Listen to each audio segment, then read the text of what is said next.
Obodo jisike n'ụbọchị eruo na oyibo. It's a free one. Be free.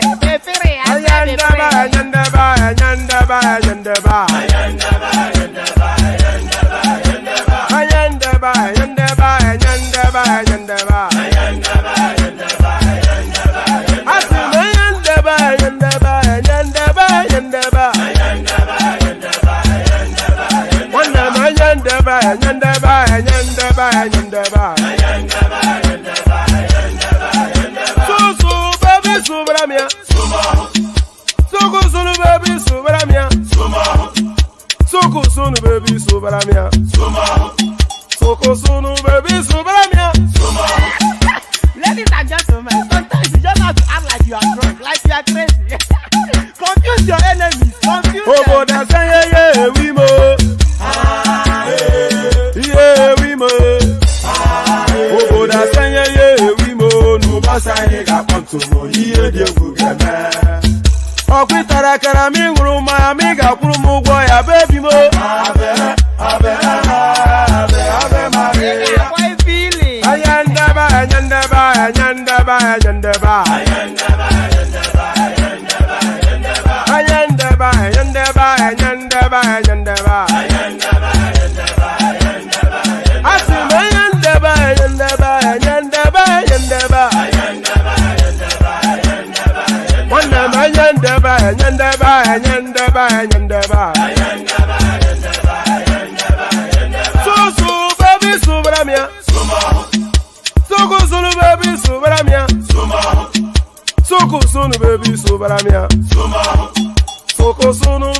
them.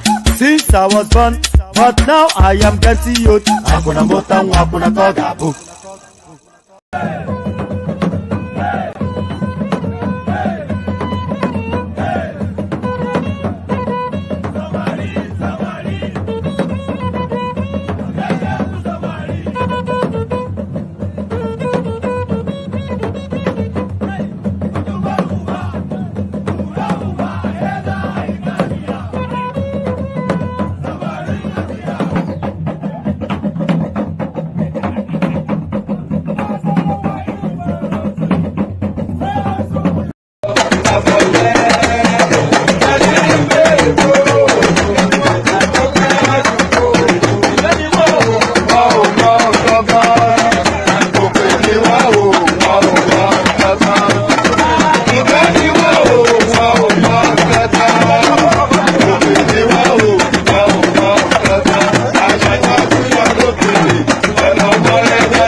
And there it is right there. Mr. Livingston, I presume. Mr. Livingston, I presume. So there it is right there. Pardon me. There it is right there. Here I am right here. There you are right there. And here we are. So here we are. So welcome. Good to see you. Of course, always a delight to see you. I waited. You know, it's in dread that I wait your company and in delight that I welcome it. So good to see you. Good to have you. How are you? So how are you? Another day, another dollar, as they say in the United States of America. Another day, another 3-penny piece. So another day, another dollar, and here we go again. Hopefully another blockbuster session, but then of course the tradition always a blockbuster session. So live in expectation of that and await us to deliver that. So another blockbuster session, almost guaranteed. So the usual protocol before we get to the talking points, make sure you've clicked on the like button just as you're coming in. If you're not already subscribed, please correct that immediately. The hyperlink that says StreamYard is what everybody that you see on your screen clicked on. So if you want to join us on the screens, just click on the hyperlink that says StreamYard, put you in the studio space. Soon as I finish delivering the body of the talking points, I'll let you onto the screens and engage you in a conversation. Nothing more complex or complicated than that. It's an open microphone session, and the open microphone is the hyperlink that says StreamYard in the comment section. So if you want to come join us, please click on that hyperlink. We need new voices. So if you're a new voice, of course, then we're especially looking for you. So come join us. And of course, that's our thing now showing on your screen in bold colors. Buy your host cups of coffee. If you feel inclined towards tipping towards the platform, that's the preferred that's the preferred method. That's the word. So that's the preferred method. So if you feel inclined towards tipping towards the platform, click on the link that says buy your host cups of coffee. 3 easy steps and then go wild. So go wild. So it's just 3 easy steps and you go wild. The $sign on the comment section as well if you want to avail yourself of any of those. And somebody that has availed himself immediately, Alexander Gomez, super chats to welcome you all to the session. So welcome to the session. So there it is. So let me stop the rambling and get to serious matters. So there it is, and here we are. So we're kicking it off with this one. You've often heard the word game changer, and this right here, this 1, 2, 3, 4, 5, 6, 7, 8.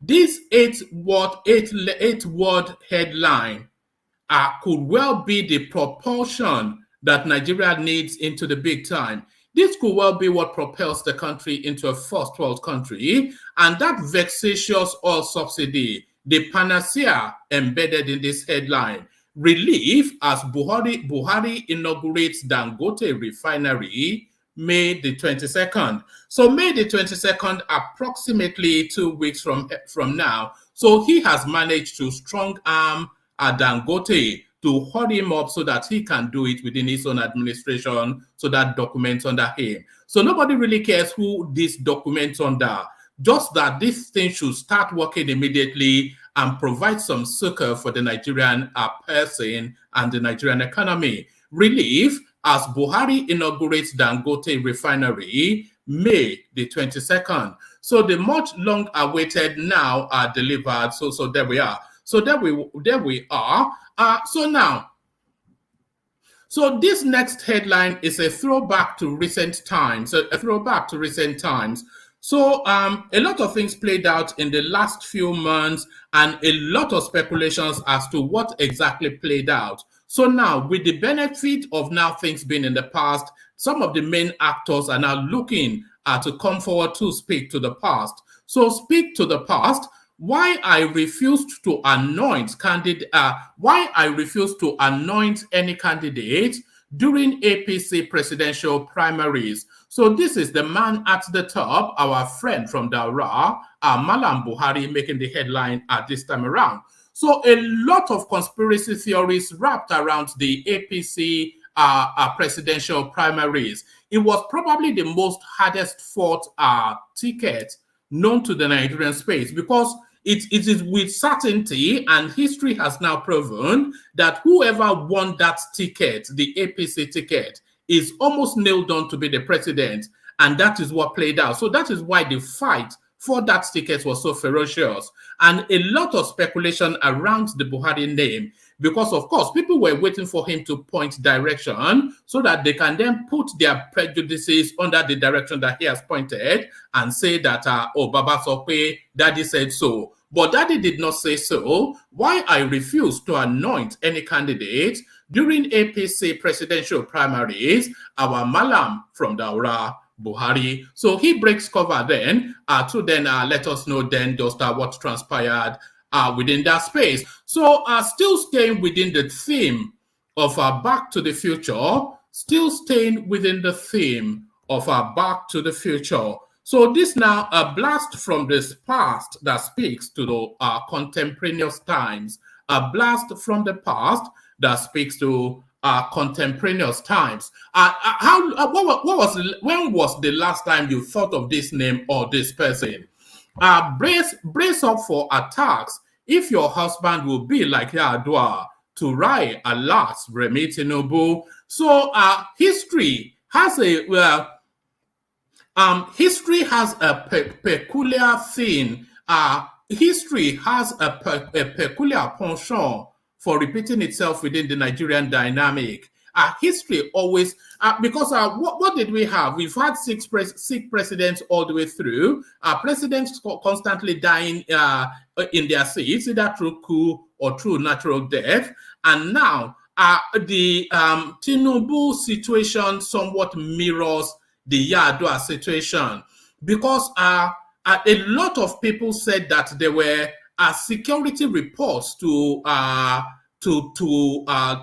Obasanjo at that time that YAR'ADUA was terminally ill and it may not be the best choice for the presidency. But Obasanjo then, of course, feeling a sense of obligation and a sense of kinship towards the YAR'ADUA family by virtue of his relationship with the YAR'ADUA elder, the senior brother of Umaru, he then foisted this guy that he knew was terminally ill on the Nigerian state, and we all saw what subsequently transpired. So rinse and repeat.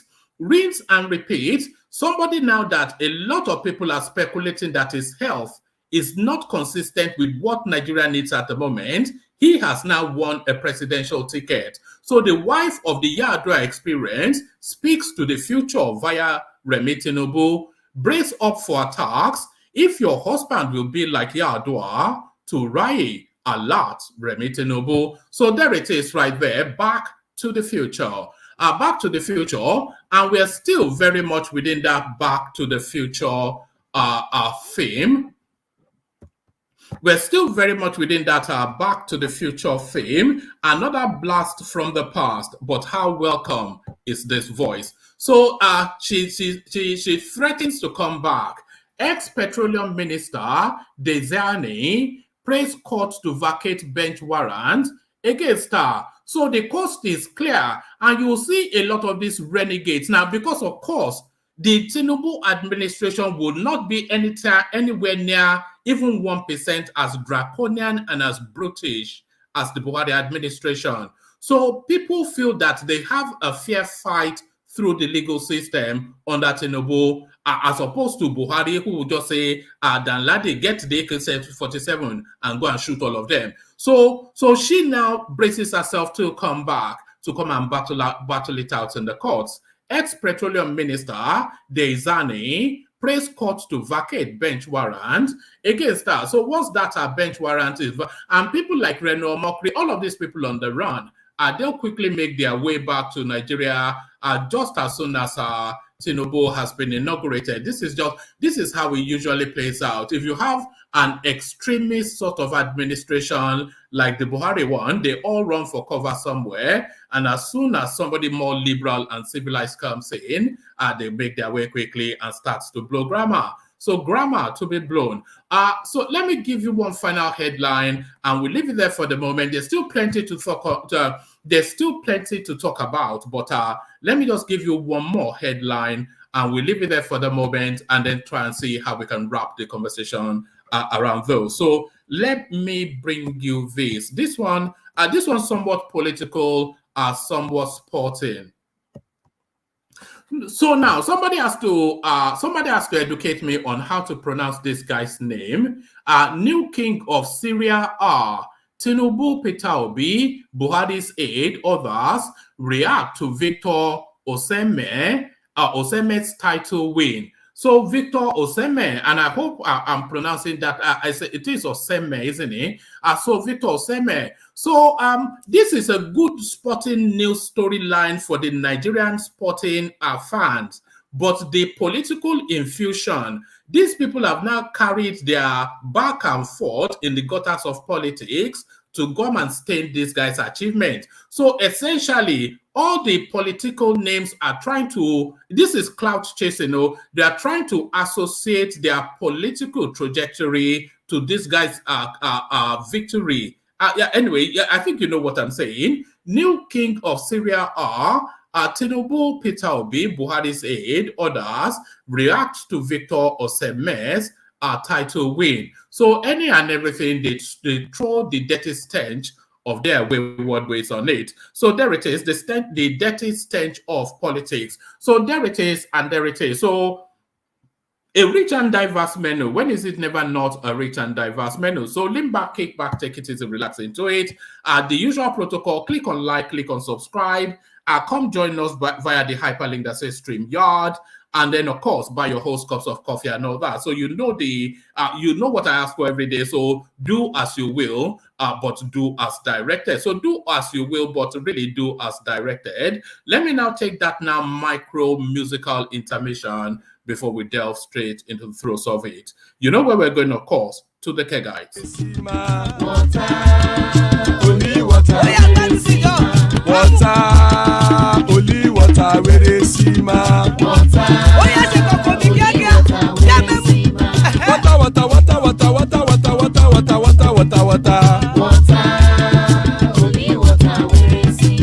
Hapa o naido.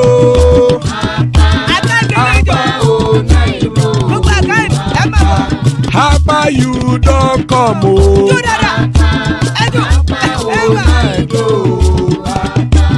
Hapa o naido.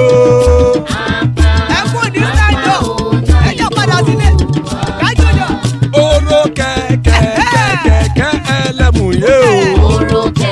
Ilé ṣọ́dí àkẹ́kẹ́ rẹ̀ ẹlẹ́mù rẹ̀ o. Bọ́bí Master kẹ̀kẹ́ rẹ̀ ẹlẹ́mù rẹ̀ o. Chief Wáìlà tí kẹ̀kẹ́ rẹ̀ ẹlẹ́mù rẹ̀ o. Eruku lẹ̀lẹ̀ ẹlẹ́mù dé. Eruku lẹ̀lẹ̀ ẹgbẹ́ ẹlẹ́mù dòde ojàre o. Eruku lẹ̀lẹ̀ Ghana ti dé ẹgbẹ́ bọ́ọ̀dì o. Ọmọ ẹlẹ́yẹ ẹyẹ o ó dilé o. Odúyẹ̀lá ẹyẹ o ó dilé o. Petrosonama ẹyẹ o ó dilé o. Petrosodúnkẹ́ ẹyẹ rẹ̀ ó dilé o. Ẹlẹ́kọ̀ ọ̀run mú ìní o.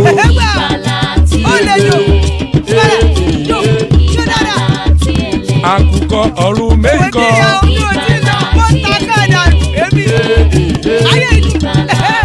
Ikú kò ní ríwà gbéṣe o.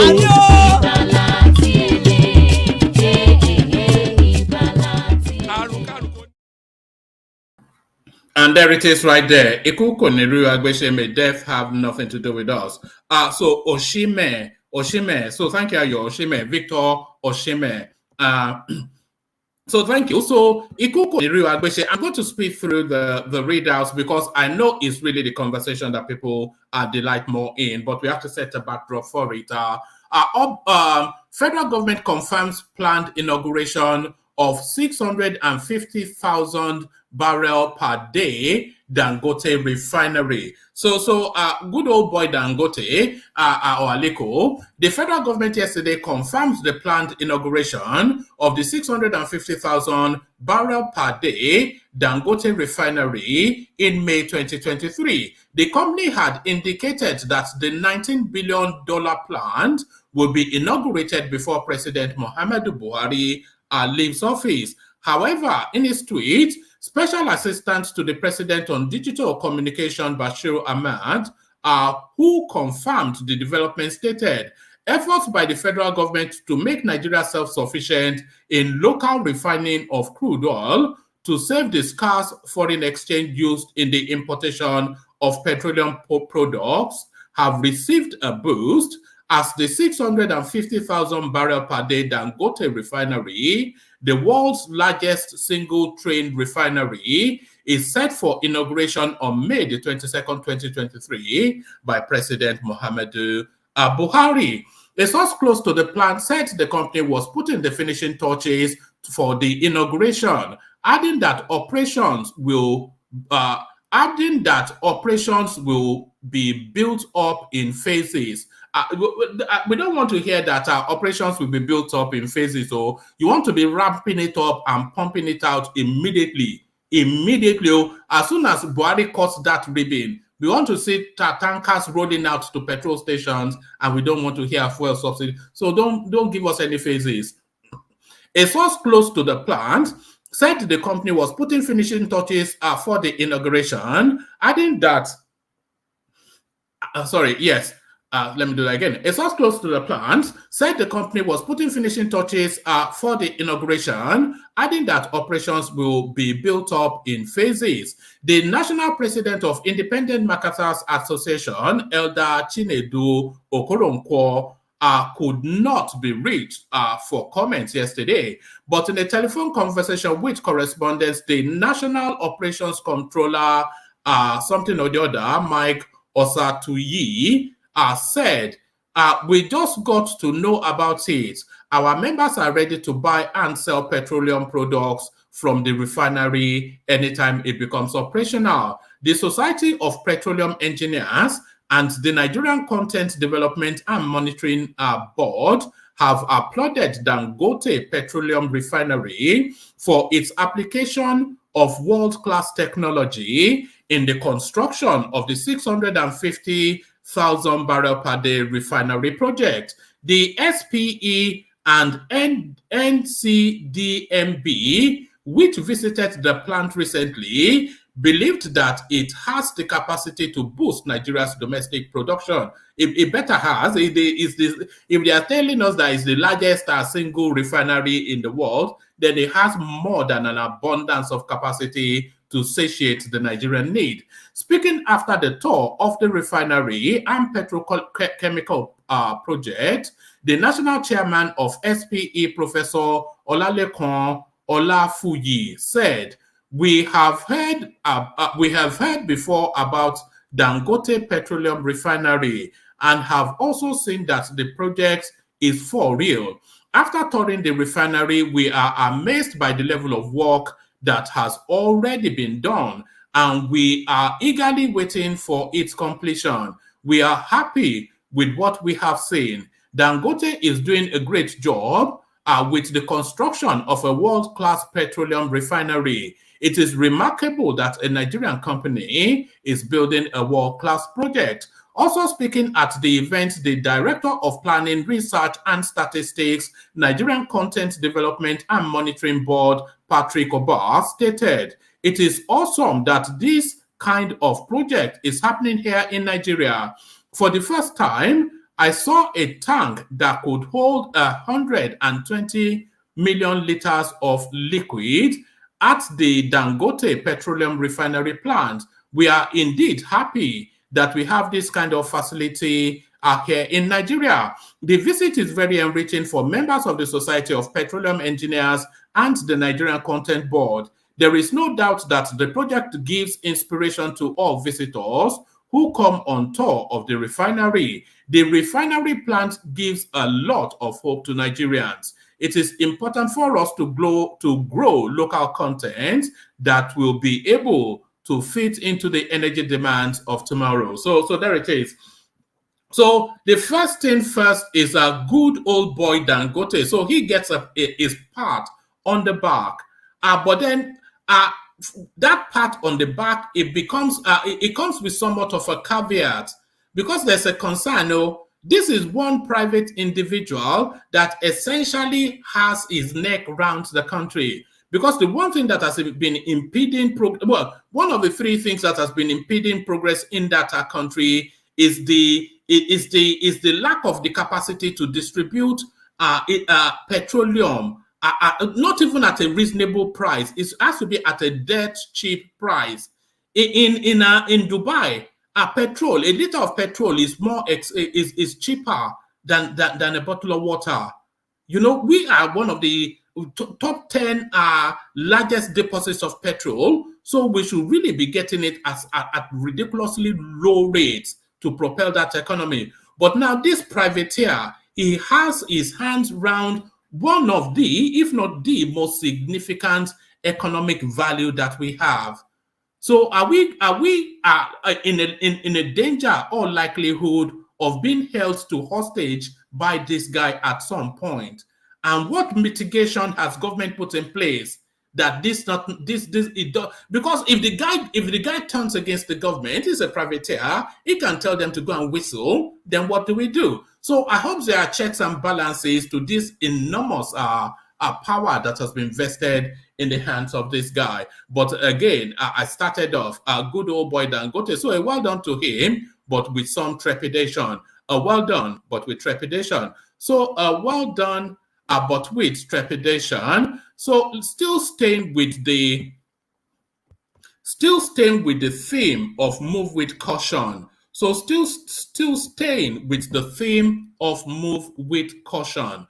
Move with caution. Brace up for attacks if your husband will be like YAR'ADUA, TURAI, alert, REMI, TINUBU. So rinse and repeat. Everything changes but remains the same within the Nigerian state. Former Nigerian First Lady TURAI YAR'ADUA has advised REMI, wife of President-elect Bola Tinubu, to expect attacks if her husband adopts the style of her late husband in office. Mrs. YAR'ADUA made the assertion in a BBC interview on Saturday, marking the 13th year of her husband's demise. Asked to advise the incoming First Lady, Mrs. TURAI said, "My advice for her is that she should be patient and continuously be patient. This is because if her husband will be like Umaru, who stood for the right cause, she will be the target." Oh, so I think she's speaking more to his fastidiousness and not his ill health. But I think what people are lying more mentally are YAR'ADUA and Tinubu are ill health, not fastidiousness. But let's see where this is going.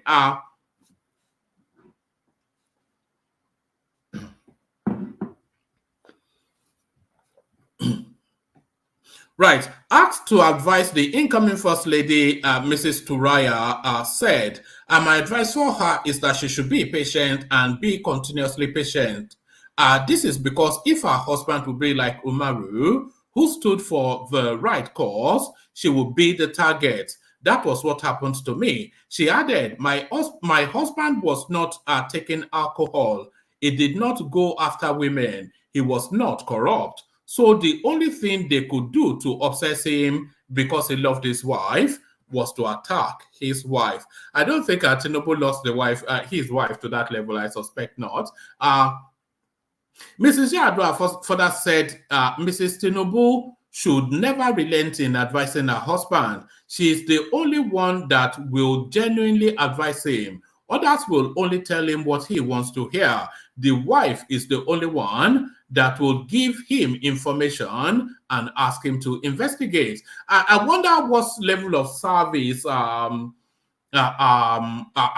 was to Buhari, because Aisha Buhari started off with the best of intentions, alerting the Nigerian state that her husband's administration had been hijacked by shadowy cabals, by shadowy figures. So she alerted, she was constantly alerting Nigeria that, look, they've seized this power from my husband and they're just using him as a puppet. She was continuously saying that. And then there was a period of time that these now shadowy figures, they went and used Sadiya Farouk as a side chick to try and intimidate her. You remember she was in London then, and they were parading Sadiya Farouk as a wife to be that Buhari is about to marry. to the point that Aisha Buhari had to run back from London to come and reclaim her matrimonial home. And after that, she just surrendered and she started to collect her dollars like everyone else. So I wonder what we'll see how it plays out with Remi Tinubu. I suspect she's a more robust character than Aisha Buhari. Mrs. YAR'ADUA further said Mrs. Tinubu should never relent in advising her husband. She is the only one that will genuinely advise him. Others will only tell him what he wants to hear. The wife is the only one that will give him information and ask him to investigate. Mr. Tinubu, in a tribute to commemorate the 13th year of the former president's demise, said he will follow the good examples of late President Umaru Musa Yar'ADUA when he assumed office from May the 29th. So,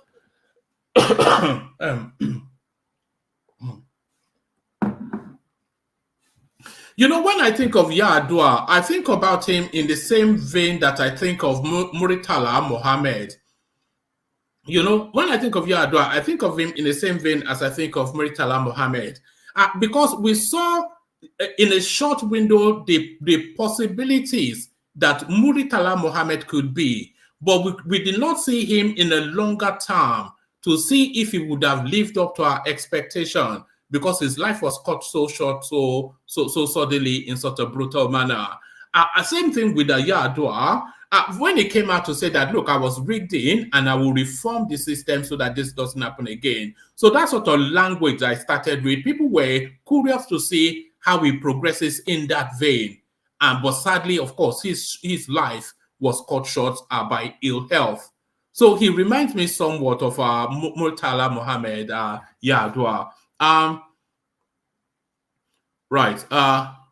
Yes, let's pick it up from here. Mr. Tinubu, in a tribute to commemorate the 13th year of the former president's demise, said he will follow the good examples of late President Umaru Musa Yar'ADUA when he assumes office on May the 29th. Mr. Yar'ADUA, a former Katsina governor between 1999 and 2007, succeeded President Olusegun Obasanjo in office in May 2007. His short-lived administration was rocked by calls for resignation as he spent months in hospital treating an undisclosed ailment. However, Mrs. TURAI and the cabal perpetrated the sick president upon Nigeria until his death. So it goes on to tell us all that. YAR'ADUA'S administration is credited for dousing the then raging Niger Delta agitation, which crippled the oil sector, the nation's top earner. The late Nigerian leader also made moves to reform the nation's electoral process, all within a short few months. But the only thing that damned him slightly was that he reversed a lot of the electricity power projects that Obasanjo had already set in motion. And we've never really fully recovered. We're only now starting to recover from that now. That was the only thing that damned him somewhat. But there it is, Mrs. YAR'ADUA inviting Mrs. Tinubu to pause for caution. I'll give you maybe two more readouts, two more. And by the way, there's still a couple of spaces left on the studio for whoever wants to join us.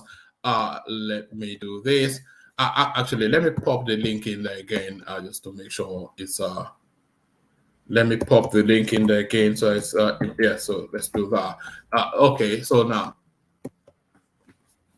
ex-petroleum minister DIEZANI praised court to vacate bench warrant against her. Okay, this is not so long, so let's speed through it. Former Minister of Petroleum Resources DIEZANI Alese Maduake has praised the Abuja Division of the Federal High Court to set aside the bench warrant issued against her on July the 24th, 2020. Ms. Alese Maduake, in a motion on notice brought by her counsel Mike Ozokome SAN before Justice Mobolaji Olajunwo, pardon me, sought a court order extending the time within which she could seek leave to apply for the order discharging the bench warrant. Miss Alison Maduake served as minister between 2010-2015 in the President Goodluck Jonathan's government. The former minister, who sought an order granting leave to apply for the order, also urged the court to strike out her name as a defendant in charge number XYZ between the Federal Republic of Nigeria and Alison Maduake, pending before this honorable court. Pardon me.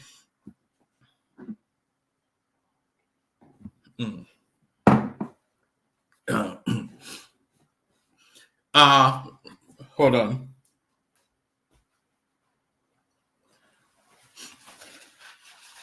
Right.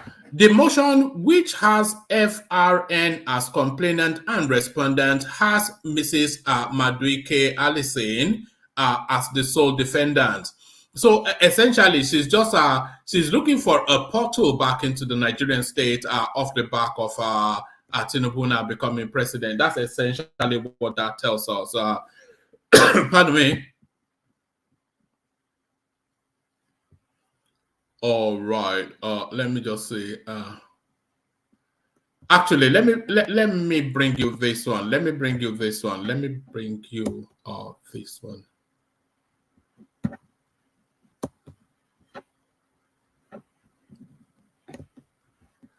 Let me bring up the panelists, as we do have them. Ajanle Koko Asan, Ekene joins us, and Bishop as well. So let me bring you this one as a final readout. Pardon me. Right. Let me bring you this one as a final readout, and then we kick off the conversation with Hassan. Why I refuse to anoint any candidates during APC presidential primaries, our man from Daura, Malam Buhari, pardon me, President Muhammadu Buhari has revealed why he did not prefer any presidential candidate to another during the presidential primaries of the ruling All Progressive Congress APC. The president said he had learned from past experience, as he failed to become the country's leader 3 times until the 4th attempt through a democratic process. Buhari said his refusal to anoint any candidate was, pardon me, I seem to have just suddenly picked up a pesky cough. I don't know from where. I didn't have it just before I logged on. It's the obedience, I suspect. Buhari said his refusal to anoint any candidate was hinged on how he contested the presidential election 3 times and ended up at the Supreme Court without success, only to succeed the 4th time through a democratic process. The president spoke in Lafia during the 2023 annual Sir Ahmedu Bello Memorial Lecture, organized by the Nasarawa State Government in partnership with Sir Ahmedu Bello Memorial Foundation. He was represented by his Chief of Staff, Ibrahim Gambari, urging the Nigerian populace to accept the outcome of the 2023 elections. He also appealed to the disgruntled candidates to seek redress in court. He said Ahmedu Bello was committed to unity, peace, and progress of Nigeria and stood for it till his death. So, pardon me, let's kick it off then with Hassan. So, Hassan, you kick it off as I continue to cough myself to a stupor. So, good to see you, Hassan. Kick it off. So, are you there and are you ready to go, Hassan? Yes, I am. Yeah, so good evening, everyone. I hope we are all doing well. Sorry, you've picked up a cough. Maybe we should get something. No, yes. Go ahead. Tea will do. You're in England now. Yeah, you guys you like tea, so a hot cup of tea would do. Okay. A lot of interesting topics today. Yes. Do you want to attack it, or do you want me to build it? Do you want me to build it up for you, or do you just want to go for it? Oh, I wanted to just get like an introduction. Let me just have like 5 minutes to go through them, and then you can come back when you get enough break too. Carry on. Is that okay? Carry on. Okay. First off, I just want to start by saying one man you keep calling Turaya. Now, wow, it's just simple name, Turai, nothing like Turaya. Turaya is a satellite phone, I beg. The lady's name is Turai. YAR'ADUA. Okay, so I'll start with Turai and what she said. Although you corrected yourself, she was not really talking in terms of she's not like comparing YAR'ADUA'S ill health and TINUBU'S ill health. What she was talking about was that YAR'ADUA was somebody who was steadfast, who was not corrupt, who was a person for the masses, and of course, coming to the presidency as somebody who is like YAR'ADUA has always maintained a very close cycle while he was in government, and he wore. He usually wears a wristwatch, one wristwatch, and he would have that wristwatch on him for months, sometimes years on end. She was telling a joke that she had to get change his wristwatches or his shoes. He gets so accustomed to wearing one type of paraphernalia that he keeps wearing it. Like that kind of person. So.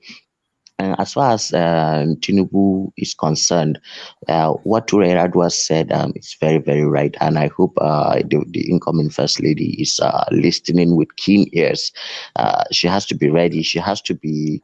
She just has to sacrifice. She's going to be attacked. That is for sure.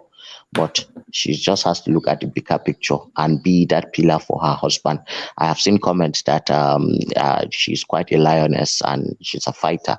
I hope she continues to fight and she does not come in there with assumptions that Nigeria is going to be like being the first lady of Lagos. No, this is a different ball game. She has to upgrade, and I hope that she does not tries to look at material or any other interest, because it is when you begin to get greedy that all those people who have bad intentions can use you or get through you or whatever. Anyway, my hope is for the. Hassan, you are probably too young to know. You are probably too young to know the space. But the parallel that I was trying to draw between YAR'ADUA and Murtala Mohammed, was I right to draw that parallel? Was I right to make that comparison? Yes, you are right in the sense of misfortune of Nigerians, but not in the circumstances of death anyway. Because while Murtala was hale and hearty, killed by a bullet, Umaru was, in the real sense of it, sick. Okay, so we could, and even at that, Murtala, he participated in a coup. He came to the government via a coup. This one came to the government via a rigged election.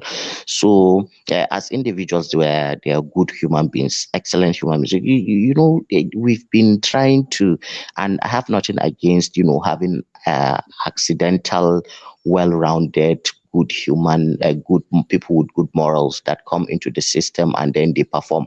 But my view about this country has always been the long-term kind of view, and that is why always I've been saying in this platform that I align myself more with what President Obama has said about us. I want to see that our systems, grow at the muscle, the strength, the moral rectitude, to ensure that even if a person is morally flawed, when he comes into this, he must perform for the ordinary Nigerian. That is the way I see it. Yes. It was unfortunate because if, for example, after Murtala Ramat Mohammed left, or Obasanjo came in, he did his best, and then he ushered in a civilian dispensation, left. But then with that of YAR'ADUA is that after he died, all the good things that he set in motion were all reversed. I was listening and I heard you talk about the National Integrated Power Project and all those things. That Obasanjo kind of he privatized the electricity, especially the transmission and generation, transmission and distribution. But then Yaradua had to reverse it. Yaradua reversed a lot of things, and he was not like sure of where it was going. I was hearing your concerns about monopoly and people having private interests who will have their hands in the neck of and will form monopolies to extract Nigerians out of resources. It was what Yaradua was caught up with when he came in, because don't forget, Obasanjo actually privatized NNPC, but Yaradua reversed it. Yaradua is the first president to reduce the amount, the selling price of PMS and petroleum products generally in Nigeria. So he's had a wonderful time, but but he was unfortunately ill, and then he died on the seat. And Jonathan, reversed a lot of all those. The one only thing that Jonathan did was that he did push our electoral process forward with a lot of things that he did. I give Jonathan that. But as far as it concerns corruption and looting of Commonwealth, Jonathan was just he was just a catastrophe on the nation. So moving from that, I would like to get to the Aliko space, because I think that is the biggest news today. Because Dangote and what he has been able to, bring to Nigeria, I think it's not only a game changer for us in Nigeria, it's a game changer in West Africa and for the whole of Africa. I mean, this is something that is groundbreaking to the point that you don't have anything like that in the world. This is as modern as refineries get anywhere else in the world, and so three things, okay? The petroleum sector, the downstream sector, or on petroleum downstream sector, the agricultural sector, because they are going to be producing fertilizer, and also another thing too, to our industrial capacity as a nation, because I know they will be producing polyethylene and things like that. So a lot of the things that we import, to support, especially synthetic products that we import to support the few factories that we have all over Nigeria, will be able to be produced right here in Nigeria. The only downsides to it is that it's only one company, and there's always this risk of monopoly. That said, it will never be as worse as we had it before, and that is why I'm happy for the incoming president Bola Ahmed Tinubu, because this can never come at a better time for him. Mind you, the fact that Buhari is, trying to. Hassan, can I interject for a moment? I was expressing some concerns about the monopoly and just how powerful, because this guy has the potential of being now more. He can hold the country to hostage. Well, he can, just by the powers now vested in his hands.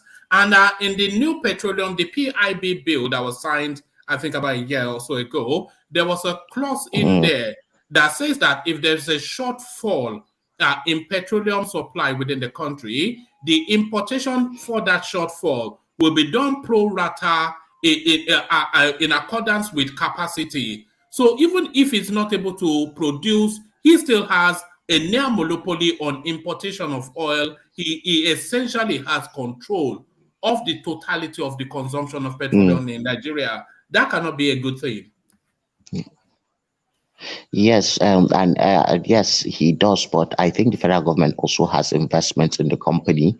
I know, because during the last recession, the federal government had to, come in and ensure that he got the enough amount of dollars, because there was dollar scarcity at that time, and the federal government wade in. And I think, but I know that there will be people on this panel who will know the fine details about it. I know the federal government has a stake in the company in itself. So I don't know the exact fine details, but I know that the federal government has a stake in it. So, and Buhari has been helpful all through. And Buhari and even Dangote, they've been shifting, when they were going to, kick off the factory. They've been, I think they've shifted like, it should have been, commissioned 4 or 5 years earlier. Yeah, they just been having delays and things like that. So finally now they've reached a stage where they are going to do this. So therefore, there is that risk that he may try to get money off of the backs of the common people in Nigeria and all that. But that is why government exists anyway. Government is supposed to be a regulator that ensures a fair deal for every person, for the common man. And our government must not be caught up with class politics. And because there is always this insensitivity with people in government, because Tinubu maybe has 300 cars, Kashim maybe has 50 or 70 cars, the Senate president has 80 cars. These guys, they don't care. They don't know how much it costs for the person who earns 33,000 naira to buy petrol and all that. So they hardly put themselves in the shoes of ordinary people when they go out to make deals about these kinds of things. But hopefully, Tinubu will not toy that path that Buhari toyed and Jonathan toyed. YAR'ADUA was not that kind of person. YAR'ADUA was the kind of person who, can imagine himself being an ordinary person. I'm not sure if Buhari was not that kind of person. Jonathan too was not. So we're going to see whether Tinubu would be that. And what I would advise for Tinubu coming in right now at this critical moment is to make sure that, okay, look, Dangote, you are here, you've been able to bring this here. You are an example to a lot of our people who have been, they've made us ready to be experiencing capital flight. They've been carrying our resources, taking it and dumping it in bags and offshore accounts in European and Western, and all these things that they've been doing to stealing the money and depriving the economy of the funds that it needs, to be a truly modern, industrial economy that can create jobs for our teeming unemployed youths. So Tinubu's strategy should be, okay, look, you essentially now have control at the minimum West African market. At the minimum, you can control the supply of petrol in West African market. So distribute your concerns to all these countries. Go and make your money there. But here, Nigeria, where this is your springboard, this is where you got everything. Let here be your ground zero. Let here be, as a government who would support you, would ensure that there is enough security. Because I am beginning to even get worried about Dangote and that refinery security too. Because when you were reading that article, there's this guy that was from the side, those that usually import these things, that was not, he did not respond to the journalist request for comments on they are actually bitter. They don't want this to come through because that would mean that they would have to, pack and leave. They've had access to these drains, so they can sabotage a lot of Dangote's activities or the refineries activities. They may attack pipelines and things like that. So the government has to really, because this is in the interest of the country to ensure that this keeps going. So of course I know the government will sit down with Dangote and ensure, because this also has to do with their political survival. It's reached a stage now, the economic situation, where it's either we succeed or it gets into anarchy. Because from now on, I don't know what other burden you want the masses to carry for you. if you keep pushing the masses to keep paying these outrageous prices for non-existent services and things that they buy with so much inflation that they cannot really live well. At some point, they will reach a breaking point. Something must give.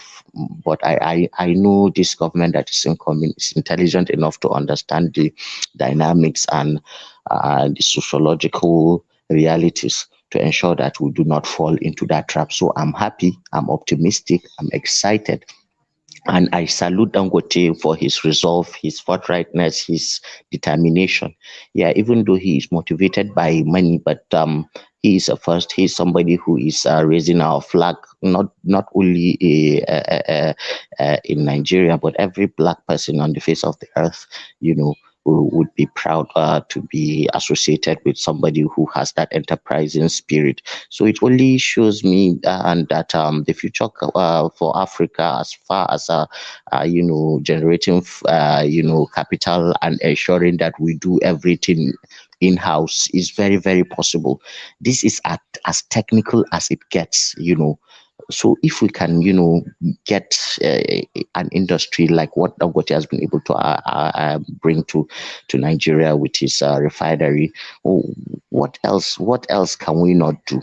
Okay, this already shows us that there is nothing else that we cannot do. So if whatever it is we want to do going forward, that will, has the capacity to be scaled up and bring a lot of people into the labor force to be and give them earning power, creating a middle class, people who have a good purchasing power and who can go out there and then use the money that they earn to buy other things. Our future will just get bright and bright as it goes, because if the government does its work and it regulates and ensures a fair deal for everybody, then of course, as more money is getting into people's pockets, then we are going to be dealing with this problem of poverty that we have. Slowly but surely, we will get there. Can I have ask a quick question in the form of an interjection, or interject in the form of a question? Yes. I was really struggling to understand. I was really struggling to understand a few things. You were, the premise that one, Dangote is putting by money, and that the pushback about price mechanism, that's pricing and price mechanism. I was trying to understand, what do you mean by is motivated by money, and that YAR'ADUA was the only one that did the wishes or that loves the masses. Jonathan and Buhari were the same thing. While I agree that profits, of course, everybody that invests, but I would not want to use that to be that plan to say that Dangote is essentially motivated by money. There are 1,001 other places you could have cited his refinery and be making this money. Investing $19 billion, definitely profit will have to be part of the motivations, and that the business is viable. But quite honestly, I want to believe that he is being motivated by patriotism more than the profit that is involved. Because this was not the first time he attempted to build. Remember, he said by himself that he submitted a proposal in 2007, and that the proposal was, and eventually it was not really. Then let me put it that NNPC actually has 20% stake in that refinery, and where he is producing it is at the exclusive of Nigeria. It's like a export processing zone, so he can actually sell to other people. So if you don't mind, I want you to just kind of, are you suggesting in any way that we continue with the subsidy regime, as it were? No. Okay, no. Let me answer you. Okay. What the comment I made about him being primarily motivated by money is just the basic thing of every person who invests money. Okay, it's not that I'm trying to paint him in any bad light. Of course, I agree with you that a strong part of this is the patriotism that he has for this country. I mean, he has demonstrated it. Nobody has, put his neck on the line, with his money in this country, in the private sector, as he has in the past couple of decades. You can go maybe 20 years. There's nobody that has, really put that kind of amount of money in this economy as he has. So, of course, that there is patriotism. He is not the usual, Nigerian elite whose money is always in accounts outside, or, buying shares in all this fancy Deutsche Bank of Wells Fargo, or he's investing in some offshore things that does not benefits his country. Okay, yes, at that one, I leave it at that. And true, Dangote deserves every, commendation that you can give him. I agree with you, Bishop, on that. But on the Buhari and Jonathan space, I said what I said because I was like looking at how their time in office, has corresponded with the ordinary person on the street, his economic situation. And I will tell you that for Jonathan, even though Jonathan's government earned a lot of money, Jonathan earned more money than Obasanjo and YAR'ADUA combined, but the amount of wastage that happened during Jonathan is it's unrivaled. So that said, on Buhari, I would say the amount of poverty that was witnessed by the common man, to the lack, the hunger, it's also unrivaled. And that is why I made those comments that I made on these two people.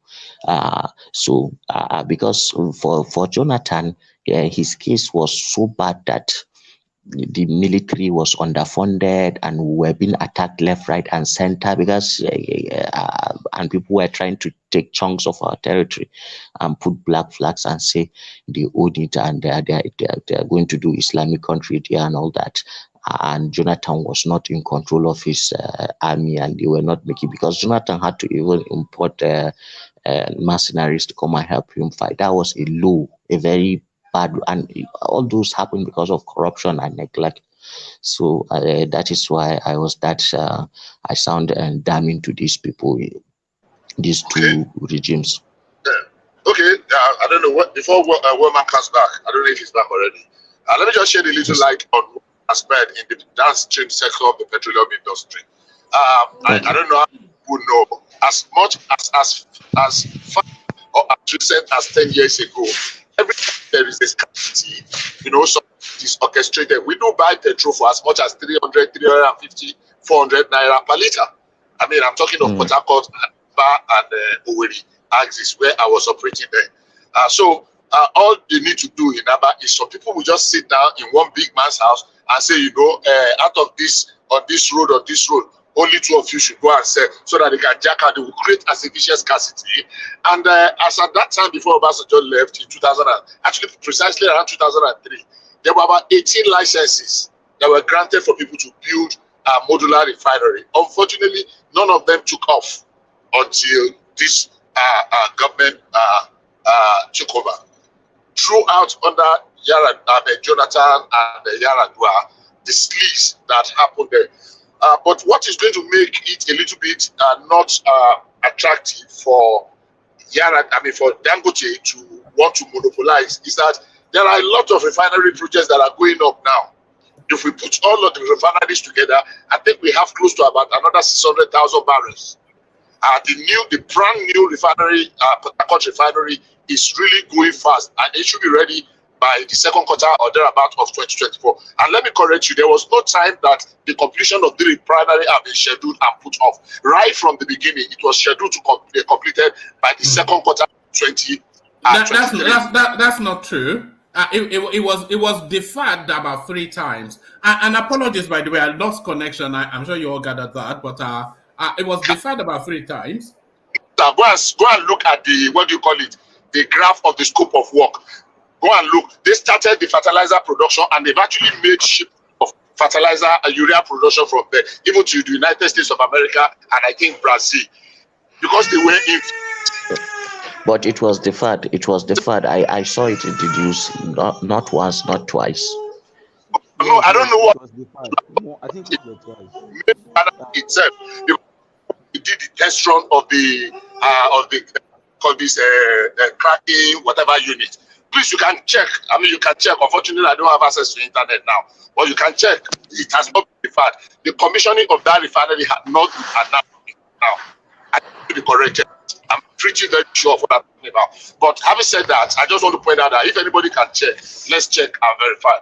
But having said that, so from that refinery, the Smith refinery, the one in Owerri, the one in Kwale, and the one in Delta, and quite a number of refineries are really coming on stream.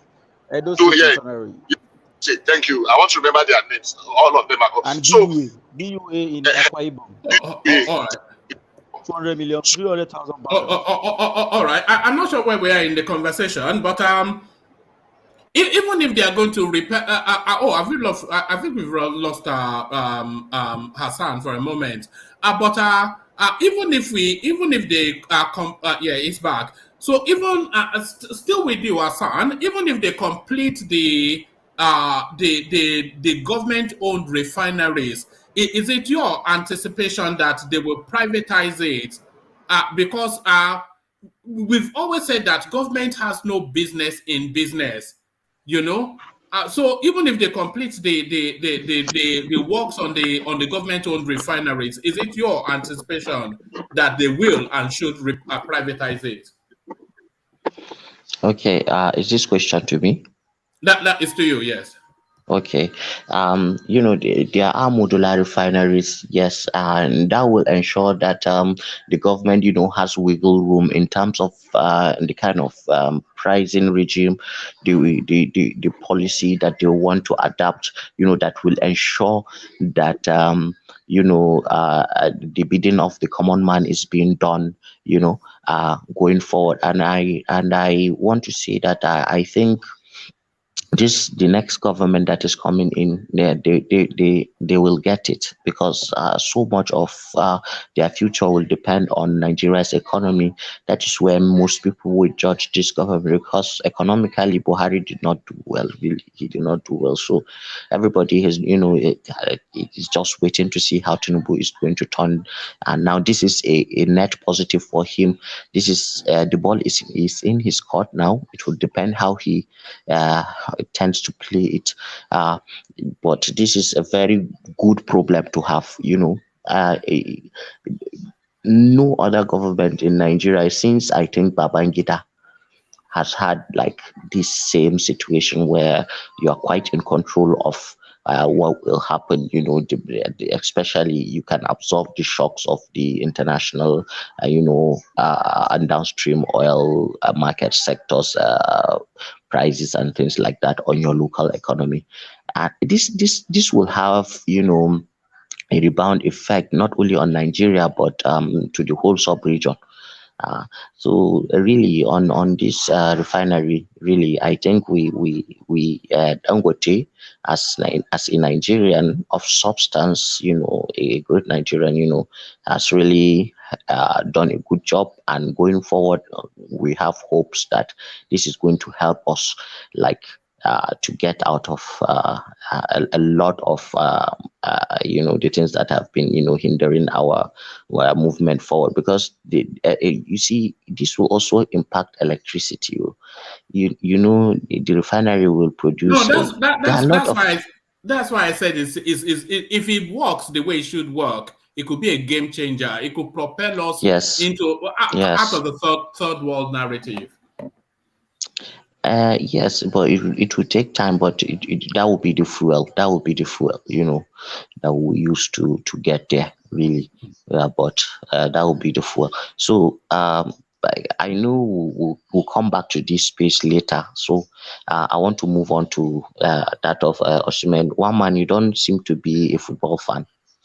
Oh yes, let me build it up for you because I didn't actually do the readout, but let me build it up for you because this seems they've now taken. So how did you pronounce his name? OSIMHEN. OSIMHEN. So yes, Yeah. new king of Syria, Tinubu, Peter Obi, Buhari aid, others react to Victor OSIMHEN's title win. Well, I'm a Newcastle fan, so maybe that makes me a football fan or not. I don't know. Nigerians have continued to shower. Nigerians have continued to shower praises on Napoli Syria A champion Victor OSIMHEN after the Nigerian hotshot guided his team to their first Serie A title in 33 years. Recall on Thursday, May the 4th, the Nigerians scored a title-clinching equalizer in Napoli's 1-1 draw with Udinese to hand the Azzurri their third Scudetto in the club's history, and first is Diego Maradona. There's actually a chance for him. The goal also saw OSIMHEN equal Ballon d'Or winner George Weah's record for the highest African goal scorer in Serie A with 46 goals, and broke Cameroonian legend Samuel Eto'o's record for the most goals scored by an African in a single Serie A series. The excitement is not over as Nigerians home and abroad, especially the politicians, have continued to laud the Super Eagles striker OSIMHEN's win. President-elect Tinubu, so this Tinubu moves quickly. I think we can all agree that, we can all agree that there was another coronation in Italy where our son, Victor OSIMHEN, claimed the crown as the new king of Syria A, the real deal, or Idon, as the younger folks may describe him. Victor has continued the fine tradition of Nigerian footballing excellence on the global stage. We are all proud of him and wish him well in what is already a remarkable career. I wonder when this guy will be coming to the Premiership. The February 25th presidential candidate of the Labour Party in the 2023 general election also reacted to OSIMHEN's win.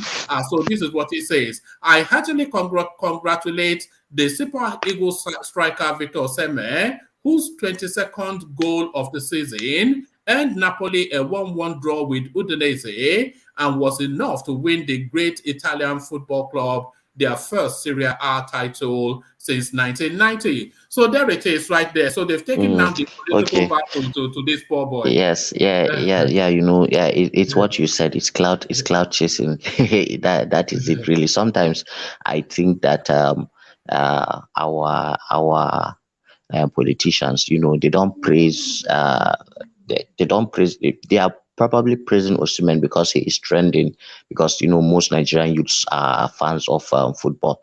There is Israel Adesanya, the middleweight and champion in the UFC. He does mixed martial arts, and when he won back his title, there was no uproar because Nigeria is not a traditional country that watches fights or things like that. And regarding OSIMHEN going to the Premier League, he's not going to Newcastle anyway. He's going to bigger clubs, not clubs that have oil money. So he's not going to Newcastle. Don't even dream it. Anyway, hold on right there. I have one question for you. Who is the richest club in the world?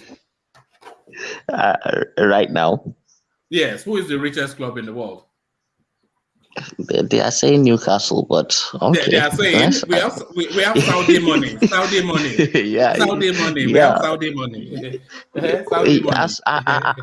Arsenal just did you guys something today in St. James's Park now. Where is all this? Where is all the oil money today? I watched it. Yes, carry on.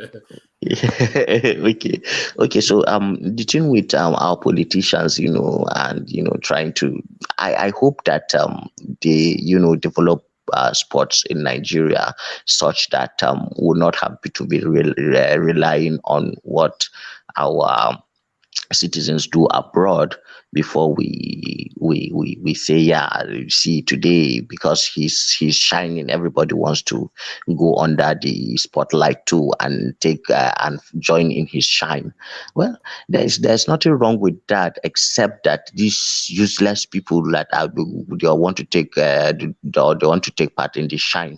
If you go to our schools, where our public schools, no facilities for sports, no facilities for no gym, no gyms, nothing. They do nothing. They just carry their children and take them to Europe or wherever, and then and these people who you see have succeeded, they've had to suffer and strive. So, they pick themselves from their bootstraps themselves, no help of any sort from these our people, the people in government. They will only pay lip service now because it shows they want to ride the wave too, so that they will be seen as some kind of people. But usually, if for me, they should be like, that is when Nigerians should take time and go and scold them on their pages and tell them, you've done nothing for sports, you are in no position to talk about, because children, Nigerians are very, very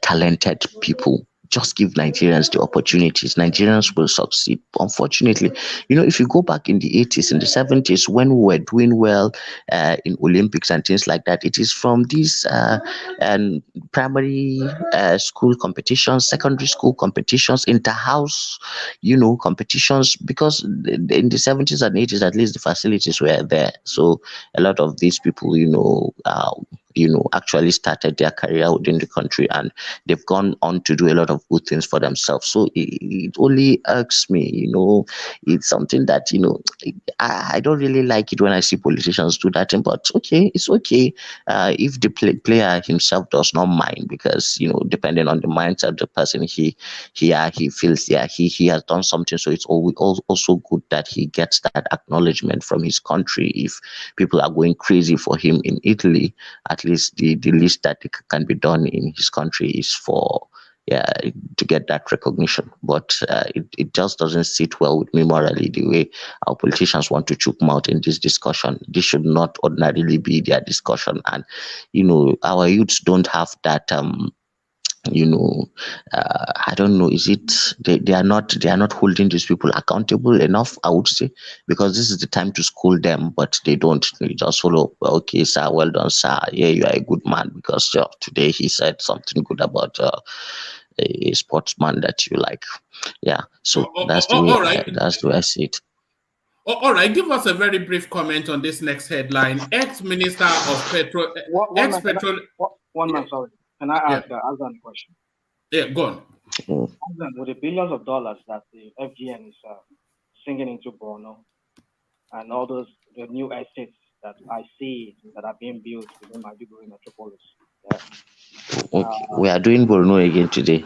Yeah, we are doing Borno today. Yeah. we can barely hear you, Rational Mind. But, can you hear me? A bit better. Carry on. Yeah. So with all the billions, like I said, so all the schools, because I see some of the fancy schools that they built in Borno State, some of those primary schools are secondary schools. I mean, the likes of which I've not even seen even in the south, perhaps maybe only Lagos you can rival it a little bit. So my question is this: are you saying that you guys don't have like an indoor, like a sports arena, like a sports field for kids to have to, like in high schools and high schools and junior high schools, junior secondary school? Are you saying they don't have sport arenas, like where they do sporting events and things like that? Of course they have now, but I was talking more generally about the country, not Borno in particular. I was talking generally all over the country. Okay, you know why I single out the Borno? No, we said because of the billions of dollars. I'll talk you through that one too. Don't worry. Because it was more of a Nigerian thing. All right, but then the point is this: how is it being used? That's the question. The question is the one thing for us to see. Yes, I'll get you there. You see, the billions of dollars you're talking about, that money is coming in for reconstruction, rehabilitation, reintegration. Okay, so a lot of schools, I know you might have seen them online, you have seen the pictures, you have seen videos of how those schools are. Nowhere else in this country would you have them, but you have to also take into cognizance of the kind of destruction that happened over the past years, and that this is just a reconstruction effort that is being done, because the ones that were available then, that were destroyed, were the ones that were even dilapidated. It is now that there is significant interest by the government in the things that concern the ordinary person here, after an insurgency has gone out of control, that all these things are beginning to be put in place. Yeah, there are a lot of things that are being put in place right now, but of course with sports, there has to be an incubation period now before you begin to see talent. So I'm not complaining as a Borno person per se, I'm complaining as a Nigerian regarding the football space. That is what I would say to you before I pivot to the DIEZANI thing. All right, go on to DIEZANI then. So all the rogues that have escaped Nigeria, it looks as though they are making their way back now. Now that Buhari is not at the airport with an AK. But one man, if I must ask you, where do you get that? Where do you always paint Buhari? You were saying Buhari will say that lady get the AK-47 and go and shoot them. Why do you have another Python dance now? Another Python dance. I'm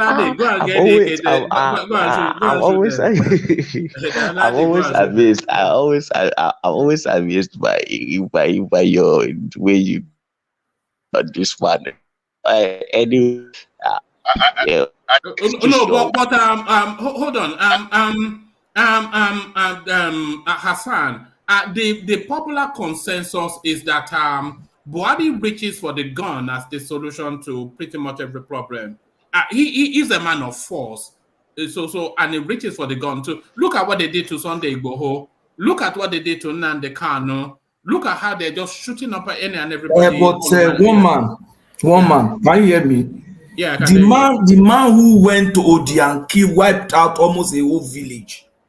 The man who went to Zakibio and almost wiped out the whole community. The man who went to Jos and told the camp chairman, "Calm my foot." What is my? You don't call that man somebody who has penchant for killing people or have gun. This man now, tell me, the man who mobilized soldiers to this and say, "Go and calm the place." You say that man is the one that has penchant for that is trigger attached. I think you are just being sentimental. So you want us to be talking about Obasanjo that have left the state? No, I'm telling you, that same man, you didn't call him, you didn't describe him like that. This man, tell me the person that this man has killed. Why must we be talking about Obasanjo? One man is mature enough to answer for himself. So let's we have somebody at the moment who is. But this man has been taken wrongly by one man. Tell me what killing or anything has this man done that justifies being described in this manner? He has done a lot of worse things for this country. Buhari. Tell me one man answer the question.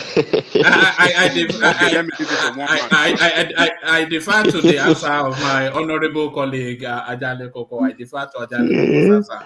But another Python dance, it's just always shooting people, isn't it? Okay. Okay. Let me move on. Let me move on with it, but I'll just say this. No strategy of dialogue. I'll just say this. For a military man, that's what they would do. They will not dialogue. No dialogue. Nothing to bring people closer and solve solution. In a peaceful and more democratic and more matured manner. Baba Jali Koko. let Do you think And that is possible without that's land? what they're let doing. me But, let but, me but how has let he me governed answer the country well? this the way I see it. A man that Now destroyed they the are country completely. You are saying he governed the country. In what way has he governed this country well? Ajane, Nigeria is still a military Ajane, rule now. that Nigeria is still a woman, military that rule. Oh, all right, woman one voice, one is voice. just Yeah. Which happening. country? That's what I'm trying to get to. What One voice. okay, Back to okay, your. Oh, all right, let back to me your let son. me Back to your son. Yeah. okay, you see the way I see it regarding Buhari and say maybe about when you are looking from the outside, it may look as if it's easy, to negotiate with people like IPOB or Sunday Igbohos and things like that. But the kind of information that is available to you is not the same information that is available to the president. You may be surprised that all these decisions are not even the decisions that he takes, like he takes personally. When these things are done, he may be given 4 or 5 alternative action points that he will take against these people, and he will be given maybe by the NSA or his chief of defense staff or his chief of army staff, and then he takes one option at the end of the day and says, okay, do this. Which one will be the most effective? Okay, do this. It's not as if he just wakes up and he's feeling like killing people. It's not like that. And so many ways to deal with terrorism. The way it works sometimes, democracy is this cozy, theory that is written, but even the democracies of the world, even because you are living in Britain, the kind of, people that had to die, the history of Britain, the kind of death and destruction that was done for you to have that enjoyment that you are enjoying there, those who are in the United States, the kind of death and destruction that America has done before and is still doing right now as we are speaking to maintain that country, that you are having everything as if it's just coming down from the heavens. Yeah, you all know, you are all learned people. It's not as if these things are, for human civilization to move forward and to exist in the first place, there has to be order. We cannot live as animals. We cannot live in anarchy, and people who begin to cause anarchy, who want to put the state into anarchy, you have to be decisive about them. I'm not sure if one man is given that power, maybe by now he would have ended up killing maybe 700, maybe to a million people already. Even Baba Jali Koko, because it's easier to look at these things from the comfort of your phone or your speaker or your house and say, yeah, they killed people, but at the end of the day, these people that you are saying they killed or they did this or they did that, they are people who pose significant threats to the existence of the very, very country that they preside on. So maybe that's not the best way to go about it, but that's left to see until when some of you, get there and then you do it better than them, then you have that right to say, okay, yeah, this is the best way to do it. But as far as conflicts in Africa go, you have to be decisive about them. Hold on. You spoke of Musa Yar'Adua a while ago. Umaru. Yeah. But then you see, what I see there is that if you look at the approach of those who are real civilians, as opposed to those who are military background, all these guys talking about Obasanjo, Buhari, all they've known in their life is force, fire, firepower, whatever. But then if you look at those who are real proper civilian like Yar'Adua, Zula Jonathan, you see that if you look at the pattern they left, it's that they are more pacifist. Like, I agree. When the Niger Delta boys were kidnapping those oil workers and all of that, he could have just sent the Nigerian army to go and just land bomb on all of them. But look at the approach he gives. I remember then I was in Lagos. That's what they call conflict. There was this course called conflict management. You have to manage the conflict. You have to bring in experts. To negotiate. ADR. So the point is, you see, I think we should look at it from this angle, that these guys that have been like brutal in the way they put down opposition or insurrection in the state, is that they often rely on their military whatever antecedent of often wanting to use military force or might. But the other guys who are proper civilians, they have to use more like a civilian approach to it. Like, okay, we negotiate with you, we talk to you, put down your hands, you know. Yes, Yeah. yes, I agree. Yes, I agree to some. Yes, I agree to your point. But then, no matter how pacifist you are, there is a breaking point. Too. There is a point that you have to take decisive action. If not, you run the risk of turning your country into a Sudan or the northern Nigeria of 2014, 13, and 15. What do you mean? Yeah. Hassan, what do you mean by decisive action? What do you mean by force? The lady get the guns and go and shoot. The lady go and shoot force. them. Yes. There's always a point where force will be brought into the picture. Hassan, permit me to add. Hold on. Let Ajane Koko land. Ajane Koko carry on. Under democratic rule or government, you don't use force against your people when they are exercising their constitutional rights. What do you call it? Expressing free speech or protesting. Nnamdi Kanu was not exercising constitutional right. He wanted to blow up the country. No, hold on. Before Buhari went after him, he was just making. That's not correct. That's not correct. It was arming people when Buhari went after him. It was arming people. Yeah. Can you hold on, Bishop? Please now. Can you hold on? Before he was first arrested, he wasn't doing anything wrong. He was arming people. He was building a militia. No, it was not. No, it was not. It was. It was not. One man, look.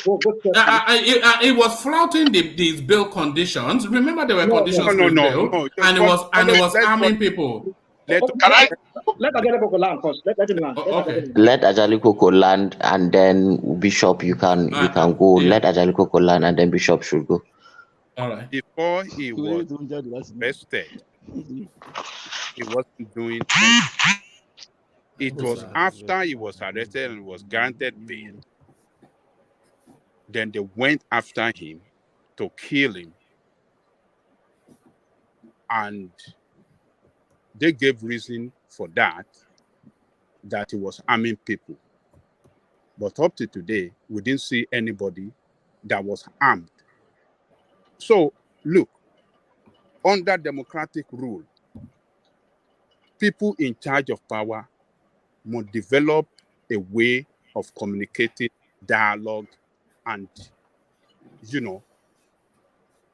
having things settled in a more matured and the way it is done under democratic rule. But they chooses to use force. You don't use force against your people that doesn't carry arm against the state. The same thing they did on Igboho. Going after what? What did Igboho do? Did Igboho carry arms? Did he threaten the state? But look at how many people that was killed in his house. And since then, he's been outside Nigeria. He cannot come to his homeland. Look, well, if we don't understand the concept of democratic governance, then some people will be justifying this idiotic way of ruling people that Buhari did, or rather the way he ruled Nigeria. You can't be killing your people for nothing. There are a lot of ways to do it. They have representatives, they have any other means. You can invite them, you can meet them, you can dialogue with them. What these people are protesting for is for better life for their people. They did say that, we don't want the government or this thing, but because government have neglected them and they are just calling for what they believe government should do right.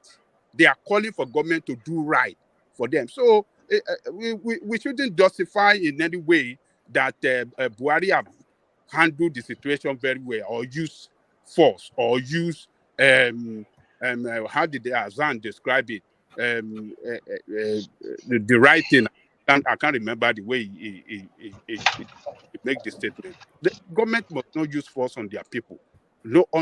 There must be no circumstances where force must be used or kill the people that voted you in power in any way. It is wrong. It's never done in where we live. If this is the way they do it where we live, United Kingdom, we won't be able to live here. We won't be able to live here. This place will have turned to a jungle state where nobody can come and. But we can sit down here. We can criticize. We have freedom of speech, but you cannot do that in your country. The moment you make statements against their misgovernance, they want to come after you or rope you up with something in order to destroy you and render you useless in your homeland. Some APC. Ajali Coco. No, hold on.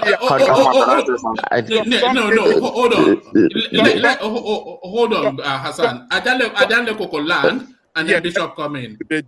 Some APC want to justify this, a draconian style of governing the people. It is wrong. Woman, are you doing the rounds, or it will still come to my turn, right? No, it will come to your turn. So I did want Hassan to speak. I'm tempted to speak. I will not. Yes, so I'll wait for my round. Yes, I'll hear from Bishop, Rational Mind, and then invite Hassan to wrap up that conversation. Bishop, let's hear from you. I think Bishop. It's pretty. Yeah, can you hear me? Yeah, we can. Carry on. I hear you. I think it's I don't know how to say it, but let me lay the premise. Don't let us this attempt to try to turn history around. I don't want to call it being blatant, but I will give you the premise. Immediately after the 2015 election, there was serious rising in the southeast. That was when Radio Biafra became something very big, something very serious. And spontaneous riots here and there, they were destroying people. By Head Bridge in Onitsha, between Onitsha and Nasaba, was the first time they were having one of their processions, and they ran into a policeman and they murdered the policeman in cold blood. If that is not enough to trigger any responsible state, there was a name they were calling, apart from calling Okorocha Awusa, there was a name they were calling the president there that one man had cautioned me not to use on this space. And that was the first time they killed, I think, 2 policemen. Then after that, it became a fashion to kill policemen and seize their arms and ammunition. And from then, we were hearing on TV and on air soliciting for gun that they are going to wage war against Nigeria. And you said they were peaceful? Really? And Nnamdi Kanu was not arrested or attacked, or even nobody came against him until they have done. In which state would you be killing security officers? Do you know the police killed just in the southeast in this past how many years? Do you know how many policemen, military men, even civil defense? A few days ago, about a week and a half ago, they killed 6 in cold blood. And that they did not do anything. It's human rights. What kind of human rights is that? That you are waging war against the state? Because let me finish, please. Please let me finish. Policemen are representing the state. So if you are saying you are trying to return the story, I was listening, and I've said it here. I listened a lot to some of those what do you call it? Nothing could be more inciting. Then we go. Igbo was doing this thing. If to that attack, they thought the attack that they said they kidnapped Dr. Aborode, what's his name? And it turned out to be lies. They went and ransacked the house of the Serikin Fulani in Igogo. I'm from Okeogun, technically. So they attacked the house. A small conflict happened in Shasha in Ibadan. They turned it to. Do you know how many people that were killed in Shasha because of the host madness? Where would that one happen? And the government will fold its arm? and be watching and be looking? I shudder when we say some things out of sentiment. The truth of the matter is that, of course, we will not always have it the way we want, but outlaws must be dealt with as outlaws everywhere in the world. There will always be degenerates. How do you call them? Renegades. There will always be renegades. Hold on. Why don't they just arrest him? Why go and shoot up a whole bunch of people? Why don't they just arrest these people? Arrest who? I want to respond to that. I want to respond to that. Can you hold on now? Hold on, Ekene. Why don't they just go and arrest Nnamdi Kanu and Sunday Igboho rather than just tell Dan Ladi to get the AK-47 and go and shoot up everybody? If I remember very well, I remember Igboho's home. Maybe it will take me some racking to remember what happened in Nnamdi Kanu. So let me tell you what happened in Igboho. Igboho was on TV, not one, not twice, threatening that there is no government. That if they send 1,000 soldiers, they will be lucky to go back with only 10. He was so sure of himself. And when they needed him and he was going to be arrested, the report said that they fired shots at the security operative first, at the DSS. So if you fire shots at police, even in America, you fire shots at police, ordinary policemen, talk less of not fire shots at FBI. And they will not throw candy at you, or give you chocolate, or throw roses at you. They fire shots. No. Why you've not answered the question. Why didn't they just go and arrest him rather than go and blow up the house like they did? That's what I was saying. They were going to arrest him. They fired shots at the security operatives that were coming. That was the report we had, and they did not debunk it. And they still met 2 or 3 firearms in the house. Where did you get that report that they fired? Where did you get it? Government that govern with life. And then hold on. Allow me to respond. Allow me to respond to what many players. Can I settle down? It's just too many voices. Yeah, hold on. Bishop, can you address one thing you said? Because when you come here, you said certain things. I just wonder sometimes. Hold on. Whether you are No. I don't want it to degenerate this time around. So let's keep the tempo down. Right. Carry on. Yeah. All right. So okay, let me just go to the issue. You said, Dr. Aborishade, you were saying something about that it's a lie. It's all cooked up. The way Aborishade died, that led to Igboho responding to this whole thing. I have my own narrative. Not my own narrative, but I will take you back to my memory lane on that. So okay. What do you have as to that? Because you say you are from Okeogun. So if you are from Okeogun, you know what happened to Aborishade that led to his death. That is different from what the narrative that Igboho is spinning out there, or is telling us out there that is different. What do you have to the contrary? I am not quoting Igboho. I am quoting the governor, and I can look for his interview he had on Fresh FM with Isaac Brown. That what led to the death was Igboho was a battle of the local government chairmanship of the PDP. The man that masterminded that was arrested. I don't know whether they started his trial. That was from the governor of the state, not a governor that is dead, the governor that is alive. Because I had various versions. Oh, the man was kidnapped. Oh, the man was this, the man was that. And the governor said he actually went to speak with the father. And they told him that even the guy that took him in Okada, because he became a suspect too. Because the guy wrote back. He did not even complain with them that something happened when he first came back. So the father of the Dr. Aborode, not Aborishade, told the governor, and the governor said what I'm saying to you on an interview on radio. You can look for that interview, and except if the governor is wrong, you have better security information than the governor. So if you have a different version, well, for the fun of it, maybe it's one of the ones I have had before. But I am quoting the governor, what he said, and the people that were arrested, and they said they are being prosecuted. So I don't know where we. I mean, if you want to land your point, because I want to come in now. All right. Before you come in, Rational Mind, let Ekene have his brief interjection, and then Rational Mind, you put a position, and then Hassan wrap it all up. So Ekene, come in. Yeah. Okay. One man. Thank you very much. Yeah. I want to interject something that Bishop said about South and what happened.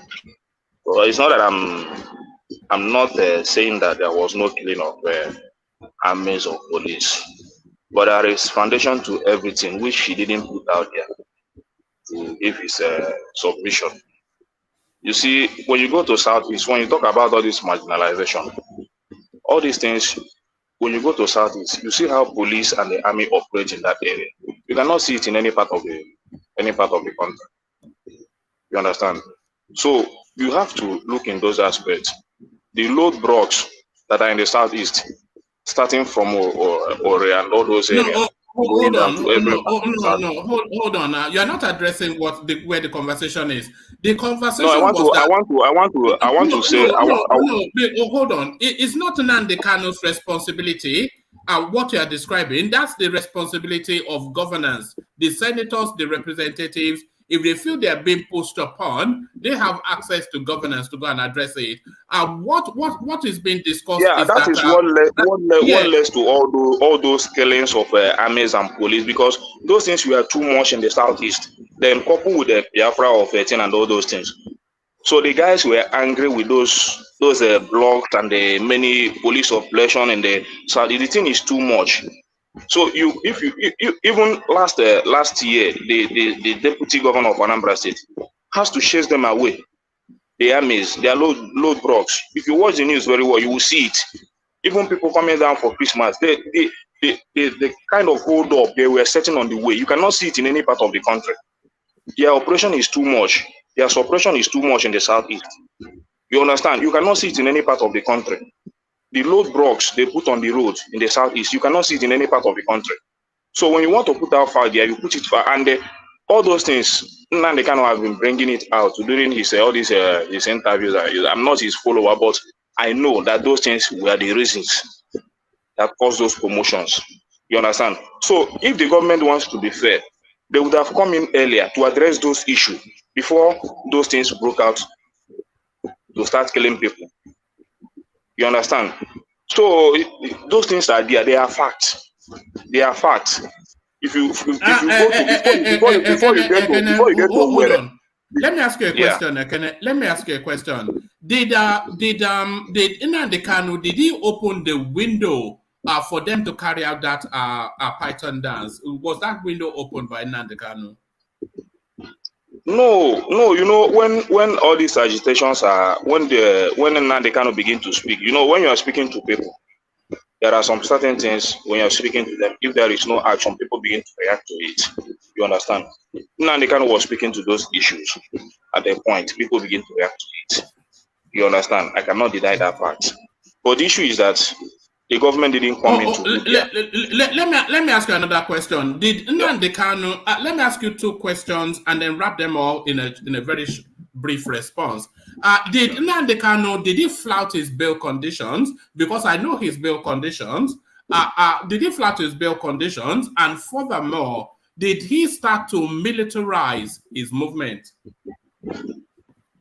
Well, the government of the day didn't give him the space to attend this because I know if I could remember very well vividly that after they gave him the bail condition, they also the Python dance took place, then he ran away before they begin. I know that as I can remember, after the judgment and everything, they gave him bail. The Python dance took place, which led to even his father died. His father and the mother died in the process, so he ran away.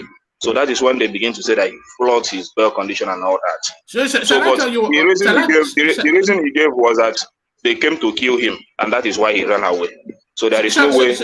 Shall I tell you what happened? Shall I tell you what happened there, Kenneth? Nnamdi Kanu, Nnamdi Kanu was in custody and was granted bail. So the Nigerian state had hold of him, and they need not, if they were going to break the law, they would not have let him go. But the court said let him go, and they abided by the court rulings. But the court set certain conditions to the release of Nnamdi Kanu. The court set the condition that he should not be in a gathering of more than 10 people. That was one of the conditions. Yeah. The court also set conditions that he should not make public utterances. That is another condition. And the court also says he should be presenting himself in court as and when the court requested. So they set a whole raft of conditions. Hold on. Immediately Nnamdi Kanu was released, he started holding what essentially served as a rally of his people. And then in that window of that bill, he formed the ESN and all of that narrative. Hold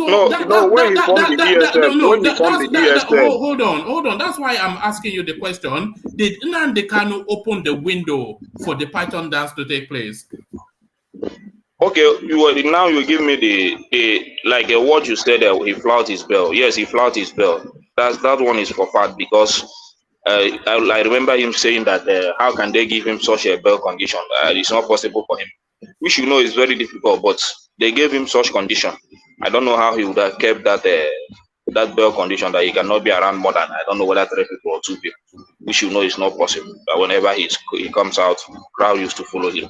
So in those instances, that is when they begin to they apply that Operation Python dance, and then he ran away.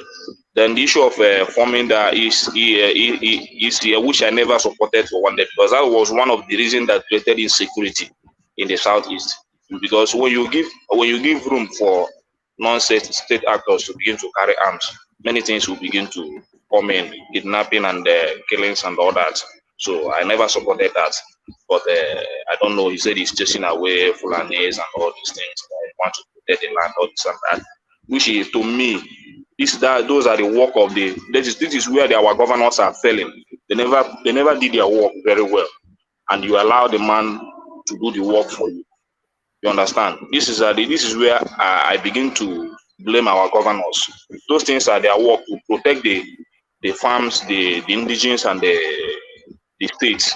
They didn't do their work very well. So the man, they gave him the opportunity to come in. You understand? So all these things are the failure of government, both the state governors and the federal government. There is no two ways about it. So when people begin to agitate, you begin to look into the agitation. The government should come in, know what is their problem. When they're talking about police people, me, I am a witness to all these things. When you go to Southeast, you cannot move from here to here, roadblock, from here to here, roadblock. Those things are too much in the Southeast. So whenever I travel, the thing, even me, I used to get angry. You cannot move everywhere. Police, you go here from which I never see it in any part of the country. So it's just like the Southeast, but the government didn't do their work very well. Those are the things, when people begin to complain, the work of the government is to sit down with them. For example, the thing happened last year, December, people couldn't come in. Just all these things you see in the health bridge, all those hold up used to see there. They are not hold up. They are just police people broken here and there. During Christmas period. And I could remember when PW was governor, he used to clear all those things.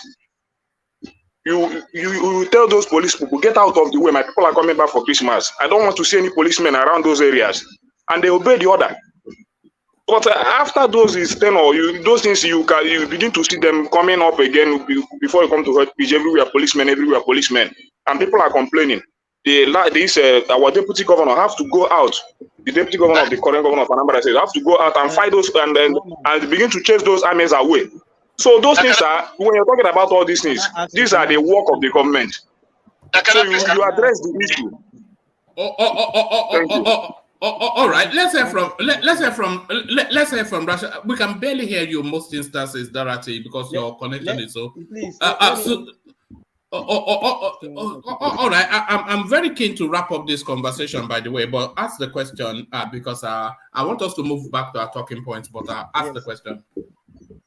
Okay, thank you, Roman. What I want to say is this. The issue of that roadblock has been in the Southeast for some time, probably because of the security nature. But let me just put this question straight. Why is it that when Buhari won the 2015 election that IPOB started fully? It has been before that time. But why is it that immediately Buhari won that election, that was when IPOB started. And don't forget that the Southeast were the ones that just finished ruling with Jonathan. Why is it that? And that's the reason why I see it. Probably, don't you think it's political? This issue was political at the beginning, and it's snowballed into catastrophe for the whole country. Because I could not see any reason why a state, a region that participated actively in governance for how many years? For almost from 1999 to 2015, started saying that I serve in the Southeast, I serve in Enugu State. You get it? So I want you to clarify that. Why is it that after serving in the government since 1999 to 2015, it was in 2015 that somebody now said, "Oh, we are being marginalized. We are being this." That was the talking point of this guy, Nnamdi Kanu. But I'm not saying what Buhari did was okay. I did not. I have even spoken about this today at all. Thank God that we should try as much as we want to do away with all these military guys. All these military guys. Let's make sure that nobody that's ever wear khaki, whether police, paramilitary, or any military officer, has a hand in our governance again. So, but I want just to put that question to you. Why is it that after 14, 15 years, then somebody said we are marginalized? I just wanted to clarify. Okay, are you asking me? Yes. Okay, I cannot say it's during Buhari that the Southeast begin to say that they are marginalized. It has been there since all the while. Just that other governments have been able to do better. Like when you talk of Obasanjo, when Obasanjo did what he needs to do to quench some things. In short, when you talk about marginalization or that issue, I used to tell you people here that issue of Biafra is not what you can just come and say it's an ordinary thing. I can tell you that 80 years old man is talking about Biafra. 100 years old man is talking about Biafra. I have many of them that don't even believe on all these elections and all this. They are there. So it's not what started in 2015. It's the way the government of the day managed it. Buhari didn't manage his own very well. I believe Obasanjo did very well in his own. Good Lord did very well in his own. Obasanjo was able to bring down government, brought off a lot of people from the Southeast. Even they begin to accuse the government that it was a government of Igbo people. So something like that, he was able to manage that space and govern his state 8 years and left. The same thing with Jonathan. You understand? So, but in terms of Buhari didn't come in to address the issue the way other people did, and that is why his own. In fact, that time there was presence of army, police in the Southeast more than the time of Buhari, more than any other government. Just like he pumped them in, go and do your work. He never used his position very well as a father to address the issue. Those issues were being raised. So when you're talking about marginalization, it's not what started today. It's not what started. Biafra of a thing is not. In short, it's not IPOB. When you're talking about Biafra. They're talking about Biafra. It's not what started today. I can tell you. You said? Sorry. Did you want to? What did you say? Yeah. So what I'm saying is this. Yeah. What I'm saying is this. Like it depends on the government of the day. And I can see that I have seen that agitation coming up now, and now it's coming from the political leaders because I saw their meeting today. It's beginning to come up. So, which if this present government didn't address, it will still affect it. I'm beginning to see it today. All right, thank you. It depends on the government of the day. Buhari didn't manage his own very well. That is why you saw all those things during his own time. So, thank you. All right, brilliant. So put a position, a rational mind, and then wrap it up, Hassan. Rational mind. That's it. Sorry, I know we're taking your time, but if I will speak, I have to take a long time to explain. But let me see how far I can go. Well, you see, the Nnamdi Kanu thing. We need to understand how it all evolved. 2014, 2015, when those Chibok girls were kidnapped during Jonathan's time. We saw there's a picture of Nnamdi Kanu online. So for those naysayers who say it's because of what it could be. Yeah, I know he's a secessionist, an IPOB person who wants a separate state of Biafra.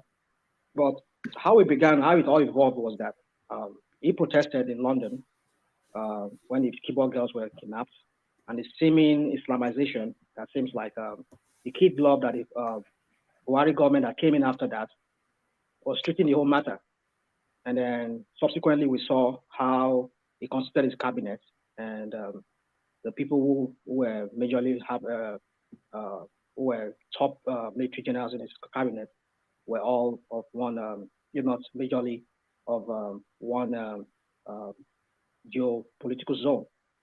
And that led Nnamdi Kanu to start his scathing broadcast, and he started attacking the Nigerian government for the lopsidedness and his seeming incompetence at that time. And he started using the radio Biafra, and then he had to. They said he was accused of shipping in some radio equipment into Nigeria, and that was why he was arrested in Lagos for that. That he was trying to bring in that equipment to start disseminating some messages to the people to start a rebellion or whatever. So he was incarcerated. He was released. One man, your question when you were asking, when you said to him that he flattered him, possibly he flattered it, no doubt, he flattered it. But that condition is too strict, I must say. You cannot have a man like that not to have people around him. But yes, he flattered it. Law is law. But then one man, if he flouted that law, go to court, tell the court that granted that bill that he has flouted that law, and get the police to go arrest him. Not for you to go and send the military on him. Go to court. As they use the word themselves. Go to court. FGN should have go to court. Ask the judge who granted that condition of bail that this guy has flouted his bill, provide the evidence, and then Nigeria doesn't have that kind of a system whereby they have a police that is attached to the judiciary that has to carry out their enforce their whatever law, even though they have it. I mean, it doesn't exist. I don't know if they even exist. So go and arrest him, not in the style in which they did that Python dance or whatever dance they call it, and they had to go and I mean we know how that played out. This guy barely escaped with his life, and he was mad that they were trying to kill him. If I were to be the person too, I would be mad that the Nigerian state is trying to kill me. Why didn't you go to court? His father and his mother died in the process. Well, they died, but let's leave that out of it. So the point is this: you see, one man. Sometimes some of us want to rewrite history. Go on; it's online. Go and read. Go on. Our viewers that are listening to us, go and see the antecedent, how this whole thing began. Yes, Kanu was a secessionist, but not at the level that he started. He went post 2018, 2019. Just after when he was arrested while coming to Nigeria, and he was arrested because they said he brought in some radio equipment, and they said he was doing some kind of reconnaissance or whatever they call it, whatever law enforcement language jargons they call it, and they arrested him. They took him to court. They granted him bail. So the point is this: we need to follow this. Yeah, it might be that they some. You see, there's a lot I want to say, but just because for the sake of time, I also want to go. Now, please, if you allow me, the Igbo matter. The Igbo matter was that Dr. Aboshede, or I don't know how to pronounce his name. We know how he died, except maybe what we're hearing is there from what Bishop is telling us. But I don't expect the governor to tell me the truth about that matter, because after he died, we saw what happened, the subsequent issues that happened, whereby the Fulanis were attacking people in Igongo, those Okeogun area. We saw that. I mean, this is the same. I mean, this is the same as I was talking here. I mean, history is there. It's online there. Pashoranti's daughter was killed. They said the so-called Bola himself, who is the president today, when he was asked the question, he was asking that show us who are the people. How do you know it's the Fulani people that killed them? It said show us the cows. That was what it said. But people, after that woman, you and I, all of us were here. We were playing several video clips of people being kidnapped, going traveling within that Benin or Express Road, that Benin Ibadan Express Road. I mean, we've seen people who came here and tell us that they were kidnapped too. And people that kidnapped them, they were people who looked like these people from the Sahel, these herders from the Sahel. So what are we talking about? And then we saw a gentleman who left Atlanta from here to go back home to look at his farm and how he was. I mean, there were videos circulating online where he was talking to people. They were negotiating with him, with his brother, or whoever he was negotiating with.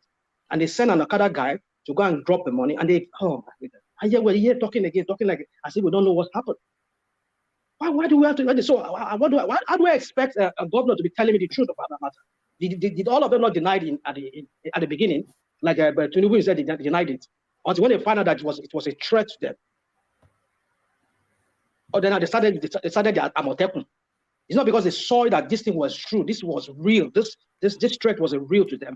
There were these herders from the Sahel who were coming down south, and they were, I mean, in Ekiti State, he put in place some kind of law to like really put them to really arrest that situation there. We saw that. So why would you be telling me that what was said that Aboshe did, the way he died, was in the hands of these people, kidnappers? Aborode. So, I mean, what are we talking about? We saw one from Atlanta here who went home. His personal assistant, the lady, the girl, both of them were kidnapped. They were negotiating price with them. They said, bring money. He sent somebody to go and give them money. The Okada guy. They only allowed, even the Okada guy, he barely escaped. They macheted this guy. The guy who go with the Okada guy, he was killed. After this guy collected the money, they killed the girl, they killed the guy, the owner of that farm. I mean, we saw all of this online. Why we just come here because we want to be politically correct, or because we are for one man? I mean, not you one man. I mean, for so-called one guy from Lagos who don't even know he's a president, and he's telling us because he wants him to become president, and then we should just throw every other thing under the pot and sweep it under the carpet. Well, don't get me wrong. I'm not being emotional here. Don't think about it. It's just sometimes when we talk about things, we need to put things in perspective. We need to follow the trail of how it all began. So I'm not telling you that no, it was some, I don't know, whatever you explain now when you just but the narrative out there was that Aboshe Day, whatever, he was killed because he came back home to his farm and they killed him there. Because they felt they wanted to eat it, they wanted to bring their cows into his farm to eat. So he said, no, you will not do that. And then he said, well, if you don't allow, we saw many people, even in my own state, where I'm from the creeks there, we've seen elders that goes into people's farm. All of them, my people there, they know how to treat them. They know how to treat their idiots there. I won't tell you how to do it, but let's just leave that. But the point is this, that okay, we saw them, how Nigerians they ran into Benin Republic because of this same killers from the Sahel. So let me just let all right, Hassan, wrap up that space. No, I want to go from that space. No, yeah, I want Hassan to wrap it up and then we move on. Sorry, what is it usually degenerates when we get to this space. Wrap it up, yeah. There's a lot of emotion and sentiment around this issue always. So let me just say this. Let me talk about it more generally. You see, what I want to say is that I have noticed that people who do not stay in Nigeria, they have this, they expect Nigeria to live to the highest of the highest of the highest of the standards that they are enjoying in the West. Yes, Nigeria deserves to be like the West, but Nigeria is not the West. Nigeria is just 60-something odd years right now. We're trying to build it. Our institutions, our processes, they need time. All of you that are on this platform, you did not just wake up to find yourself with gray hairs or however old you are. You went through a process, you ate, you grew, you did a lot of things to get there. So Nigeria is getting there. We are not yet at the level of the West. So sometimes when I hear people talk and they bring these standards, the top, most of the top, yes, it's good to, but it's also good to also ground yourself in the reality of your country. You see, one man, for example, where people will say, okay, our systems are not working. The government, the government is not supposed to take any action. Do you know, in the insurrection that happened at the capital in the United States, January 6th insurrection, how many of them now are languishing in jails that have been convicted? Many. Some were shot. There was a man or a woman that was shot to death in that capital riot of that day. And if that had continued that day, a lot could have happened. There are legitimate places where the state has the right, and it reserves that right to use violence. Whether our people's some people's have hurt feelings or however they feel about it, it is what it is. This is where we are today as a country. Yes, as we continue to criticize, we have to also criticize constructively. We have to be quite rooted in our realities, and then we can be able to see how best we can move the country forward. But it's easier, to find fault in the things that you are very far away from. Let me just say that. But one man, you talked about Reno Omokri. Reno Omokri too has been giving signals that he's coming back to Nigeria, or what is it with him and people like him too, or the Jonathan people? Did Tinubu give them any signal or anything like that they will get a free pass when he saw in the city or anything like that?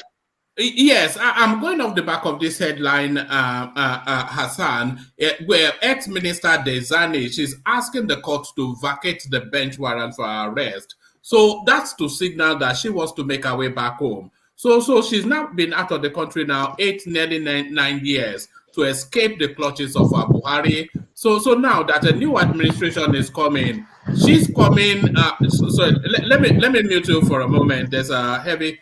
So now that a new administration is coming, she's coming to chance her hands with the courts because she's anticipating that it will be more a law and order sort of administration rather than the draconian thing that we went through with BUHARI. So she is coming back, and I have the anticipation that all these are forced diasporans who would rather, like somebody like Reno Omokri, he would rather be somewhere in Nigeria than wherever he is. So I have the anticipation now that all these escapees will start to make their way back home. So the return of the looters as led by DIEZANI. Yeah, I wouldn't argue that the slush funds are with DIEZANI. Yeah, she's now a citizen of Ecuador or something like that. Where she's a citizen of, she even became a minister or something like that. That woman has heavy purses, so don't be surprised that there's already an agreement in place to bring her back. Now I know a lot of people are readying themselves. They can't wait to put their hands into those slush funds. That kind of money for an individual to have when it even beats your imagination. It beats me every time I try to do it. The money is just too humongous. Oh God. Anyway,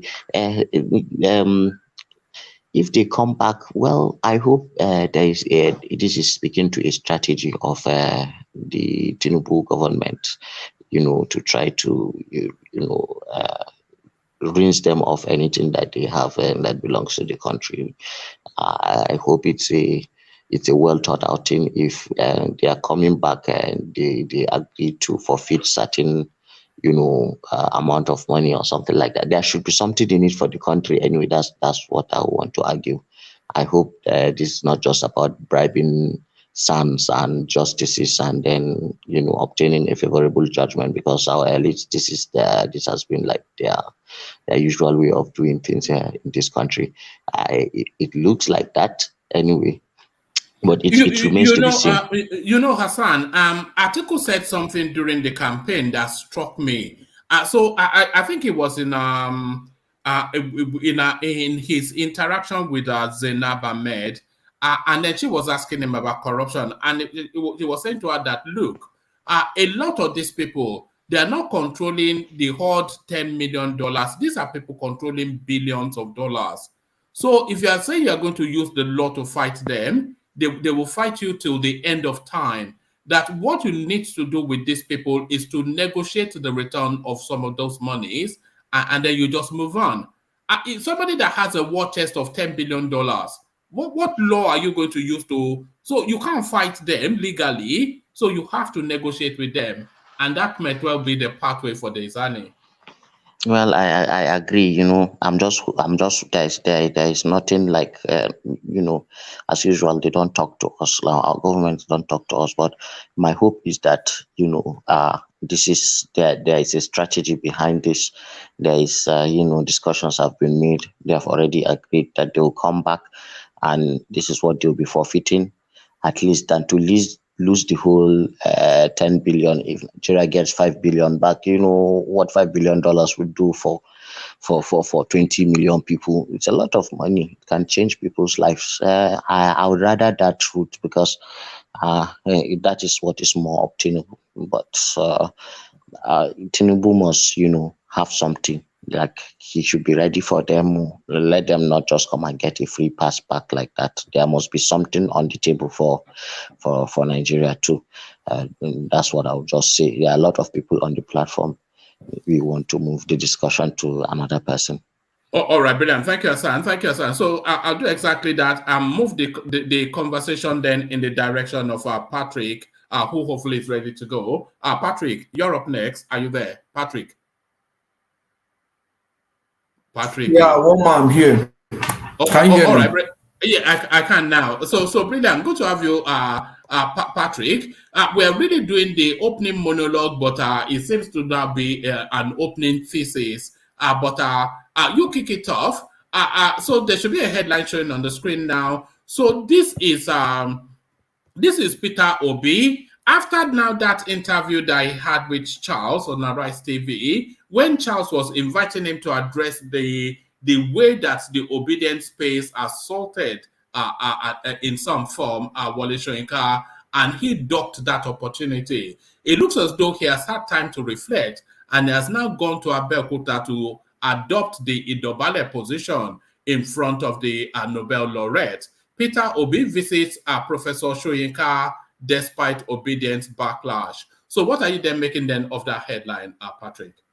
Yeah, very, very good. I think he has taken a step in the right direction. Even though when he was being interviewed, he was actually making excuses for them, and saying that initially said they were not obedient. They were opponents that infiltrated. And later he said they were hungry people. Obviously, he knew they were obedient, so he has gone to him, and I'm sure they must have tried to resolve things, and at least he's showing the obedient now that he identifies with this man. I think he's just trying to make up of what is left of him. Obviously, he has nothing left now. His reputation is badly damaged because of that audio, and says who? Says you, right? His reputation is, of course, damaged because of that audio. You can't tell me that his reputation is improved by that audio. So, or in your imagination, and that's it now. No, there are some options. After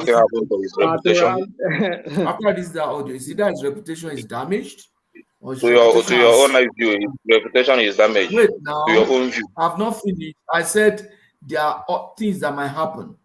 After releasing the audio, is either his reputation has been damaged, or his reputation has remained the same, or his reputation has improved. If there's anything, I know his reputation has not improved as a result of it. And I don't know whether any sensible or reasonable person would think his reputation has remained the same. So I'll just leave it at that. But I know his reputation has not improved as a result of it. So that's just the point that I'm trying to make there. He's obviously tired. I'll keep saying that. The man is tired. He's just trying to. You mean Peter Obi? Yes, of course. No, I think it's reached the end of the rope. It's just looking for a way out now. I think it's just it's tired. In a few hours time, we're having a legal case starting in Lagos. I mean, in Nigeria, in Abuja. You say he's tired, right? All of them I will collect now. When are they? One man, is it because he visited this man that made him tired? What made him tired? Is it the first person he visited that this thing happened? No, the body language of the whole movement, the energy is spent. You know, even if you go to their spaces now, they are now making demands of TINUBU'S administration rather than, you know, they've gone from president-select to president-elect. They've gone from is not my president to president-select. They've now gone from president. Do you watch Dele interview? He was there. One man was there. Do you watch the interview? How did you know I was there? How did you know I was there? How did you know I was there? I saw you. I wasn't there. What do you mean I was there? They gave you the interview was that? Which daily interview was that? On Aisha used to be. Yes. Mama was there. No. I was just laughing. I was laughing. So I want to believe that the man is. Did you see the way he lambasted Tinubu in that interview without fear? Did you see how the guy was fearless? So you say his face is tired. Remember he visited the. You remember when this same thing happened to him during the beginning of the campaign in the space of Fela Kuti, that is elder son. He still visited the guy now. So this is not an exception. This is his way. So that doesn't make him tired. No, it's you not need to because make of up. this visit. It's not because of this visit. You know, the obedient have told all the story that is available out there to be told. They've sent out all the damages, all the damage story, intention to damage and all the strategy. So they are used up. There's nothing they've done now that they will do to Tinubu that they have never done. There's nothing that they will do to the reputation of Nigeria now as a country that they have not done. They should give us another trick. Nothing.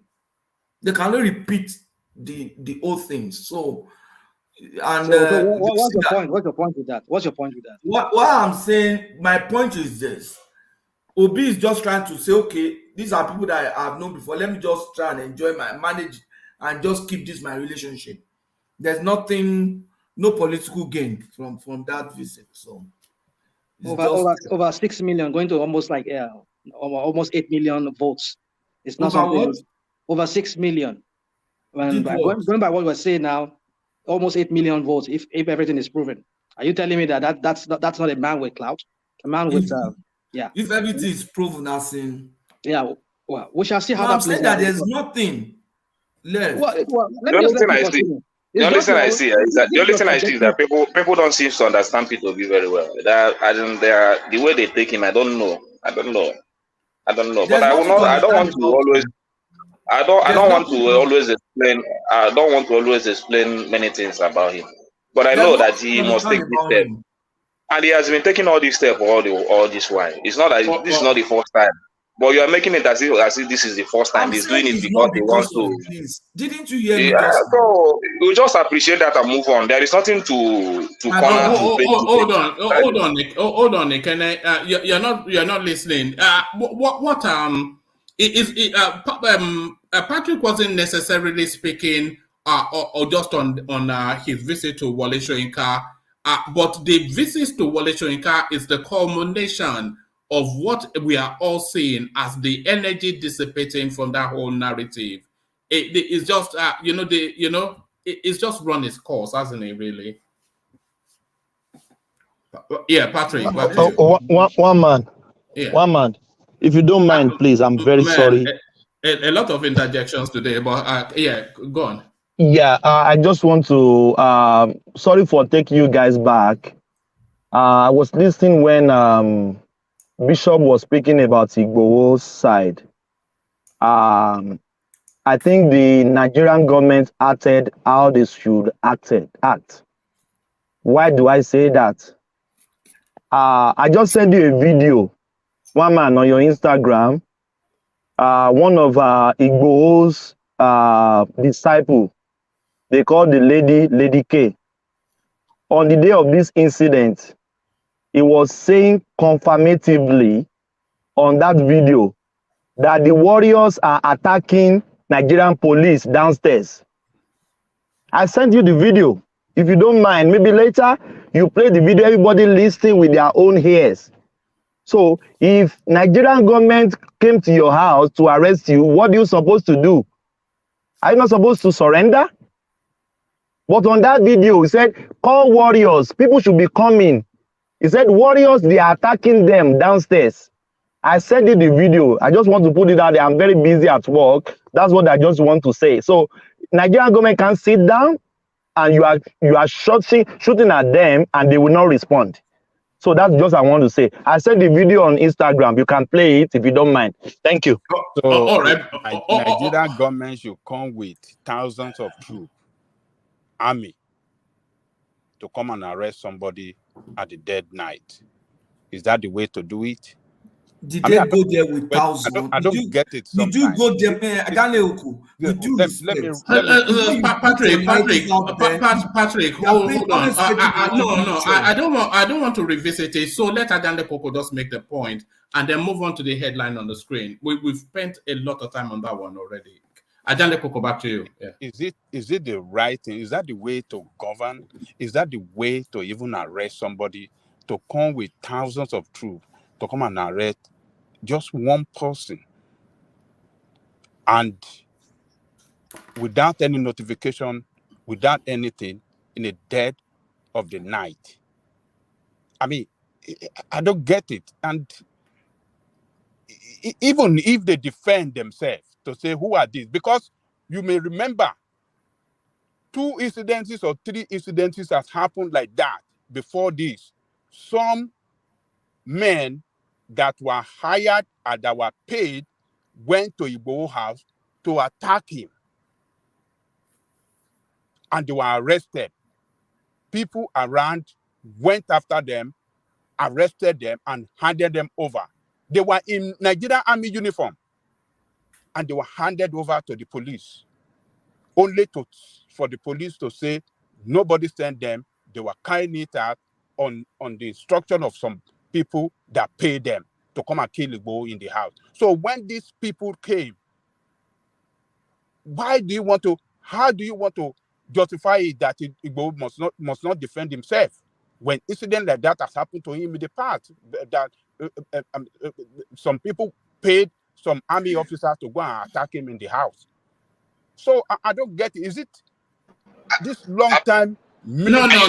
Just let Adande Koko land. Is it long time military rule mentality that worries us, and we cannot even think rationally again when we see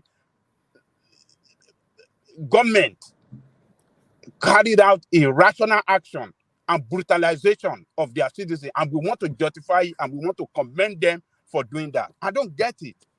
Let me just leave it there, one man. All right, brilliant. Back to you, Patrick. But Patrick, pick it up from the headline on the screen. Let me give you the backdrop to it. Northern governors did not necessarily want Tinubu to be president. So this is Lalong, but this is not the language of stab him in the back, because there's a narrative behind it. It says, the chairman of the Northern Governors Forum and governor of Plateau State, Mr. Samuel Lalong, yesterday revealed that Northern governors on the platform of the All Progressive Congress APC did not necessarily want the president-elect Bola Tinubu to be president of Nigeria when they supported power shift to the southern part of the country. According to Lalong, who was also the Director General of Tinubu Presidential Campaign Organization, their push for a southern presidency was rather in order to promote the unity, peace, and stability of Nigeria within the spirit of fairness, equity, and justice, which the late Premier of the Northern Region, Sir Ahmedu Bello, stood for. Lalong was speaking at the 9th Annual Sir Ahmedu Bello Memorial Lecture on Leadership and Good Governance, held in Lafia, Nasarawa State, according to a statement issued by his Director of Press and Publicity, Macham Makut. The governor said, when I led my colleagues, the northern governors, to push for power shift to the south, I thought it was actually Rufai that led that space, but he's claiming the credit. The governor said, when I led my colleagues, the northern governors, to push for power shift to the south, it was not because we wanted Ashwaju to be president. Rather, we wanted to ensure that justice and fairness prevailed in our nation for unity, peace, and harmony. That was what we believed our revered father of blessed memory, Sir Ahmedu Bello, would do in such circumstances. Fortunately, the party delegates chose Ashwaju, who was eventually accepted by Nigerians as he was unanimously elected. So that's the backdrop somewhat, Patrick, that clears up that. So this really speaks to the language of it was actually Tinubu that wanted this thing more. So there was no orchestration necessarily from the start to make him president. So what they were pushing for was for power to transit in that unwritten convention that we have within the Nigerian space, that you have your turn, I have mine. So then for the South to then duke it out. And in that duking it out, I would have suspected that a lot of them actually wanted to skip Tinubu for Shibanjo, but he wanted it more. And all of that narrative that he wanted it more and he prepared for it more is enhanced again by this headline by Samuel Lalong. Patrick. Yeah, thank you, woman. You see, they were championing for Southern presidency, and obviously Tinubu was the most prepared for it. They know, though they didn't mention that, they know that if they cede it to Oshibajo, it will be it will not be as easy a sell for them in the north as a Tinubu. That's just the truth. Because Tinubu has the machinery and the structure, because he has been preparing for this all the while. He has built that network of relationship and everything. He has friends everywhere in the country. That's just the truth. And even in the southeast, he still has some friends. So he was the most prepared. The only way it could have gone otherwise if Buhari has said, okay, I have a candidate and my candidate is Oshibajo. And that was why Tinubu didn't say, choose me. Tinubu's insistence was, let us go to the field and slug it out. That was his message. If you remember, throughout the primary, before the primary, he said, look, we want a free and fair presidential primary. And he was prepared for it. So, but the way Tinubu captured this thing, you want to think that, they didn't want him, But I mean, the main story spells that out. But there was one thing when we were discussing the other time, I wanted to interject. You didn't allow me, and I asked you if it was going to be my turn to address what you said it was going to be my turn. I want to iron out some issues, even though we have passed it. I want to correct some wrong narratives there. You see, when we speak, we create impressions, and some people believe us. And at times, when we speak, we don't say, oh, I am not sure, but this is what I think. We speak with so much audacity and so much as if we were either there or we have it on good authority or we have certain things. There's nothing. And because of that, I want to address some things. The Nnamdi Kanu case did not come because Buhari appointed some service chiefs that are from the south, from the north. In short, when Buhari came and took over power, the chief of army staff was from the north. The chief of naval staff was from Cross River. Inspector General of Police was from my local government in Edo State. And the chief of air staff was from Bauchi. So it wasn't as if Buhari just put his northern brothers there. And the chief of defense staff was a Yoruba man. You get what I'm saying? The Yoruba man, chief of defense staff, Cross River man, chief of naval staff, northern chief of air staff, chief of army staff, and the inspector general of police was from south. So how more balanced would that be? There are 5 service positions. You understand? And they can only be shared among 5 regions. You understand? They cannot go to 6 regions. You get what I'm saying? So the idea of this narrative that is out there, oh, Buhari just put all these people in service chief, that is not true. That's not correct. I can give you their names: Buratai, Ibokete. Who is the chief of DSS? Service chiefs. Wait now. No, hold on. Who is the DSS? Who is the chief of DSS? Give that to me. Give that to me. We have sounded that certain Daura there before they removed him. Daura was it. I just told you. Let me land now. I never land. There was certain one that was there before. I think it's from Kano or from Katsina. Before Obsiba just sacked him. Who was that? Was it Daura? I think, yeah. It was Mama Dauran. It was Daura now. Who is the president? Okay, after it was sacked, the acting was from Niger Delta, was from somewhere Niger Delta, something like that. But what happened when they came back? What happened? He removed him. He put his own. Where to go and call this certain Daura that has retired? They brought him back to become the head of DSS. Now, who is the head of the NSA? Hold on. You can't bully me. Hold on. Let me give you. You asked me a question. Okay, you didn't ask me a question. You were already answering them yourself. Okay, go on. If you say I want, please let me interject. I will allow you to interject. But if you ask me a question, you expect me to answer them. I want to answer. I say, hold on. No, you can't bully me. Okay, sorry. Apologies.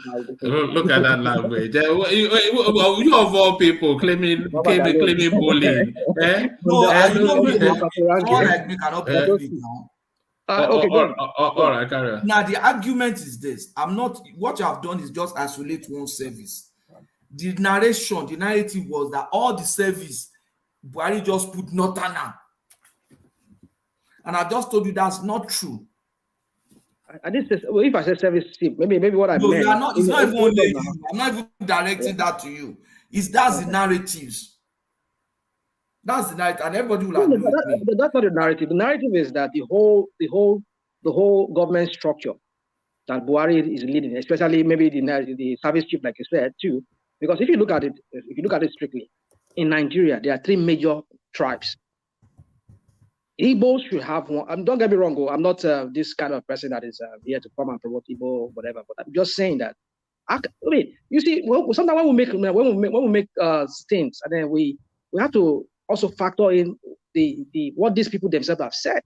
Is it not the same boy that went to New York, that came to New York here and said, how can you expect me to give 5%? Somebody that gave me 5%. See where you are taking the story. I'm picking this thing. Sorry, where are we? Get back to where you were. You are looping around in circles. Exactly. Yeah. We say that the narrative is that he did this and all the service chiefs were in it. I've just proven that was wrong. Then two, the first narrative, another narrative that I want to correct was that the army during Python dance went to Nnamdi's house to kill him. No. They mobilized the forces and say, we are going to his house now. We want to go and kill him. We don't have such information.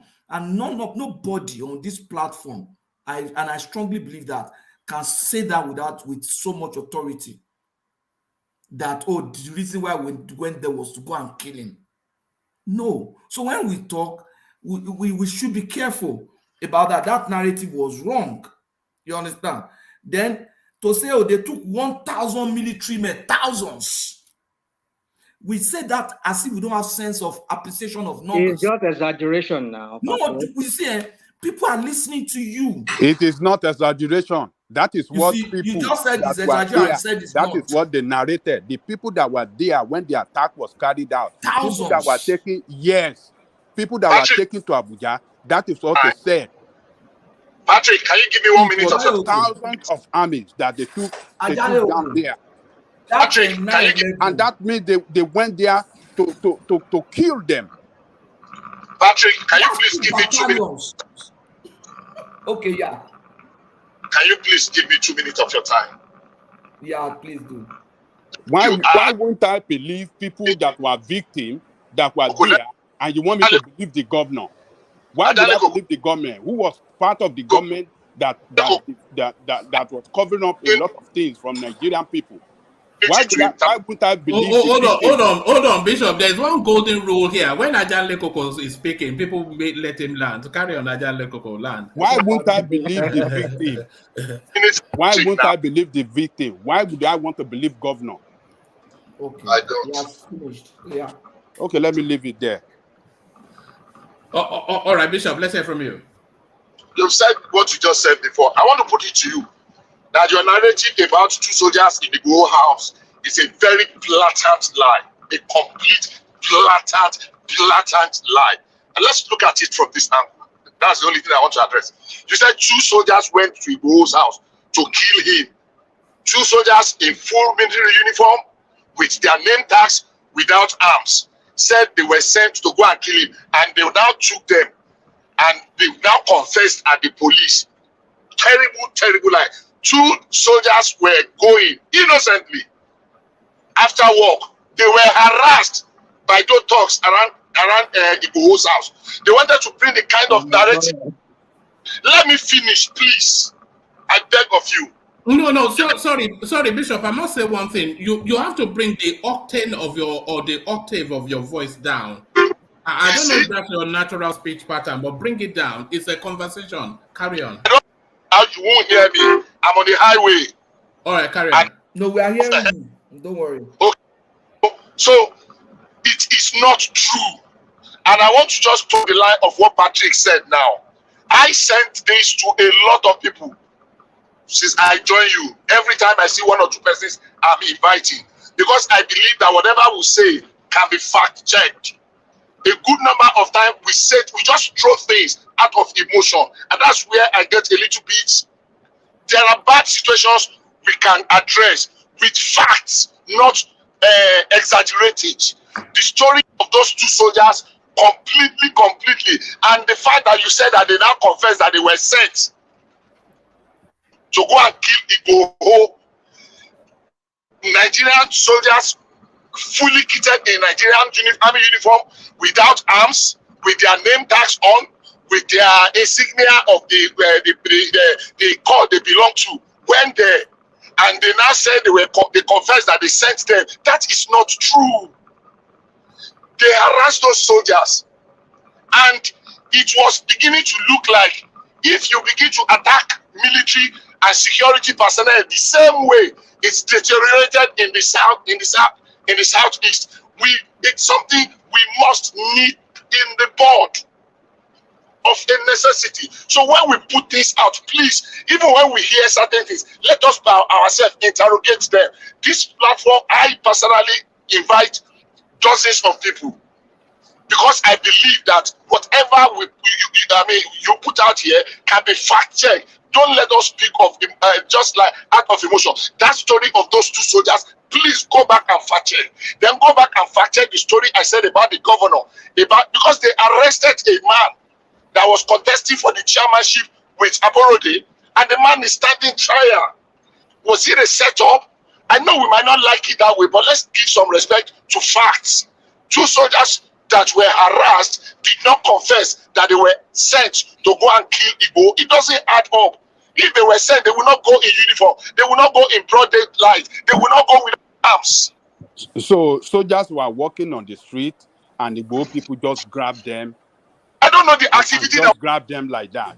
Is that the way it is done? Just easily. They are just walking on the street, going on their own, no, and they just went and grabbed them.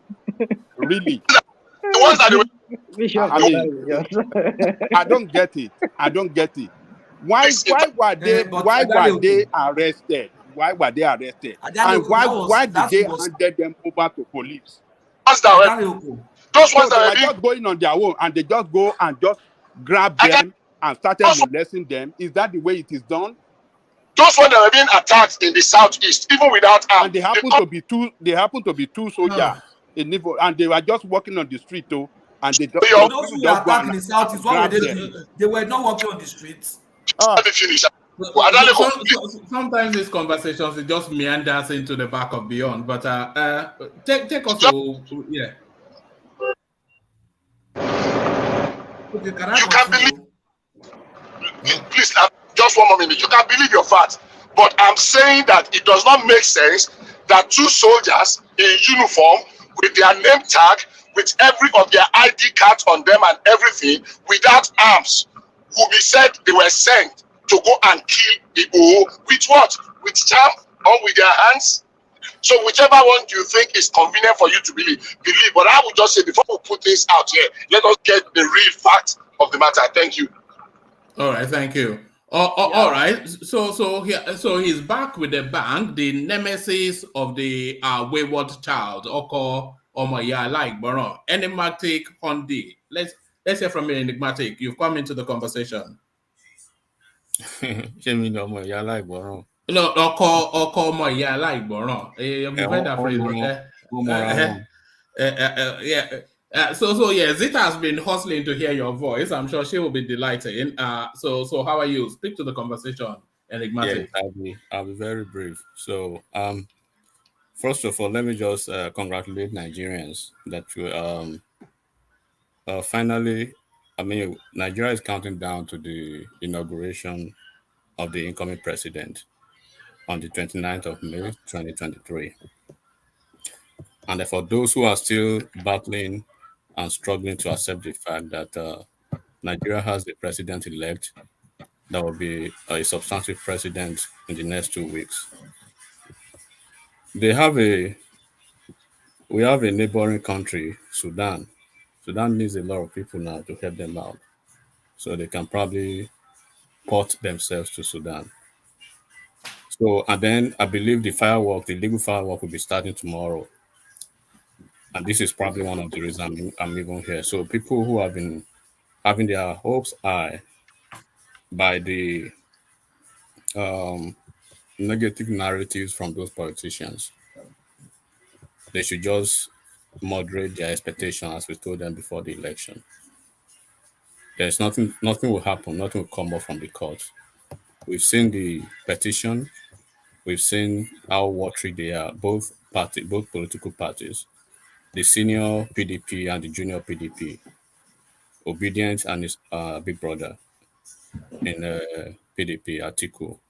So nothing will happen. We'll just pray for the continual harmonious relationship of all regions in Nigeria. So let me start by this Sunday Igboho and Nnamdi Kanu's narrative. Nnamdi Kanu, he did something wrong, same as Sunday Igboho. They are secessionists. Nothing they did is should be no reasonable government will tolerate their excesses. However, the government in its own part, they've done a shoddy job on that. The reason is not actually far-fetched. President Buhari's relationship with the people of the Southeast, the Igbo people, especially, has not really been rosy. It's not been a rosy one.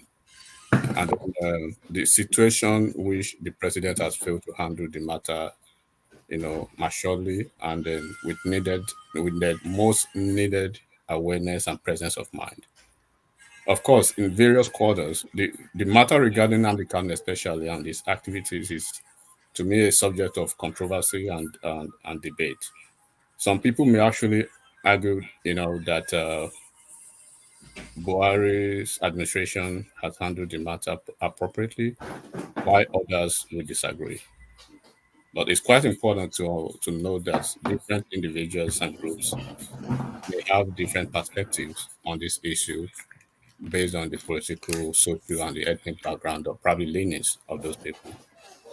So the Nigerian government has accused Nnamdi Kanu of several allegations promoting secessionist activities, and has charged him with the TURAI and avalanche of various offenses, including terrorism-related charges too. And his arrest and subsequent trial have generated, of course, as expected, significant attention and then, national discussion, especially from the Southeast. But ultimately, whether Buhari's administration and Buhari himself as a person has handling of Nnamdi Kanu's matter now is considered proper or not ultimately depends on the individual viewpoint, like I did say, and the interpretations of the situation, basically. So, in my own expectation, it's quite advisable to explore, different sources and reasons, especially in a comprehensive and a more, combustible manner to seek a political solution to this. And I want to believe the incoming administration of Bola Ahmed Tinubu should be able to explore such opportunities because, it is almost a fait accompli now to the people of the Southeast that Bola Ahmed Tinubu will be dealing with them double blows. Of course, they are suffering the political blow as already. Give me a second.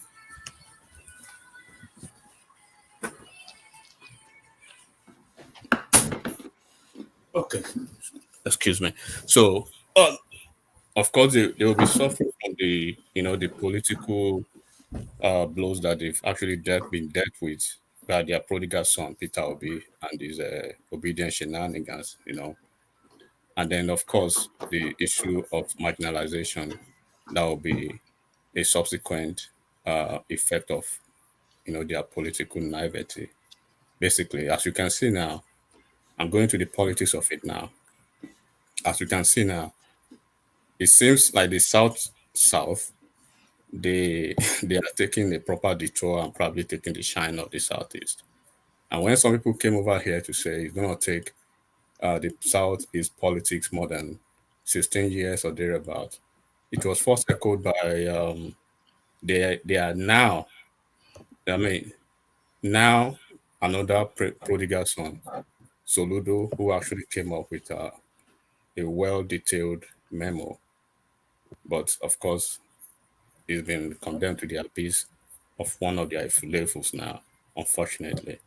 But be it as it may, my sympathies and my thoughts and prayers are with the Southeast people, Nnamdi Kanu's family, and of course Peter Obi himself, because Peter Obi is actually Enigmatic. How do you see the Tinubu administration shaping up? And to that headline on your screen, as I'm sure you are fully aware, it looks as though there's a consensus wrapping around Godswill Akpabio, which then will completely shut out the Southeast for at least the next 8 years. Because if Akpabio gets it, is likely to serve 2 terms.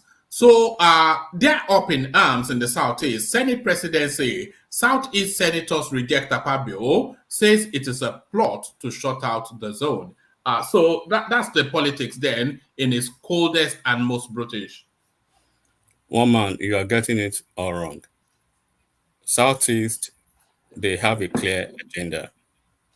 They want nothing but presidency. Unfortunately, they lost it. So, Orji Kalu, Southeast, they are primed, right? This is their pot of porridge. The Senate presidency is their pot of porridge. They have a choice of first refusal. That is more or less like their natural inheritance come June 5th, 2023. But because of the myopic and the blind politics and the unzobu politics that they played, once again, as echoed by Shukuma Soludo, the incoming governor of Anambra State. That's why they are in this quagmire now. Of course, a lot of political Lilliputians will not see it as that. They will basically say they don't care. They don't want nothing but the presidency. But it's quite obvious to political eggheads that Peter Obi has absolute zero chance of going to the presidency. And that's why you can see all these, vituperations and all these immature tantrums all over the TVs now. So we are making a mole out of a hill for the Southeast people. They've already shattered their course. And they went full gun blazing for what they wanted. They wanted the presidency. Every other thing, damn it. They don't even want Orji Kalu to start with. right? They don't want Orji Uzor Kalu, and Orji Uzor Yeah, Kalu. but it's not really about what they want, is it? Enigmatic. It's about balance. It's about balance. It's about the country reflecting the public face of the country, reflecting the composition of it. You know, it's Okay. about balance. You Yeah. cannot not have the Southeasterners in some form of the corridors of power. Okay, you only have balance, right? With an Ashwaju's presidency. If Ashwaju had lost, where would you be talking about balance? Let's take it at that first, right? First of all, the South, they wanted something, they went for it. They know what they wanted. They went for it, and they are almost there now. The Southeast, they wanted something different. They went for it. They failed. And they basically, when you look at what is happening in the South, I don't even know if people are aware of what is happening in the Southeast APC now. The APC caucus in the Southeast, 90% of them had issues of anti-party now. Almost all the states in the Southeast. It is on record as I'm speaking to you, one man. 100% of all Buhari's cabinet member, right? Parastatals, MDAs, and agencies that are appointed from Southeast worked against APC in the Southeast. All of them, no exception. Oyema, Godfrey Oyema, OUK, just mention the names of who could be political apparatchiks of APC's extraction from Southeast. They all worked against APC. So when you are looking at the political capital of all these folks, vis-a-vis, talking about national cohesion, you cannot speak about national cohesion when you are basically confused. These folks are confused. Enigmatic, can I ask a question? I think you Yes, have sir. to explain it well. You said they work against APC. Are you saying all?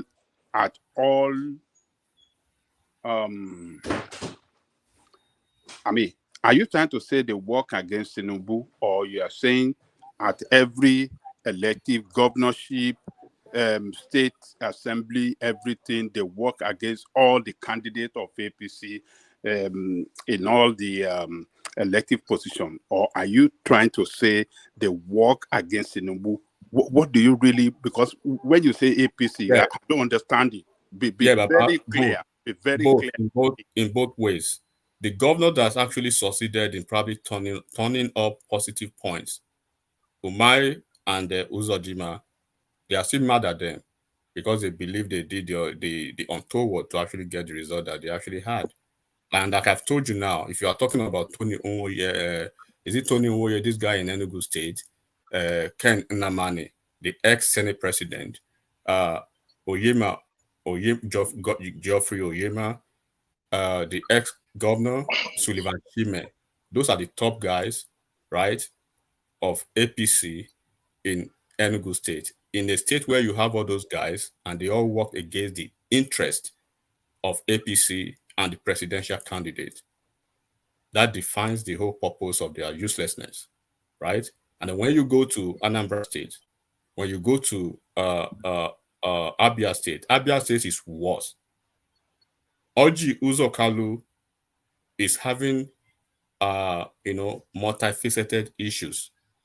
Okorosha, just mention, when I say 90% of all the APC top dogs in the Southeast worked against the interest, just like Omagege and his team worked against the interest of their presidential candidate. It is on record that he worked for Peter Obi and Peter Obi turned against him at the gubernatorial election. So they are still having issues with that. So these are facts. They are not just conjectures of ideas or rumors. So they don't even want to hear anything from that region now. But what I'm talking about now, you cannot be speaking about national cohesion when you are coming from a home. You have to take care of the home, right, before you go to the front, to the frontal page of what political achievement you want to do.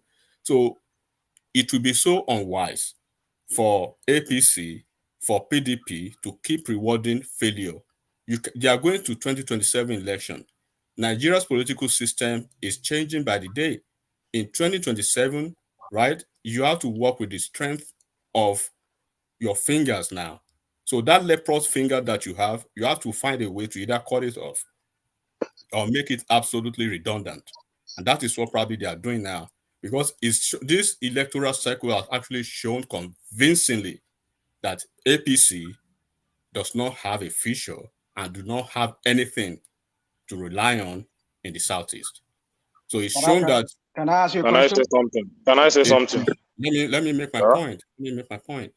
It's shown completely that North Central, they have a stake. They have something to speak about when you are talking about national cohesion within the APC. I'm not talking about PDP, just within the APC politics now. Senate presidency and then Senate politics is quite different. Babaja, you don't want people who will take you to the gulag. Ojuzo Kalu is the most senior senator from the Southeast. It would be an act of a personal suicide for a president to consider such a folk as a political ally, right, in an equal co-branch of government. You don't want that. Somebody that his people does not even trust. So I'm trying to be conservative with the way I project what is happening. But bearing last minute changes. The Senate President of Nigeria is the guy you are looking at now, AKPABIO. AKPABIO came back, returned more than 160,000 votes from Akwa Ibom State. In 2019, South came back, returned 250,000 plus votes to APC. Southeast returned similar number of votes to APC. In 2023, as we speak, South returned almost or over 800,000 votes to APC. There is no state in the whole of the South that APC fell short of 25%. None. And I think they won Rivers State, and they did exceptionally well in one of the South state that they actually had maybe over 40% or 35%. So in the South, Cross River. Okay, Cross River, God bless you. In the Southeast, you can't really say Southeast came back with a miserable, embarrassing, irritating numbers. The whole of Southeast state returned barely 120,000 or 150,000 votes. So how do you want to negotiate with that? Can I ask a question? Can I put the question across? How do you want to negotiate with that when you have North Central winning equal numbers of states as the whole of Southwest, four states, and the state that they actually lost, I think they made over 25% or something similar. So when you are talking politics, the time of emotion or being emotive is gone. It's about numbers now. And because of the trajectory of Nigeria's politics going forward, because of the leveraging of these electronic devices now, you have to be very careful and play with those who actually loves you. It is very clear if Asiwaju goes to Rome to bring the Pope, right? He goes to Mass to produce anything for the people of the Southeast. It's like they have this hereditary hatred for him, because by virtue of what is happening as we speak, which of the region, tell me the region that is still pushing back against this man, his candidacy, trying to invalidate his, probably trying to even demonize his character, his reputation, and put him on the slab almost. Can we have a question? All right. Talking about hereditary hatred for Tinubu, take a position from rational mind.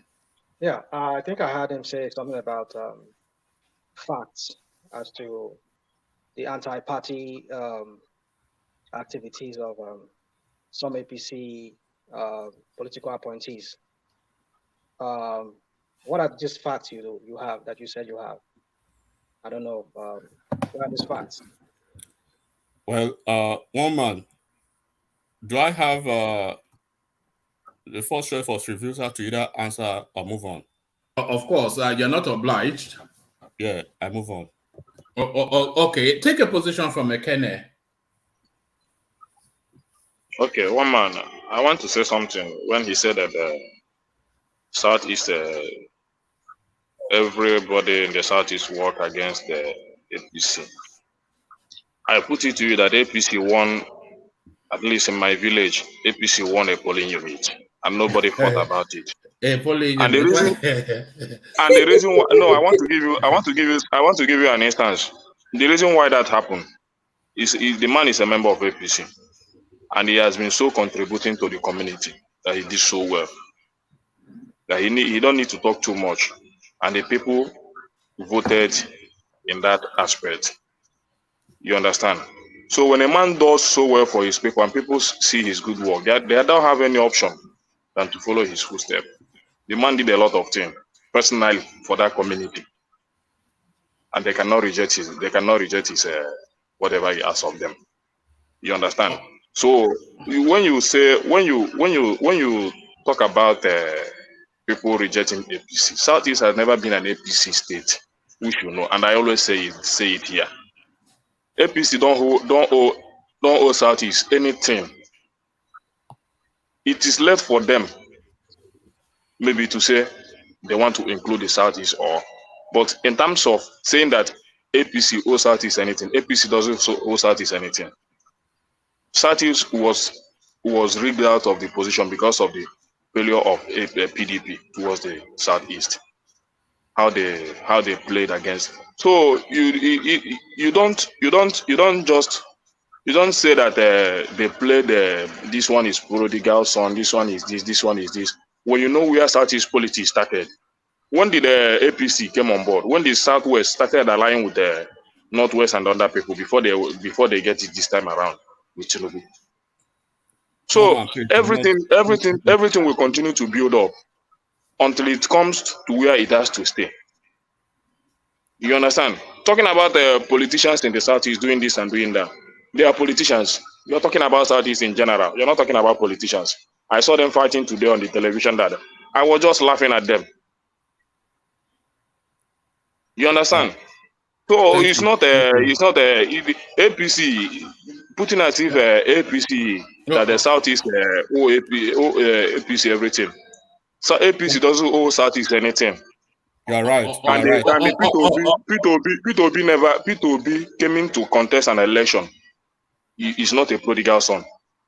Okay, thank you. He's not a prodigal son. All right, thank you, Kenneth. He perform what you're supposed to perform as a rightful citizen of this country. I take your and point. his people supported him. All right. That was my solution. All right, thank you, Kenneth. So enigmatic. Everything you have said has been debunked by Kenneth because APC won a polling unit. But you know, in the while I was making my statement, right, I hope folks will detach, you know, we wouldn't be clouded with emotion and then listen attentively, so that they will have the opportunity to comprehensively understand when people make certain statements. I said you have to speak in the language that they can understand. Now, when you make us bring out the dictionary every time you turn up, but carry on. Well, I said 90% of APC apparatchiks, right? So when the remaining 10% is the one polling unit, as evidenced by a statement now, right? So, but what we are saying, one man, Nigeria's political structure now is either you join them, right? Or it's either you sing or you swim. It's either you join them or you go to your home, because it's not going to be business as usual. Asiwaju is a different type of human, right? Quite different from Buhari. Buhari is stoic, clannish, nepotistic, unteachable, quite I'll be very respectful. Let me stop at that. But Tinubu is a thoroughbred politician. He's a progressive, and he's a man who has the capacity, the ability, and the wherewithal, right, to manage human resources, as envisaged by what you are seeing right now. Right, he's already trying to navigate what is going to be the next phase of the Senate, the upper chamber, while he's doing the same thing in the House of Rep, without necessarily over tilting the scale. Because when you do that too much, then there could be some revolt against you. So he knows how to pull the levers and the scale, and that's what he's actually doing. So nobody should. It's quite a waste of time, to be honest with you, Mama, to be discussing Southeast when we are discussing national politics. We have to discuss the Southeast because there's been a high octane tension within that space, which has to be addressed because it's not showing any signs of going away. And a lot of the narrative that charges that space up is wrapped around the term marginalization. So, what best exemplifies then that a government is formed? Are there a senior ethnic stock within that nation, and they don't even get a seat at the table? Does that not further enhance? Is that not a recruitment drive for the Biafran narrative? Well, let me tell you this one, man. Regardless of what you do, those who has the penchant, right, for crime wolves will never be placated. There's nothing you can do basically to show any sign or any form of placation to people who don't want to be. So first of all, to let you understand this, they've taken a position and it's been registered in the political annals of the national, political firmament of Nigeria now. It is already registered in the north and the southwest. The south, the closest to them, they've already taken their position. So they're already taking a position. They are talking about Niger Delta development now, and they are coming together to talk about Senate presidency, and then it's like they are replacing, right, the Southeast in the national politics. So when you are talking of marginalization, this 2023 election, right, has cleared, defined, and basically put marginalization to rest. Nobody has the audacity now whatsoever to cry and whine about marginalization. It was a clear-cut election that produced and then well participated by all the regional calculus of Nigeria. We have Atiku from the northeast, we have Ashwaju from southwest, we have Kwakwanso from northwest, we have Peter Obi from southeast, right? So they all came together, but a certain region chose to play the kind of once again the draconian immature politics. So nobody will listen to any cry of marginalization going forward. And then what has been the action or the inactions of the major actor now after the election, post-election rhetorics, post-election postulations, post-election,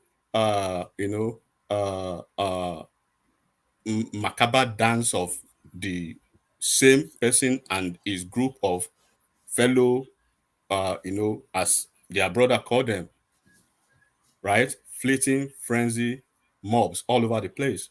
They came to the US, they wrote letters all over the places, all over the globe. They wrote letters to the global village to basically put Nigeria's name in the dark. Who does that? Right? And you could see Ahmed Dati up until 24 hours ago still making inflammatory comments.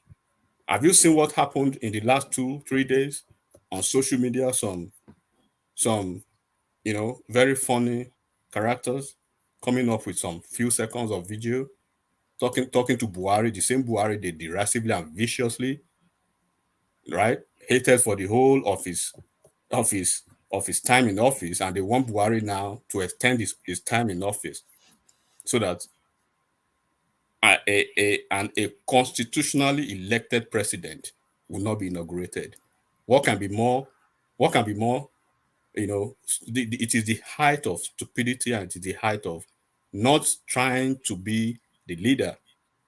So, did you see his probably one of his major uh comeback after a while when they say, bro, you need to call your goons to order?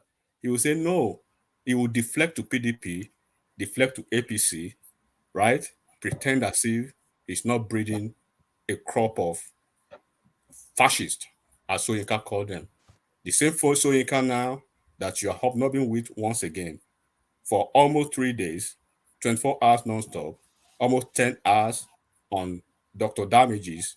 These people were annihilating, lamponing, and derogatorily cursing this man out. Tell me what they did not say about this man. So when you look at the pictorial, uh, stature of this man, you don't want to put him in the annals of Nigerian leaders anymore. If people do not know, they should know that Peter Obi is going through some intense investigation in the UK now.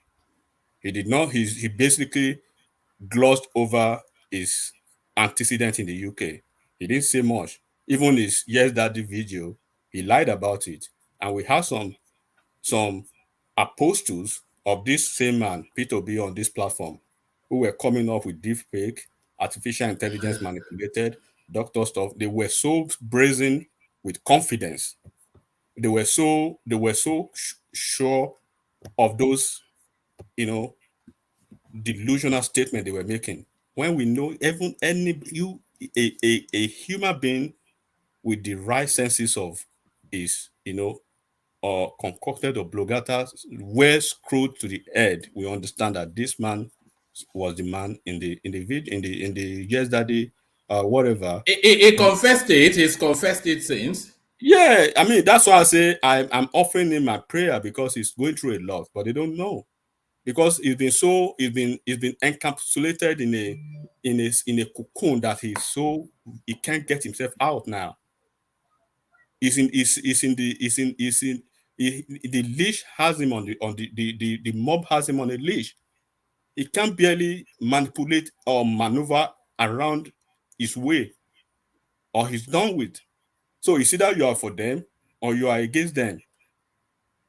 And this is so unfortunate. But what can we say, right? One man. The only thing we can say, and we can thank God for, is that some people say we dodge bullets. No, we dodge landmines, grenades, we dodge almost everything that you could talk of, right? It's just a further confirmation of God's goodness to Nigerians. We could have blindly elected a man who there was never any possibility of in this cycle there was only really a flip of a coin. Heads you get Tinubu, tails you get Atiku Abubakar. There was I don't think we at any point stood the risk of Peter Obi ever being the president, because you were here when we were running the figures. We just couldn't. It didn't show in the numbers, so there was never any risk that Peter Obi would ever. This is the most we'll get from him. The huffing and puffing. Yeah, you see, and this speaks to the volume of his political maturity. Look at Atiku. Atiku he has had several cycles of election and electoral woes and misfortunes. The incumbent president now, he had his own misfortunes politically.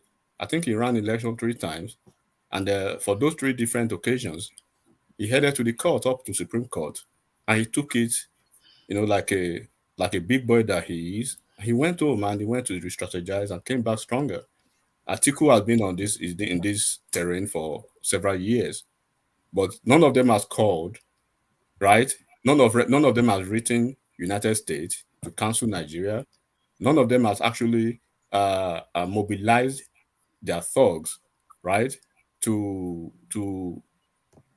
call for secession, to call for interim government, to call for an elected president not to be inaugurated. No, none of them has actually hit up the polity as this. Atiku, up until now, is of course is still shocking, is still gnashing his teeth, and is still probably calculating how come did I miss it, right? But you can see the calmness and the maturity in his attitude, in his manners, and the manners of his fellow. Atiku has moved on. When did we last hear anything? Is in Dubai touching up those girls that he likes to touch up. Look at even the PDP followers, right? They've taken it in the chin and they are just waiting, because even in the legal parlance, even to non-lawyers, to non-legal minded, folks, when you institute a case, a lawsuit, every other thing becomes sub judice until the case becomes properly adjudicated with, right? You are the one who goes to the court, and you are the one who is basically lampooning and hating the judges of the Supreme Court and the High Court, and then look, one man, this has never happened in the history of Nigeria, and I'm hearing something funny lately that they want a live stream of the tribunal event.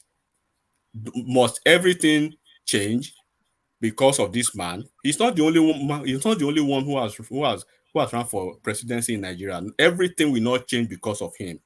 And I'm so. But if everything changed because of him, what happens?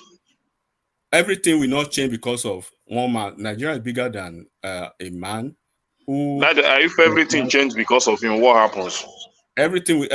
Nigeria is bigger than a man, right? One man who basically and ultimately is so clear to right-thinking Nigerians now that he does not have the interest of Nigerians at heart, or Nigeria at heart. He never loved Nigeria. He would have loved by way. I'm not making anything up. Everything is happening right in our eyes. These people, they've done almost everything unthinkable under the sun to bring Nigeria down. They've done everything within their capacity to malign the reputation of Nigeria because of a man who basically none of them, even almost more than 50% of those who are his Hallelujah boys does not even know his antecedent when he was the governor. Why is Abnabra not an Eldorado today, or the South is an Eldorado? And he wants to make the North, he wants to purge the North of poverty, while your region, so to say, right, is in affluence. I don't want to talk about Anambra. Don't talk about Anambra because Anambra man is there. Don't worry now. Don't worry now. Don't go there. Hold on. Anambra is there. We'll tell you everything that is happening. Anambra is part of Nigeria now, but hold on, Enigmatic. Take a position from rational mind. Well, I'm not giving any position. I just want to address me, so I want to address you one man. So yeah, definitely the other time he said, what's his name? The article is we're going back to Dubai. So you're so funny the way he said. Well, maybe you are not aware of what happened. In a response that Tinubu gave to articles, the Tinubu's legal team gave to article, you need to understand that there's a big issue coming up. We shall see how that plays out this week. What's the issue? Yeah. The issue of the passport, the nationality was addressed. Oh, right. Yeah, it was addressed by the Tinubu. It was never mentioned, according to Ohala. It was never mentioned, but they responded. They attached it to their response to Atiku's petition, so they mentioned it. So now that tells you that there's a big thing coming up here. And then, some days ago, I talked about because I have to bounce very soon. I'll be leaving. I just want to say something. Some days ago, I talked about this quid pro quo thing, and that is what if you listen to Ologun Agba, the press secretary or press secretary of PDP, released a statement that it's still within speculation for now, but I don't know what evidence they have as to that. that the APC are already bribing the justices, the judges, that they have it on, they have the evidence, whatever. That has been bank transfers here and there to these judges. So we shall see how that plays out tomorrow. My goodness. Yeah. Man. Yes. So yeah, sorry, let's rational mind. Let's rational mind. Sorry, I don't mean to jump on you. Sorry, go ahead.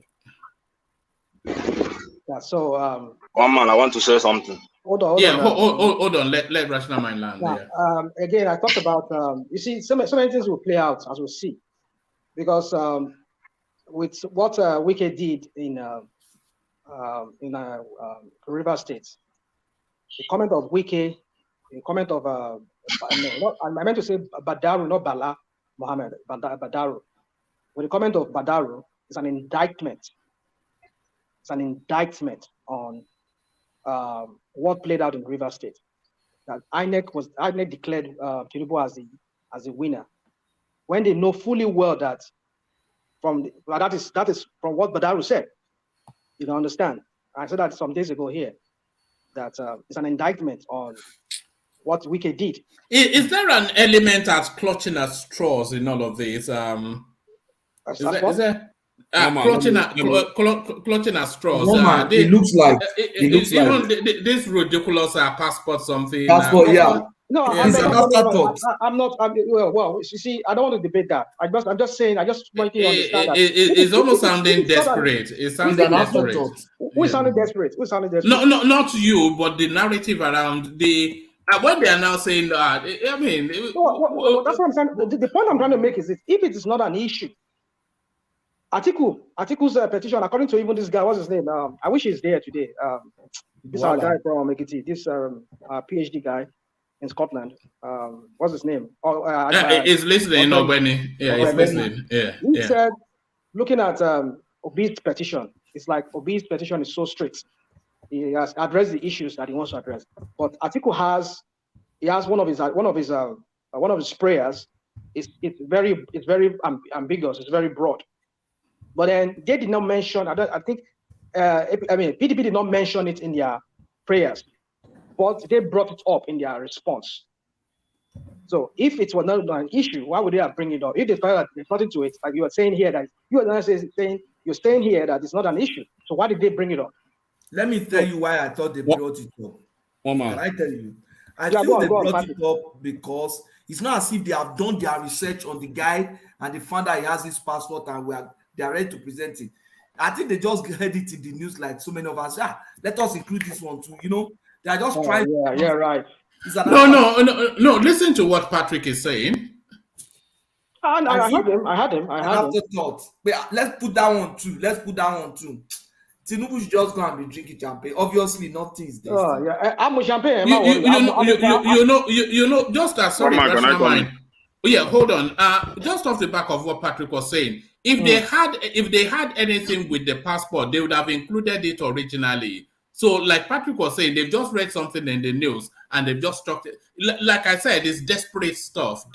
Well, we shall see how. Well, I mean, if anybody's desperate, I think they are the one desperate. The APC are the one desperate. They are the one holding the ticket, so I don't know how desperate they are. Definitely, they have more power. I mean, the power also. I mean, the power here is tilted. Like I said some days ago.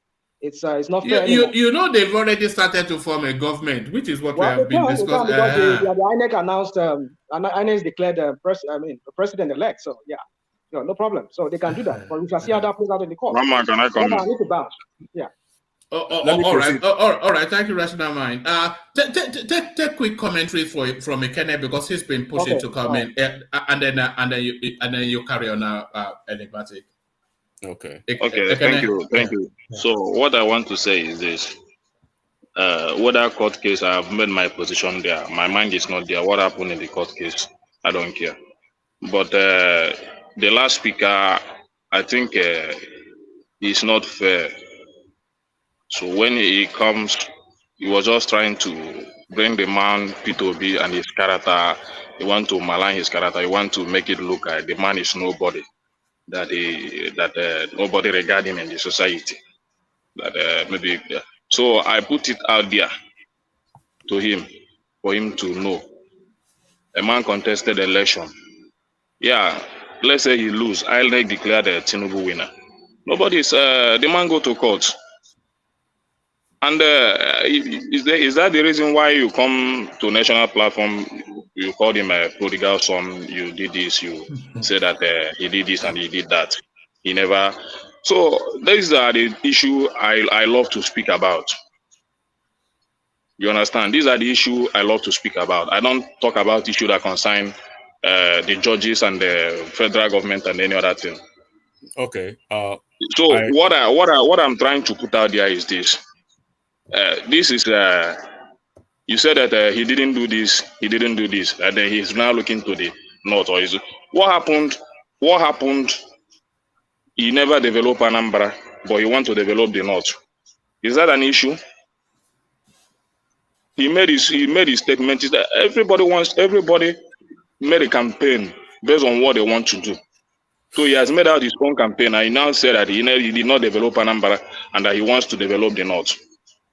I'm from Anambra State, and I put out to you that he's from today, as of today, we have never had any governor like him. I don't know about any other state. Okay. But I'm saying it on this national platform that as of today, we have never have any governor like him. And I tell you this, if it to be contested election now. I don't want to care, but I said if it to be content election 100 times in Anambra State, you win it 100 times. No, let me just because of his antecedents. So let me finish. I don't care. I'm telling you, he's talking about Anambra State. He's talking about Anambra State. So I want to finish my thought. I want to finish my thought. Yeah, I want to finish my thought. So when you are talking about a man, you also know that there are people that love him, no matter what happened. Did you guys not talk even if he did not become the president or any other thing? I don't care if he becomes the president. The way you have a personal love for Tinubu. I never did. Nobody disputed that fact. He might have done something for you that made you love him the way you love him. Hold on, Ekene. So when you come and speak to another man, Ekene, when I say hold on. Yeah. What enigmatic is saying to you is that Tinubu equally is being pilloried and lampooned severally within the obedience. What name? There's some abuse that they've thrown at Tinubu that I have never heard of before. And he took it on the chin. So why can Peter Obi not be referenced in the same, even along the same manner that Tinubu, they are still calling him Agbado and all of that in so many of those platforms. They've even forgotten his name. So why can Obi not equally be referenced in the same manner? Have I called Tinubu? Have I called him Agbado on this platform? Have I called him about on this platform? But hold on. You are a civilized man. Have I said that anything that Tinubu said he did in Lagos? Have I said that he didn't do anything there? Give me a second. Let me ask Ekene a question, please. Ekene, did I call you a prodigal son? You said what? Did I call you, Ekene, a prodigal son? You referred some people that play some kind of politics, some kind of politics. That means you are generalizing it. No, that some people don't know how to play politics because they supported a particular candidate, so therefore they don't know how to play politics. Ekene, did I call you a prodigal son?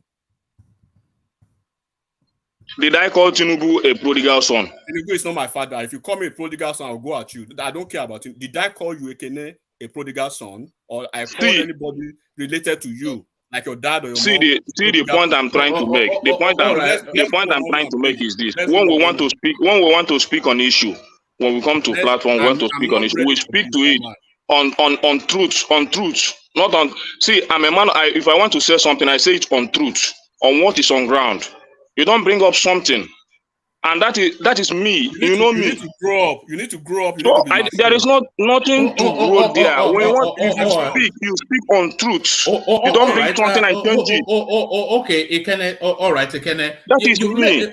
No, you've made that point, but let me just say this, and then we get back to enigmatic.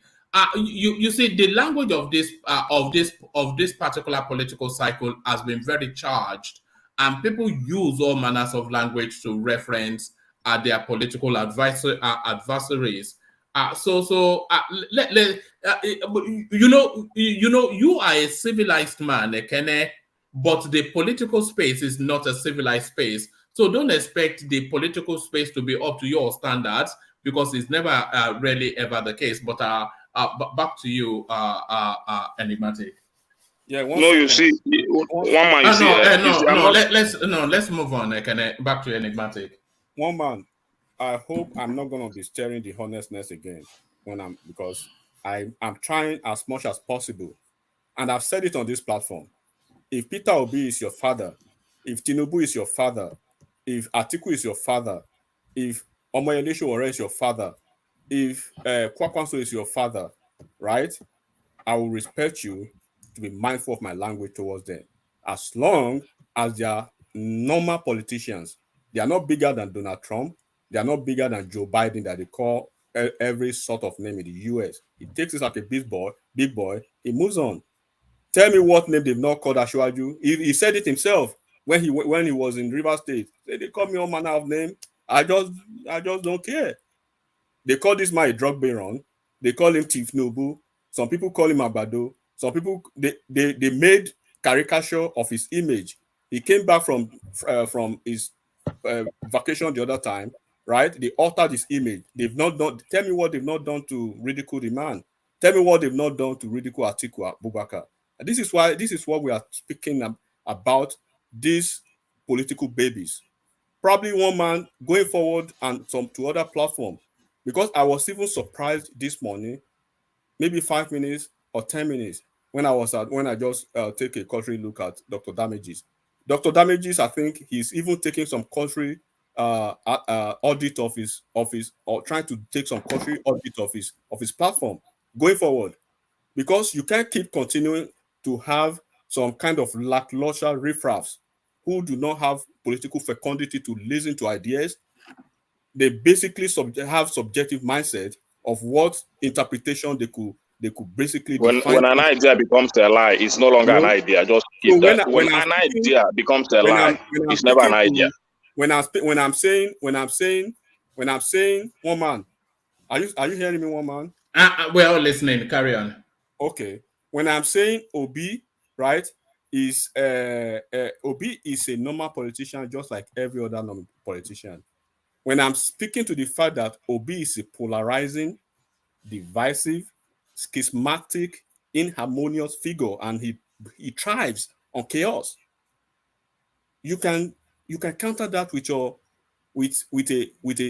a reasonable, right, more focused argument. Not trying to tell me Obi is your daddy. I shouldn't call Obi your daddy, the prodigal son. I care less about you and your daddy, Obi. I care less a huge about the two of you. Obi is a normal politician like every other politician. We will reduce him to the level of every other Nigerian politician. They are being dragged as no human. He will be dragged as one of them. He is not a messiah. He's a thief as other thieves in the political arena of Nigeria. So you want to cry me a river. So going forward, one man, look, we have to be serious in Nigeria, and we really have to understand what we are doing in Nigeria.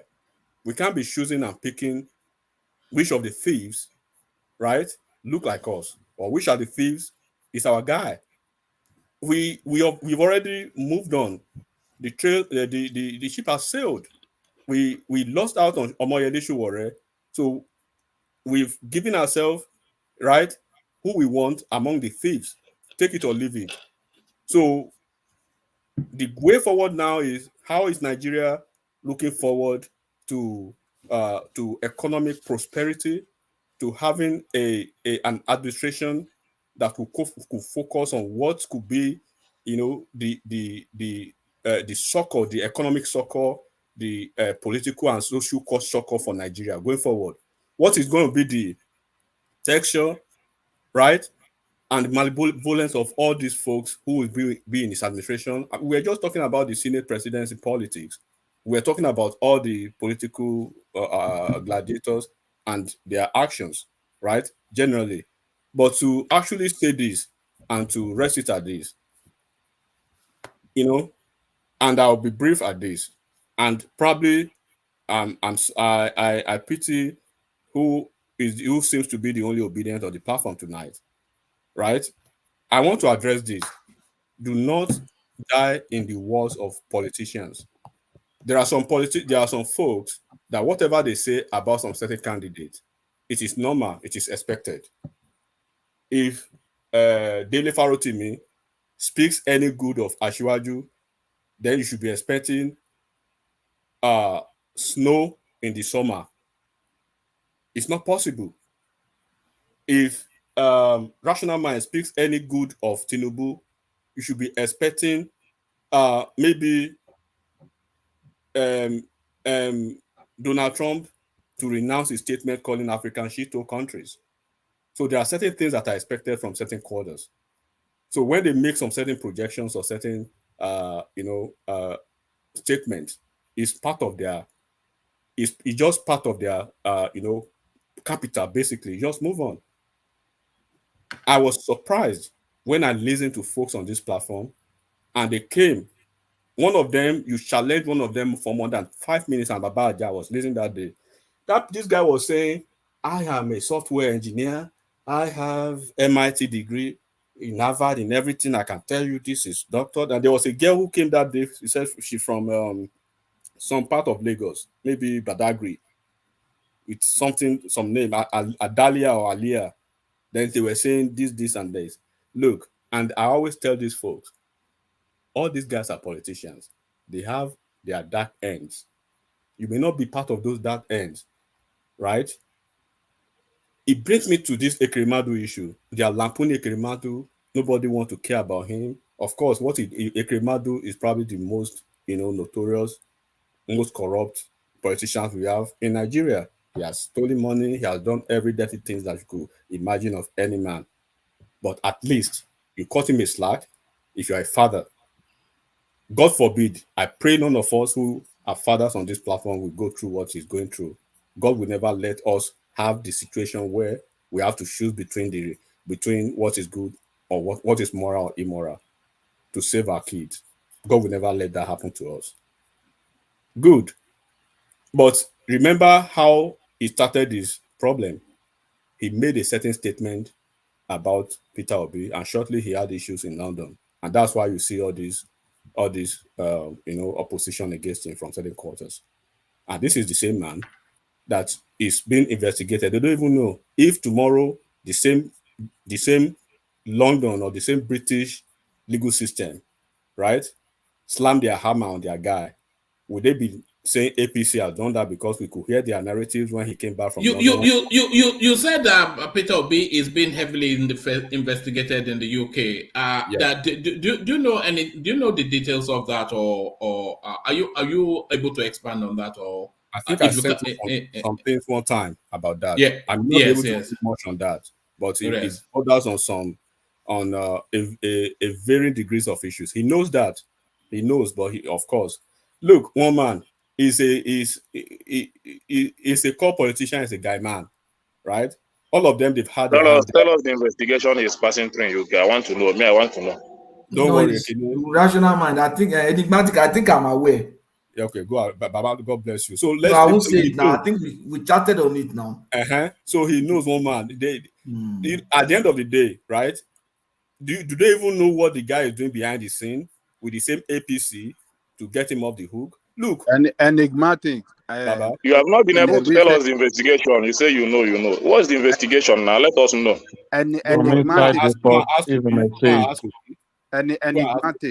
In a recent interview with Charles, he said it loud and clear that it's not under investigation in Britain. It's not about the same man that said loud and clear. And he said it on open TV And I want to believe him because we don't have any proof to say that it's under investigation. We don't have it. We don't have no proof to that effect. Fair enough. Baba Janle Koko, for the first time, I have to say this from a very inside source. It says Obi has tax issue to the tune of almost 60 million pounds. God bless you, Baba. But let me. Well, I don't know inside source. The inside source is known to some people, is not known to us. And this guy said it's not under probe, it's not under investigation, it's not even beyond the in tax. Britain. He said it. Even Baba, even beyond tax, even beyond that task, Baba. Look, Baba, I take Everything your will point. show up later. What you know? Why I'm rationalizing this now is because everything that happens in that place now, whatever happens to them, they say it's APC that is manipulating. When it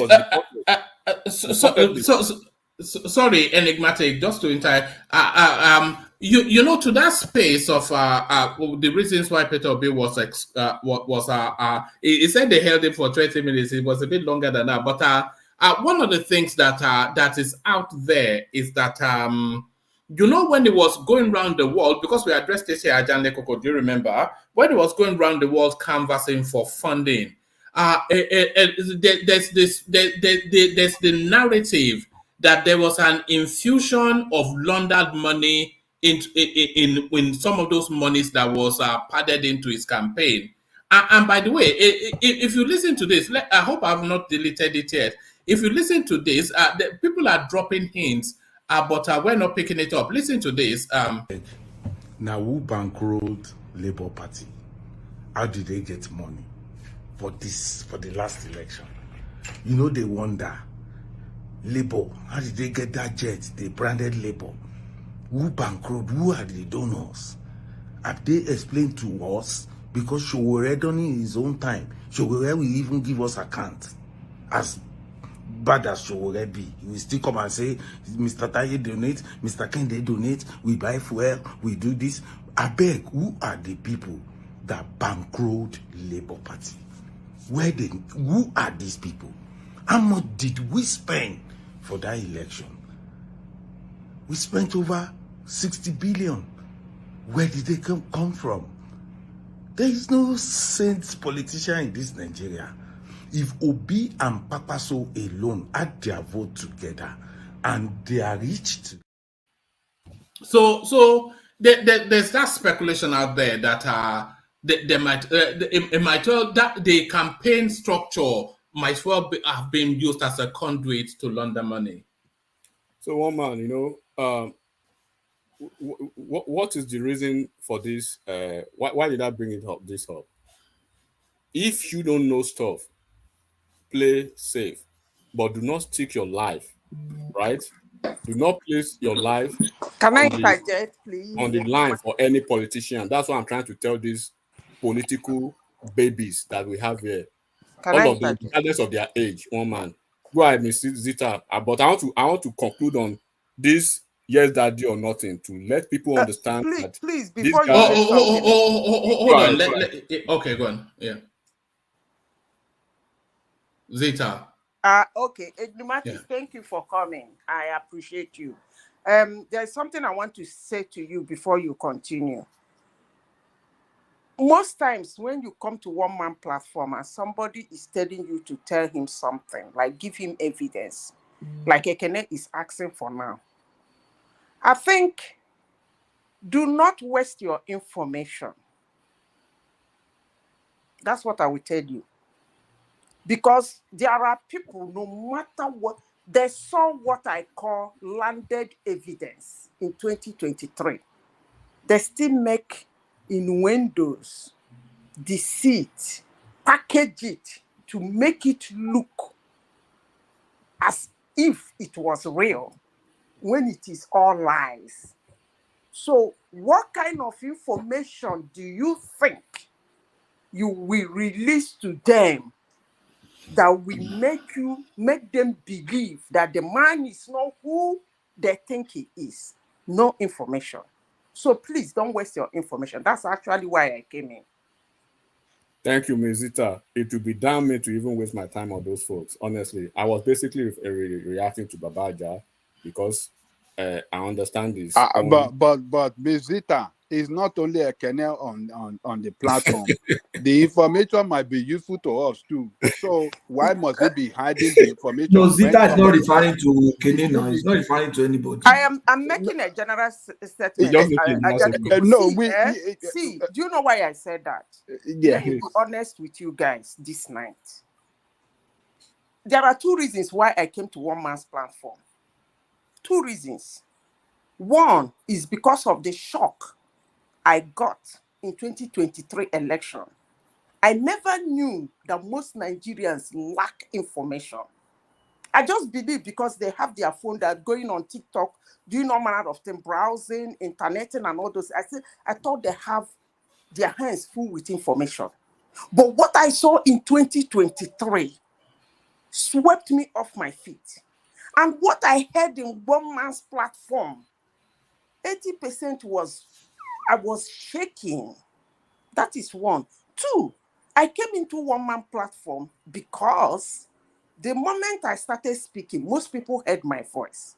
And there are some topics one man will put out. Because as one man, I like the guy.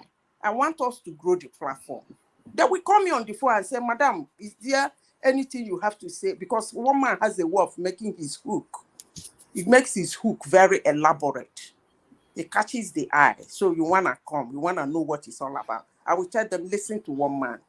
And then we come here, we talk. And then most people don't have that information. They are far away from what happened.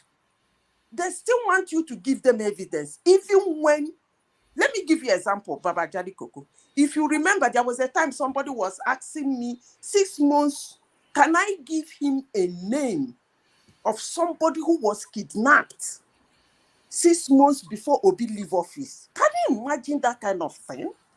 I should say Professor Wankwa was kidnapped, Ngozi was killed in the bush, this, that. Then we start rambling and roaming. But I said something. That's the way I give them evidence. I said, what was Obiano doing from March that the guy left office to August when he declared state of emergency in security?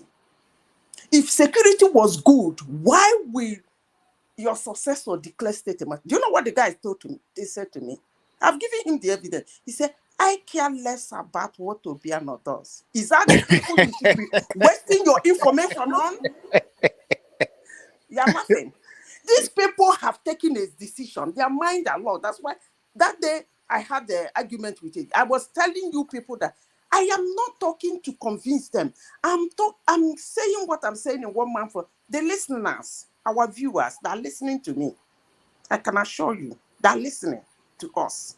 Just on what, hold on now, Zeta. You know, the composition of the panel of this platform, often instances, in fact, all of the time, they are usually highly educated, enigmatic an example, everybody an example, highly educated, well-traveled, extremely experienced people. So if we are struggling to understand what you're saying, then there's a good chance that the audience might not be picking it up in the manner that you think they are. So maybe be a bit more expansive so that we're all on board. Okay, one man. That's a good advice, one man. Oh, That's please, a good can advice. I interject something? Let me say something, please. I'm calling out. When I came to your platform, I told you people that I'm a freelance social scientist. I love gathering information. I have a lot of information in my hands. But those information, 80% of them, I didn't just walk into it. Somebody released it to me.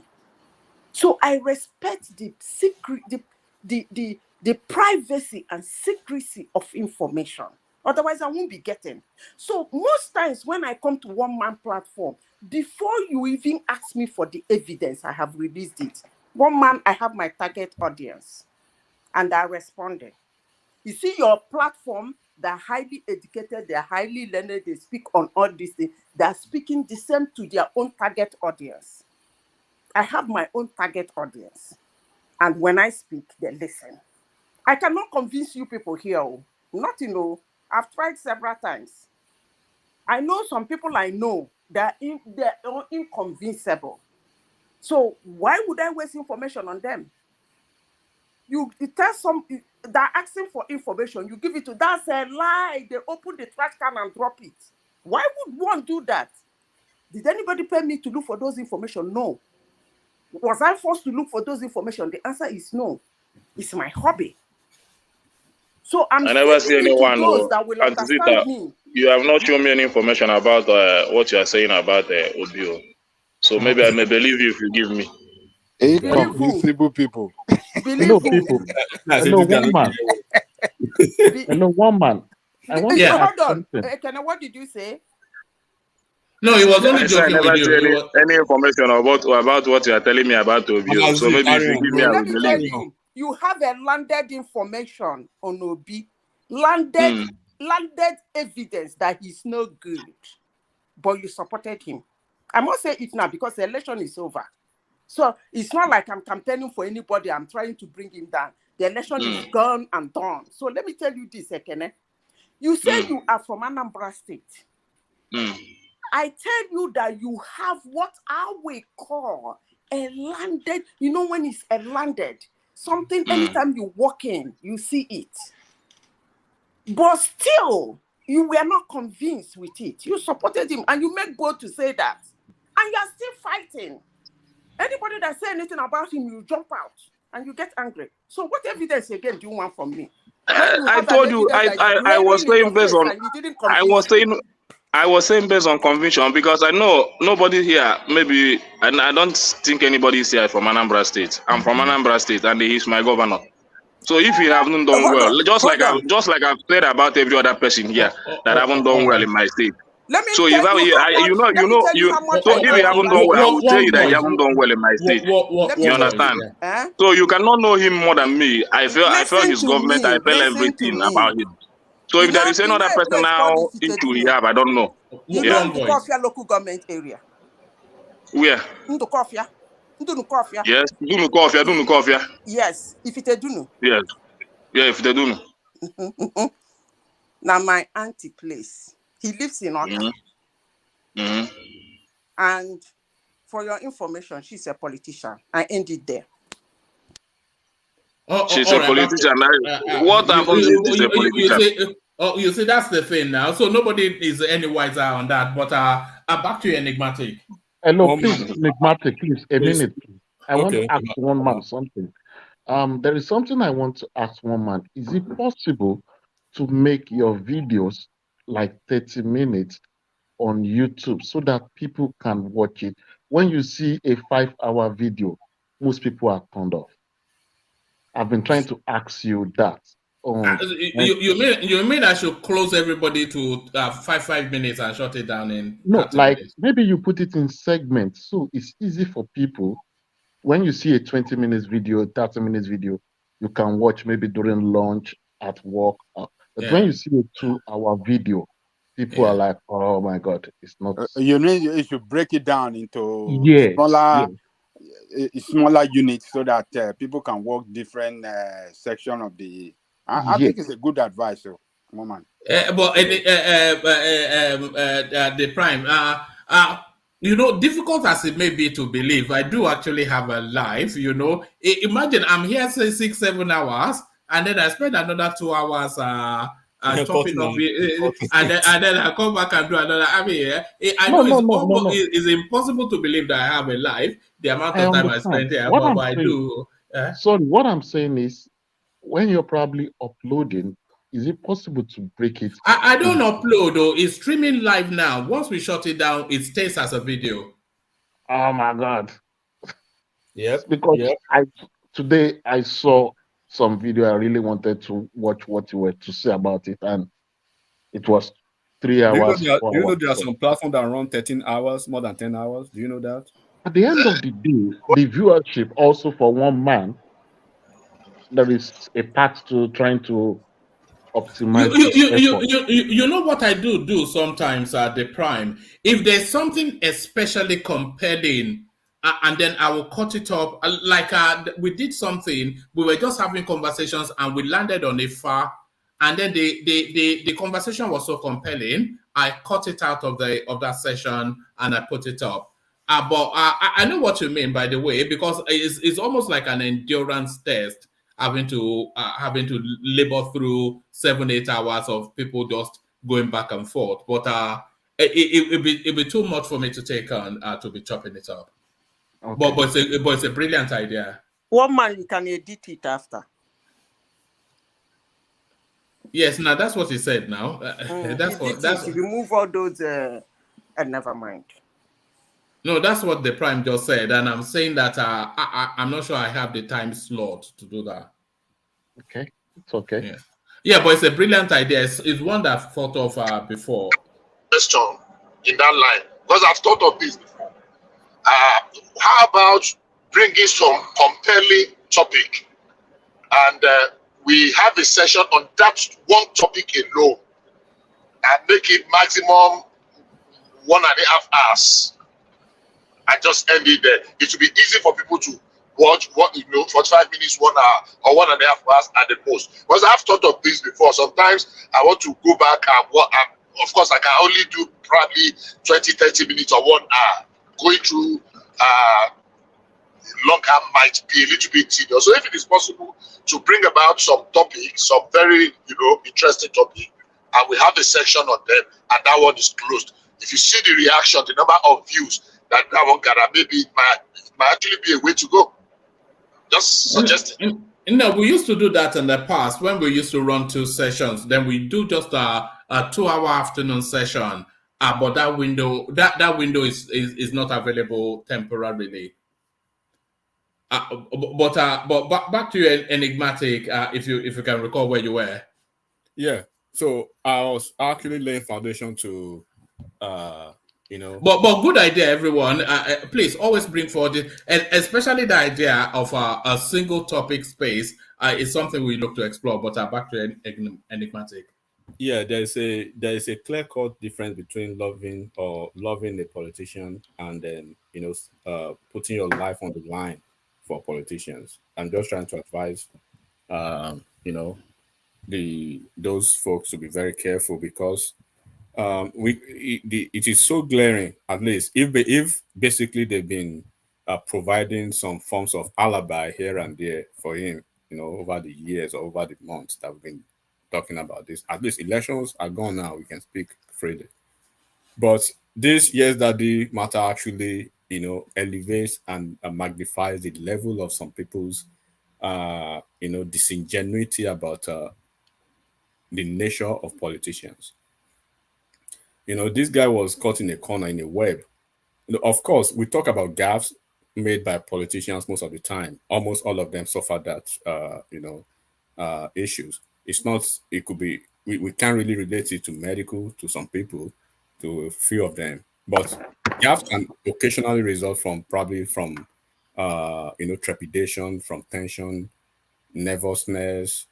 And then even when you see, well-known, naturally gifted orators, they do suffer, some forms of gaffes frequently, sometimes.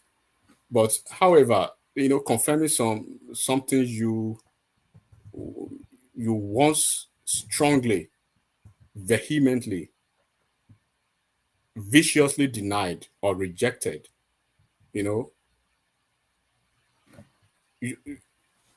then that you once embraced to then falls into one of these I want to believe that it falls into one of these categories most of the time, especially when it starts to become an unsettlingly constant, more or less a part of your nature. It's either you have an unrepentant or an addiction, to lies, and you despise the truth, right? In the celestial world, let me put it this way: in the celestial world, those who actually are familiar with their Bibles and their Holy Quran, Peter was asked in the Bible, "Are you not a follower of Jesus?" Right? He said, I don't know him. A stance he also took on two other occasions.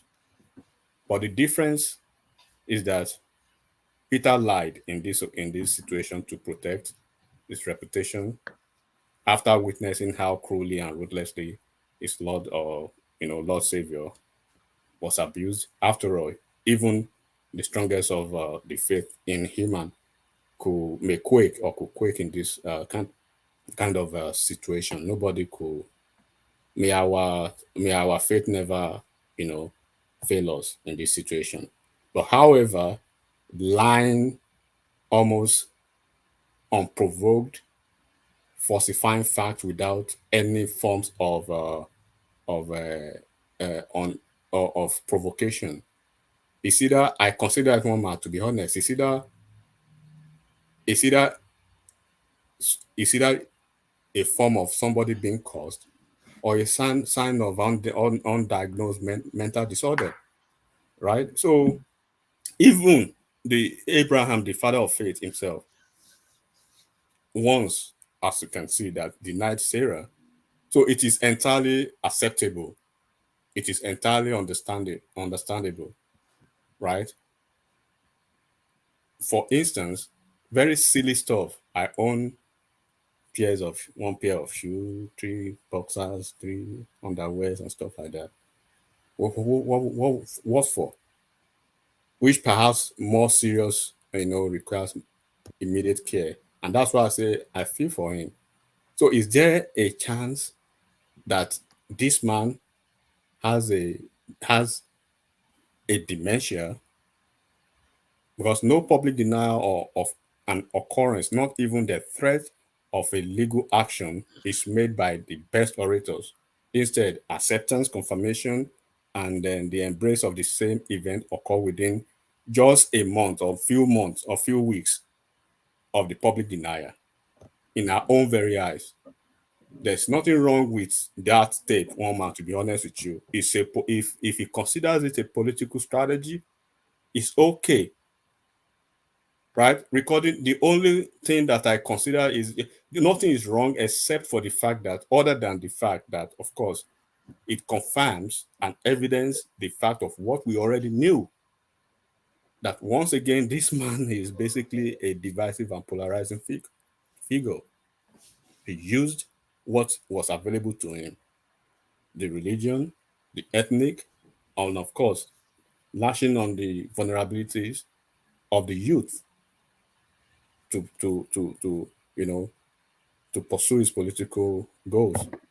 But after days of almost pin drop silence, he came out, storm threatening, fire spitting, gun blazing, threatening fire and brimstone, that the audio was not taken out of context, but it was entirely false. It was entirely false. He said it in his first tweet. Anybody remember this? Such a call never existed.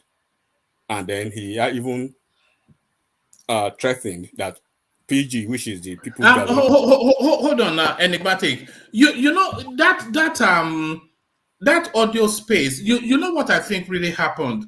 Like you said, they started out with an outright denial, but they could not get a commitment from Oyedepo to say that he will back them up, so they had to retract. That's what I think happened. Yeah. Yeah. Other than not getting a look, Oyedepo is an intelligent man, right? Because Oyedepo doesn't owe him anything. He has no obligation to him, so he can throw him on the yeah. So he could have found out that this guy was actually playing him when probably ab initio he wasn't thinking like that. But after maybe the expose, he was, oh man, this and this. Even when you look at if you look, he was so tacit, he was so careful, he was so cautious. He was basically playing along. This guy was almost crying, right? And even you even threatened People's Gazette with lawsuits.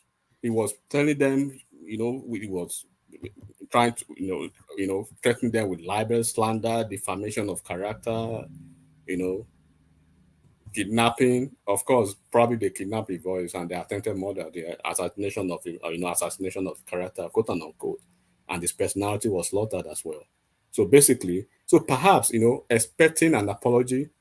People's Gazette. I think People's Gazette was the one actually that dealt with him. People's Gazette double down. They challenge him to his face to proceed with the suit. To those they didn't even tell him. They said, "Hurry up, do so quickly," because I think they had some avalanche of further audios or probably negative that will be negative outlooks for him. So of course he knows what he did. And do not forget one man. This guy, this People's Gazette. I think you were on the studio that day. You were in the studio that day with in the Dr. Damage's studio when they brought that guy. When the Justice Nigeria CGN's debacle happened, right? Everybody praised him. You are the biggest thing in Nigeria. May God bless you. There were some people who were even ready to donate to his cause and stuff like that. Until 2 weeks later, or probably a week later, then he was the architect of Peter Obi's Yes Daddy audio. Then they went ballistic on him that he was an architect. He was working for APC. All of a sudden, he was working for APC after you guys were ready to even sponsor and donate to the cause of his job. But what I'm saying, when the moment was right, the call was real. We knew it was real. It was true. It was genuine. It was accurate. Which he himself now, right, finally acknowledged this when he was at his usual station now, Arise TV, right? So when did he? Why did he eventually make that detour? Was he sick, or maybe he was suffering from advanced dementia to forget what he did, or he was scared, or People's Gazette, or probably they believe they had some further revelations that could actually put him to sleep, right? So should the latter suffice, or what's the propriety of that? So this is why I say my sympathies and love are with this man and his family and his obedience through these trying times. They are going through a lot. They are looking for a mandate they never had. It's understandable why, of course, they've been shouting, all of them be yelling, we won, we won, we won. Probably they forgot even the result in the first place. But their Ekute, as they usually call him, is sick, and they need to take care of him. Nigeria is bigger than him. Nigeria is bigger than him and his fellow fascists. Nigeria is bigger than them, all of them together, that want to bring Nigeria to its knee, right? If you love Nigeria, regardless of what is happening. Buhari went to court several times. Buhari, now, as we are speaking, one man, there is a sitting governor, there is a sitting governor in Adedansa, Ademola Adeleke Nuruddin Jackson, who is still going through the processes of tribunal. But these people were so happy that he's sitting on the throne in government house in Osun State while he's in a court trying to fight for his political survival. On the same breath, they don't want Asiwaju to be inaugurated because why? Only them knows the answer. So when you say they are not lovers of Nigeria, then this should actually cement that fact. They want Nigeria to be burned to ashes because they never cared about the country in the first place. But Nigeria is bigger than them. Atiku is a big man. He's a matured man. He knows politics in and out. He knows where he needs to push and where he needs to retreat. And do not forget one man, Asiwaju, Atiku, they have a long way coming, right? Kwakwanso, all these folks, they are in the forefront of this politics and they know what is happening. Atiku knows when to fight. He has businesses in Nigeria. He has interest. He has a lot of things that Nigeria will protect him for. This man is overstepping his boundary because he will just keep quiet and not speak anything. When you even bring it to him, he will deflect to other political parties, blame other people, But leave all those people. These people were basically ultimately went to defense house to the point of the military coming out to sound a note of warning. And then you have Baba Dati Ahmed coming to national platform to call for the heads of the judiciary, of almost all the prostators of the government, including the sitting president, called him openly as a useless man or a man of incompetence. You, the same man that stole somebody's mandate that you were sworn in, you were already acting in the Senate, in the House of Rep, until you were thrown out of the court. What is the difference? So these people need to be really serious if they are actually one of us in Nigeria, or they should take their exit and go to Sudan, where they should belong eventually. Thank you, one man. All right, brilliant. So there he is, back with the bank, Enigmatic Hondi. So that's Enigmatic Hondi. Thank you, Patrick, for yielding that space. Enigmatic had been away for a while, so his fan base, they've been harassing me. You should see how many DMs I get that what did you do to him? I said, look, no, I can't force anybody now. He's one man. I think rational man should go and read the comment section. No, I think you should read your phone. I sent you a text. Okay, rational man should go and read comment section. Oh my God! All right, thank you, Enigmatic. Let me still hold you in abeyance, Patrick, to bring in Justified, who is joining us for the first time just to document his politics. Justified, are you there? On mute. Justified. One man. Yes, I'm here. Thank you so much. One man, sorry, one man, just a second.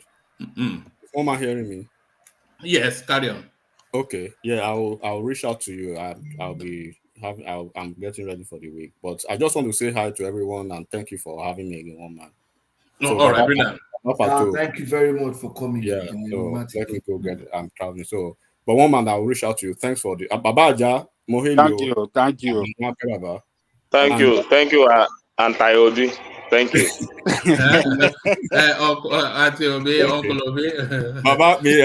Baba Gomez. I know you are hearing my voice. I hail. Thank you for your kind words. I go reach out later too. Thank you, one man. Later, everybody. All right, brilliant. Thank you, Enigmatic. Don't leave it till too long the next time. So that's Enigmatic on D. And joining us now for the first time are Justified. Good to meet you. Yeah, thank you so much for being here. Thank you so much, woman. I think you can hear me. Yeah, perfectly. So to the conversation then, just enter the conversation from wherever you like. What in the course of the conversation did you want to address? So just speak to us for about 5 minutes or so. Well, it's just nice being here and as a true Nigerian, and I felt this is a wonderful conversation going on because the country belongs to everyone.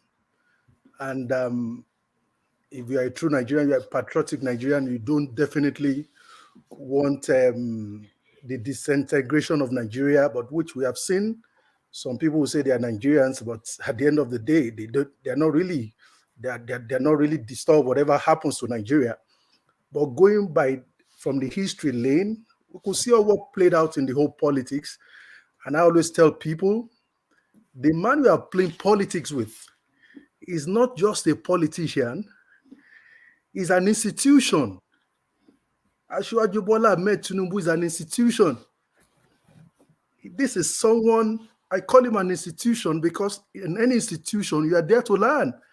This is someone we could learn from. This is a mentor, this is a counselor. This is a man that has traversed the whole length of the entire country. So when you are trying to go into a race with hosting boats, you should know that you should know your level. So he's not someone that we could just wish away like that. If I have an opportunity of meeting him, I would just tell him if he could put his own details of life in a book and let people read. For the new and young guys coming up now to understand what we mean by politics. People don't know politics, and the funny thing is the young ones of nowadays who are born in 1994, born in whatever, they need to learn history. You need to learn from history. They need to learn from the elder ones. So all these things, I just look at what is going on in Nigeria. An election is done already, and people said no, we're not satisfied. A party won just a state in the whole governorship election, just one state, and you said you won the whole presidential election. We saw the whole calculation of how everything went. Ashwadu wouldn't have been the president of Nigeria if Obi has not contested. If Obi is with Atiku and Kwankwaso, the cost is clear for them. How could you be divided and compare yourself to just a single and a bonded party that they are not divided? And we all saw what plays out. And to all intent and logic, we could see that why are we fighting? Everything, if I'm not in line with you, I'm your enemy. We want to watch the proceeding life. You want to watch anything just come out just as if it's childish. But unfortunately, the main man at the affair never said anything. He never said anything. He just going around playing to the gallery. We saw him when they interviewed him with as regards Soyinka. He made nothing. He didn't caution the people, his followers. And I know he had that. That's why he went to Soyinka, just to show him that I'm with you. So it's just like a medicine after death. But I think Nigeria is bigger from what my fellow brother said who just spoke. It's bigger than us. We're enlightened. We should not be parochial and sentimental. This is Nigeria. We understand from what is happening that, of course, a section of the country has been sidelined. But this is politics. Politics is an investment. It's like an investment, but we all know you have to be part of it. We have to be part of it for you to be at least be in the what? How would I put it? But this is a wonderful conversation which I want us to keep going on with this. I acknowledge the wonderful contribution of people here, and I'm really nice to be here. But Nigeria is bigger than every one of us. Let's come together as enlightened mind, and let's see how we can build Nigeria. Because after the inauguration, Nigeria continues. Everybody's saying war. If we see war, of course, some of us are abroad. We're abroad. Of course, I'm not in Nigeria, but we're praying for Nigeria to be well. Everybody wants to go home. I've been abroad now for 10 years. I've only been to Nigeria just once, right? So let's pray for the good of Nigeria.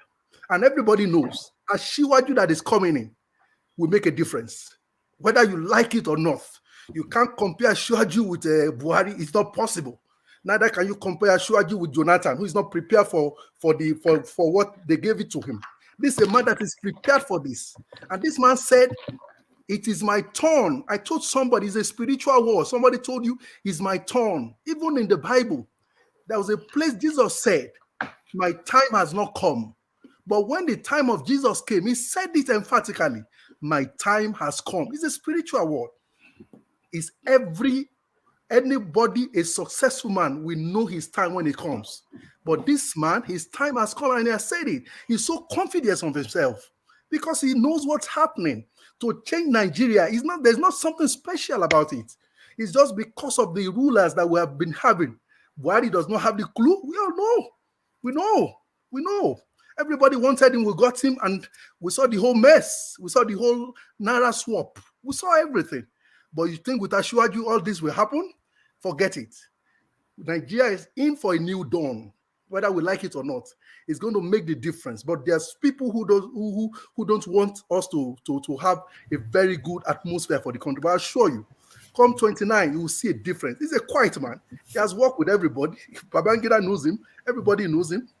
And he knows what he wants. And they know that Nigeria is going to make a difference. He is surely going to make a difference.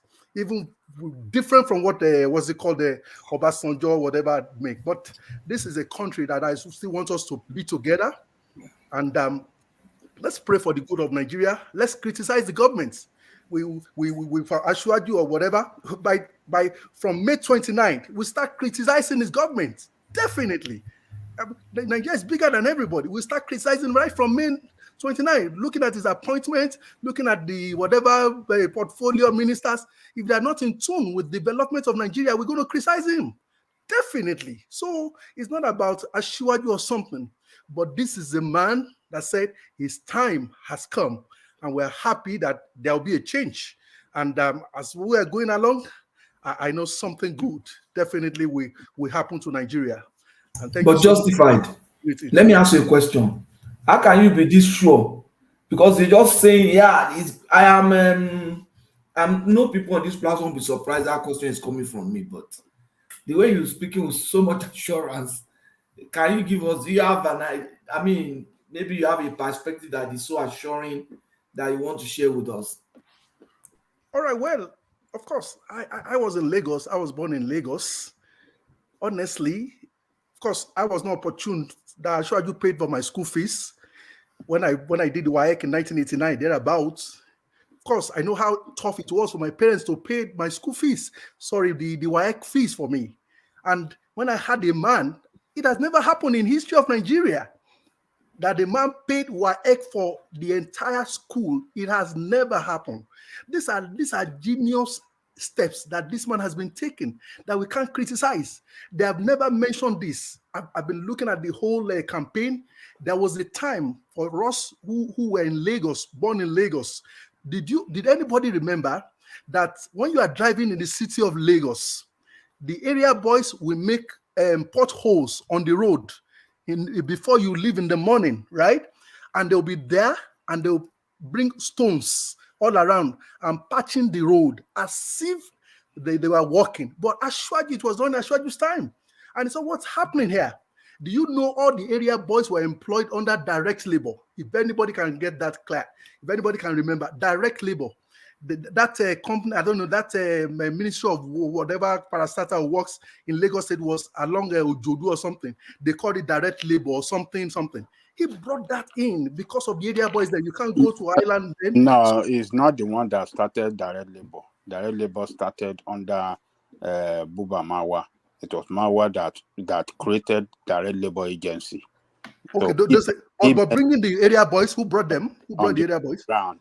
So it's not TINUBU that created direct labor agency. It was Mawa. Was it Mawa that brought the area boys? I don't know about area boys, but okay, incorporating the area boys into that scheme. And it was direct labor that built that dualized that is it K2 to Ikorodu road. So I mean to Ikorodu rather. There are so many roads that were built by direct labor in Lagos under Marwa. So it's not TINUBU that created that. Okay, that's fine. Thank you for that correction. But incorporating, what I really meant was incorporating area boys into the scheme is what I really meant. You see, I'm a strong supporter of TINUBU. I don't disclaim it, even when it was tough. However, some of us were old enough to understand that you don't absolutely stick your neck out for politicians. You understand? I campaigned for him within my quotas. I spoke for him, but I don't put it out the way you're putting it out. You are becoming too strong, bro. But I said it. I told you that we are ready to criticize him. Don't forget what I said. The level of criticism, because the man himself has never made any extreme commitment the way you are sounding. You understand? So you should lace it with some level of, okay, it's a hard job ahead of him. We believe in his capacity, but absolute talking about what he's going to do, bro, calm down. Nigeria should even be prepared for harder time ahead because yes. I will say this. I think the other time you're saying is I think Nigerians should be prepared for real tax system. Nigerians are not used to taxes. TINUBU is a tax collector. They're gonna pay real taxes, income taxes, individual, all those things. Is going to really institute it because that is his own way of working, creating revenues. Well, taxes this time, it is when you have businesses running well, that is when you will tax them.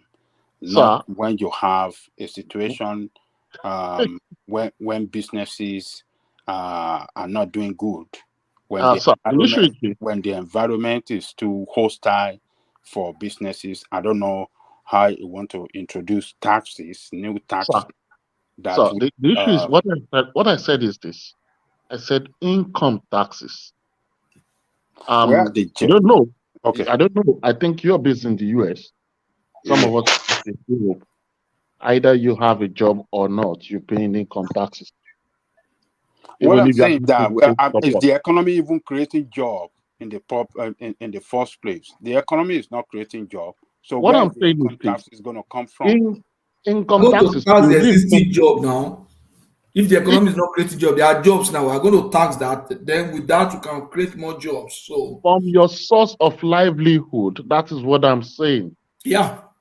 It doesn't. Yeah. It's not even necessary about big company. From your source of livelihood. Been introduced. Do you know the fiscal policy for, I think in June or something? They've increased the excise duty for. You want to create us with the kind of poverty in Nigeria now. My brother, I don't know if you live in Europe. If you live in Europe, some countries. I'm in Nigeria. I'm not traveling. I'm living in Nigeria, so I know what is on ground. I'm not in Europe. Okay, those places you come to and you like their environment. This is how they operate. Even when you are getting benefit from the state, they still collect taxes from that benefits they are giving you. Yes, you are right. You are right. See, nobody's against tax. Somebody like me, I'm not against tax. But you cannot create tax. What do you say? You don't give job. You want to collect tax. You collect tax when you create job for the people. No. You pay taxes on everything you earn. That is how civilized world operates. I don't think that will work in Nigeria for now. I know what you are saying, but the kind of poverty in Nigeria, that will create a lot of problems for the man. For not paying taxes. That is the issue. People should if that is the kind of task you are talking about, it will not work with the kind of poverty in this country now. You understand? So, well, I think Tinubu administration, the only way he can, the only way Tinubu can govern well and Nigerian people can reap benefit of good governance, democracy, and is for him to restructure Nigeria. Restructure Nigeria in some that's the best. That's the best. Restructure Nigeria is the best. That local government can function.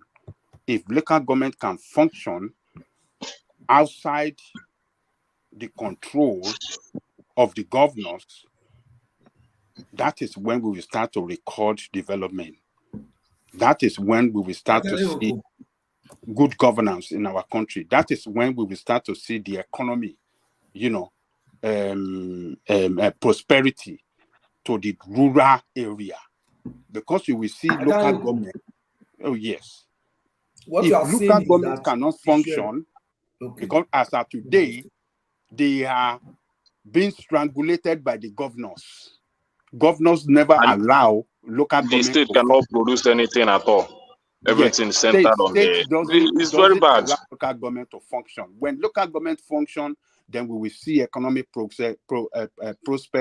We will see good governance to the lowest people, at the lower cadre of our society. People in the rural area, they will start to see.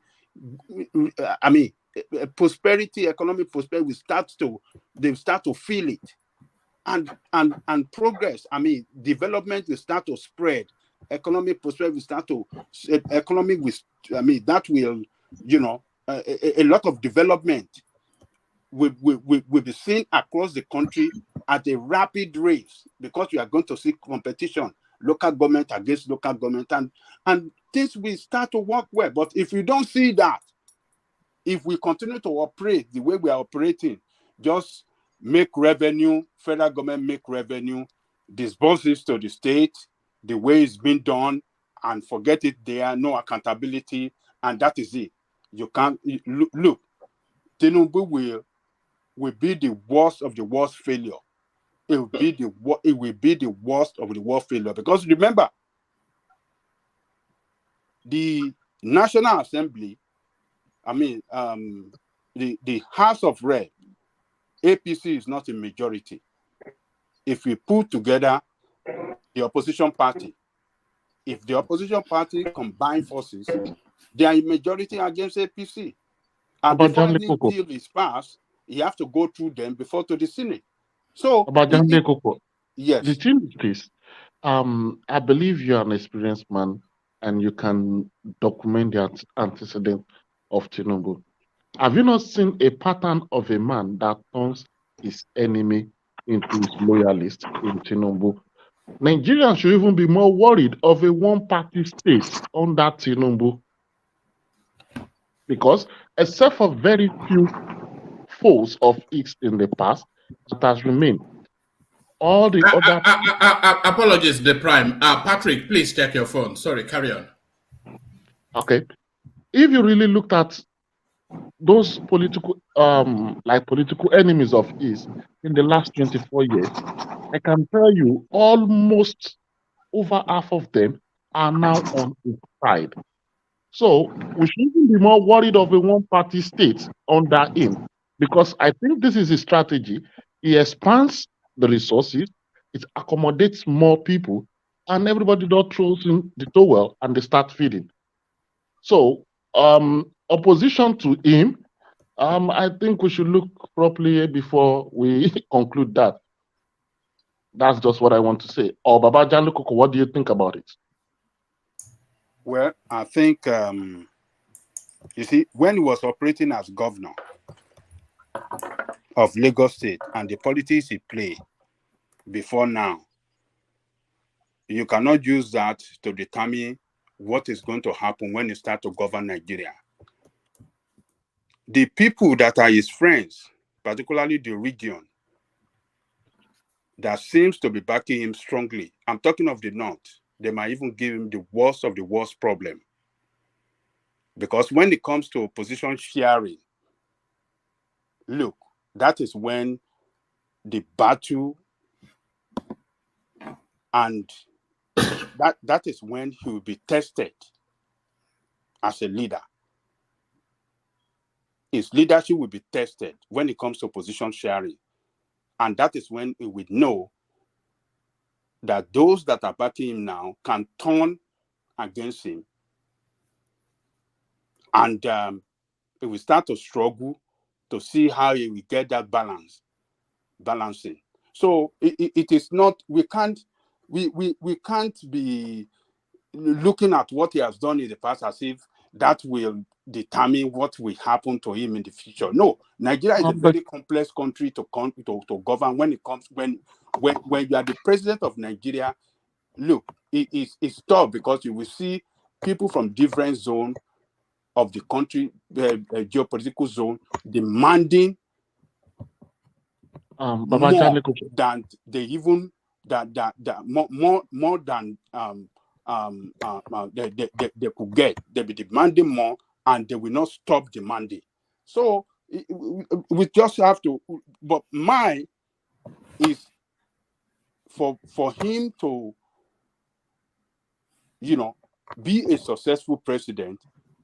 That country has to be restructured. And what I mean by restructure, I'm not saying that you should break it apart or do anything. Local government must function. They must function independently outside the state government. State government must not have control over them. Yeah, what you are saying is that you should empower the existing structure. That's because that's the structure in place. They are supposed to be independent, and They Buhari must be to do that. independent. Yeah. The local government. That is where you can have what about state governance. police and other ones? And those one too. Those one, Buhari has even done that already. He has said that local government, state can have police and the rest. Buhari has put something in, something in the pipeline, towards that. So, but local government must function. local if government. Tinubu want to record success, it must function. If local government does not function and it continue to be the way we have it now, it will fail. I think the issue is this. Sorry, Patrick, check your phone. Carry on. Okay, I think Buhari is giving a very good gift to Tinubu by suspending the census, because the structure of a country without a database is not really going to work. I think this census that Tinubu is going to eventually conduct will be a very good template that will solve a lot of problems for him, so that the administration of the existing structures will be really possible. Because apart from the major cities, some of these local governments in the countrysides, average civilized people don't get involved in those things, especially owing to the fact that local government election is not done at the same time with the federal and state government. So most people easily move on. And unfortunately, the worst among us in the society, the most loud people, not even the intelligent ones, get into the local government, and they can't just do anything because it doesn't go beyond their scope of knowledge. So I think this census is a gift to Tinubu, because I participated in the 2006 census. I saw what he did during that census. The federal government had its own. He employed people to take data, and that was when he could bring a logical argument that Lagos was over 15 million, because both federal government and state government agreed that there were 5 million households in Lagos. And he just brought this simple logic, like a household is a man and a wife. Let's assume they have one. So when the federal government was saying Lagos was less than 10 million, he was able to say, with that simple arrangement, it should be at least 15 million. That was in 2006. So I think if this happens under him, he will be able to collect the biometric of people. It's going to really help in security and for proper planning. I hope it does well, but I will not stick my neck out the way Mr. Justified was sticking his neck out outside. No. So that was a bit. I don't know. I don't even think Remi Tinubu has that much confidence in him that just. Well, I assure you, we're going to see the change by the time it comes. We hope so. Justify just being emotional. Yeah, I know. What does Nigeria need to get better? Power sector. He's done it before. If we can have power, I think we're good. Power security, which is state police, which Buhari had, and several times he neglected. State police, he did as if he had never had it before. One man, I have a question for Babangele Koko. Yeah. I've been saying I want to ask Ajale Koko one question, and was not even. So sorry, let Bishop go first. Bishop, come in. Ajale Koko, you were talking about local government autonomy as if this outgoing government did not do anything. I will remind you two things that this government did, both with local government autonomy and legislature autonomy. I mean, just to make it very short, do you know why Executive Order 10 was taken to court by the state government and it was thrown out? Do you know the details? To grant financial autonomy to local government and to judiciary. And even in the current constitution amendment, it was part of the things that they pushed. The National Assembly passed it, both National Assembly, but when it got to the state for concurrence, only 11 states are stand to be corrected, and they needed 24 states to be able to pass it to become law. So if state government, state legislatures are voting against autonomy for legislature and local government in the state, don't you think? Because all this thing we are saying, devolution of power, what was the name you are calling it? restructuring. It's not something that can be done by fiat. This just concluded constitutional amendment. Local government autonomy was there.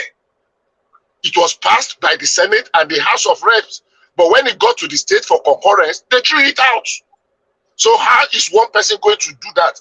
I'm putting that question to Ajale Koko, please. Okay, you see. Let me add my own also, so that Babajale Koko can answer it together. Okay.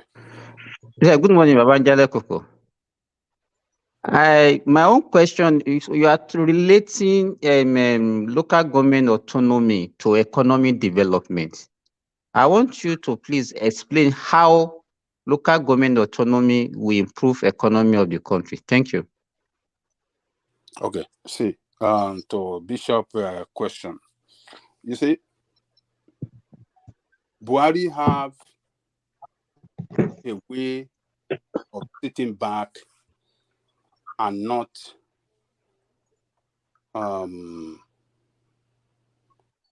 pushing strongly for what he really wants. And that is why most of the things that he has done, or something, most of the things that he has done as administration have not been effectively implemented. You see, the body language really matters as a leader. Buhari doesn't have that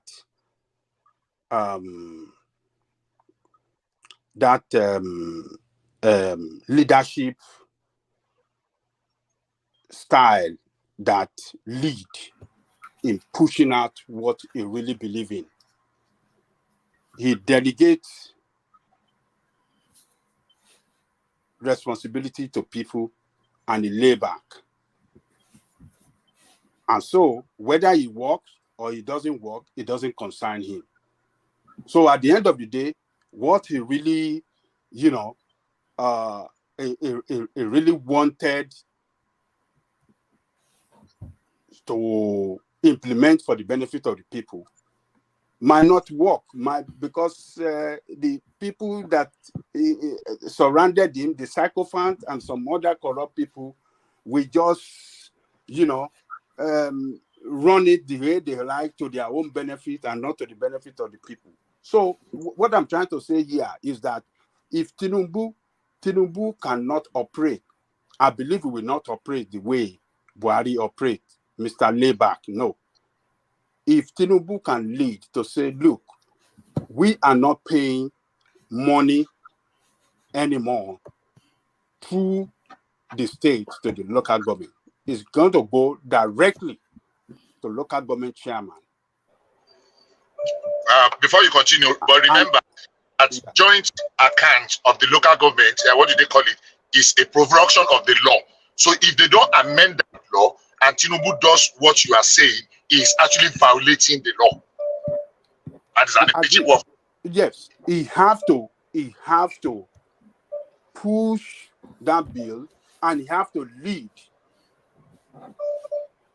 by emphasizing, by saying, this is what I want. I mean, if he have his people, I mean, a lot of even the opposition party, we like it, we embrace him. But most of his leaders and the governors within his own party wouldn't want it to happen, because it is, the governors across the country are the leader of the party in their different states. And the only way that put them in the position of leadership is because they are in total control of the state. The local government does not function. They give, when money is coming from the top, it gets to their hand, and they give peanut or whatever they like to the local government. And they are the one that even appoint the local government chairman in their state. They don't allow election, free and fair election for local government election in their various states. They unpick and put people there that worship them. So, but if Tinubu can come up to say, look, I want to put a stop to this, and he meet all the leaders within this party and in the opposition and said, look, for us to record economic development, for us to start seeing road being built across the country, because local government can, I mean, even during the military, during the Babangida era, local government were building, they were building roads. Local government were building healthcare center. Local government were the one in charge of primary education. Local government chairmen were distributing books free. Local government were having buses in Lagos. Under Babangida, you see, Adeniji they have buses, Lagos Highland local government bus transportation with full AC, full air condition. We never seen that before. That guy started it. Before you know, you see Mushi local government. Under William they started their own. You see Ikeja local government, there was competition. Buses everywhere. And you see because you see the fear of the governors, if local government chairman can operate freely without them controlling them, some local government chairmen will be so successful in their state, and their achievement will be so noticeable across the state, and thereby they can come up to contest for the position of governorship, and they will kick them out of their position of what do you call it, governor. So that's why they will never allow local government to want to operate. So look, Tinubu have to come out with a new way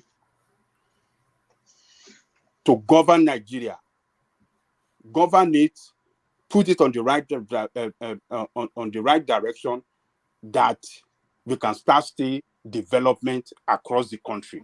And it is only from local government that when development happen in local government across the country, the local government, I mean, that will expand across the country, and we will see that development across the country. What's the Simba question? Okay, go to Simba question. Simba. Because I want Can I also add to the Simba. question about Simba. Yes, Simba, Yes. before you ask your question, Simba, just give me a micro window just to do a bit of administrative stuff. The super chats that have come in, Prince Daddy is still curious. We were curious for a long time if Prince Daddy and Babati are one and the same person. Because the tone do I really sound like that, really? Oh, you do. Sometimes we were all freaked out when the two of you were having a conversation. We were all freaked out. What's going on there? Also one guy Ajebota to Ajebota. Babati. Yeah, what's up? You go to that mode when you're trying to explain and somebody's not getting the point. That's when you go to that Prince Daddy's mode. Okay. All right, so Prince Daddy comes in. Of course, the majestic Alexander Gomez. Having conversations with the place via super chat. So that's Alexander Gomez right there. And of course, the official sponsor of the One Man Went to More platform, Ayo, does as he always does. He rattles off a series of super chats, especially in celebration of Enigmatic Conde. Kulata, when it's not on the screen, he prefers then to dig at the space via super chat, which he does in this instance as well. So thank you to all the four listed names. And of course, when I say Ayo, the official sponsor of the One Man Went to More platform, you know where I'm already going. He documents himself just as regular as Swiss watch. He clocks in with his buy the coffee. So thank you, Ayo.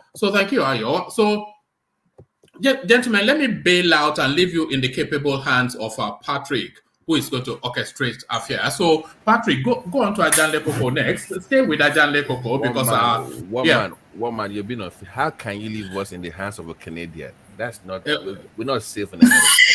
No.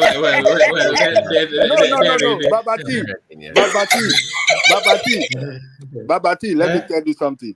Don't you know that Canada? Don't you know that the head of state is Canada? Is that King of England? Yes, but what reigning? So one man is operating from England now. I'm an American for God's God's sake. I'm an American for God's sake. How can we have a Canadian running the show? I don't feel comfortable with that. I'm sorry. Yeah, but still on what Ajale Koko said, by the way, how did you digest the coronation in Canada, Patrick? How was that we were digested? expecting them to give us a holiday on Friday or Monday, but unfortunately they didn't give us, so it's so sad. But hopefully we'll still enjoy it. Now I'm sure they are going to change our $20 now because it was the woman's picture that was there before. So now we are likely to have Do you love the royal family? Currency. Do you love the royal family there? Thomas, exactly. I'm sure Thomas should be having a new currency too.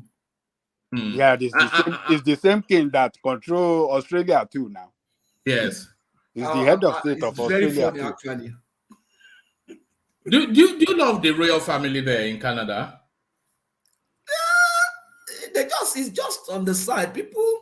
Some people just pick interest on the gossip side of things, not because one man. Do you know who is promoting all these nonsense? It's the American media. They are the one that blow this thing out of proportion. Nobody really cares. To be honest, exactly. I'm telling you, nobody cares about. Nobody cares. Don't say that. Don't say it's that. The media that is making it look like it's bigger than what it is. Like big deal, right? The firm You're itself, right. they use media to launch themselves, the consciousness of people. So whether American is promoting or not promoting, they are already in the mainstream. I'm thinking of the obsession with how they come that kind of obsession with the they've been doing it time immemorial. It's a media way before now. Nobody cares. If there's one inferiority complex that the United States has, is to England. They just feel so inferior, Sometimes they do. I mean, look at the. That is not true. It is true. The one thing that intimidates an American is an English accent. We left you guys alone to deal with really. They're not intimidated by the British accent. They love it. They fall in love with it. With British accent? Oh, they love it. In the US? Yes, they do. I think here we just those ones that I've encountered here, they've lost their accent. They all love when a British man is speaking. Oh, they love it. They love it. Actually, the American press rather, they love promoting British. That's what I'm saying. They have this obsession with the royal family. Yeah, it's pathetic. And I'm very well. I must confess. If American has a way of bastardizing English to the point that even the accent, the tone, the way you pronounce some words, and I begin to imagine, I don't speak like this when I was in Nigeria. How come I'm not speaking like these folks? It's terrible. They don't speak English here in America. They moved to England. But let me tell you one thing, Dewale. They don't speak English in England in the way that the Americans understand the English. Not that you understand it, or the sort of English that the Americans think they speak in England. Maybe it's Oxfordshire, those sorts of real traditions. But in London, nobody speaks like that. Or in Manchester, you would think they are Indians if you hear a Mancunian speak. One man. The one they speak here. No. The one they speak here is like when somebody is walking with his head and his two legs are upside down. That is exactly the way they speak in America. If you are not careful, subconsciously, you begin to immerse yourself in that culture of you speaking through that your nose too, and you begin to wonder, what the heck am I even talking about? Yes. Have you listened to Australians? Australians are like British. It's strange. It's strange. Àwọn yẹn máa ń sọ̀rọ̀ bá àwọn ará oko náà English ará oko kan báyìí làwọn yẹn máa ń sọ̀rọ̀. Excuse me, yeah, from Ogun State. You have to remember that Australia was a penal colony They used to, Yes. it was convicts that they used to export. Every white person in Australia has a history of criminality in their ancestry. It was a penal colony. That's what it was. You know. But there it is. So I saw BQB just now, and I was going to joke like that. Just like Babati and Prince Daddy. One man, your hate for America, we need to address it once and for all. What's going on? What did we do to you? Like you just I don't know why you always bash America. Is that a inferiority complex now? I don't exactly. You always an average American or white American love British though. They love the accent. No, especially their lady. One man in particular has something. No. It's just that legally, the United States is still owned by Britain legally because the document that is not. We can foreclose that country. We can foreclose that country if we want to. If we don't pay your tenement rate, you know we have weapons. We can come and invade your country anytime. We can invade your country anytime. I think the only thing America will be so just tell them we can come and invade your island. That country is just an island somewhere. British has a very rich culture. American does not have culture. It's like a mixed match of different people. That is why it's beautiful. You're trying to make it colorful. That's why it's beautiful. That's why I'm confused. You have freedom to express yourself. There's no class society. Rich culture. You're supposed to make the best of your life, to the best of your ability. A mission American. Achieve the best you can achieve. Gentlemen, there's something freakish going on here. There's something freakish going on here. So there are two people that are medical doctors. There are two people that are based in Saudi Arabia. But then when one appears on the screen, the other one disappears. So I was just talking about BQB. He disappeared. Simba stayed. Now Simba is gone. Is this Baba? This is Babati and Prince Daddy again, isn't he? Never the twin shall meet. So no, it's in. I think it's in Saudi now. BQB. Hello, Caro. Are you not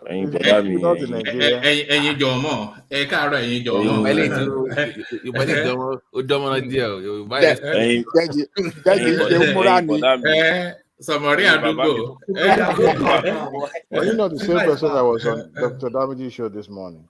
Yes, I was there. Yes, this morning in US. Yes. Yeah, I thought you were. I was there. I joined the show. One man, by the way, what happened to you on the Aisha, whatever? What happened over there? Man? What happened? What Aisha? What are you talking about? Never mind. I don't know what you're talking about. Let me make a hasty retreat and hand over to the Canadian Patrick. Patrick, Ajale could go up next, but of course, entirely you run it as you deem fit. So, Patrick, over to you. Ajale will not speak today. Sorry, possible. Everybody comes here for Ajale Koko. Before I'm using Thomas time. Patrick, hold on now. Before you turn to Patrick, everybody hold on. Everybody hold on. I will buy you. I like that. Thomas. You know, that was it was that BUHARI. Are you gonna bring back the morning drive anytime soon, like the short session? Yes, I think the window has opened up again. So I've been doing that, and if we get greater commitment from actually what I'm actually going to do now is so Patrick and Thomas now are there on board. Maybe if we'll have volunteers as well, and so I can cut my this space shorter. So then, so it doesn't become we can have the Patoski show in the morning for 2 hours. That's what you were saying. Patoski show in the morning. I'm on the same time zone with you. That time. No. On my time, not 1 month's time. After I'm on your time now. Oh yeah, but okay. Are you not in the US? No, afternoon. Is what I'm saying. I'll still be at work. I get off work. Okay. Yeah, but once in a while. I hope they will go to gym, You know, anytime you hear Patrick and Ajanle, you know, we know each other so well. Anytime you hear Patrick and Ajanle, every time, especially Ajanle Koko.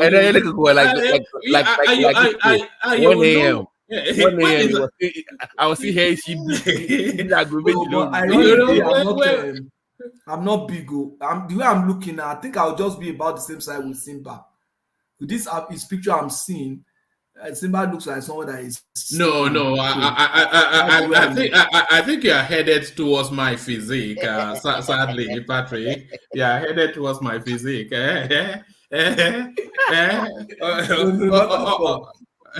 All right, gentlemen. So we do it again later. Patrick. One man before you go, you know the timing. You know there was a day I chatted you up about it. It doesn't favor us in the Middle East here. Okay, what time are you now? Well, this is 5:59, 6 o'clock, 6 a.m. and we're about to go to work. And you still join? That's very impressive. The time you start around our own 2:40 something, 2:45 a.m. or so. That is the time. So that's why I don't normally join early. So it's only when I wake up and I'm preparing to go to work. That's where I join. So I have like 1.5 hours now to resume work. Are you open? You are doing the lot. You are doing the Lord's work. Wait. Anytime you Hold are on. One man, are you open to different people hosting programs on your show, on your platform? No. I'm happy for people to do that. Of course, I'm happy for to. In fact, what I'm desperate for is actually a female person to do all this. She came from Nigeria and then she changed when she got, those sort of, the girl that came to America and turned into a demon. So, those sorts of light heart. Yeah. But one man, what we need is people in different time zones now. Like Thomas is okay with that one. So this time difference, they can accommodate. We probably need somebody in Africa, maybe in Nigeria or something. We've got a Kenya now. It's disappeared now. So if you have somebody in Nigeria, the person can almost marry Simba's time. I think so. Yes, 2 hours. It's only 2 hours difference between Nigeria and Middle East. So the person can marry your own time, and it may be the afternoon session that one man is talking about. What time? It's usually around about 1:45 p.m. UK time. No, it's okay for us. It's okay for us indeed. That would be like our own around 3:45, around 4 p.m. Okay. All right, we'll certainly look into that. But gentlemen, over to Patrick. Simba and Abdul Momini should be meeting over there. Who's Abdul Momini? Oh, don't meet that one. No, that one is a fundamentalist. Don't go. BQB is my brother. Yes, you know him. Have you met him? I know. Just let him talk now. His house is very close to my house. That is wonderful. I thought BKB is in. Is it not in Lagos during the election time? He went on vacation that time. I was in Lagos. And I was in Lagos to stand on our mandate. I was in Lagos to stand on our mandate. Look at that.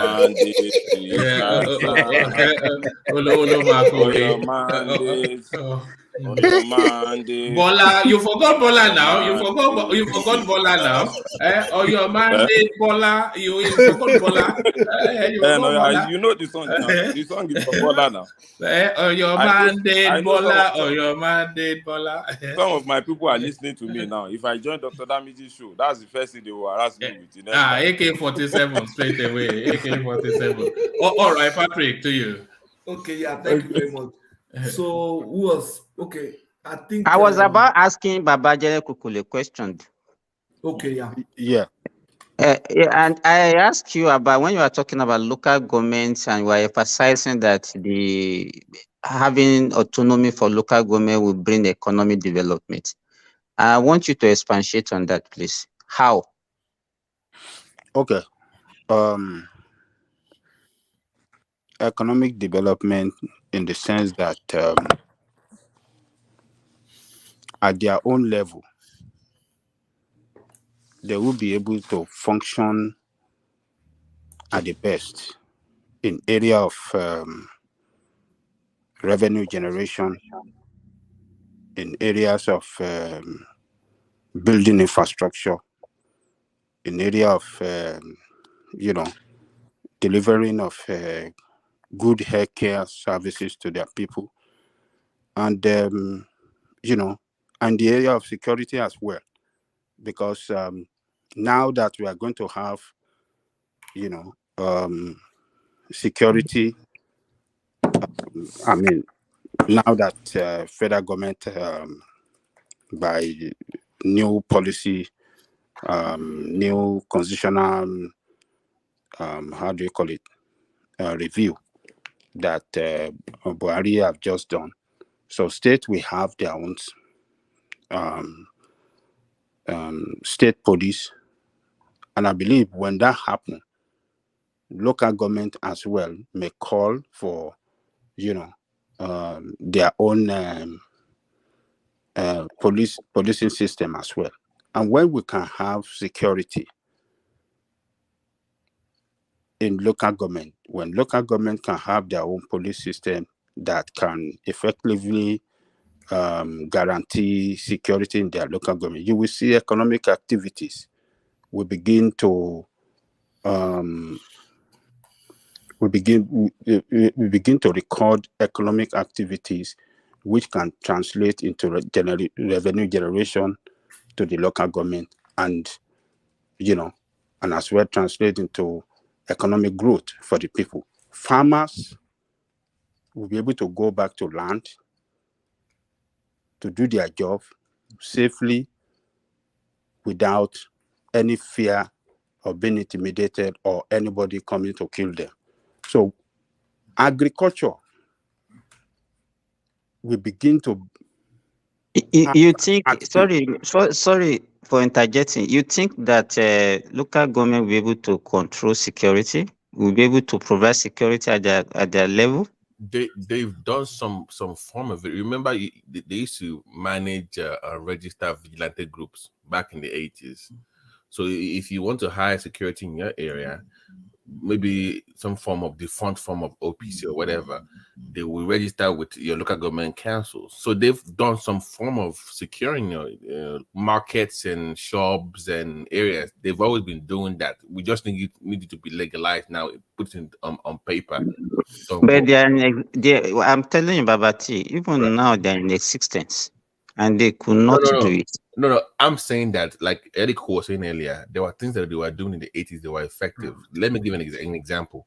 Something called SPEB. Do you know what SPEB is? SPEB is State Primary Education Board. SPEB, yeah.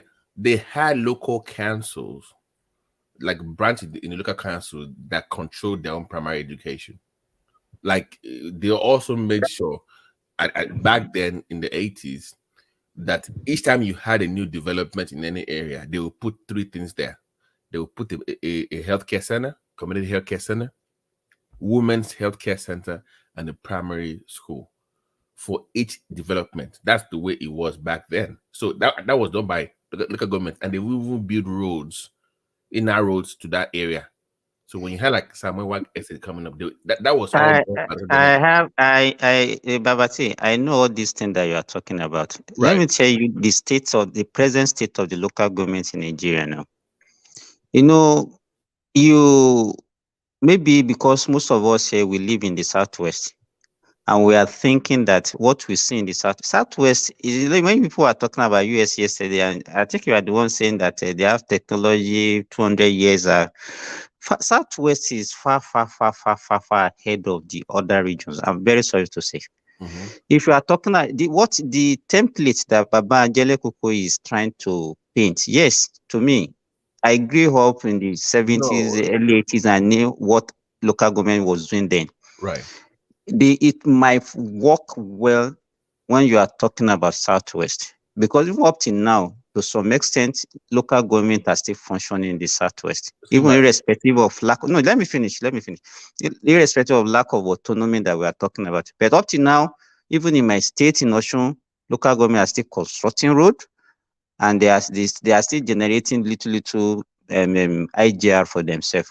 But when you go up north, Babati, you not even, you know what they do there? They only converge at the end of the month to come and collect salary. You will not see anybody in the local government after collecting salary. The whole place will be like a ghost town. Right.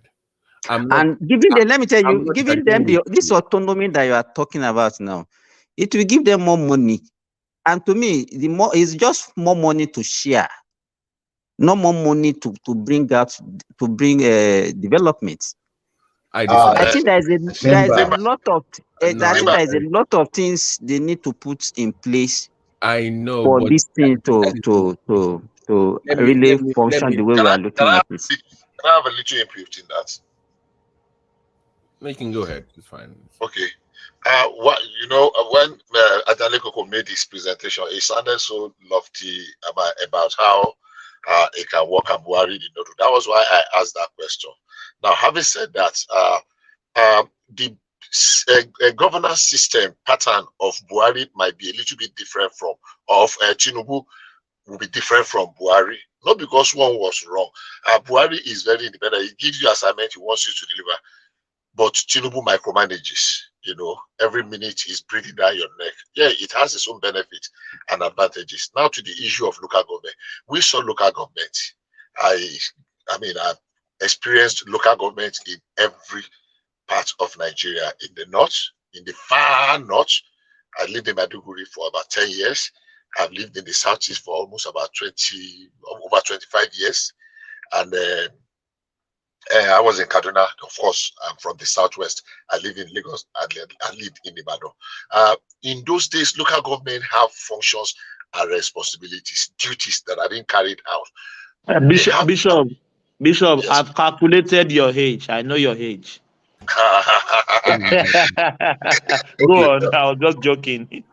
Sure, you are wrong. No, I'm sure you are very wrong. Well, yeah, that's by the way. You tell me it's a private chat. Bishop, let me just make this point, just to Simon knows where we're coming from. I was on a different show. I think it was Kulata and Oga and we were having this conversation about local government councils, because that's why I believe we can grow the country. And Oga went through the constitution, and when he was reading out the powers that local government council have, it blew my mind. I didn't even know,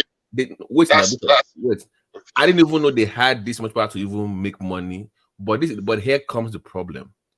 Even if they want to make money from taxing people for tenement rate, even for boats, even for cars, that should be money going to local government. I didn't know that. Even radio, television, and all those things. Right, but here's the problem.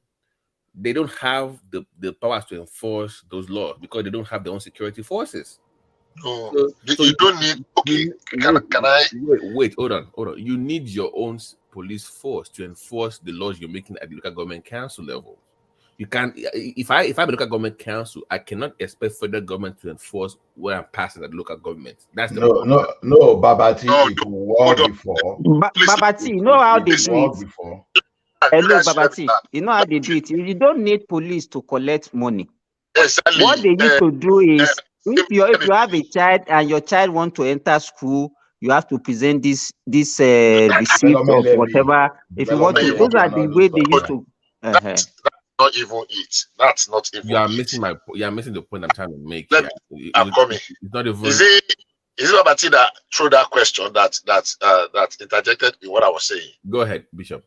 Okay, so unfortunately, the real constitutional functions of the local government have been taken over largely by the state and some even by the federal government. Now, how can we get them back to function? What I said in the space some time ago was that let us have model local government across the country that we make sure they run according to the law. If I begin to reel out those things that local government, federal government is even taking over some functions of local government in Nigeria today, if you don't know. For example, Ikoyi marriage registry, even the court said it's null and void because federal government has nothing to do with marriage. So why should federal government be granting license to marriage? That is the function of the local government. Markets and stores, parks and garages, they are the function and responsibilities of the local government. I know. Primary. I'm agreeing with you. I agree with you. Okay, I know. How you collect it is this. If it is well registered, every start from taking a statistics and registration of every business that is registered in your domain. When you have a database of them, give them what they are supposed to pay. You don't need police. When they don't comply, go and get court injunction that shuts them down. When I was need to implement let me finish. Sorry, let me finish. Koyi marriage has the problem. That means all of you that got married in Koyi, you have been committing adultery. Your marriage has been cancelled. Yeah, Bishop. When I said enforcement, it's not just policing only. In terms of okay, but you they use the courts. If they use the courts to go and say they shut you down, so if they don't now respond, now you will now just look for like 10 of them to use as example. Go and get when you get your court order, go and get an enforcement unit. If you have to now approach the state that you want to enforce so, because the DPO of the local government, I mean, in the local government, the DPO or the, what do you call it, is supposed to be part of the security council of the local government, of that jurisdiction. If you use a few of them as examples, because all we need to do is to enforce the law as it is. But unfortunately, the same local government people, they are not saints. They are still the same people. It is some of them, it's their wife that owns those stores. Some of them, it is their children that are violating the laws. But if we have somebody that can make enforcement of the law a duty, that is, you don't obey laws when it is convenient for you. You don't obey the laws of the land just when you feel like. You obey the law because laws are meant to be obeyed.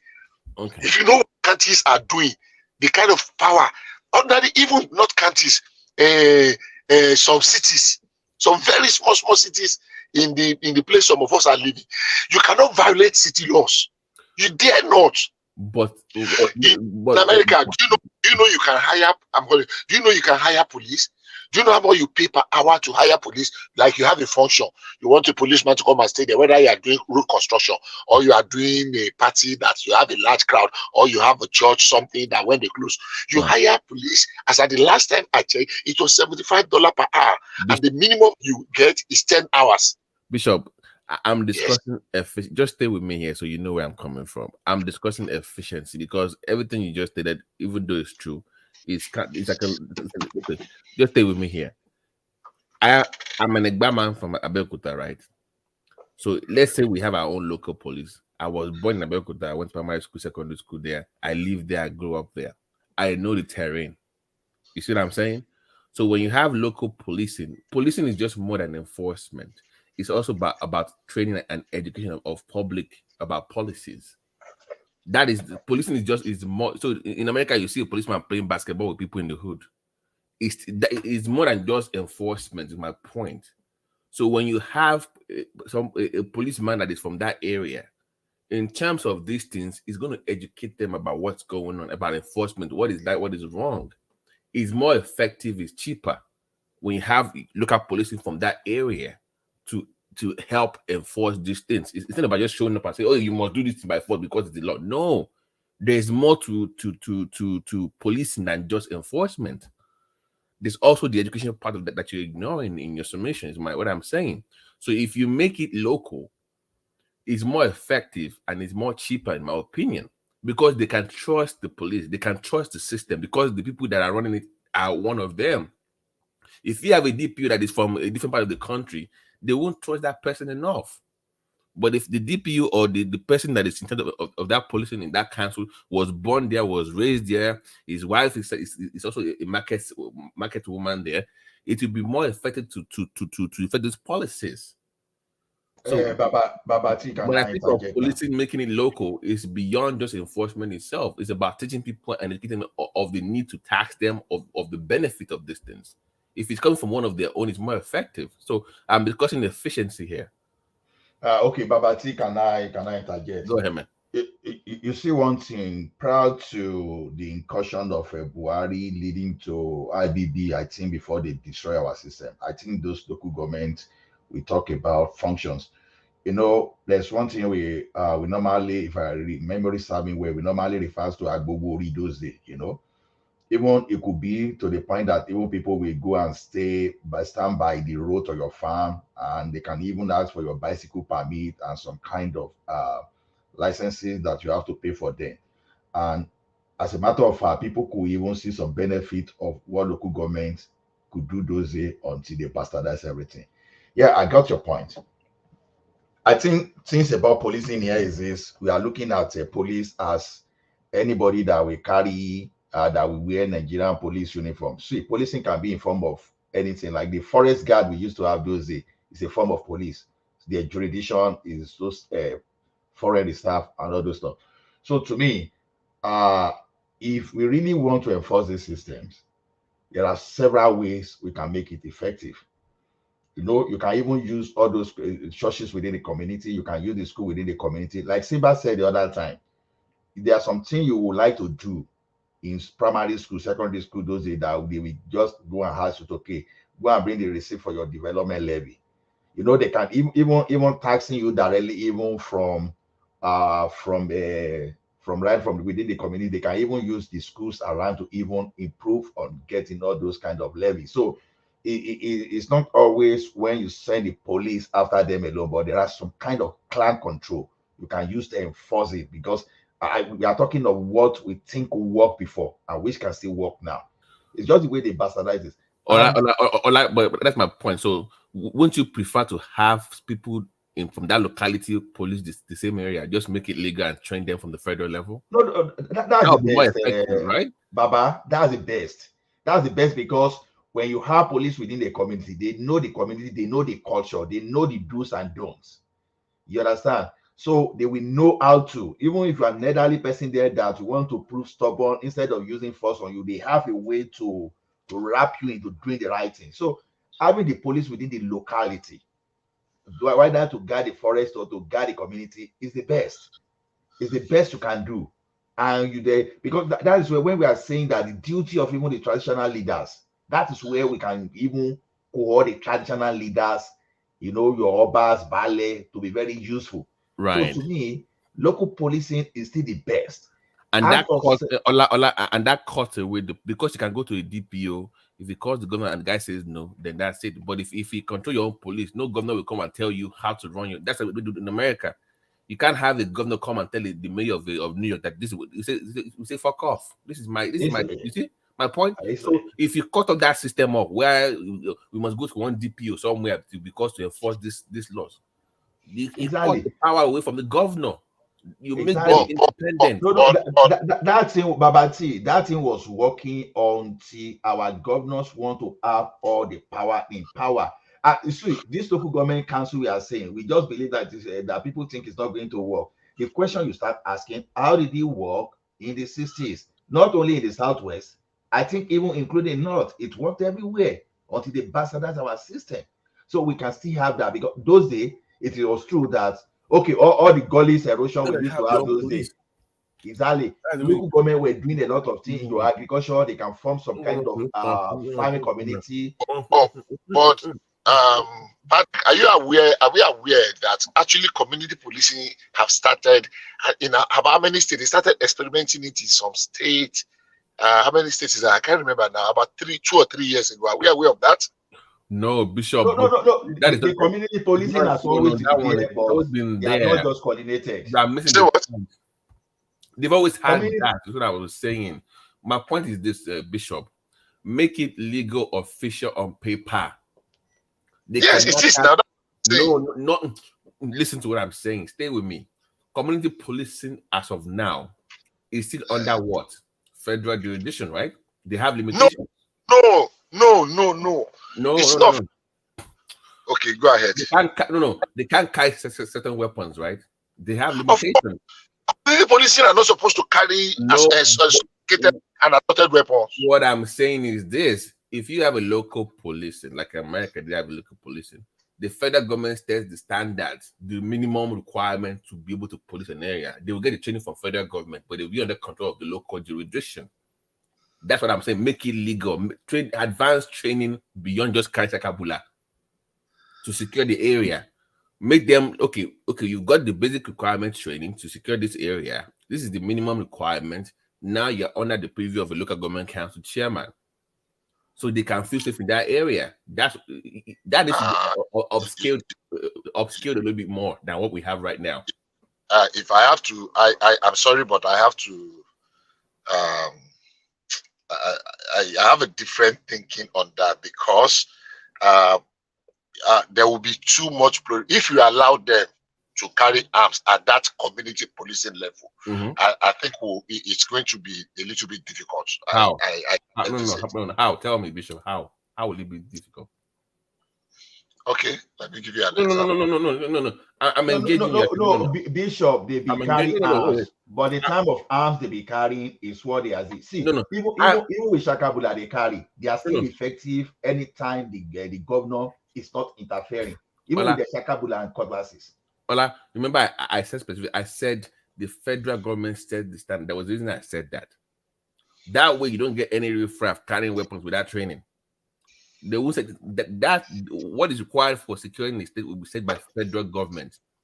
You must go through this training with us. We are going to be the ones that are ready. Let me give you an example. Let me give you one example. Something that happened when I was in Port Harcourt some years ago, and it's just an example. It's related. I used to do business with NAFCON. I don't know how many people know NAFCON then, when it was still owned by federal government of Nigeria, National Fertilizer Company of Nigeria. There was a time they brought, and I may say I was actually there as the chief security officer. And there was a time they brought one man, Ombo Isokrari. I don't know if there's any Rivers man there. Ombo Isokrari became the managing director of NAFCON. And he did something very unique and very strange. Do you know everybody that were in the office of the managing director, his security team, they redeployed them to a different place. He now recruited his own people complete. He's not a local government chairman, no. He's just the MD of a company. And if you know NAFCON, in Port Harcourt, NAFCON was big. So he recruited everybody. His police escort, his police drivers, his security details, his everybody in his office. He did not sack the former one. And those are one of the things that killed NAFCON. So it became a tradition. Immediately, one person comes, he redeploys as the chief executive. He will now redeploy every other person into irrelevance area and now recruit his own people that are loyal to him. If at such a level of a company, I'm saying this, if anybody can verify, NAFCON is a very popular company in Port Harcourt, owned by federal government there. Now, if people could do it at the level of company that is not rivalry, now imagine somebody now comes in as local government chairman. That he wants to recruit his own people because he will feel secure with them. He will use them for his political patronage. Maybe it's an opportunity to give jobs to the boy. Maybe the man that he removed from power is the opposition party, and he does not want to entrust his life into their hand. I'm just trying to think. So let me help you. Let me help you out here. How it's going to work? That's a concern. I agree with you, but let me tell you how it works. The FBI in America has those kind of stuff too. If any local police does that, do you know what happens? They will take it over until they fix it and put it back together. That's how it works. So anybody coming that they're going to control. Remember, in America here, we vote for who becomes our local government security. It's not like a appointee of anybody. He is also independent as well in terms of security as well. So you fix the law. You don't just throw everything and say, oh, because somebody's going to come there and control everything. No, you ensure that doesn't happen. then the federal council that you have ensures that you don't have somebody becoming some local god somewhere using the police to control other people. If they try that, they can legally take that place over and fix it and put it back together. That's the way that would work. So that would be a safety measure to ensure that you don't have the. But I do get your concern about that happening. But that is the reason why I said the way they've done in America is more effective, where you have those things in place, but at the same time, state and federal police will provide oversight. Like let me give you an example. In America, for instance, you control your own policing, right? But the crime rate has a certain threshold. If the crime rate goes above a level, the state will come in and say, "Oh, what's going on?" If it gets to a certain level, the federal government comes and says, "What's going on?" And if you cannot manage it, they will take it over and help you until you can fix it. That is the oversight. So they're not completely independent per se, because there has to be a level where if they cannot control it anymore, then the big boys will come in and say, "Oh, what's going on?" So that's I think the route we can take. But I'm saying at the basic level, they should be able to. They should be at least be able to secure themselves. But they go through the training from the federal level. They will provide the guidelines for them. Go ahead, man. Babati. See, I got your point, and those are the things. I know that people are just afraid of this local policing, thinking that okay, once we have it, they will be challenging the federal power. No. You see, until I think Shagari established Mopol, we used to have our police. I think in most local government, I think most people there are constable, and you see all those police they used to carry the club. Club is what they used to carry, condo. Yeah. The Mopos are controlled by the Fed, not by the federal. No. I'm just telling you. I'm just going back to the history. Oh. You see, during that state, to control crime within the community, there are many systems, including all our vigilante can even be our local security. All those hunters can be the local security. Just train them now. Just train them. You train training. It's not like exactly, because they know the bushes and the cities. Now, even with the shakabula they are using, the day gun they are using, they can still do something, because security is not all about carrying arms alone. That is where Nigeria got it wrong. I think our policing was even more efficient when we were using club mainly and all this Mark IV than even now they're carrying the AK-47. That even police now use all those into around back then, if you're a new person in one area, everybody knows. They know who comes in. They know who goes out. Exactly. No, that was when they will have what do you call it, inspector? No, detective. Corporal. They were calling they have intelligence gathering system there that and everybody is more or less who is who. And the magistrates used to be effective. So what we are saying here is this: it is policing is even more of intelligence. I will speak today. Dua Congress, even without being the official security outfit recognized by the federal government, is still able to gather intelligence, and they still tell you what's going to happen, and some people still hire them. Even as we talk today, the farm settlement in Lekki, where people have their farm in some kind of a settlement, you still see people hire some OPC or private securities to guide them. The question is this: how are they secured without even getting all these AK-47 from the government? The thing is this: once the states start interfering and you allow the local governments to handle their security, I think they are going to evolve.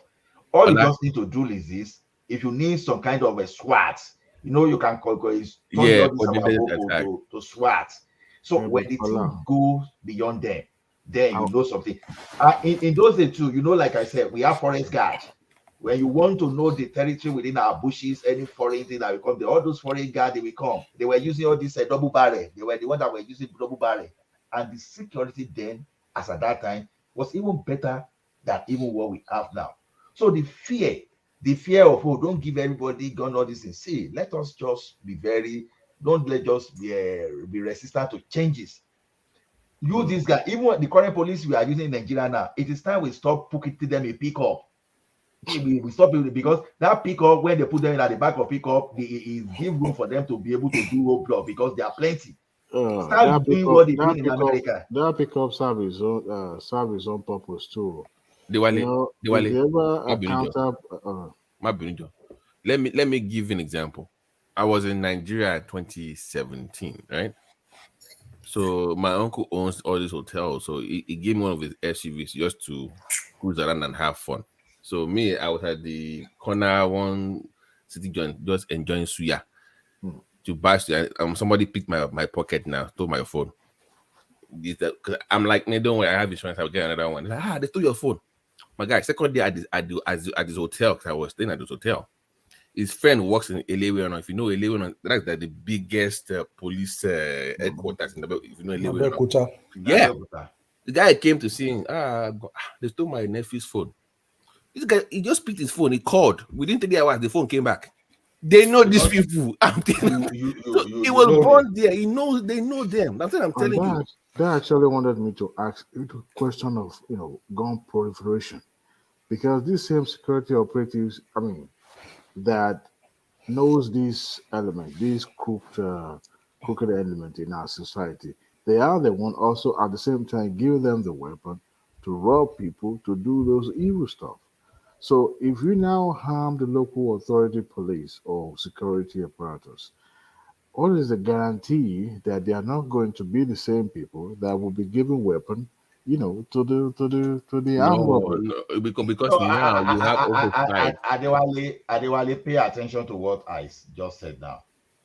Even as we speak now, there are some local government that, even though they don't have all these sophisticated weapons, but as long as the government, as the central police is not intervening, is not intervening in their affairs, they still manage the security of their own township or their villages.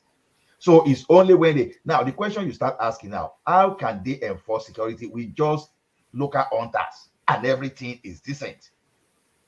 You understand? Other Fayoshi, just Chakabula, except there are some lies there. I'm not, but let me just say as the way I understand it now.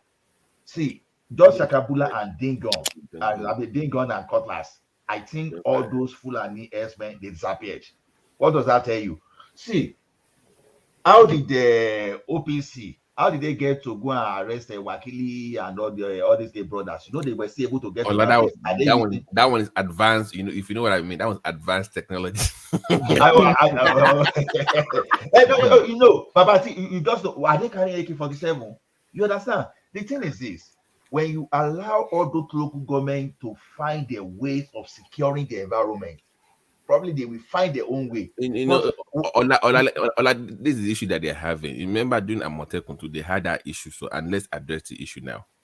Now, do they incorporate traditional ways? Because they're like, no, they're not trained. Though. We want them to be properly trained as opposed to coming with Okugbe. Even the current federal police you have, some of those they use it though. They use it now. I'm telling you, Babati, everyone can do whatever that they think works on the side, Ivy.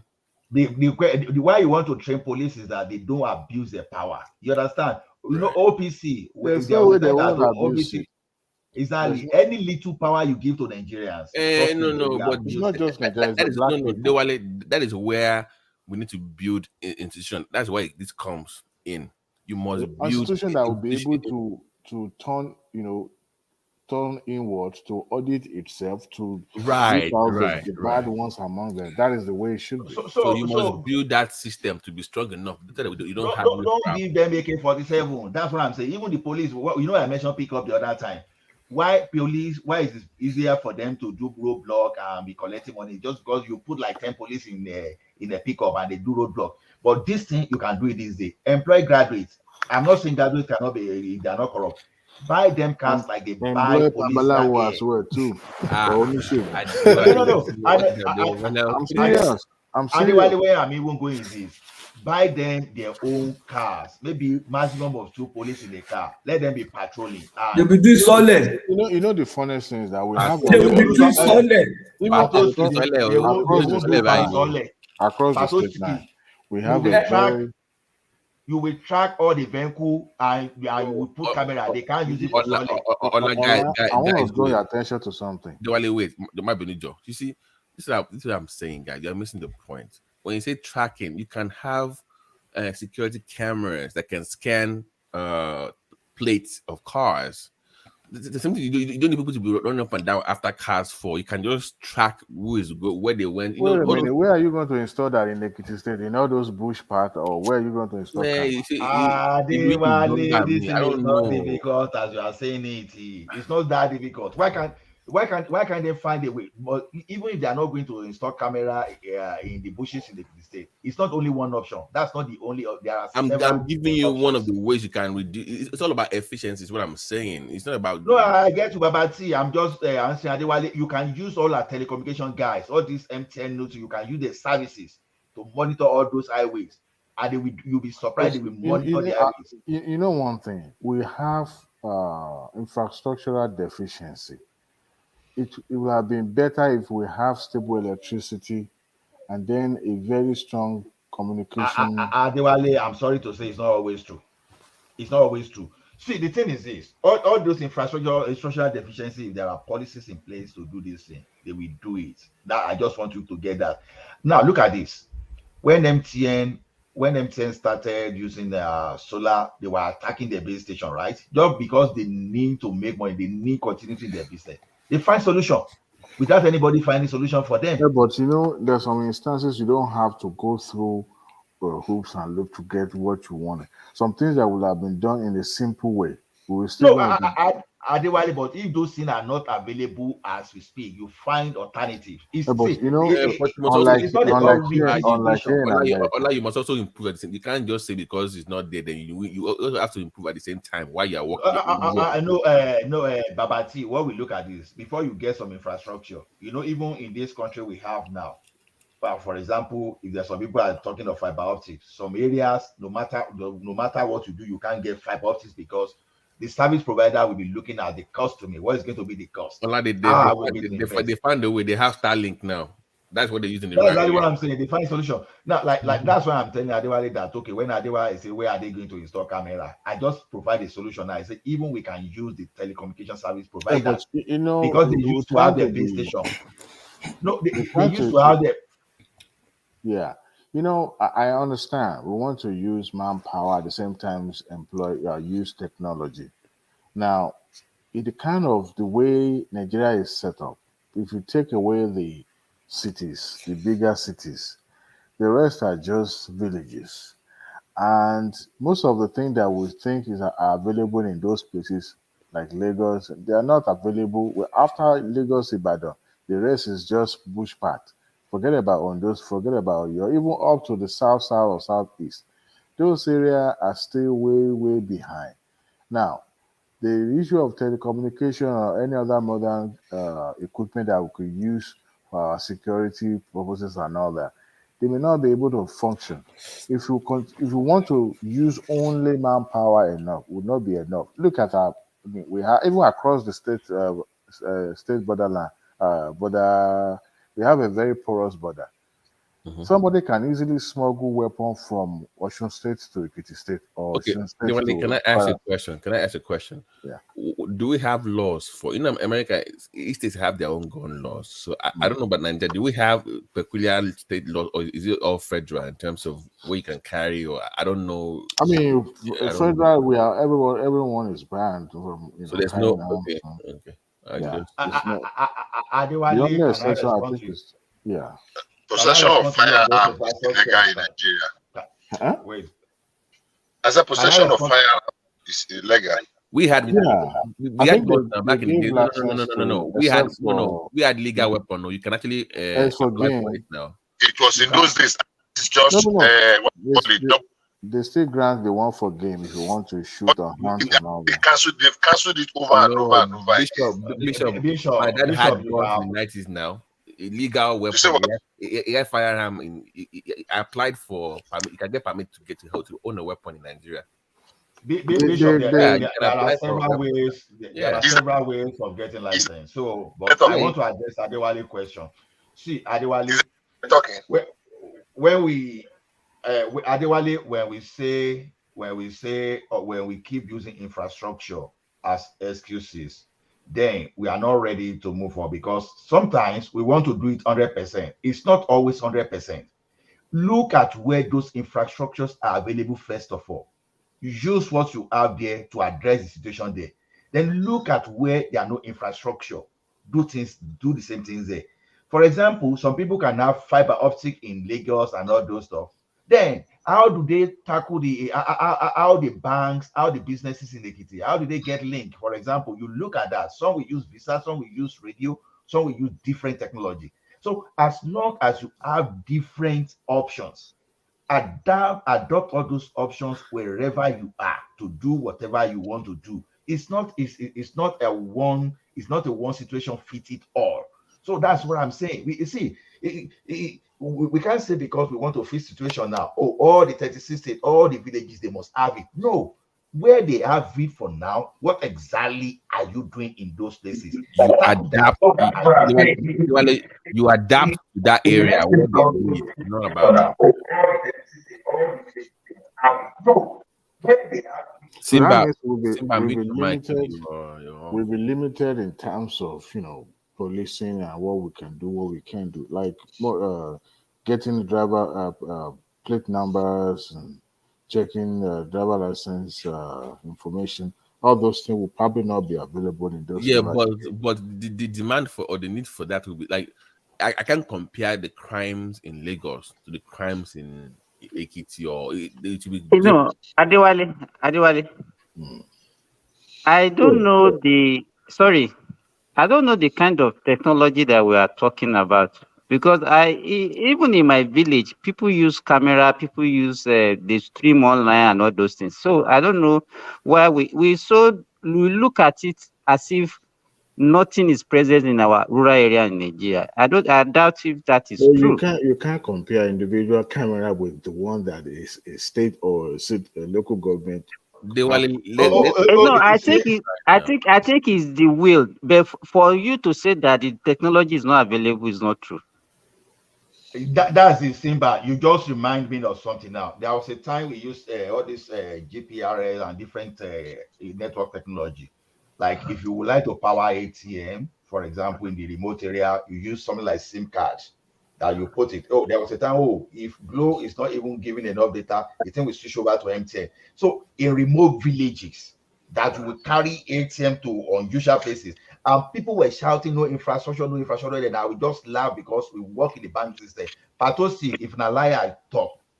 Tell me. Because so as Intercontinental Bank that time, you will take you will take an ATM to some area, funny that. So if you could use SIM card to give data. So data is what we are talking about when we say there's no technology somewhere. And even when there's no power, you use solar. So there are a lot of it's not only one, there are multiple ways that you can do things and get results. And the auto reg you are talking about now, there was a time people will say, oh, how can you capture plate number?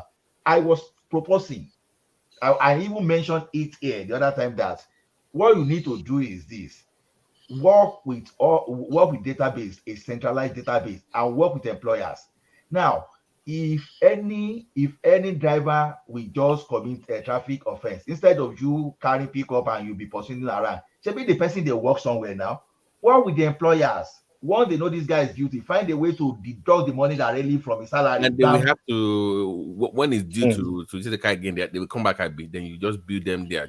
So all this running up and down with cars and chasing people. Babachi, and so also work with them solo to help you deal with these drivers. That's the way you deal with the community. No, Adewale, you don't. Okay, what did I say? If I may ask you know what they are doing now. Even if you want to register a vehicle now, they will ask you for your BVN.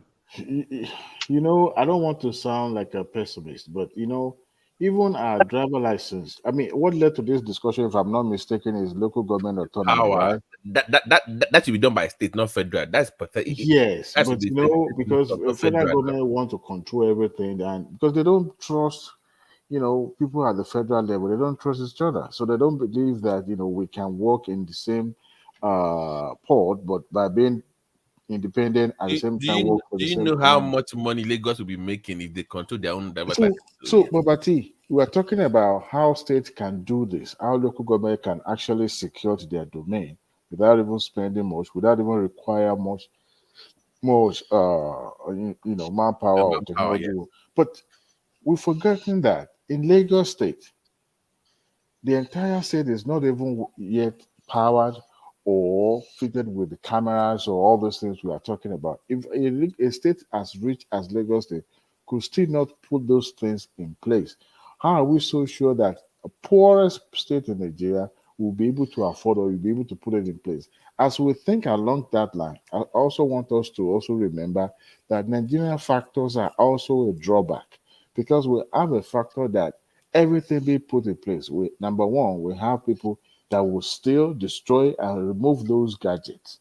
Okay. Now, the police officer or any security apparatus will put in place, they have tendency of being corrupt, colluding, and being used, to perpetrate, all sort of violence or whatever. So we should not do anything now. No. Don't get me wrong. I'm not saying we should. I mean, people can change. It's about orientation. Right. And once people see the benefit of what they tend to gain, they embrace it and will But that's continue. what I'm But saying. also, we should. Wait. I'm we have a saying that tendency if the of person, not. if the person in charge of that thing in your local area is from your area, Hmm. it is better to effect the change you need because it's one of you. Babati. Babati, Is let me one tell you thing is something different about to what have Adewale political just said power. now. But hey, hold on, hold on. It's possible to I'm not have. your girl. It's possible to have that that kind of mindset, but political will. Government is continuous, right? Now, when you have certain people in government at this time, embrace this kind of developmental or security development and all that. And then we have another set coming up again, probably an opposition, decided to deliberately, destroy this equipment being installed and all that. It will result into, what can I use now?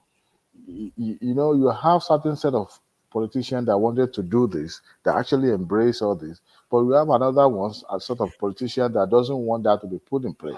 Adewale, I will tell you something now. You see, this thing is all about fear, and they are all unfounded fear.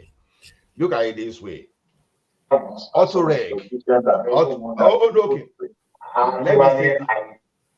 Okay. Let me say this thing. In '98, when Absalom was still there, when they wanted to start a national automated clearing system in Nigeria, if you go back to all the papers published then, they talk how it was going to fail. They talk how they lack infrastructure to do all those stuff, and they just discouraged that it was going to fail. NACS, somebody national automated clearing system. Now, when they implemented it eventually, all those mythology, all those myths, they segregated it. Not only did that thing happen, by the time I left NEPA and I joined NCR in 2023, I was even maintaining one of those site names. And when you met at UBA, at Union Bank, at First Bank, and at NIMS, I was always present there to even support the same infrastructure. It was that infrastructure later that people like InterSwitch, everyone started calling me. All those excuses that infrastructure are not in place for interbank settlement, interbank. We should have still 5 days clearing then. So even irrespective of that, the thing is this: if they are not done it at all, we will still be saying, "Oh, there's no infrastructure in place." Even we had David Mark, that told us that telephone is not for poor people. But those fares are valid. Those fares are also valid. They were not valid because system evolved over time. You are looking at the short term. You have to look at those fears as just risk that was addressed, not something that must be a showstopper. That's the issue. So when we talk of this, when we talk of this thing, it's just because of the knowledge we have presently. If you don't stand up and do something, you will not know. When auto-reg started. Ola, let me even give you an example. The prepaid meter that they use in Nigeria now, Yes. You know, before people used to steal it. Exactly. People used to steal it. Now they have what they have put in place now is that they make sure that each meter is registered to local area. That was one of my friends who somebody sold a meter to, and he installed the meter, and the meter refused to work because it was not allocated to that place. It's the same in Oshogbo, another area in Oshogbo, and the thing refused to work. So those are the things that have discouraged stealing. And now they are putting meters outside, and people will just be looking at it because it's useless for them even if they tamper with it. Exactly. So I think what we're supposed to be discussing now is we should not be looking at it as if there is impediment to everything that we want to do. There's a way. There's always a way out. There's always a way. That's the point. There's always a way. Exactly. Babati, let me give an example of what Adewale is saying. Adewale is talking about how people may not have money and they will see this. See, you are looking from the aspect that government must do everything. Even government is behind TURAI, for example. It's not, I'm sure, not government that started that initiative and it's working today. When banks, in conjunction with InterSwitch and eTransact, when they started selling some corporate solutions like corporate pay, auto pay, what they just have different solutions that they were selling. Now look at how they use all those payment systems to solve the issue of touting, all those people that will collect money, that they will dupe you. Even they will give you story, if you go to the office directly, you will pay 300,000, but if you help you do it, we help you do it for 120. You'll be shocked by when you get to all those places that you won't even pay more than 80,000. That's how I process my land document in Ogun State. See, this mythology will always be there. Banks started selling solutions to all these universities that look, you don't need to be sending your people to the bank. You can actually use some kind of web payments, some mobile payment to do. They went there. What am I saying is this? Give this management to private people that want to make money. They will come out with solution for you. That intelligent camera that capture, that tells you when your this thing is going to expire. Don't think it is government that sponsor that. It's only that, okay, I give you a solution. I give you the strategy and the tactics of how I'm going to implement this thing. And this is going to be my profit. Once the private people have incentives to do things, they will do. Cordville, I think Cordville is responsible for AutoReg. As of 2011, I don't know of today. I think AutoReg has covered about 18 to 20 states. I'm almost sure that they will be all over the 36 states today. If for example, catching all those traffic offenders today, and you say Cordville that okay, this is how you are. If you can do this is going to be your percentage. All those cameras to capture this guy, they will do it. Like I keep telling you, the base, the telecommunication base station for MTN and all those telecommunication stations, they were under attack when they started.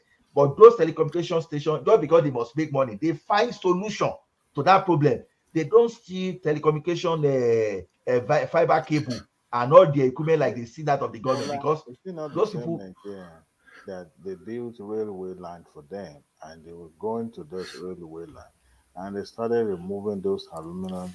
But we can't say because they are removing it, we are not going to do. How are you safeguarding it? That's the problem. It's just a point. I'm not, I referenced that just to see how,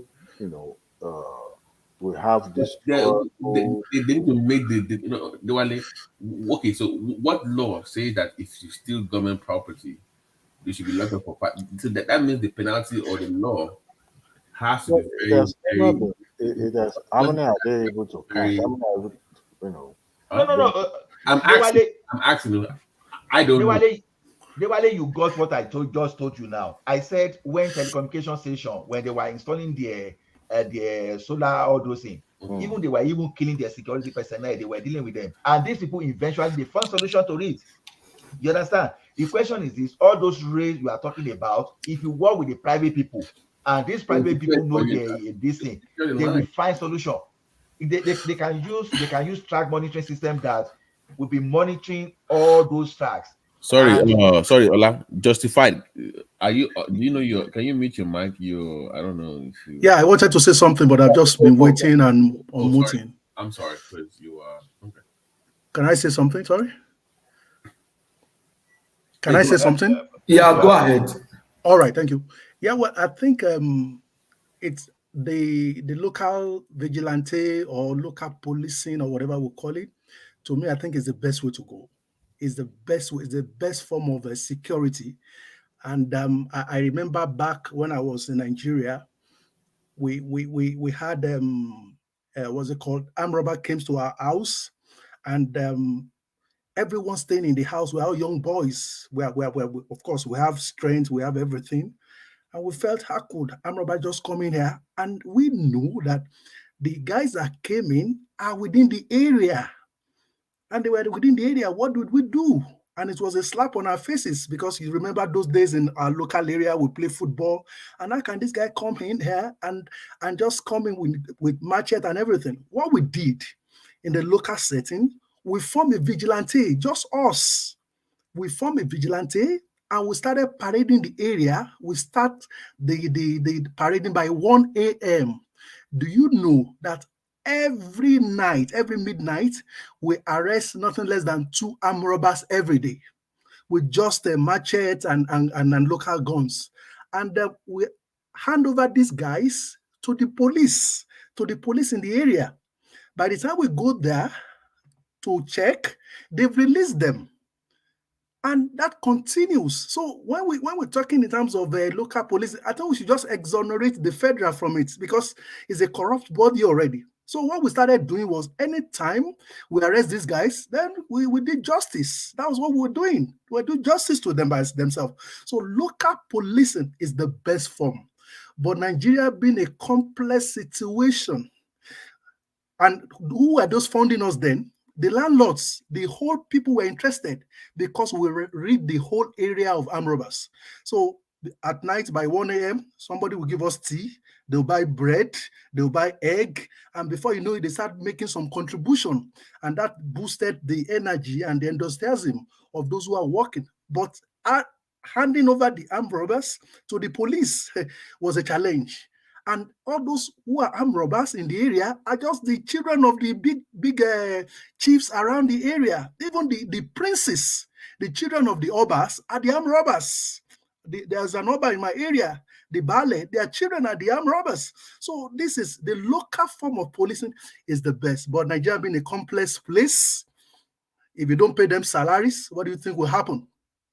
If you don't pay them salaries, of course, the gun you give to them, they will give it back to the armed robbers. So those are the complex situation, but it's the best form. Where I stay abroad, we don't have local vigilante, but we are the vigilante. When you come into an area, you see it neighborhood watch or neighborhood whatever. If you park in my house and I'm suspecting something, which you know, what you do is to call the police immediately. When they see they are just fresh, especially those old women, if you park in their area or their road, they'll call the police. So that's their own form of neighborhood vigilante. But I think it's the best way to go, local hunter, OPC, but how do we manage it is the main question we need to ask ourselves. Even the state police we are going to talk about, if we don't pay them salaries, they're going to politicize it. Is it every state that can have a state police? Here in abroad, I'm in Canada. Edmonton has a police. Calgary has a police. But it's not all cities that has. If you don't have money, you are being watched over by the Royal Police, which is the federal police. So is it every state can have a state police? I don't know. Lagos State has the money. Rivers State has the money. Delta has. Kano has. But before you know it, every state will want to have state police. Zamfara that doesn't have no pay salary, they too want to have state police. So that's what we really need to sit down about and have an enabling, what's it called, a wonderful law that will establish all this. If the state doesn't have a revenue base of about maybe something billion or something, you can't have a state police. They should make that clear. And those who don't have state police could be covered by the federal. So, but Nigeria is a complex, but it's workable. It's very workable. Right. Thank you. To justify it, just to reply what you're saying, you see, in advanced countries, policing in terms of payment is tied to something. Like America now, they tie education now, paying for they tie it to like gambling. So when you gamble, some of the monies go into funding primary education, or you can tie it to taxation from transportation. So you tie it to something that is very constant that you can get money from quarterly or every week or every month. So policing in that locality needs to be tied to something that they make money from. So it all goes down to what the local government council is making money from in form of taxation. That is where you need. Babati, Yeah, Babati. yeah. Yeah, I think the problem that we have in Nigeria is when we say government owns something, then we tend to look at it, it's supposed to be free. Let me tell you now, most of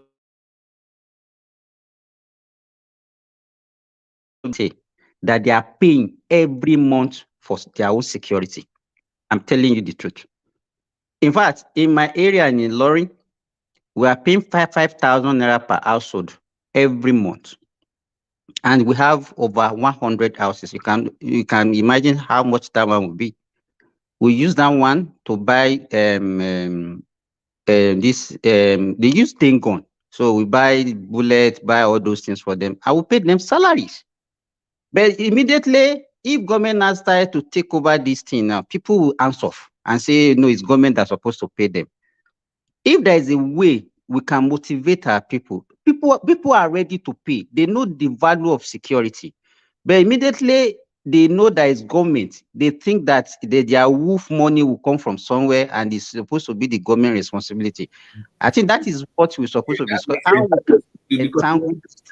Even community policing back then, they used to bill each out now. They will tell you maybe every month you pay for the vigilantes, right? They will get maybe 100, everybody will pay 100 every month or every 2 months to pay them off. So that was already done. So if they can implement that and say, add it to your tenement billing every month or every year, this is your rate for policing, and you can just add, then you get like a extra funding from federal just to support what you are doing already. So I think that actually makes sense.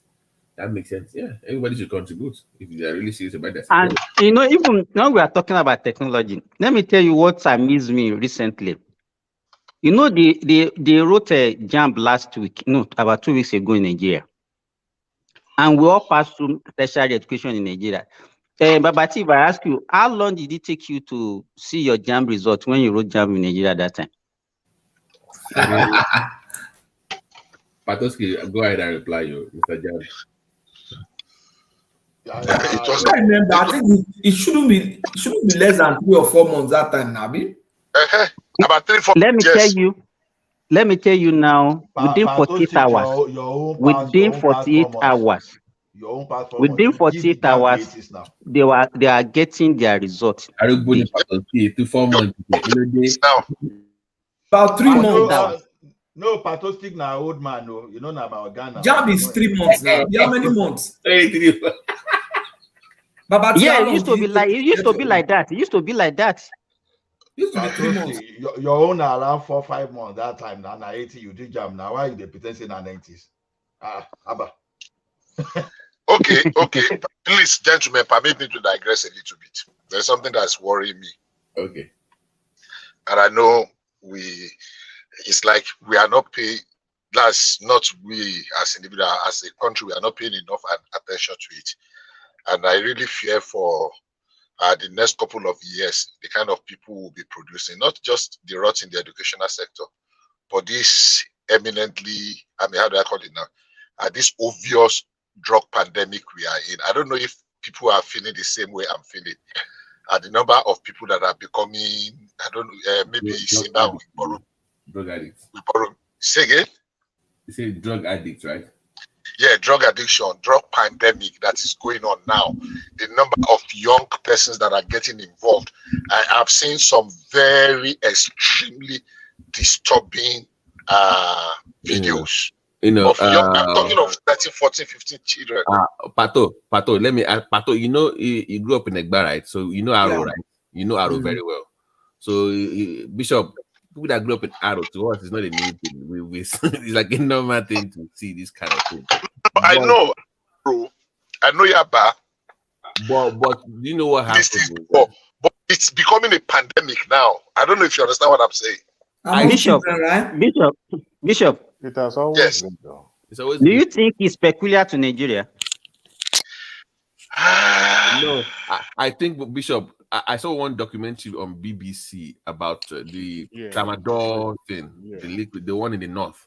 No, that one don't take now. I saw that one too. So they've done better when it's not advanced than the tramadol. I'm telling you, there's some things that we are not supposed to be. Let me tell you, this drug is like we are raising a generation. Generally, I don't know, but to me, it's also in the Western world. What I've experienced, at least from the country that I visited, though, you'll be amazed of what these young men are doing now. But believe me, they have a system to at least cut. We don't have a system to, because we glorify this. Look at, I was watching all this Yoruba on the tramadol, something. They were even glorifying taking all these hard drugs. Usually in the 80s, we never glorified all these things in the 80s and 90s. We never glorified them, but now they are being glorified in TV, in news, in music, in like it's cool to take medication. I almost hire students, like you know, that's what that means. Let me remind. It's glorified now. That's the difference. That this drug pandemic has always been there. It's just that society never for once pay attention to it. They will pay lip service to it and decide to, move on. When I was in secondary school, something happened. We used to drink palm wine. As a student, then palm wine was always available. Then one day, then someone slipped a pill inside the palm wine. We tasted it. And this palm wine, you're not supposed to shock you now. It's just like a regular palm wine you drink during the lunchtime. Only for Baba, drink Igede. That's one way they beat us. No. This particular one, the provider was deliberately serving us the one that would not intoxicate us. It was deliberate. Okay. But on this particular day, the pill was slipping to. We saw him, and we kind of wonder what was he doing with the pill. What kind of pill was this? And he said something like a D10 or something like that. Out of curiosity, we started drinking. Valium? Well, something or less like that. Something like that. And we drank our red wine, our palm wine. We went back to school. Normally, when you drink palm wine or anything that will intoxicate you, it's a matter of time. It will go down in your system, you'll be able to function. But instead of it to go down, it's like the power kept increasing. One of the guys that we drank it together, the guy, whether he fainted or at the point he could not even move his feet. So at that moment, I knew that something is wrong, that I will be blamed for it because I was seen as the leader of the entire group. So we were in a class and I figured that everybody will start paying attention to us. So I tried as much as possible to gather everyone together and we left the classroom. To cut the long story short, that day I saw heaven. Before we finished from school, everybody How already did knew. look like? My brother. I saw. See, I I left the school compound there. I was walking home. Before I go home, my parents already aware of what happens. I didn't even care. I was high as anything. By the time I was about approaching our house, there's a one big tall tree. Afar, like a few blocks away from that tree, I thought it was a soldier standing there to whoop me like crazy and arrest me. That was what was coming to my mind. As soon as I approached that tree, I was like, God, I have no other choice. This is the only way that led to my house. So I had to continue. I said, well, today the soldier will arrest me, beat me, arrest me, take me to their barrack. As soon as I was approaching that tree, there was another old man, a family member, who was sitting down under that tree. Guess what he was drinking? Palm wine. Other students that were coming, junior ones that were coming behind me, as soon as they saw me, guess what this Baba did? He beckoned on me to come towards him. I went towards him. He gave me the calabash. He said, drink palm wine. I took it. I drank the palm wine. I went home. My parents already knew, especially my mom knew what happens. As soon as I lay down on the bed, I knock off. I slept off. Only for me to wake up in the evening time. As soon as I woke up, the village life now, started carrying a bucket to go and get water because I thought it was early in the morning. Everybody was just looking at me. By the time I came back, I didn't see any student trying to get ready for school or anybody going to. That was when I knew that, okay, I've been to heaven and back. So they let me finish all those shenanigans, and my parents now started being and said, like, what is going on with you? Where are you going? I said, school. He said, which school? The one you just came back. I said, where? But these are the things, this is how it gets exposed to students, young people. And they get into it and they start using it. And before you know it, it's possible for parents not just parents, even some guardians, some anybody probably will not pay attention how this thing is becoming more in depth because they are using it and they are covering it up. The tramadols and the likes probably being popularized by the agberos or those area boys. Those people that are using it even under the household that you yourself may not even pay attention to, and you are using it. So it has always been there, but the society just always pay lip service. They will get serious at a point. Before you know it, they move on, and they'll keep, yeah, the younger. I mean, to the point, and I was like, this is the last time because to a point we were drinking palm wine. We realized that the palm wine this man was giving us wasn't the one that would shock you. But we started drinking it. By the time I got to college, I realized that I can't function in the class without drinking palm wine. I will go all the way to all those bush paths in Ojo area then to go and be looking for all you know. But that Satan don't see your glory, won't finish you. that day, let's stop this glory. So no, I'm just kidding you. Power wine for secondary school. I'm grown now. I'm grown school. The funniest thing. Once I drink palm wine, my brain will open up like this. Anything they taught me in the class, I will assimilate everything. Wow. But let me go to class sober. That's your Adderall, Abby. Adderall DNA. But that experience of that one day make me understand that even my parents, in fact, they knew because of the way I reacted to that. It wasn't even the guy wasn't drinking it. The same person that was drinking it. He appears as if nothing was wrong with him. I guess because he has been drinking, he has been using it for a very long time. Not just says that's no big deal. And I guess his system already, get used to the whole thing. But how prevalent is it now compared? It was there, but I'm not sure about now. The situation now is worse. In fact, I remember maybe about 5 or 6 years ago, university students, codeine, this cough syrup. Right. Yes, that's what they. In fact, and that time, even the some pharmaceutical companies in Nigeria, some patent medicine store, that's what they are using to make money, big money. You can imagine as at 5, 6, 7 years ago, a bottle of just all these cough syrup. Benylin with codeine was sold for like 2,000, 3,000 naira per bottle, and these guys will buy it. Yes. And they are killing their livers. And some can take like five bottles in a day. Simba, no, Simba, as a doctor, that requires a prescription, man. In the same society, that should be that. You cannot just go anywhere to go and pick that up. I'm a pediatrician.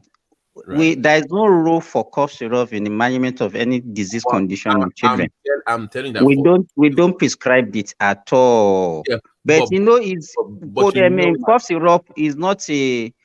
In Nigeria is that's what you call over-the-counter medication. That's what I wanted to say. No. So you don't need prescription to get cough syrup. How can codeine be OTC? That's madness. That's madness. In Nigeria, it's over-the-counter. I don't think it's OTC already. No. That's my point. Listen to me. That's my point. Even back in the day, when I was there in the 80s, early 90s, chemists were selling things that even looking back, like, how were they able to sell all these things back then? Like, you need prescription to go and pick this stuff up. It's not well regulated. It's what I'm saying. They have to have access to all these things. This is crazy. Those are the things. But in all honesty, when this woman became NAFDAC, Akunyele. I miss that woman, man. See, this is one thing I hate about Nigeria. Nigeria does not know how to celebrate their hero until they are gone. The woman that is there right now is as if that woman I watched one of the No, interviews. no. You're wrong. There's a man there now. Marwa is now Is there it a now. man? No, Former, that former is governor of Lagos. that is That was NDLA now. That's That is NDLA. That's NDLA. not NAFDAC. Sorry. I'm sorry. Yeah, NAFDAC is the one that Madua they celebrated her now. You see, they celebrated her. Do you see the way they killed her husband? Like No, that one is unfortunate, but I mean, they celebrated her. Adewale, Professor Ade is doing some good job too. Who? No, that female, that one. But compared to what? No. Compared to what Akumili was. You remember Akumili was gave her free hand. Nobody pay attention to nobody pay attention to that agency at all. And you know the funniest thing, most of the pharmacists that are perpetrating some of this evil are from the southeastern, and she knew and she dealt with them to the point that they were sending higher assassins against her. Nobody. This is what we are talking about, Bishop. Who would have known that sector is actually very, very important the way we raise our society? No, they know. They know. They just not pay attention to it. I'll tell you for free. As at that time, I was in the southeast. A survey was carried out, and I think about 72 or 77% of the drugs in sale in Aba Ariara drug market and Onitsha are fake. And some of them are not just fake, as in chalk. They actually contain some very dangerous substance. Now, meanwhile, Nigerians will go to manufacturers of drug and actually pay them to provide for them a substandard to reduce the, what do you call this content? The potency, to reduce the material. To save costs. And one of the things that caused a very big uproar there happened in Enugu. And there was this association that came to do open heart surgery, free from America. And they did some of those surgeries. And relations were buying drugs, they were bringing some drugs. They would give them prescription, they would go and buy. So after some of the surgeries, there was this particular child that reacted very violently. He was not coming back. So unfortunately, they lost that child. And the people that came were so devastated, and they started carrying out. I'm talking of foreign doctors, white guys from America. Anyway, so by the time they started and conducted the search, they discovered that the drug. I mean, we're talking of a life-saving drug. And by the time they went and checked, oh my God, they have destroyed so many lives. There was a documentary they did then in India, in China, with Akuyili, that exposed those people, because I know the drug market in Ariara very well. Same detail for Indonesia. So they discovered that 70-something% of the drugs, I'm not just talking of paracetamol, Panadol, vitamin C, I'm talking of real drugs, amoxicillin, antibiotics. Doctors will know the kind of top range antibiotics, very expensive ones. Right. Fake.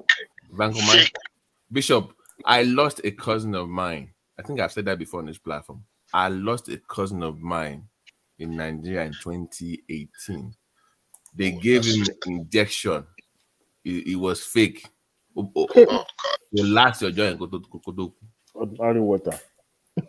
No, it's a fake injection. Not going better now. Oh wow. That's terrible. So these are things, and nothing will happen, and that's just it. So when Dora Kuli came, the job was really cut out for her, and she did fight them. Even though we still have because she was a pharmacist, so she's like a round peg in a round hole. Then I don't know how true. I learned that she lost her twin sister to fake drug. Yeah, she says so. I think so. She says so. But how do we continue to? No. If you have people in power, guys, and you see the prevalence of this, people are dying from all these fake drugs, kidney shutting down. I have never in my life, for the first time as a Nigerian, they're not having cases of increased cancer rate stuff. Don't we have a board to Hello, Babati. Yeah. I think illiteracy is part of the problem also. You know, in Nigeria now, They said hello, it's can you hear demon. me? Yeah, I go thought ahead. it's demon. This is not demon now. This is not a Hello, demon. hello, can you hear me? Yeah. Yeah, we can hear you. If you buy any on Go ahead. each We can hear you, man. on each application that you can use to verify the authenticity of the medication that you are taking. You call you it's like a scratch. You scratch it, you send the number, and when you send the number, it will tell you whether that medication is original or fake. But most people don't know, and they won't bother to do all these things. Most of the medication in Nigeria is there. I think Yeah, I also. remember. I think I remember. I think also that the lack of political will. When Akuyili was in charge of NAFDAC, Obasanjo gave her a very strong support. Some of those people that were attacking her, these are big boys. These are bigger men that could take her out at the snap of finger. But she was given every support from presidency, and that is the kind of support that is required. Even up to the secondary school level, the school's supposed to have at least, counselors sort of for drugs, because they could tell, when they see students in the school, behaving somehow. I mean, students can easily tell on each other if they notice that this one is. I tried Igbo in secondary school. I just didn't like it, and I picked cigarette. Wale, even the teacher is smoking weed himself. No, I'm just saying. Even the guy So, even the people is still smoking yeah, weed. but there will still some students that will see all this, that will know all this. They can easily give those information out. To who? You see? No. No. You said give it to who? If there's a counselor or some sort of My someone- Yeah, but if that's what they pay them for, okay, if that's what they pay them for, they can easily test those kids for this substance, and if it's present in their system.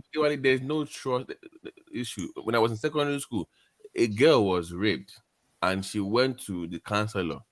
This stupid counselor told everybody in the staff room, and the girl was so embarrassed she left the school.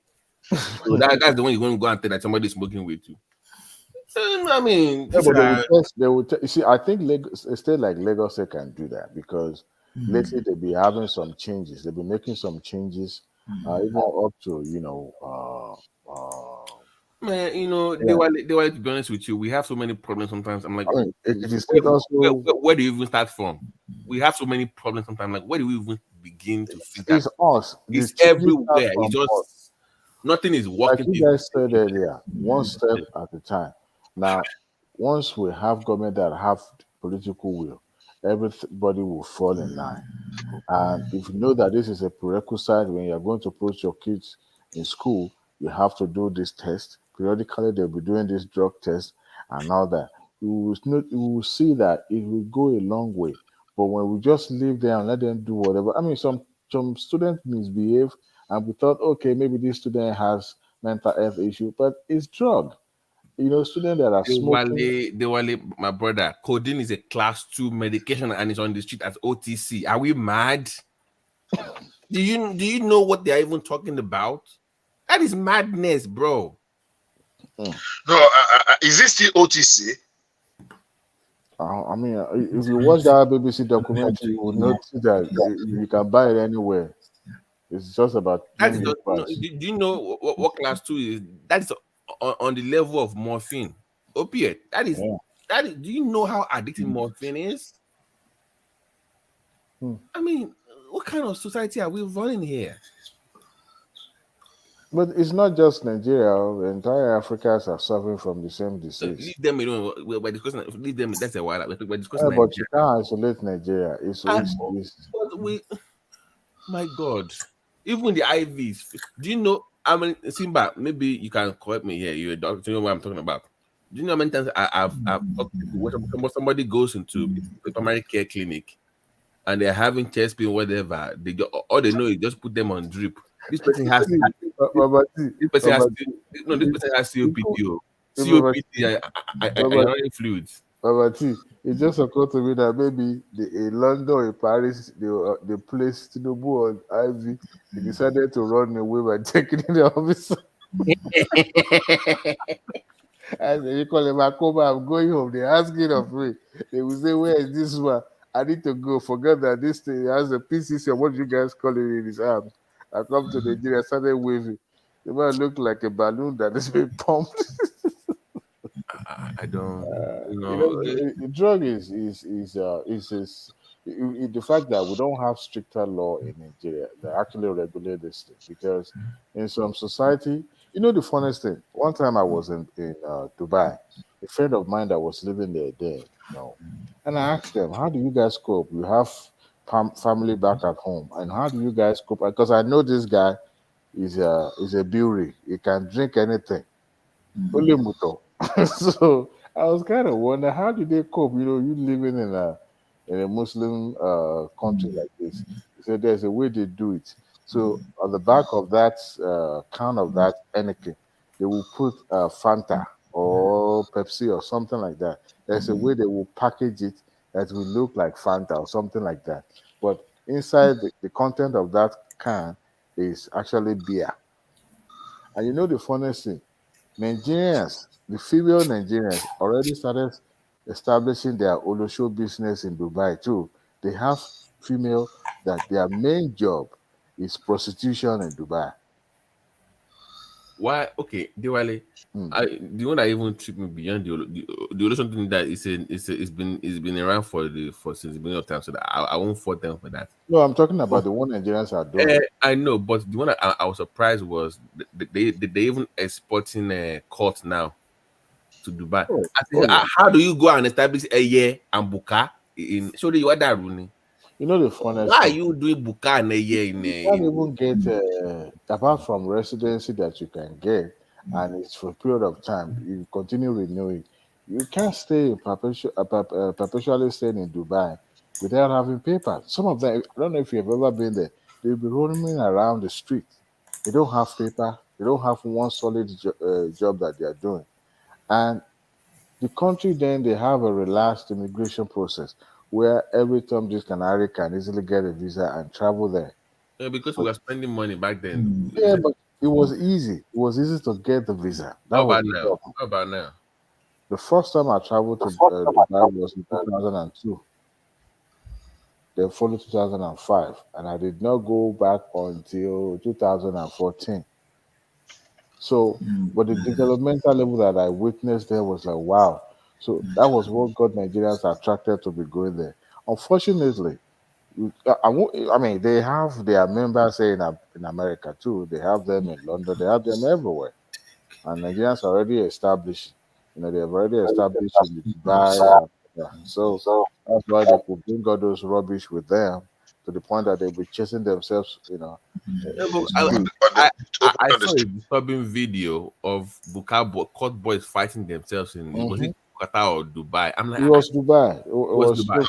Yeah. Sorry, Bishop, go ahead. It's very serious thing now in Italy too. Where? Courtism in Italy. Courtism.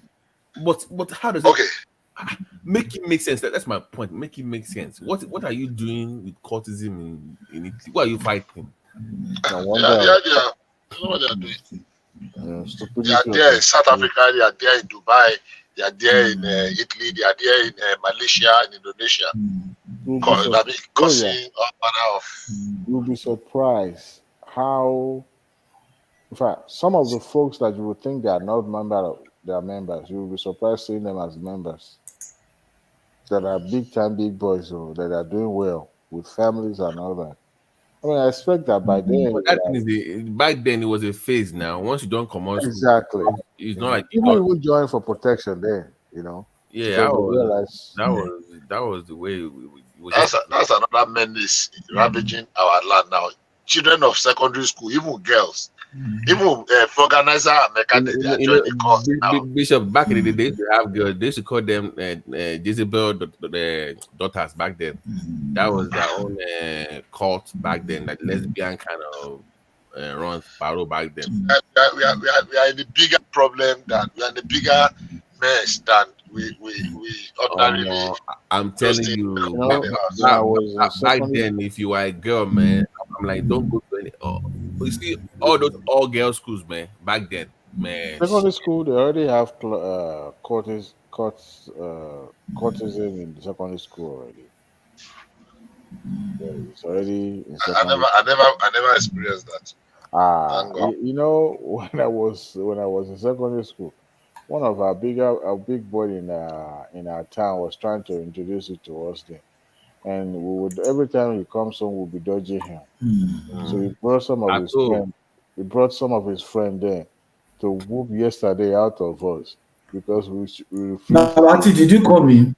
I thought you were sleeping now. You were singing in your dream like I did. I was there last week. I knock her and I was snoring. I play back the video. I was laughing in office. It was Wow. someone that quickly, shut the whole thing No, down. I But didn't sleep. I'm just, I was reading something and then yeah, I was right. just, Pastor. So, Yeah, right. this Sunday. That's alternative fact right there, man. no, that's true. I'm doing That some is, that is, online simulation. But how yeah. did it get down to second? I remember during our days to secondary school. It was I didn't see. I because luckily for me, I didn't even know I was being recruited. I didn't even know I was being groomed by these people. I didn't even know. So next thing you me, Groomed by who? Groomed by who? so because back then I was like 13, 12 years old, but I was wearing all black at 13 years old. I was one of those people who like all my friends were like in poly, like they were like Okay, in poly, secondary school, they were like poly yeah. guys now. So I was wearing all black. In I was like, secondary school, they wanted to yeah, recruit me to court. back then, back then it was like, okay, you are well to do, Was it in whatever. Abeokuta? No comment for what I can, Like but I you get get my you now. so. But I'm saying that luckily for me, like so, one of my aunties used to own a restaurant, right? And I was about to leave the country. So when I left, she now called and said, "Oh, then we already year up." Usually they will go to once you're about to leave secondary school, they will start hanging out with you because I love to play video games back then. But even though I would go to like literally and debating societies and I was very popular, my style was very popular back then. So we would just popular jingle of the town, family name and all that stuff. So apparently they will recruit people and they will bring them to once they finish secondary school, like the day you finish secondary, like this, bam, they will take you to so-called initiation night. So they will take all these boys they will bring out them to her restaurants. They will eat there and they will take them for initiation. And people like crying, Maki, pray. That's the word she always usually tell all these boys. So me, I was just hanging out with them because they were cool. Even though my grades were good, I just didn't find the nerdy kids attractive. It was not fun. I love the chaotic kids where just like that buru wahala that way and how that way they are fun. So it was hard imagine being a straight A student, but you're hanging out with the wrong crowd. Usually, if you're hanging out with the wrong crowd, they will say, maybe your grades are terrible, go and improve your grade. But it was hard for them to say actually hang out because I was doing fine in school. I just love the negative energy. It was just like I like to hang out with those kind of people. So apparently I didn't know I was. And guess who love you, Babati? Back then it was how many there used to be this guy. Literally and debating society. Yeah, of course, sure banker. Yeah, I used to do it was me. I was physics and further math back then. That was my thing, physics and further math. How I went to medicine is still a mystery to me because I was thinking of something like maybe some engineering stuff I was going to end up doing, but that was my two top. So I get it on that medicine though. There was a time that I was even planning to fail biology. Yeah. So I put his name in the private chat for security reasons. That was the top dog back then. Babati. So I used to hang out with him and like, man, so that's your friend? Man.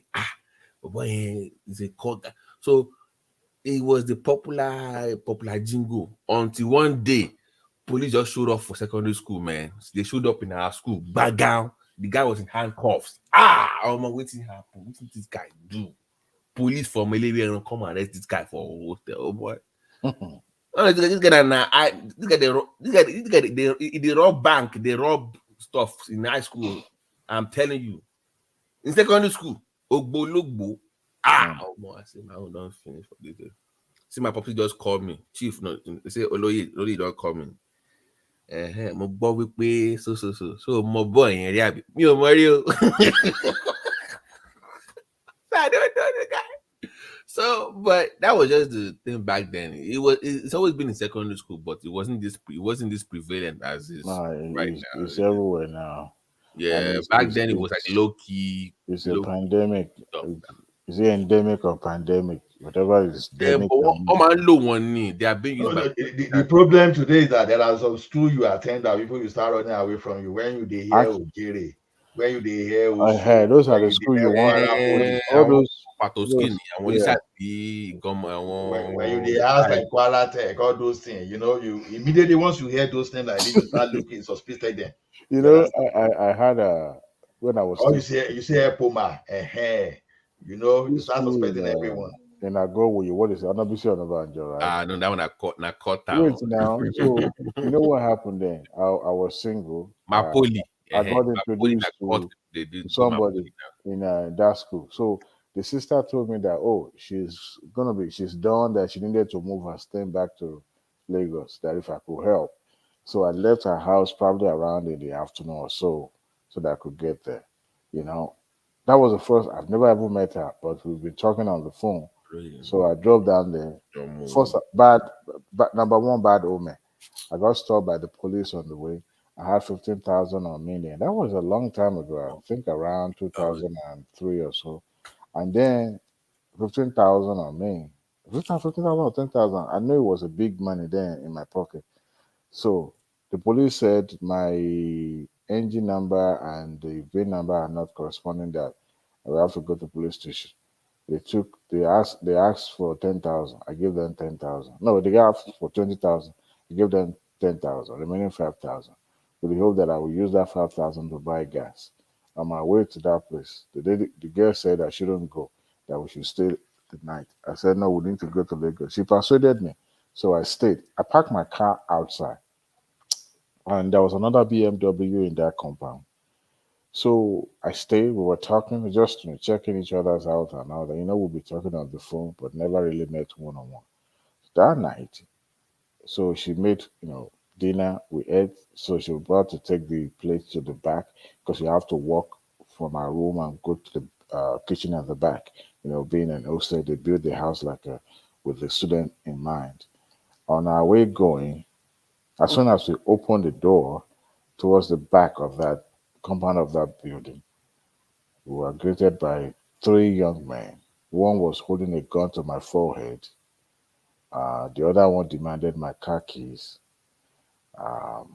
Right there and there, they marched to get back to the room. I was the only one that was left, marched outside. I was like, God damn. So this is how I know that this guy is a no-no. So right there and then, they asked for my car keys. I gave them the car keys. They thought I was the owner of the BMW in the compound.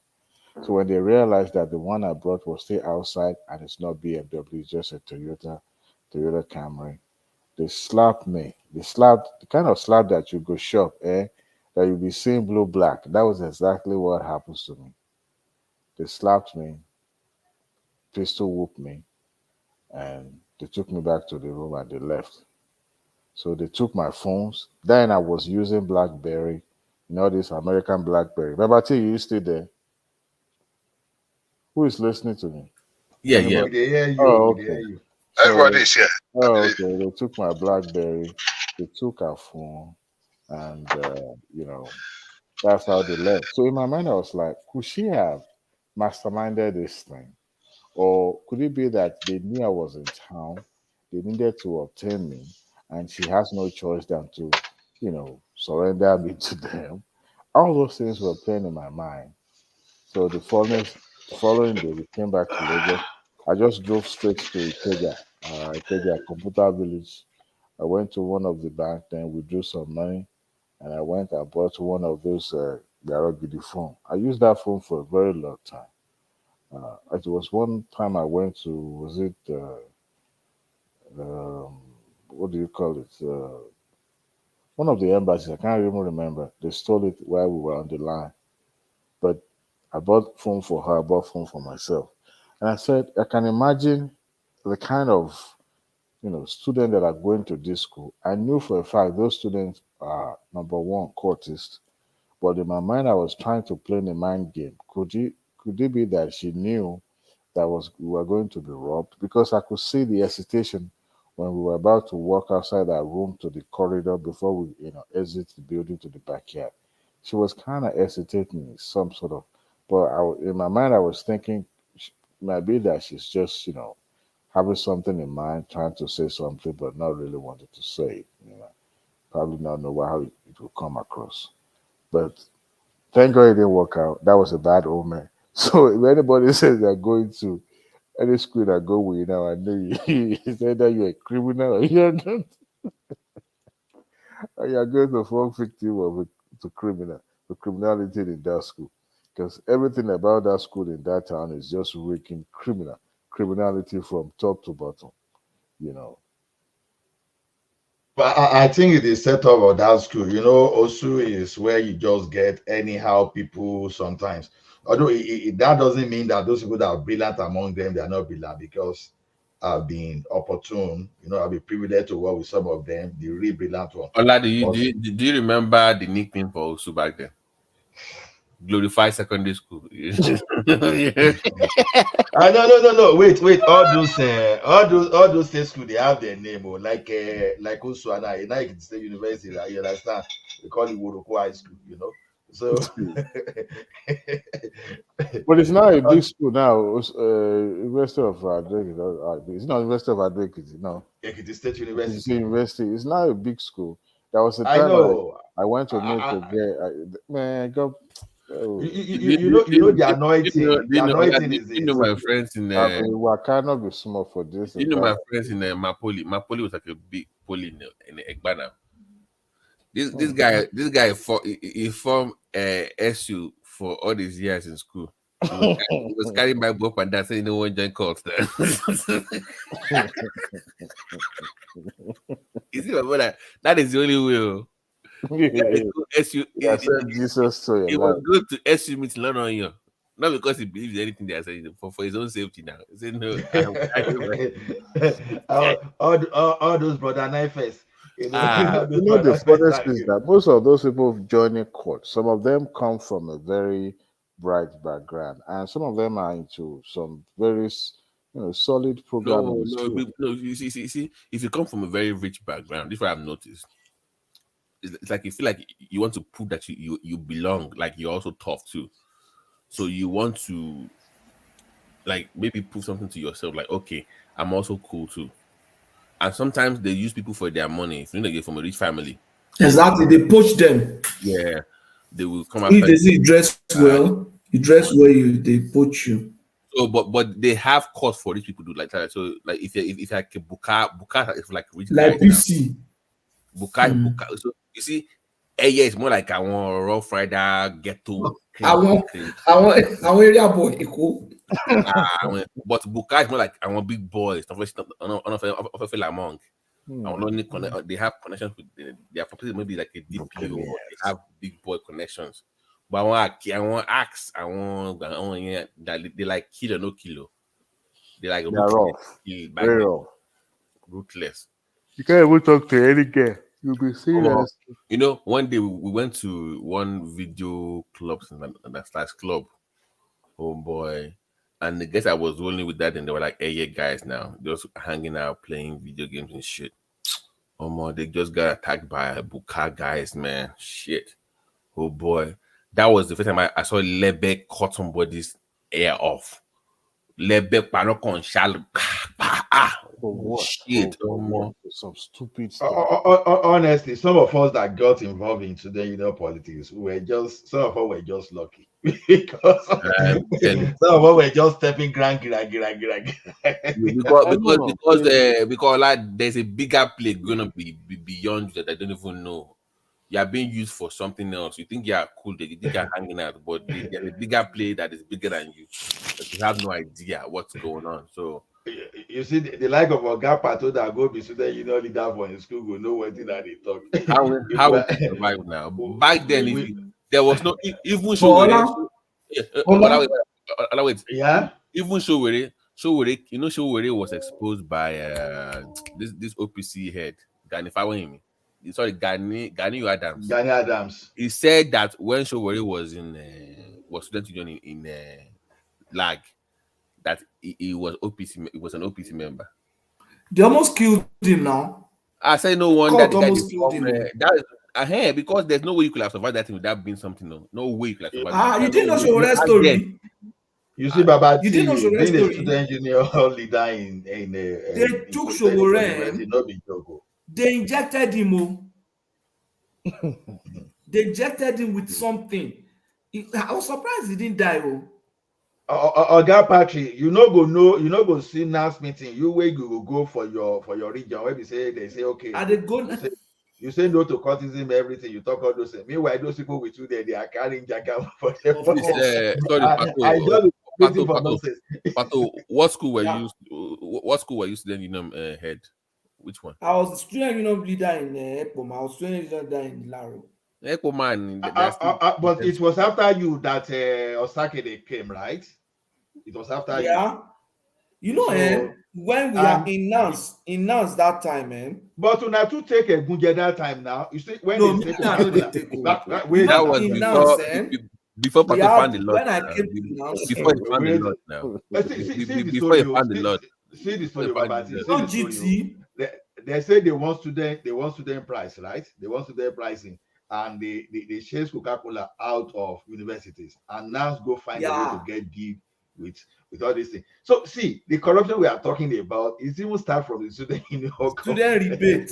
No, guys, I will never forget what happened to me when I was wanting to become head boy.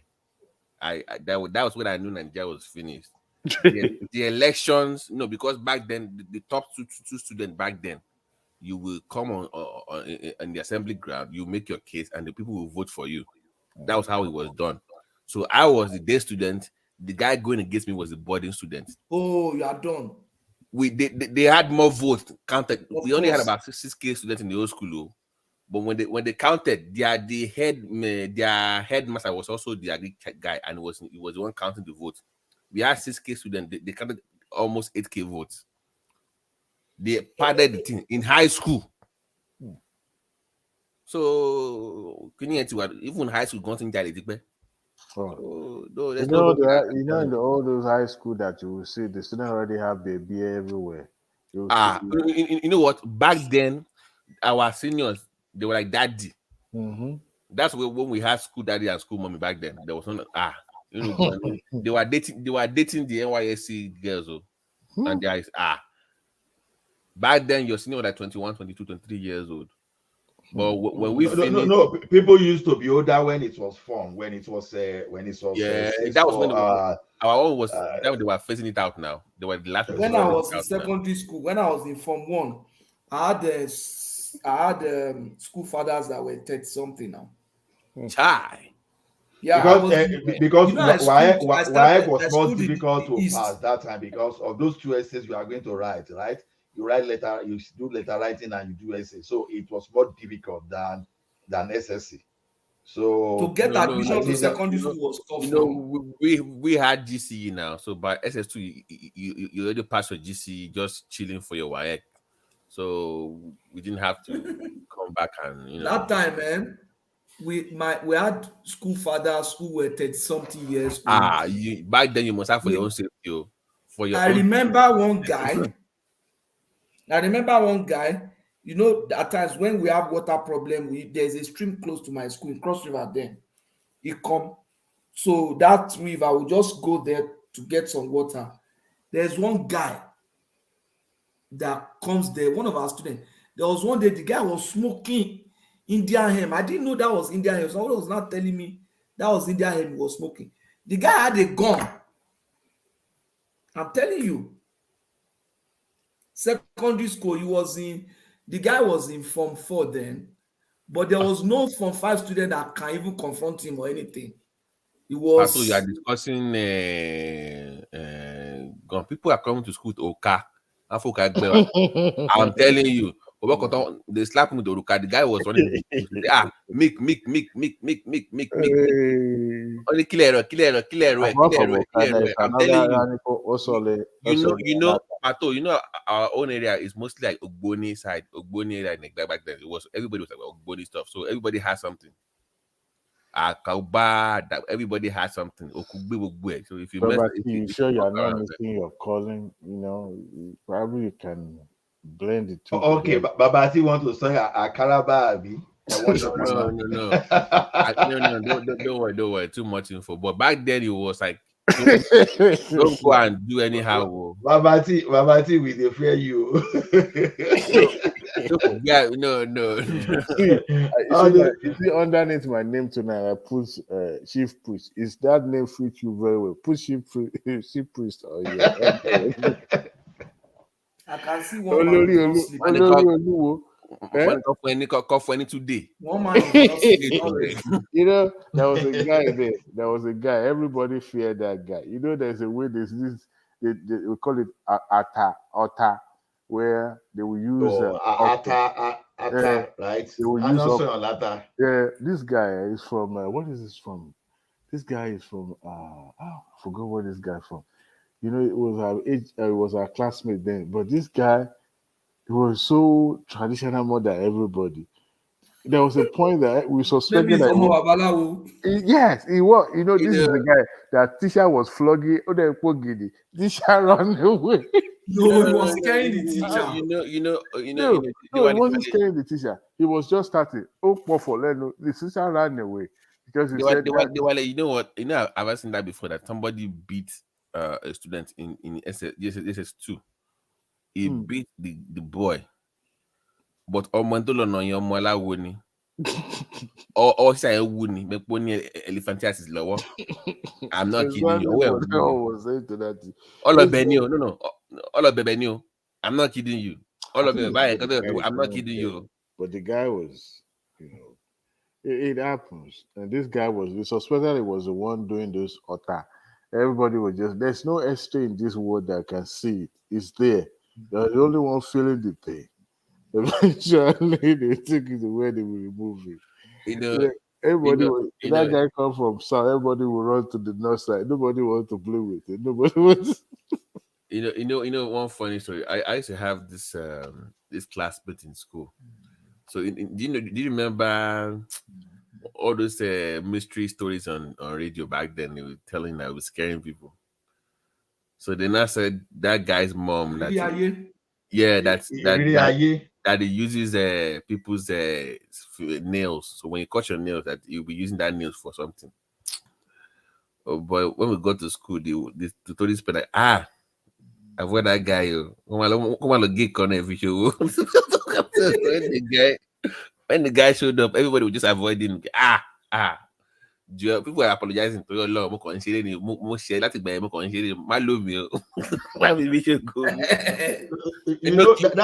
Kids now. Kids are they don't know how to hide stuff. You just say whatever they hear now.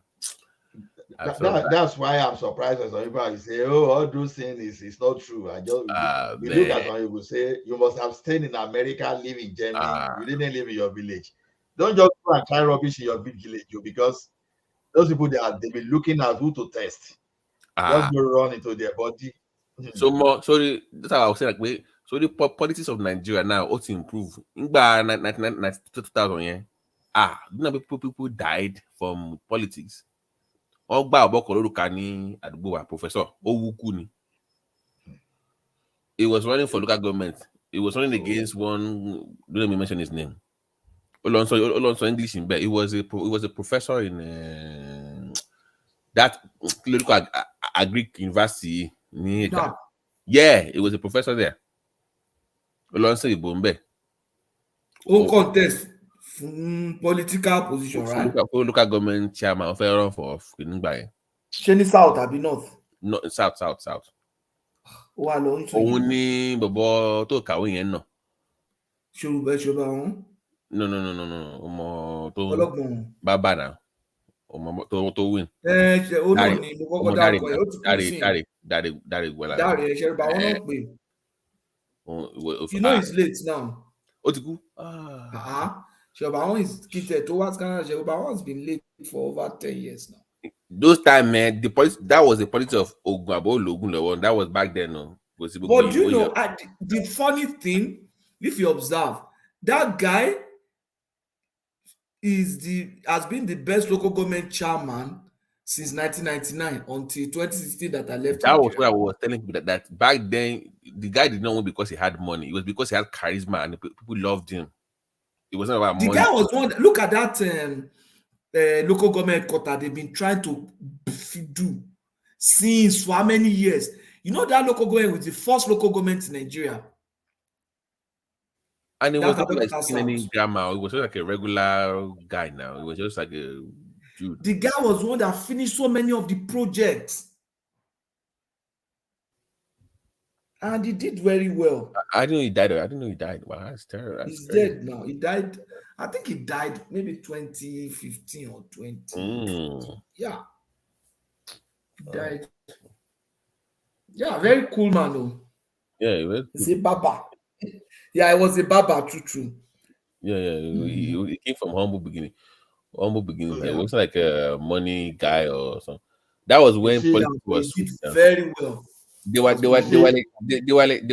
like back then. If you piss people off in the state of assembly, they will bring a ball to the state house of assembly.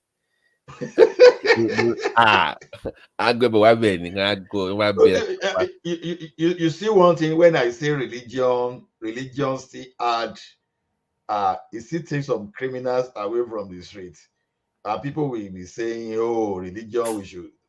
You see one thing about that country is Anambra State, when Badinuju was the governor, man, your Fararo governorship, man. You know, virtually every day. Then there was what do you call this? Southwest has OPC. There's another what do you call it? Vigilante Bakassi stuff. Yeah, even they made movie about them too. They were so powerful. Bakassi. No, I think they call them Bakassi boys or something like that. Man. Bakassi boys, yeah. You know, if you spell Bakassi backwards, it's Isakaba. That's how they formed the name of that movie. Okay, there was a movie called Isakaba or something. Yeah, so if you spell it backwards, it's Bakassi now. They just spell it backwards. You didn't know? I didn't know. If you spell Isakaba backwards, it's Bakassi. That's how they came from. Let me ask you guys: is it a must for president to declare his asset? Yes. Yeah. Yes, now, come on. We need to know what you have now. But doesn't have to publicly declare. Yeah, not necessarily public, but by law you have to. So when it's going out, it must not gain. It must remain the same. No, you gain. Nobody not say you should not gain. You will gain. It should be something that you can explain. Exactly. Do you know that it's only Professor Shibajo asset that we know publicly? That of Bubu that said even Buhari is public now. No. Where Buhari is not public. It's not though. It's not. But to Yemi Oshibajo is public. It's not because Buhari has more than he's letting out. It's not one humble guy that has one house somewhere. It's a lie. He has more than that. No, but Oshibajo is public. That's what right. So Buhari did not declare his own public. No. When they asked him, I think he said they should go and ask the agency in charge. Can you just imagine? You that everybody was expecting you to publish your whole this thing. You see, Nigeria, we don't deceive ourselves those days. The question is this: how many of Buhari's children studied in Nigeria?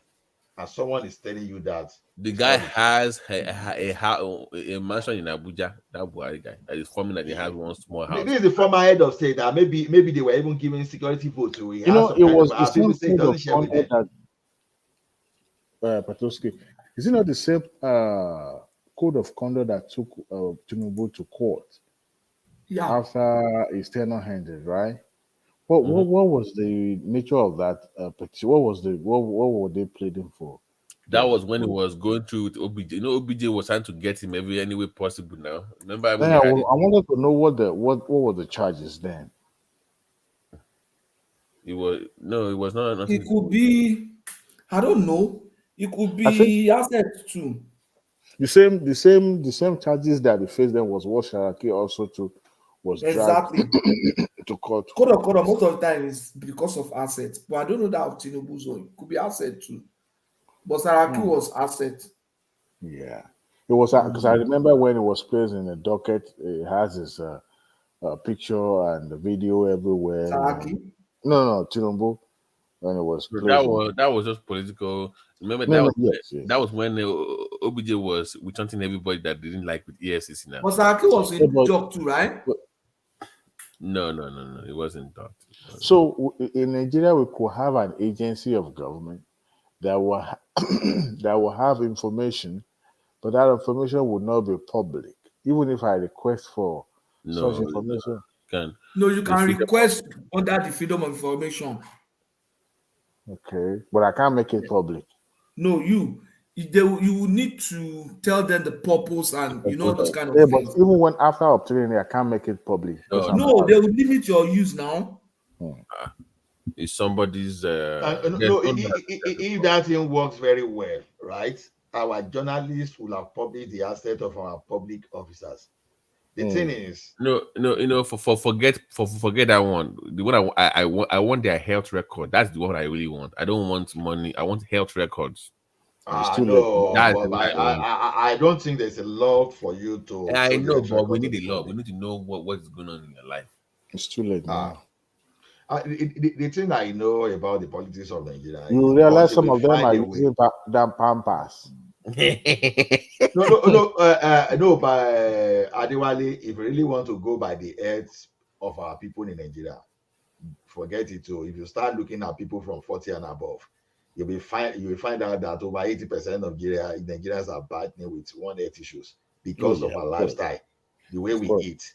You see, don't forget that issue like diabetes. Some people are carrying diabetes in Nigeria, they don't know, for example. And we eat a lot of things that can impact our health. Sorry, Simba and Babati, I'm just talking of like Ogberi this week. You know, the way we eat so much chemical of this Maggie and all these things. So, some of you just hear a young person, all of a sudden kidney disease, all of a sudden the person that they don't know what happened. It's just because we don't have those medical records. Then, some of these politicians we are talking about that travels overseas, anyhow, some of them in their 70s, they may even be healthier than some people in the early 40s in Nigeria. So, to me, I want to focus more on the institutional mechanism that ensure continuity. So, even if you like, be 100 years tomorrow, as long as you are able to power your way through the people and people vote you, it's okay because it's the people that. Can I ask you a question? Okay, sir. Are you not concerned that one of the attributes of Tinubu that I believe all like is that he's able to find the best talent for positions. With the way these guys are kind of swirling around him, the old faces.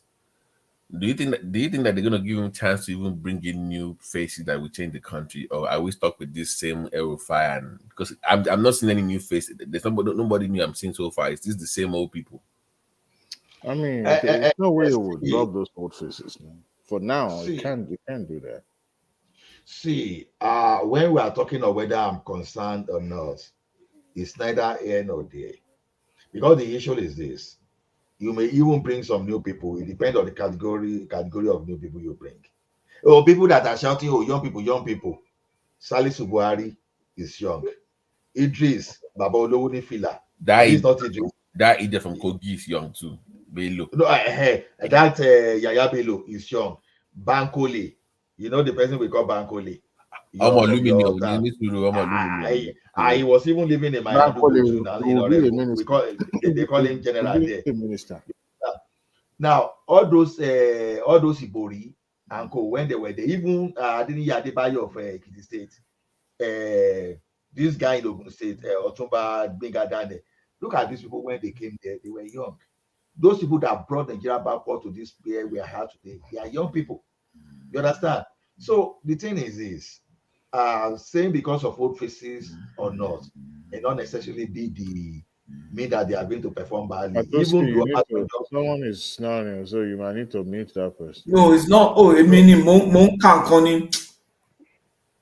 Our professor here. So when you look at the situation, is neither here nor there. You see the like of what you see in the administration of any government in Nigeria is the body language of the president.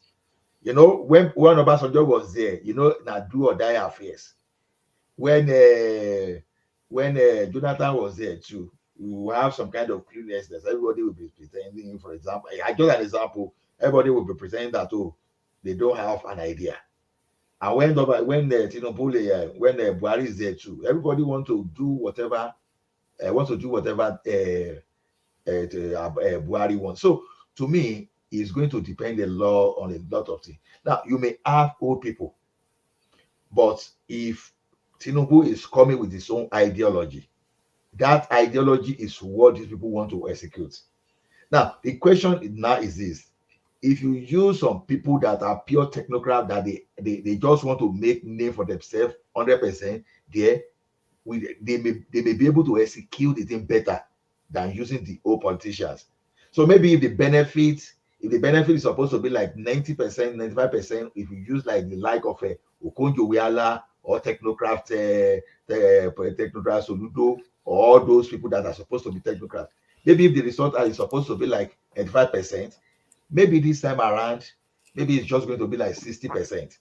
And 60% may not necessarily be bad for the country, just because of the type of people you use to power it to. But it's different from when the person there has zero idea at all. That's just the issue. When the person there has zero idea, is if you put all these bad people there, you are going to see the reflection. You can still use bad people, rogue, when you have a good things to run, and you will still see the benefit, but you may not see the full benefit. So that's just the way I see it. Now on this TINUBU thing, see, from what he's saying, all those things that he's talking about, if you work on those things, Nigeria is going to change, because you know that his son is trying to find a way to power the economy through, I would say, through partnership with the private people, just to power it down. Exactly. So to me, those old people's moving around name may not necessarily mean that the country will be grounded. The fact that they are corrupt. No. Look at in this Nigeria now, under this Nigeria, in this Nigeria, that's where we have electoral reform that even send some of these governors, some of these politicians packing, that they make the law that is even sending themselves away.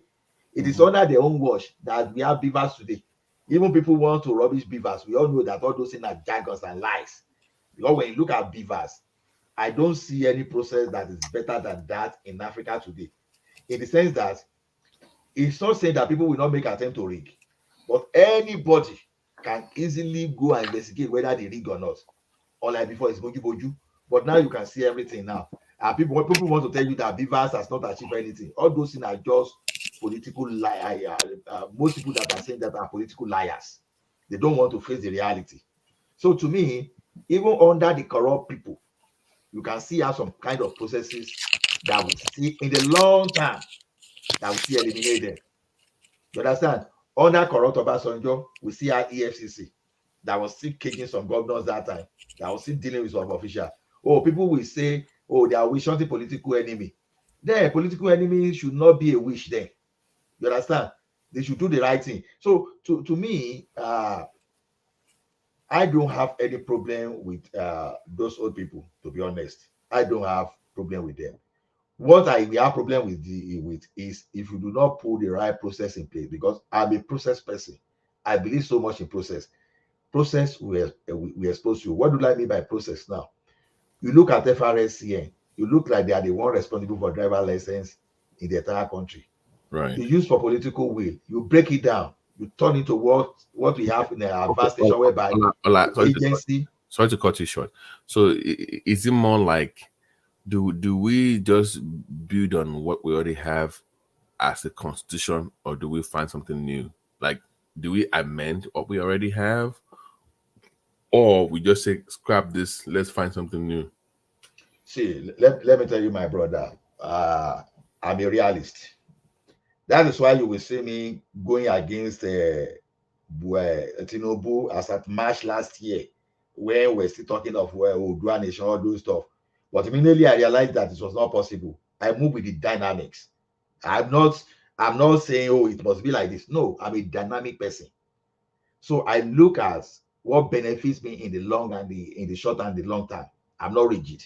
So when Tinubu came to that, when Tinubu was now in the equation that nothing we can do, I look at the three candidates and know, okay, I prefer to go along with Tinubu. Now, look at this we are talking about. People say they want to scrap the constitution. That thing may never even happen in a lifetime, may never even happen forever. Because look at it for this situation. People say they want sovereign national conference. When you want sovereign national conference, you want to suspend the constitution or what? When you suspend the constitution, you've created backdoors for scrupulous elements to hijack power. Maybe when you are now saying you want to have sovereign national conference, tomorrow you just hear gang, and you start hearing high brigadier general, fellow Nigerians. Fellow Nigerians, you understand? So there's some kind of thing we are pushing that, to me, is now, I don't know of the future, but it's not realistic for now. Our constitution can evolve. What we need is self-determination. Now, look at it this way. Already, state can build rail, federal can build if they like. State can generate electricity, the federal can generate if they like. They can generate and distribute. So let me just read this. So with time, all those things in the exclusive list, if you start transferring all those into the state, whatever story people are talking about, some people start behind us and the constitution, and they say, see, let me tell you, my brother, nothing wrong in it. Anybody can wake up and say, okay, those people that wrote American Constitution, they were not representing me. Anybody can come and say anything. There's no point in time that people will agree with a particular concept 100%. You must always have some voices that will be against whatever you have. So to me, if gradually you give state resource control, gradually you give them state police, gradually you start addressing the problem, everything will be okay. If not because of what Buhari brought, maybe people will not still believe in all this kind of the reform we have today. But gradually, we are going to learn our own way, and we are going to respond based on what we learn. But saying we should tear the constitution down, all those grammar, it is good for academics. Let people doing it, let's say them be doing it now. Anytime someone is not doing proper things like Buhari, let them come out and start shouting. But when people are doing the right thing too, let them mount pressure on them to do the right thing. To me, the constitution we have, we can do alterations. We don't necessarily need to go on a sovereign or whatever they are this thing, because to me, it's not just realistic. So amend the constitution and let us use it.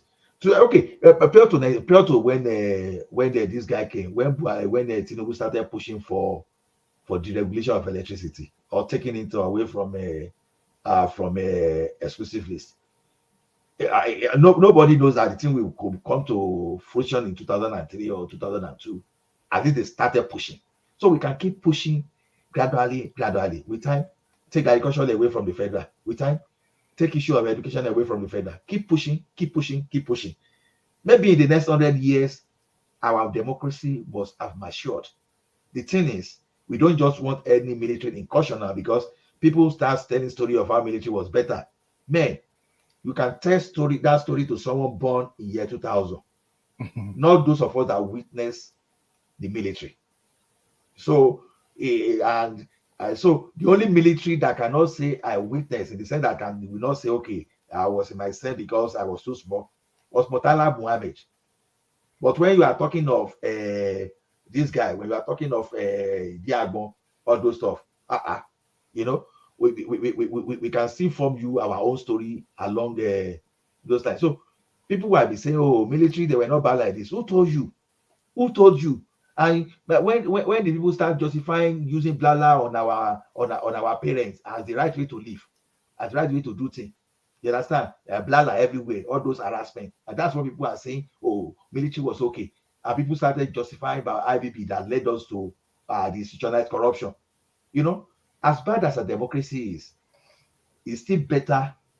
It's still better than what we would term as the military government. Because if you do not learn now, there's no time we are going to learn. There's no perfect system. Even in Canada, we are hard today. No perfect system. So we should keep learning. You understand? So alteration amendment is what we need. Whoever knew that we use beavers? We are using beavers now. If we threaten beaver, okay, even without still threatening, look at what is happening now. You now got a situation whereby all of a sudden Lagos State now knew how to give a rebate on the BRT, started reducing cost. You know, and they started governor now they started they started learning how to engage the people. These people that were behaving like principality and power before, all of a sudden they realize the power of the people. So we can always build on this, even despite that fact. Okay, we will see where we know we are learning. That you think that the president can always have his way. It's only when the governors want to allow the president to have his ways. When they wanted to hijack Grabland, you see how those people, you see how they stood against it. Even the legislator, the caucus they were forming in the National Assembly, they could not do that thing successfully. What are we be? Did they allow this thing to pass? So to me, we shouldn't be comparing ourselves to America or UK all of a sudden, because if you are talking of UK, a country that have existed close to 2,000 years, you understand? And we are comparing to Nigeria.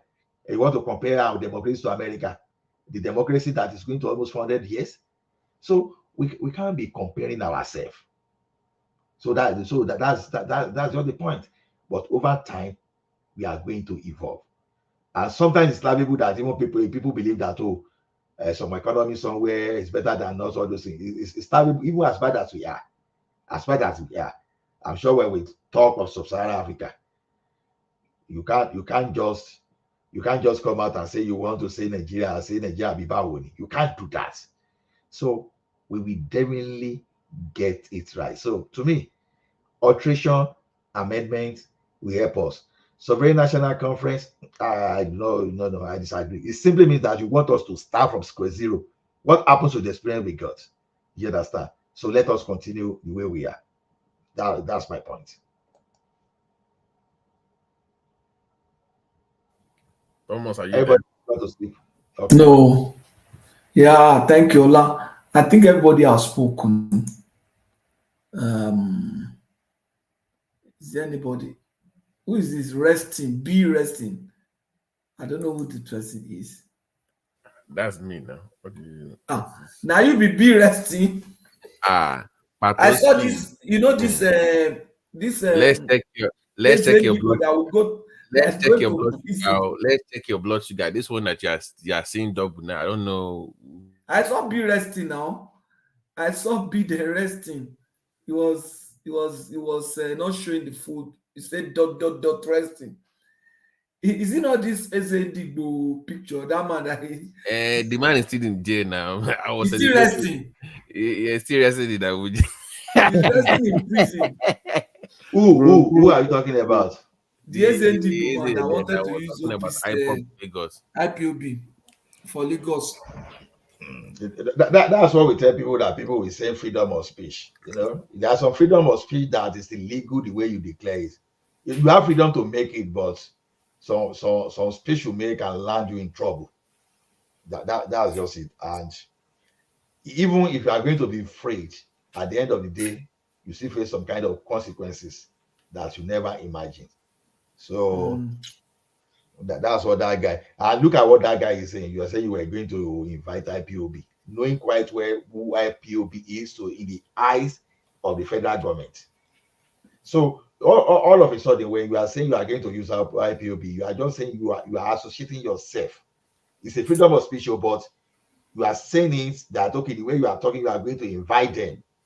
You know, it's like I'm sure he's having some fun with your guy of IPOB now. I'm telling you, because sometimes we think that we just talk anyhow without looking at the implication. Some of us I'm sure he doesn't mean it though. See, on that part of sake, I used to be very active on social media, especially Facebook. I used to be but it got to a stage when people started doing water, and I realized sometimes too, I realize that some employer, if you really want a very high paying job, maybe let me give an example. Maybe you want to go to, let's say, Google or Amazon or this thing. So just imagine some people will say, oh, we are doing your background check without even knowing that some will go as far back as going and look at your Facebook chat. You understand? And all of a sudden, your Facebook chat now become a criteria for you to know, okay, this guy that is talking like MC Oluomo is that we don't like his own leadership. And you are saying you want to apply for maybe a project management position, or you say you want to management consultant, all those stuff. And you are claiming that you have leadership skill. And they just go and check you how you'll be arguing and you'll be doing bolekaja on the Facebook. You understand? They will just look at, oh, this is not the type of personality we have here. They won't tell you that that's where they've gone to.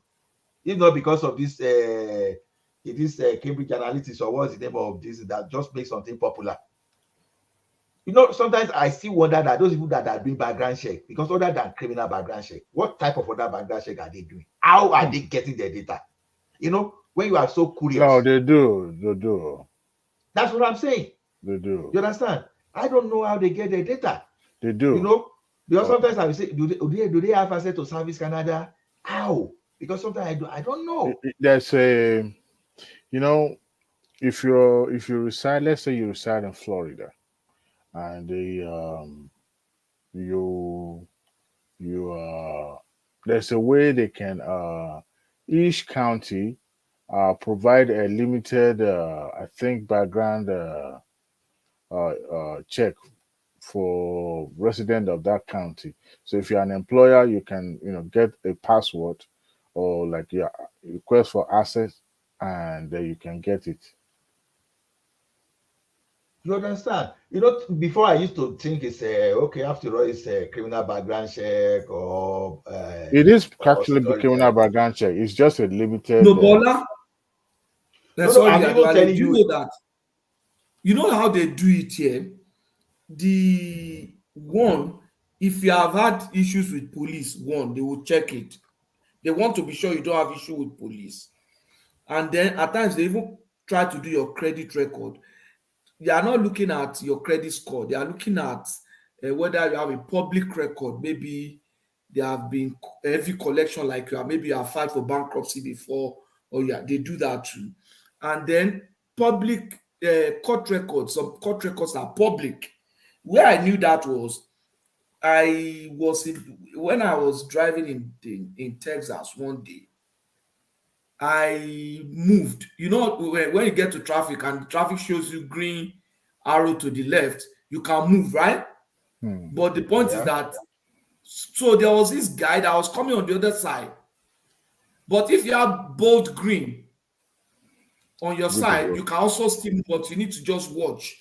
So I had a bold green. I moved. Suddenly, this guy just came.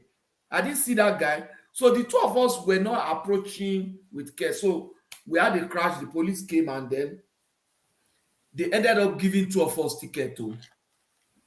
They gave me ticket that I was driving with Nigerian license and a copy of my international license.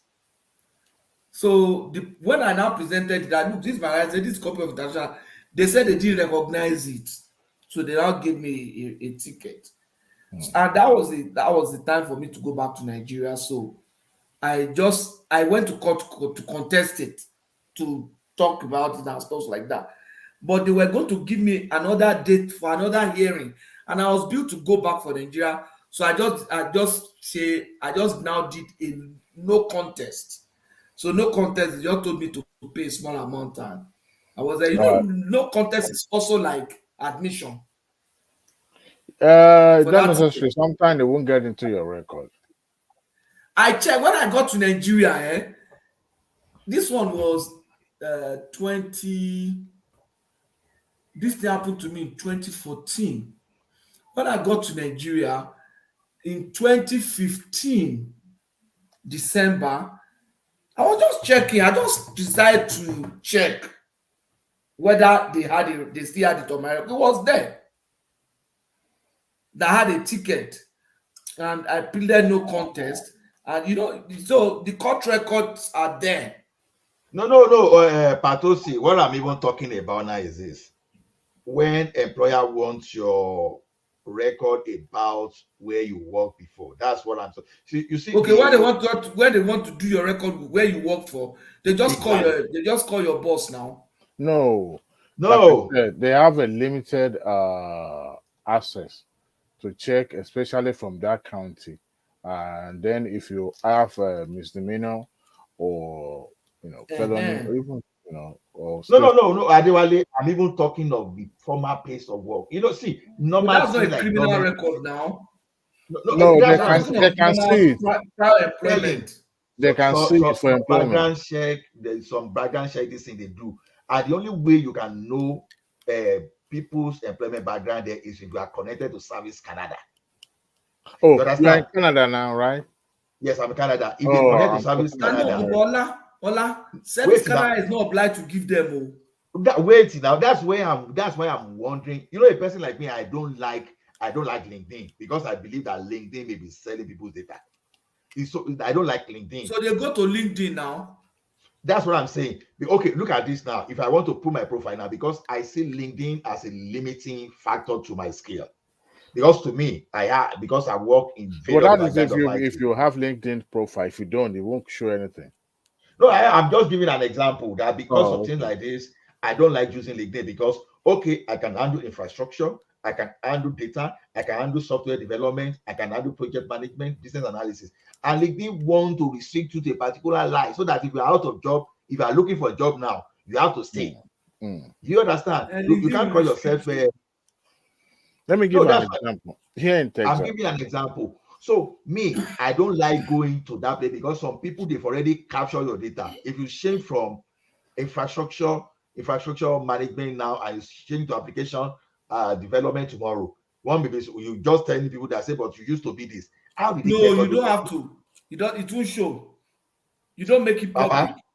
Baba, I did interview once, although this one still did that time. I was applying because this guy, I think because you make it public. And number one, if you open LinkedIn account and people can look, put your name out there, they will check, they will look you up. Any prospective employer will check and see that you have a profile. That's where they can know. But other than that, there's no way your employment history will show. Exactly. I agree with you. That's why I'm saying because in Canada, the only way I can think of they can get your employment record is through revenue. There's a way you do that.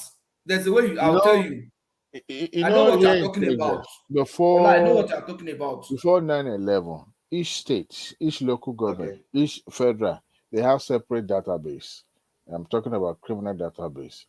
But after post 9/11, the Homeland Security now there was a law enacted by the Parliament. I mean, I say Parliament by the Senate and the House that mandates local authority to have the same criminal database with FBI. So tomorrow, if you stop by any police officer in the United States, and then they pull your record with your driver license, because now that they are now upgrading their driver license of every state in the United States.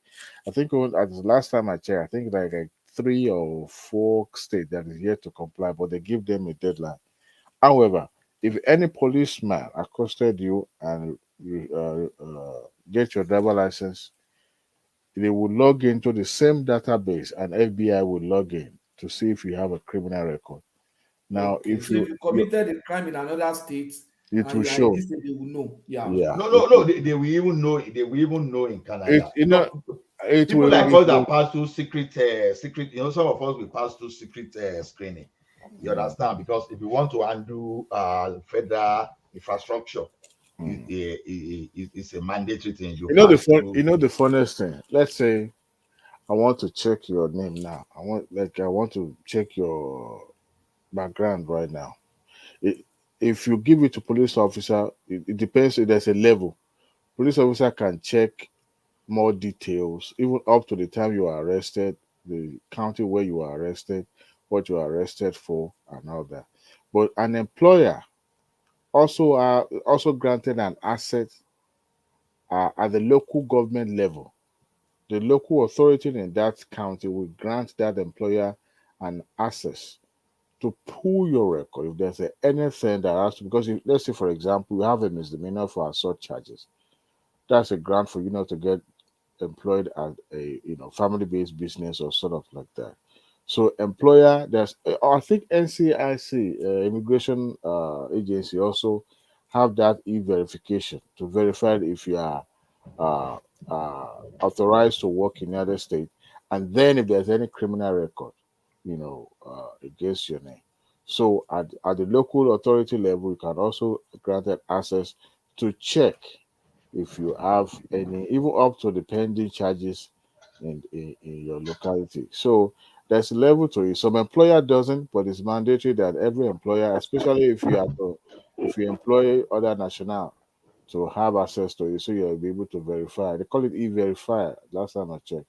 E-verify, exactly. E-verify is what I did e-verify. Yeah. So that's how you're able to make. I think that one cut across United States and Canada. Yeah. So I mean, North America generally. So they'll be able to because know if you because are. I was required to do that for doing some for being in one of contractor for CN Rail.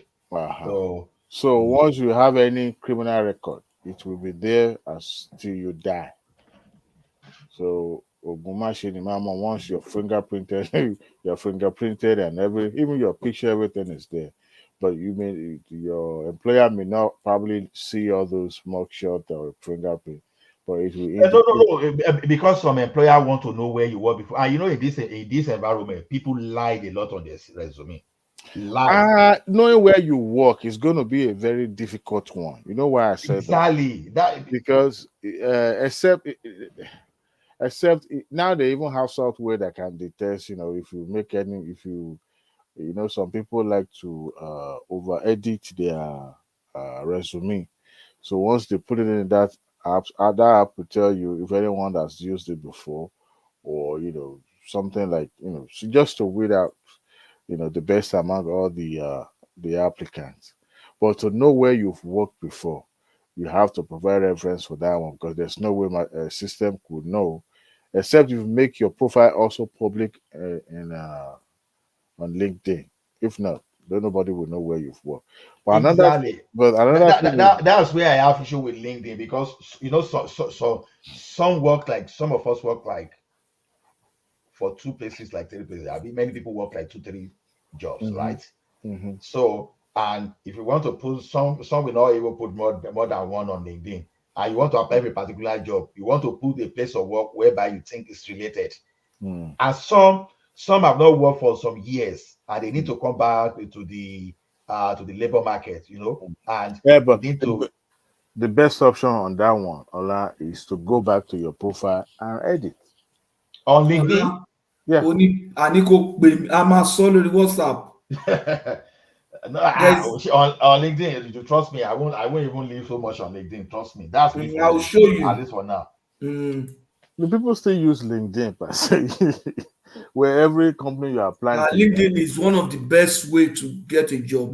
No, I prefer to for all. I prefer to. I would say I prefer to run my things normally.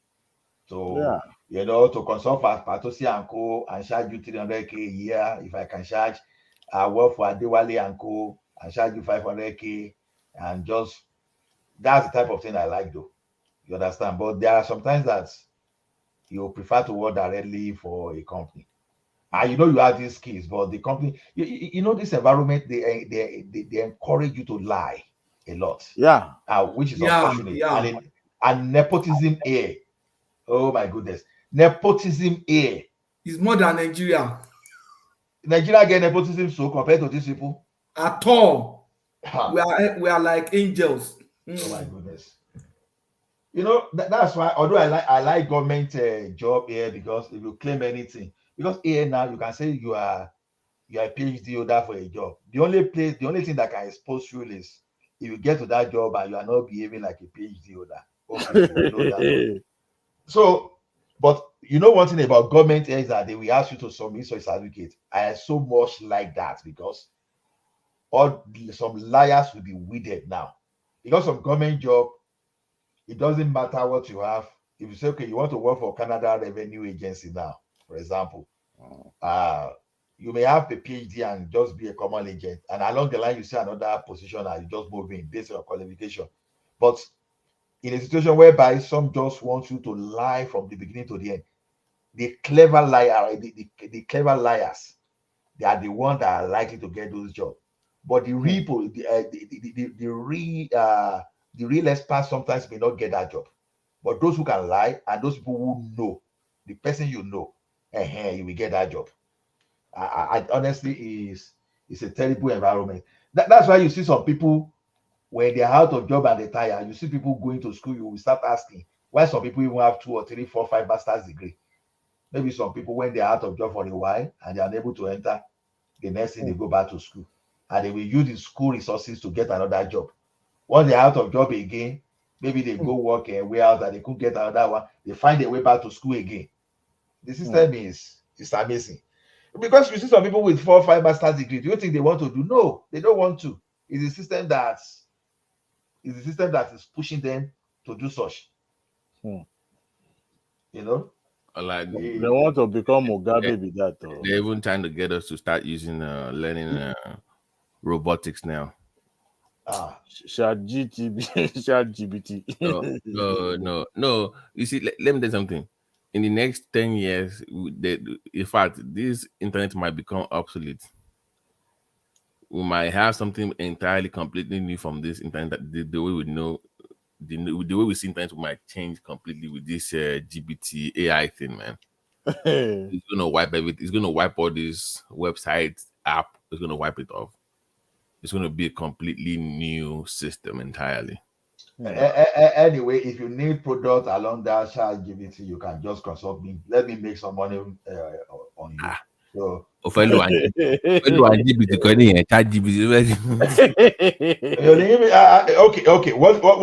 do you expect from someone with electrical engineering? Meanwhile, Baba T and computer science. And I thought there was a time you people were trying to teach us on is it option or trading? They didn't set it up, so it just depends on when you guys. I'm actually interested. What is option trading? Option trading is like a option trading. Okay.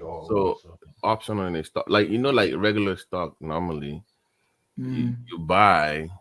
Let's say it goes up, right? You make money, right? But if it goes down, you lose money. Options, up or down, you make money. You're just betting against the stock.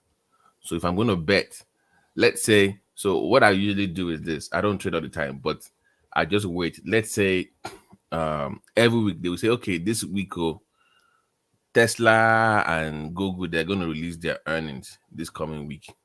So let's say by Friday, they say by Monday morning, we're going to announce. So I will go look at their quarter earnings. So if I know that the company lost money this quarter, guess what I'm doing Monday morning?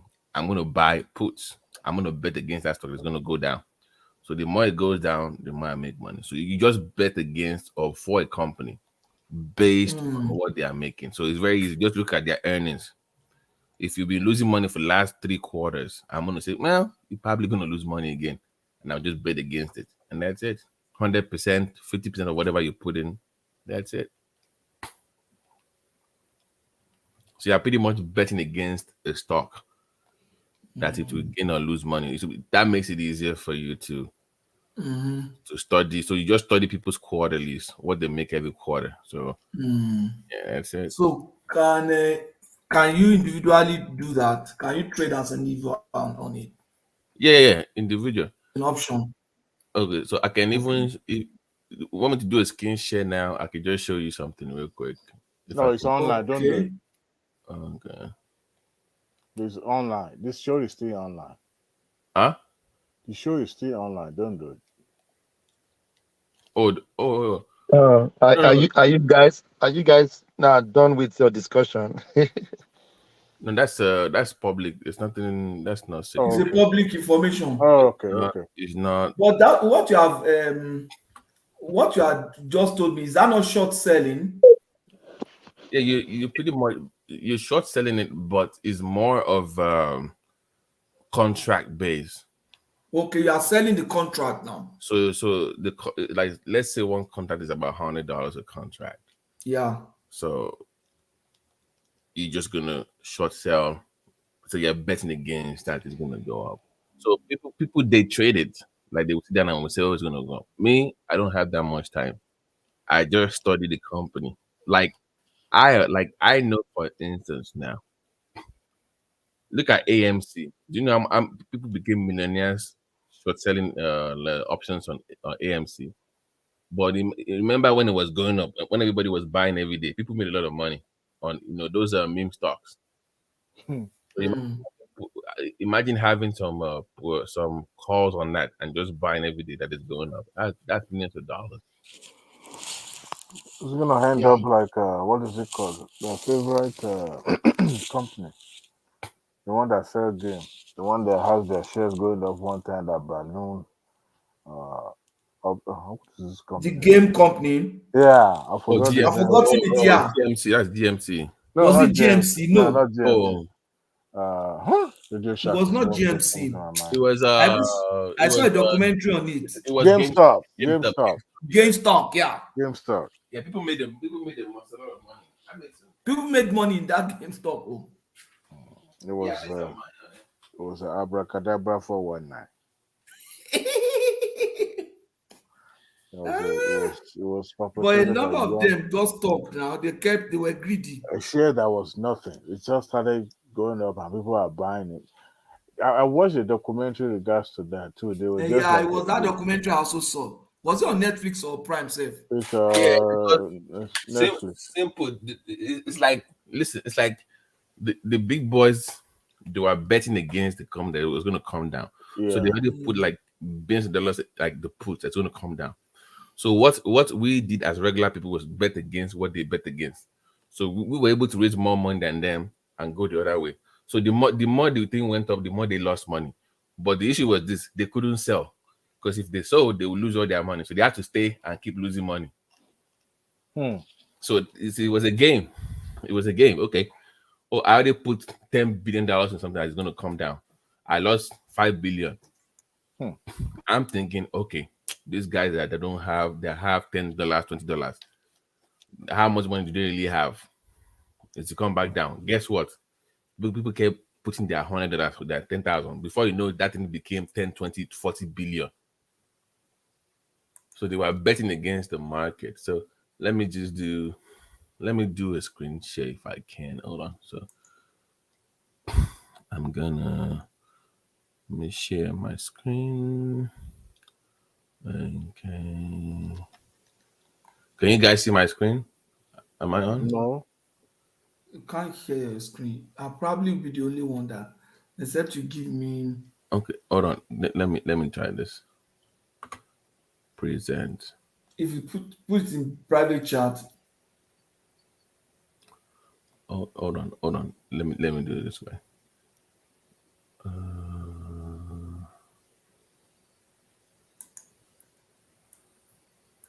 Okay, let me try. Okay, let me try this again. Present, share screen. One day I'm playing what do you call it, PS5 now. So somebody called. I was playing with somebody. The next thing I heard, "Oh my ye," I was like, "Where is this person called from?" Only to find out that I was playing with a Nigerian here in America. Okay. I was surprised that of all people, Nigerians are the one I was playing with.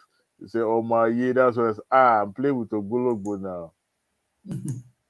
I'm actually playing the game now just a while away so that I'll be able to, or so that I won't slip off. All these small kids beating Agbalagba. Oh, you are no. Although PS really worked for people during the pandemic. I was playing during PS the pandemic. Like anything. Yeah, I was schooling during that time again too. I was running a program, so whenever I play small, I go and play a game because I was running crazy that time because you are limited to where you can go. Not too much job you can do. man, that game was just like saving someone mental set. I believe Although you. I like working out. Me and my family, we just go to Akolisa, walk and come back. Man, staying at home always. You see one thing, still going to the office to work, right? It still gives some kind of feeling, but staying at home like 247, man. You and your house, man, that may COVID never repeat again in our life. It wasn't easy, I can tell you. I was approved to work from home 3 days a week, but I can only do one. Even that one is crazy because probably we'll just be watching Netflix. Okay, I shouldn't even be saying. I don't know who is watching.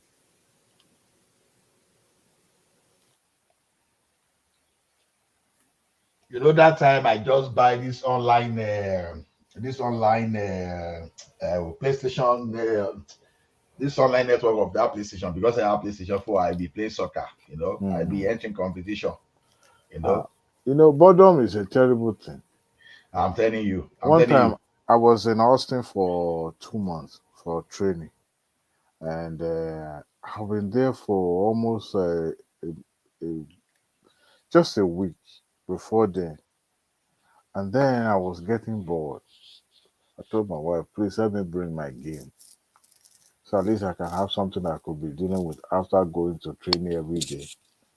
It's me and my red wine and my game. And that was how I was able to keep boredom. My laptop in my front, my red wine on the right, and my my PS4 there in front of me. One thing is after that pandemic, when I go do tests, man, whenever I go do tests, I find something or I find something irregular about me. I'm always scared. Then don't go to hospital. I go because once I start feeling something. I'm just kidding. Like men always like men go to hospital care. So I just went on test. So that's how they say I'm pre-diabetic. I say, what? Where did I get that? You won't stop eating the pounded yam. Oh my goodness! You know what I did immediately? I heard that. Yeah, me. I like gym before. I like gym. I like to be physical, to do exercise. The extra time you are sitting down, you are eating, you are not this thing. So those things is causing some kind of. This was already resulting in some kind of abdominal. I don't have that like abdominal obesity like that, but let me just say my tummy started coming out. So how will I resolve something like that? And just for me to eat the road, though, either you run or you lift more weight, all those. But it's making it look somehow, especially when you cannot go and do work outside, move the way you like. Just just look at how many people that fall in that situation. If I didn't go for test, how will I even know? So is that pandemic, honestly, may never happen. It's not funny. No. Not funny. Yeah. In fact, we used to have the time of a great depression. We used to have that story of 30s. The one that happened, it became worse when you even started looking at that COVID chart, that chart map. Oh my goodness, as people are, oh man, it's not funny. It's not funny. And that's why that when people are saying, no, we are going to fight in Nigeria, we are going to do this, I just wonder, what does these people even know about the this man going to the man in Australia? I will be oppressing everybody. We'll be looking for it's already today is now yesterday today, man. And we'll be looking for snatch. Ọ̀gá mi ti ní kí wá shut down to gbogbo ẹ̀ o. Ètò ẹ̀sọ́ tó Iléyá. Okay. Iléyá. Sure, by now we should even. Yeah, the Sunday Abacha of this Okay, you are going to work now. They call forefather. I'm at work. That's why I didn't join you guys. I'm at work. What time are you now? 3:51 right now. evening. Wow. Babati say you should add him. Oh, Babati say make you add him. Wait till you want talk again. I want shut down the section. Wait till Babati wants. You want to do presentation? Okay, it was he up? Babati was hog before now. Yeah. Okay. Do you guys, Yeah. you guys see it now? I was trying to get. I wonder. I don't know what are you. I don't know what are you guys talking. No. Did you go off again? No, He's teaching us investments. Okay, do you guys see? Let me just do it real quick so I can get out of here. So don't mind Thomas. Thomas is an enemy of progressing. Thomas. Somebody call. What is this, Babati? Oh, so let me just change the time. No, let me just change the time. So before we get out of here, so let's kangaroo meat market. Let's say it's 9 o'clock, right? So this is just a scenario. Let me do this. Let's do 9 o'clock in the morning. So it's just a scenario. So you see how it works. Do you guys see, or do you want me to go bigger? It's okay, we can see. Okay, so let me say the market opens at 8:30, right? Let's put 8:30. Okay, so let me fast forward the time to, let's say, market. Give me 1 second. Okay, so let's say, okay, so the market opens, right? So let me go bigger. So the market just opened. So this is what I use. So I would just say, this thing is going to go up. I'm saying I'm going to buy. I'm assuming it's going to go up, right? So let me just buy 100 contracts. And I just go and I just say, okay, it's going to go up. Let's say.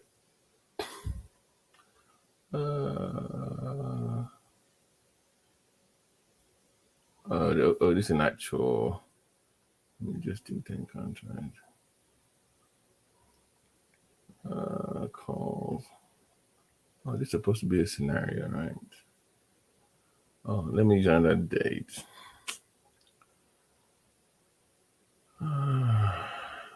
Yeah. All right, so let me buy 10 contracts. I don't know if it's going to go up or down. So let's say I buy 100 contracts. Chai. See, wow. Oh, I didn't pick a stock. So let's say, let me buy. My favorite to buy would be a SPY. SPY contract. Okay, so let's bet it's going to go. Let me see if it's going to go up. Okay, it goes up. Okay. All right, so I just buy 100 contracts. All right. So did you see this, guys? Yeah. So I'm betting it's gonna go up, right? So look at this.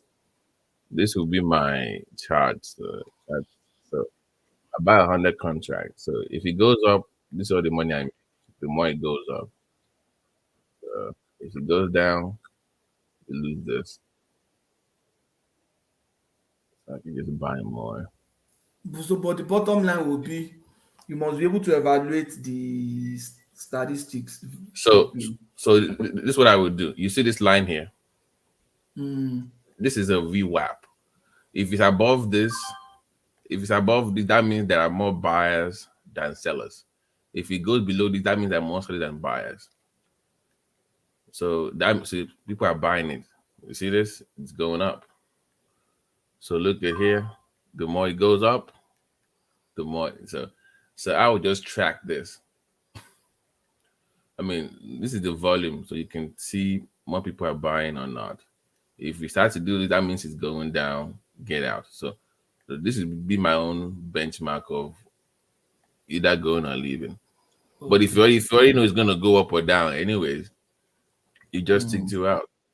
Once you see red, get out. I think what I will do is maybe I'll talk to one man. We can have we'll look for a date. So look at this now. If I sell right now, let me just sell it. Guess what? I just made, if I sell right now, that will be what? I just made $1,000 and that's it. And you're done for the day, and that's it. Just for this stimulation. That's it. And the investment, the minimum investment that you can use is like how much? To start. I would recommend $2,000, just minimal. $2,000.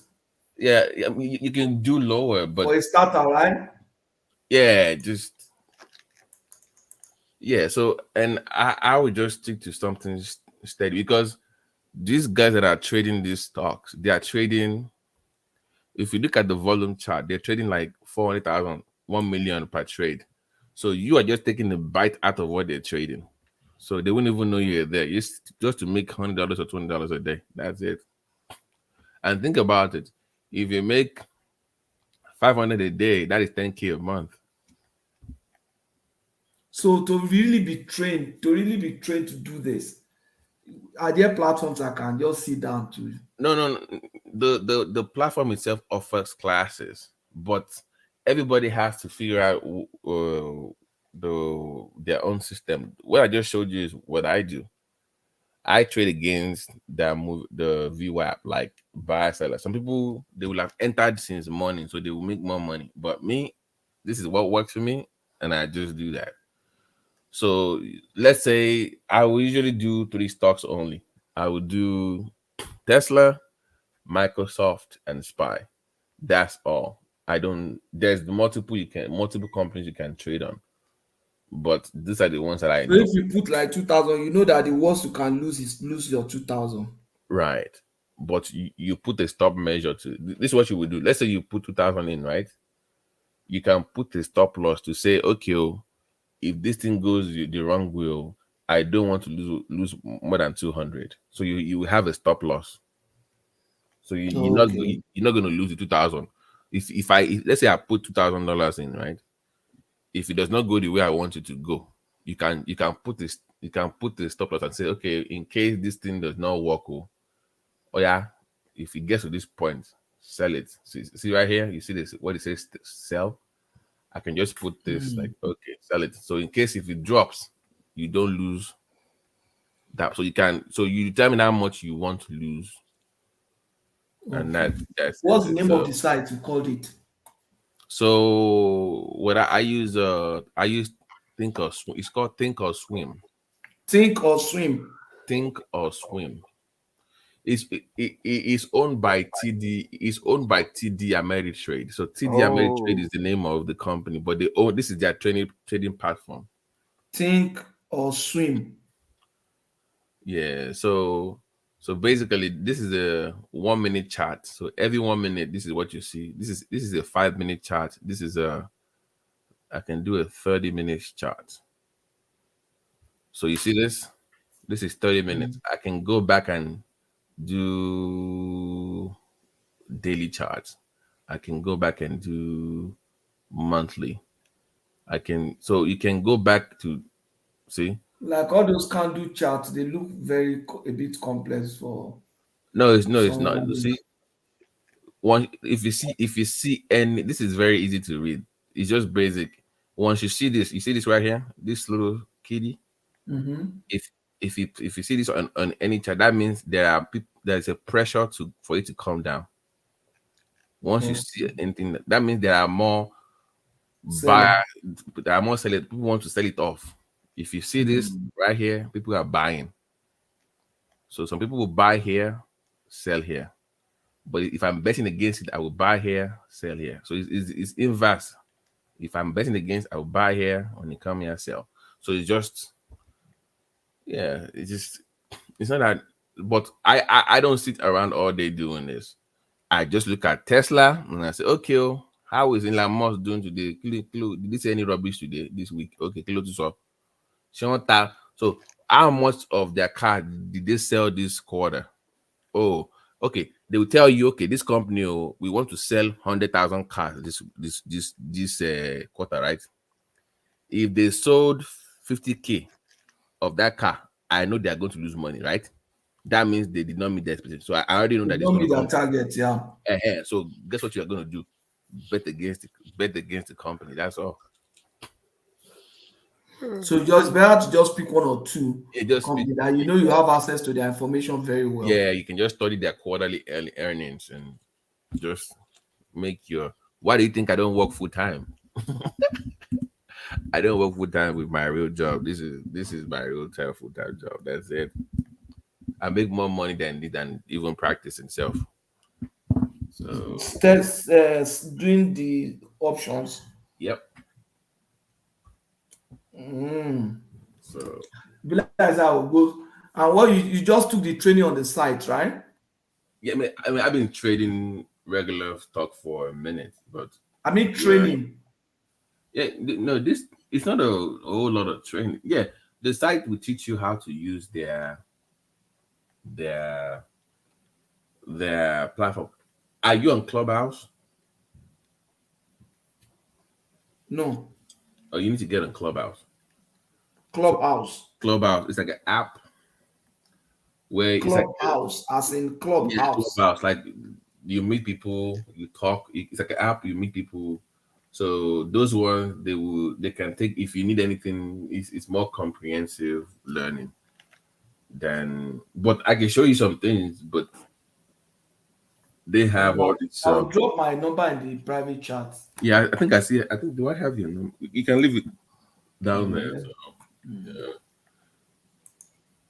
Oh, Jonas is TradeView. No, TradeView is good for Jonas. TradeView is good for charting. I have TradeView too. I have a script on TradeView too. So that is I don't use TradingView for trading. I use Thinkorswim. So it's life changing, to be honest with you. You have freedom and financial freedom and flexibility. I need it, man.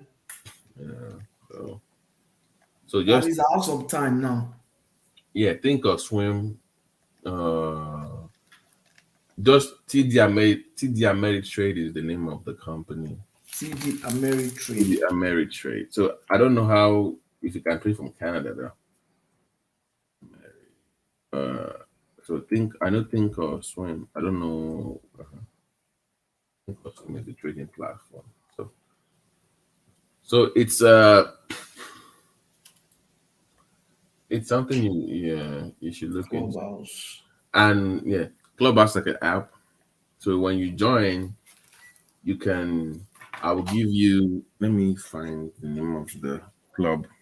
You can join because that one we meet.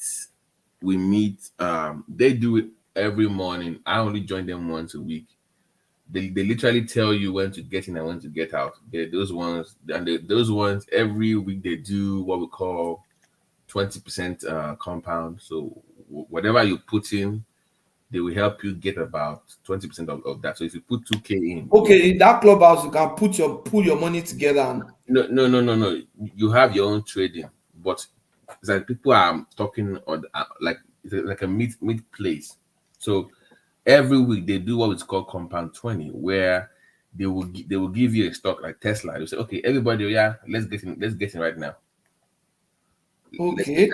So they will give you an exit and entry point into that stock, and you make about 20% of your money back every week. So that's one.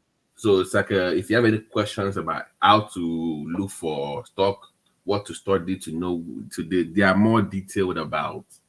They even have a Discord. Do you have Discord? You need to get Discord. You need to get Discord. Discord. It's like a midpoint, and you can share videos. You can share all this stuff. But just get on Clubhouse first. Let me find the name of the group on. Okay. Is Clubhouse the same like the Discord you talk about now? Yeah, they like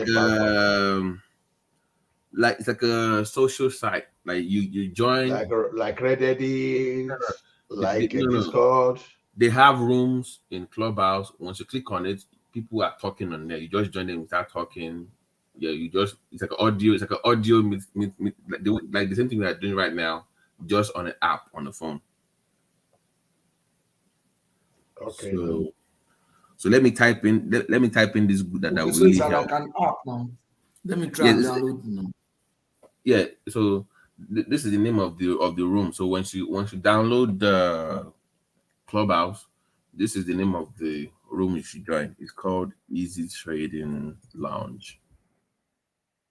Do you get it? I put it in private chat. It's called Easy Trading Lounge. You join that house. It's like a house. They call it house. You join the house. So each time they are on every morning, you can just listen. If you have any question, just ask my buddy there. What's his name? Easy is clear. I didn't say we are in May. Easy already made about $3 million already. Wow. And there is Patrick too. Niger guys, so they already made about those ones. They probably doing some cruise, doing 5G now. So so if you have any question, just say, okay, I don't know this, I'm new to this, and they will even if you talk to them, they will even put you on their Zoom call and teach you everything you need to know. They are that open because it's for Black people only. It's a way they want to get more Black millionaires. So they are teaching Black people to make money off of this thing. So it's you know the why I'm really happy that at least I'm dealing with somebody that I'm comfortable with now. Is that all this video that I get some text, they tell me, oh, come and can help you trade in oil and gas, can help you. They just keep calling. I say, no, me, I'm not comfortable with those ones. No. Anybody that come and sit down, put your money. No, you need to know what you are looking. You need to know it on your own. Not something that they should know. So because people do it like regular time all day, they are trading back and forth. But I know you have other things that you are doing. So that's why I always bet against earnings. I do earnings trading. So that's what, if you have time to trade all day and make as much money as you want, but it's life changing, to be honest with you.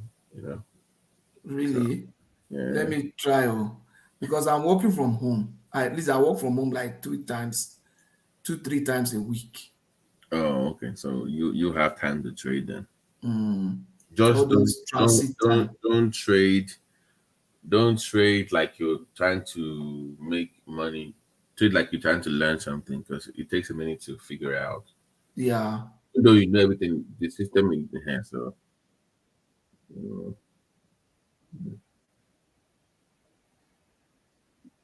I'll let you know, Sean. All right, I have you. Yeah, thanks. So I think we've got everybody to speak. We should just it's too late by now. If somebody feel marginalized, we should shut down now. And I'm gonna complain about you to one man that you did a terrible job anyways, Bartowski. Me, right? I'm gonna say you did a terrible job.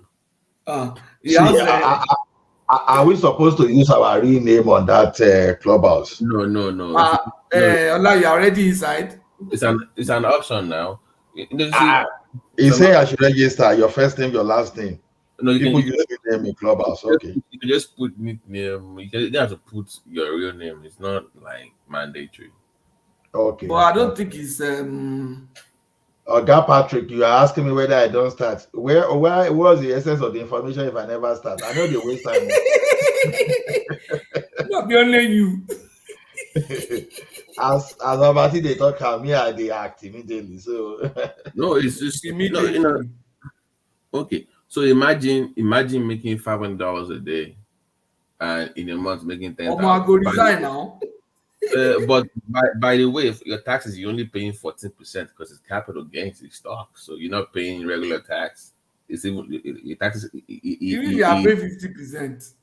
It lowers your tax rate, so it lowers your tax bracket. So that's how the rich people get paid, man. So when I'm come here and I tell you, you use your real photo in that place. No. Nobody has to know who you are now. They don't have to know you. Okay. So when I come here, and I say I love Trump, you think I care about some Democrat. Trump makes me money in the stock market. That's the reason why. That's why I miss Trump. So Okay. it's got nothing to do with nothing to do with. So Clubhouse is the place to be, man. I do medical herbalism, and I like Bo. We do our Unifa meeting too. You can join Okay, any group now you they tell want. you what's your interest, right?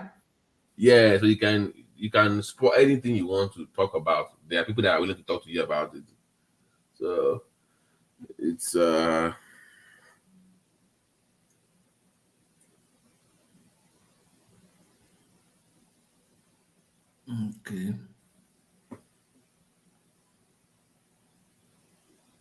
Engineering, science.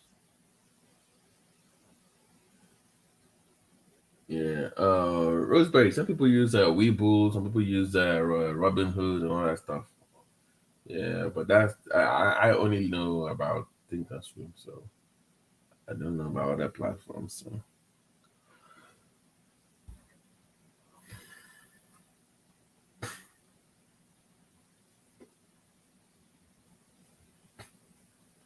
How can you imagine to now give you people that are there that you know? So these my friends are there and they don't tell me. If you want to hide from them, you can just say, "Don't use my contact," so nobody knows you're there. You can hide yourself if you don't want them to know you. It depends on. Yeah. Clubhouse is.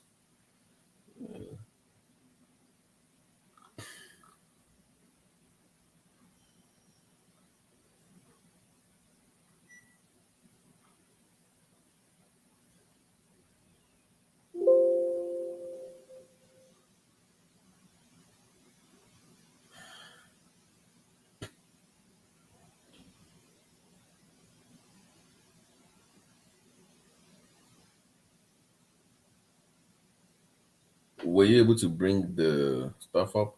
Allow Clubhouse to access your contacts. Do you normally allow them to access your contacts? No, I don't. Okay. I don't. I mean, you can always change that later. So, but I try to stay anonymous as much as. What are 5 topics you enjoy chatting about? Investment is what brought me here. Investment.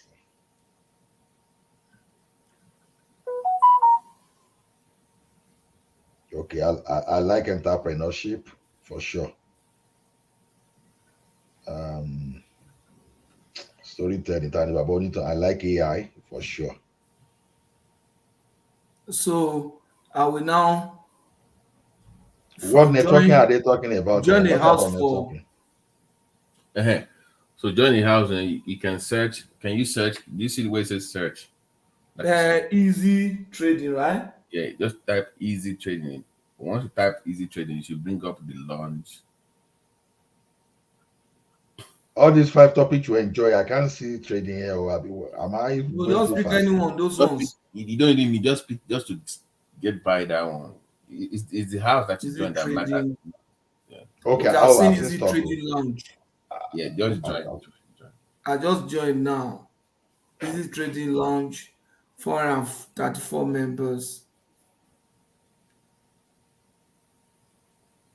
So once I join, I can enter, right? I've entered the lounge. Finish up a room with. Look at people as they're plenty here. Oh my goodness. That Yoruba is also Yoruba name I see here. Is it trading lounge? Can you just imagine someone that will work together in Integrated Bank is here? Can you imagine? That's what I'm looking now. What? Then plenty. No, but he's telling me weekly schedule. Every morning. No, they meet every morning. You can just put that it should notify you when they are on. Like just join. Do you see the name? RSVP? Do you see somebody named Easy there? Somebody named Easy or Patrick. Do you see a name of Easy? Easy. Where? Like the members in that group. Do you see anybody named Easy? I don't. Easy. The same way start is. Just like Easy, the way you wrote it, right? Yeah. Do you see anybody with the name Easy? I didn't see Easy here. Do you see it like a members? Do you see any members on there? Easy what? Yeah, easy with the one with crown. Yeah, that's the group. That's the group. So which Easy are you talking about? No. Just to say, because you should add friends to. You should add friends to your. Maybe it's going to look for your location. No. You can also change. So that way when they all these names. So when they are on, you will know that they are on. You can just join. What's the name of the room again? What's the name of the room? Say we should do. Look at the private chat. I put it in the private chat. Okay. Easy Trading Lounge. Okay. Thank you. I'm supposed to have been in the room, but I can't find that person. No. You're already there. The reason I said to add friends is that when somebody is on in a room, if you just go into Clubhouse, it will tell you some of your friends that are already. Okay, when the person is there. Okay. Do you see weekly scheduled room? Right? I see weekly schedule room. Okay. No, you see Big Easy now. Big Easy. In that weekly schedule room. No. Once you enter, you see Big. Once you go down now, below the RSV to next. Okay, I see Big Easy now. Click on his name. Click on it. Okay, finished up a room with Margaret. Okay. No, click on Big Easy. And follow him, right?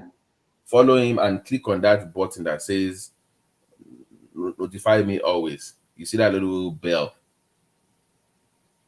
Yeah. Okay. Always.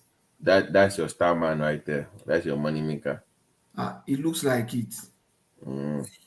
Let me. His face looks as though that would make money. Okay. Now go back and click on that weekly. You see that weekly schedule room? Click on that. You see where it says 13 people interested, right? Weekly schedule room. You see, just click on those faces. Just click on it. It will bring. On what?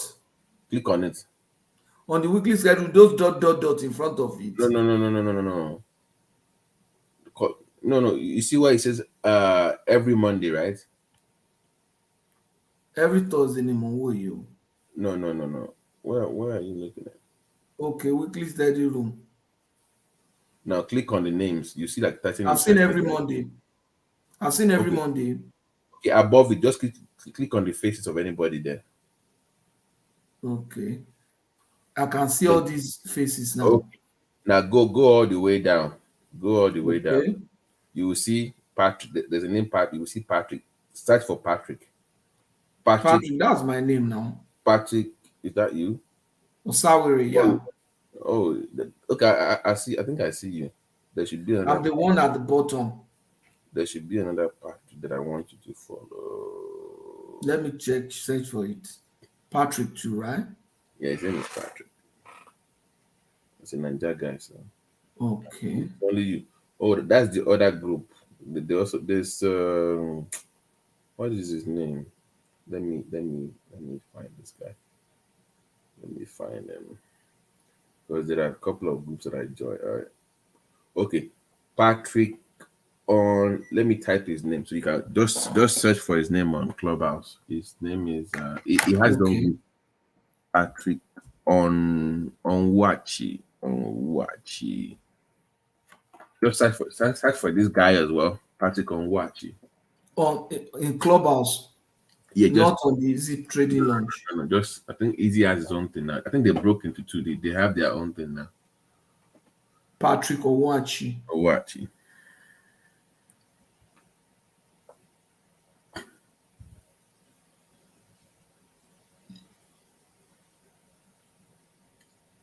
On O-N, Abi? Yeah, the way I put it in the private chat. You see okay. I've seen it now. Okay. So they are your 2 points. Like, just let them know, Omar, I'm like just coming into this thing. In fact, they will they have what to read, what to look for, how to search. So you now be the one to narrow it down to the stock you like to trade for the options. Am I searching for this name in the wrong area? I can't find the name. You mean the easy I launch? found Patrick on watch now. I followed him. No, Ola, where are you looking at? Easy trading launch. No, you go out of easy trading. It's that another house in the club. Okay. Patrick Obashi said it's another house. Apart from the easy trading launch. Just you see, if you are on the main page, you will see like a circle like to search. Okay. To just search the name Patrick on Wauchi.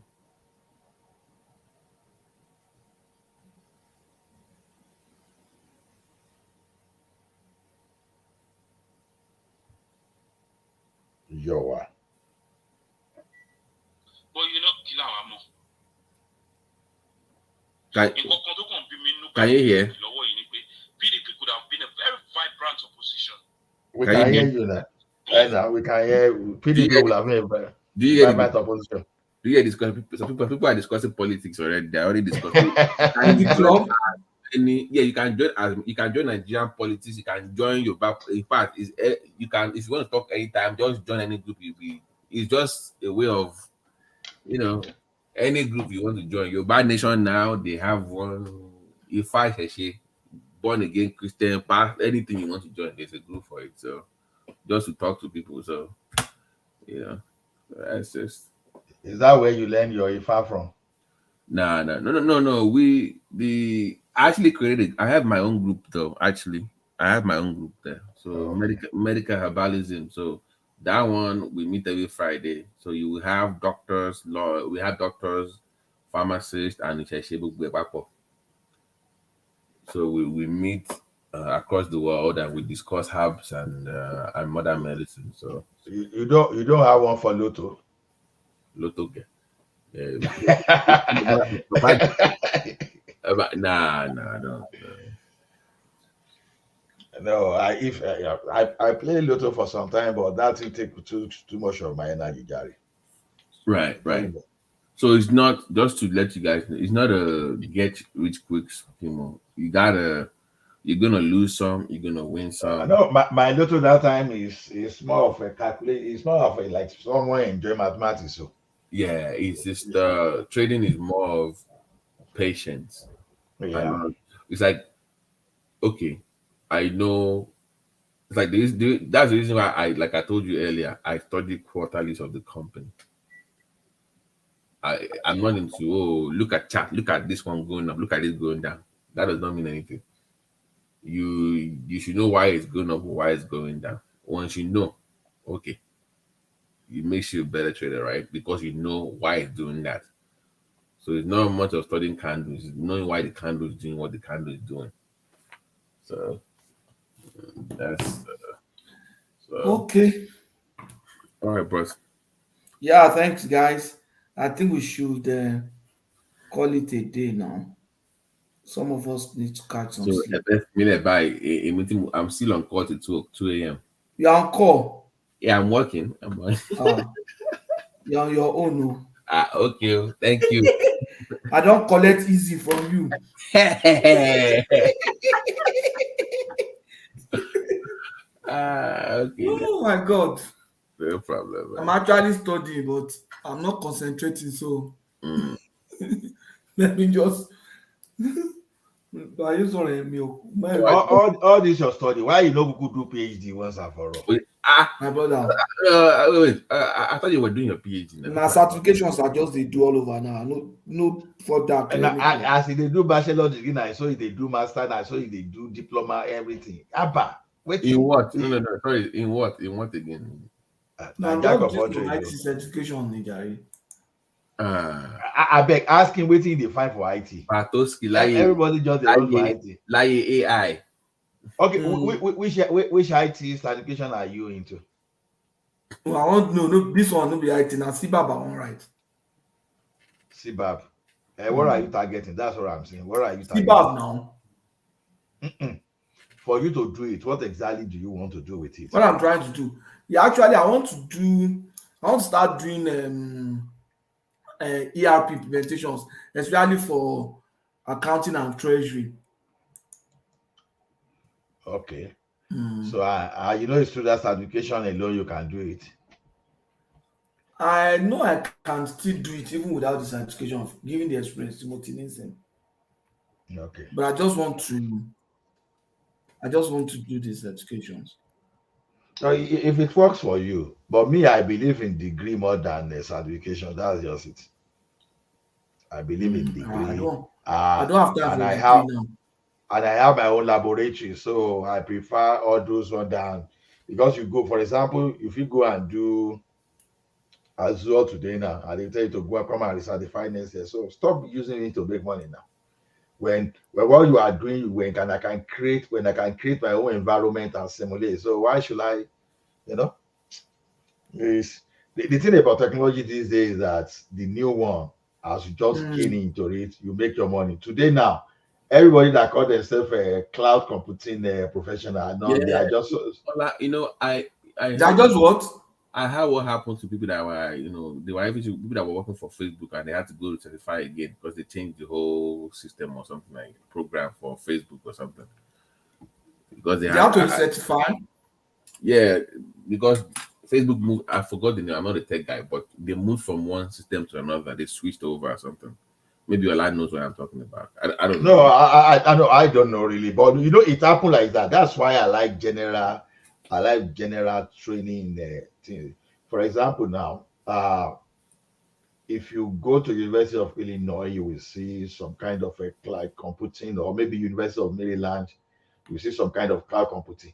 What they will give you is general. That general will allow you to work with any product, because most cloud computing you see, they are just product based, they are vendor based. As you see Amazon, you see Azure, you see you see you see that of Google. There are a lot of them that way.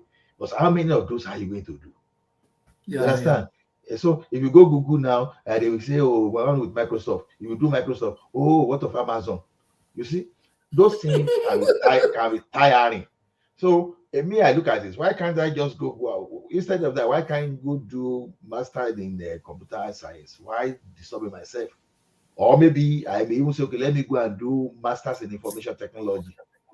You know, so when you do general thing and you create some your laboratory. With, management background.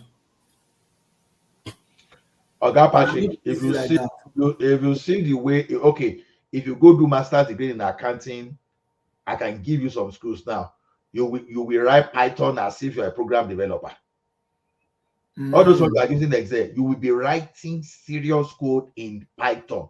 As you will be developing Python function, you will be doing all those dictionary, all those tuple, all those things. You will do everything that a normal programmer will do. But the only thing this time around, you are applying to accounting. So instead of you using Excel, you are writing your program. So to me, you are seeing yourself as an accountant. Accountant that graduated from University of Illinois, the one that graduated from, let's say, Kennesaw State, or some of those American universities, you'll be shocked the type of program they will write for you. They will write program as if they are application developer. So the entire thing is changing. It's changing seriously. So to me, I prefer general knowledge than restricted knowledge. Yeah, what you're saying makes sense actually. Because in my house now, I have 3 physical servers. 3 physical servers. And I'm not talking of servers of PC. We are talking of all those ones you use for Blaze Center.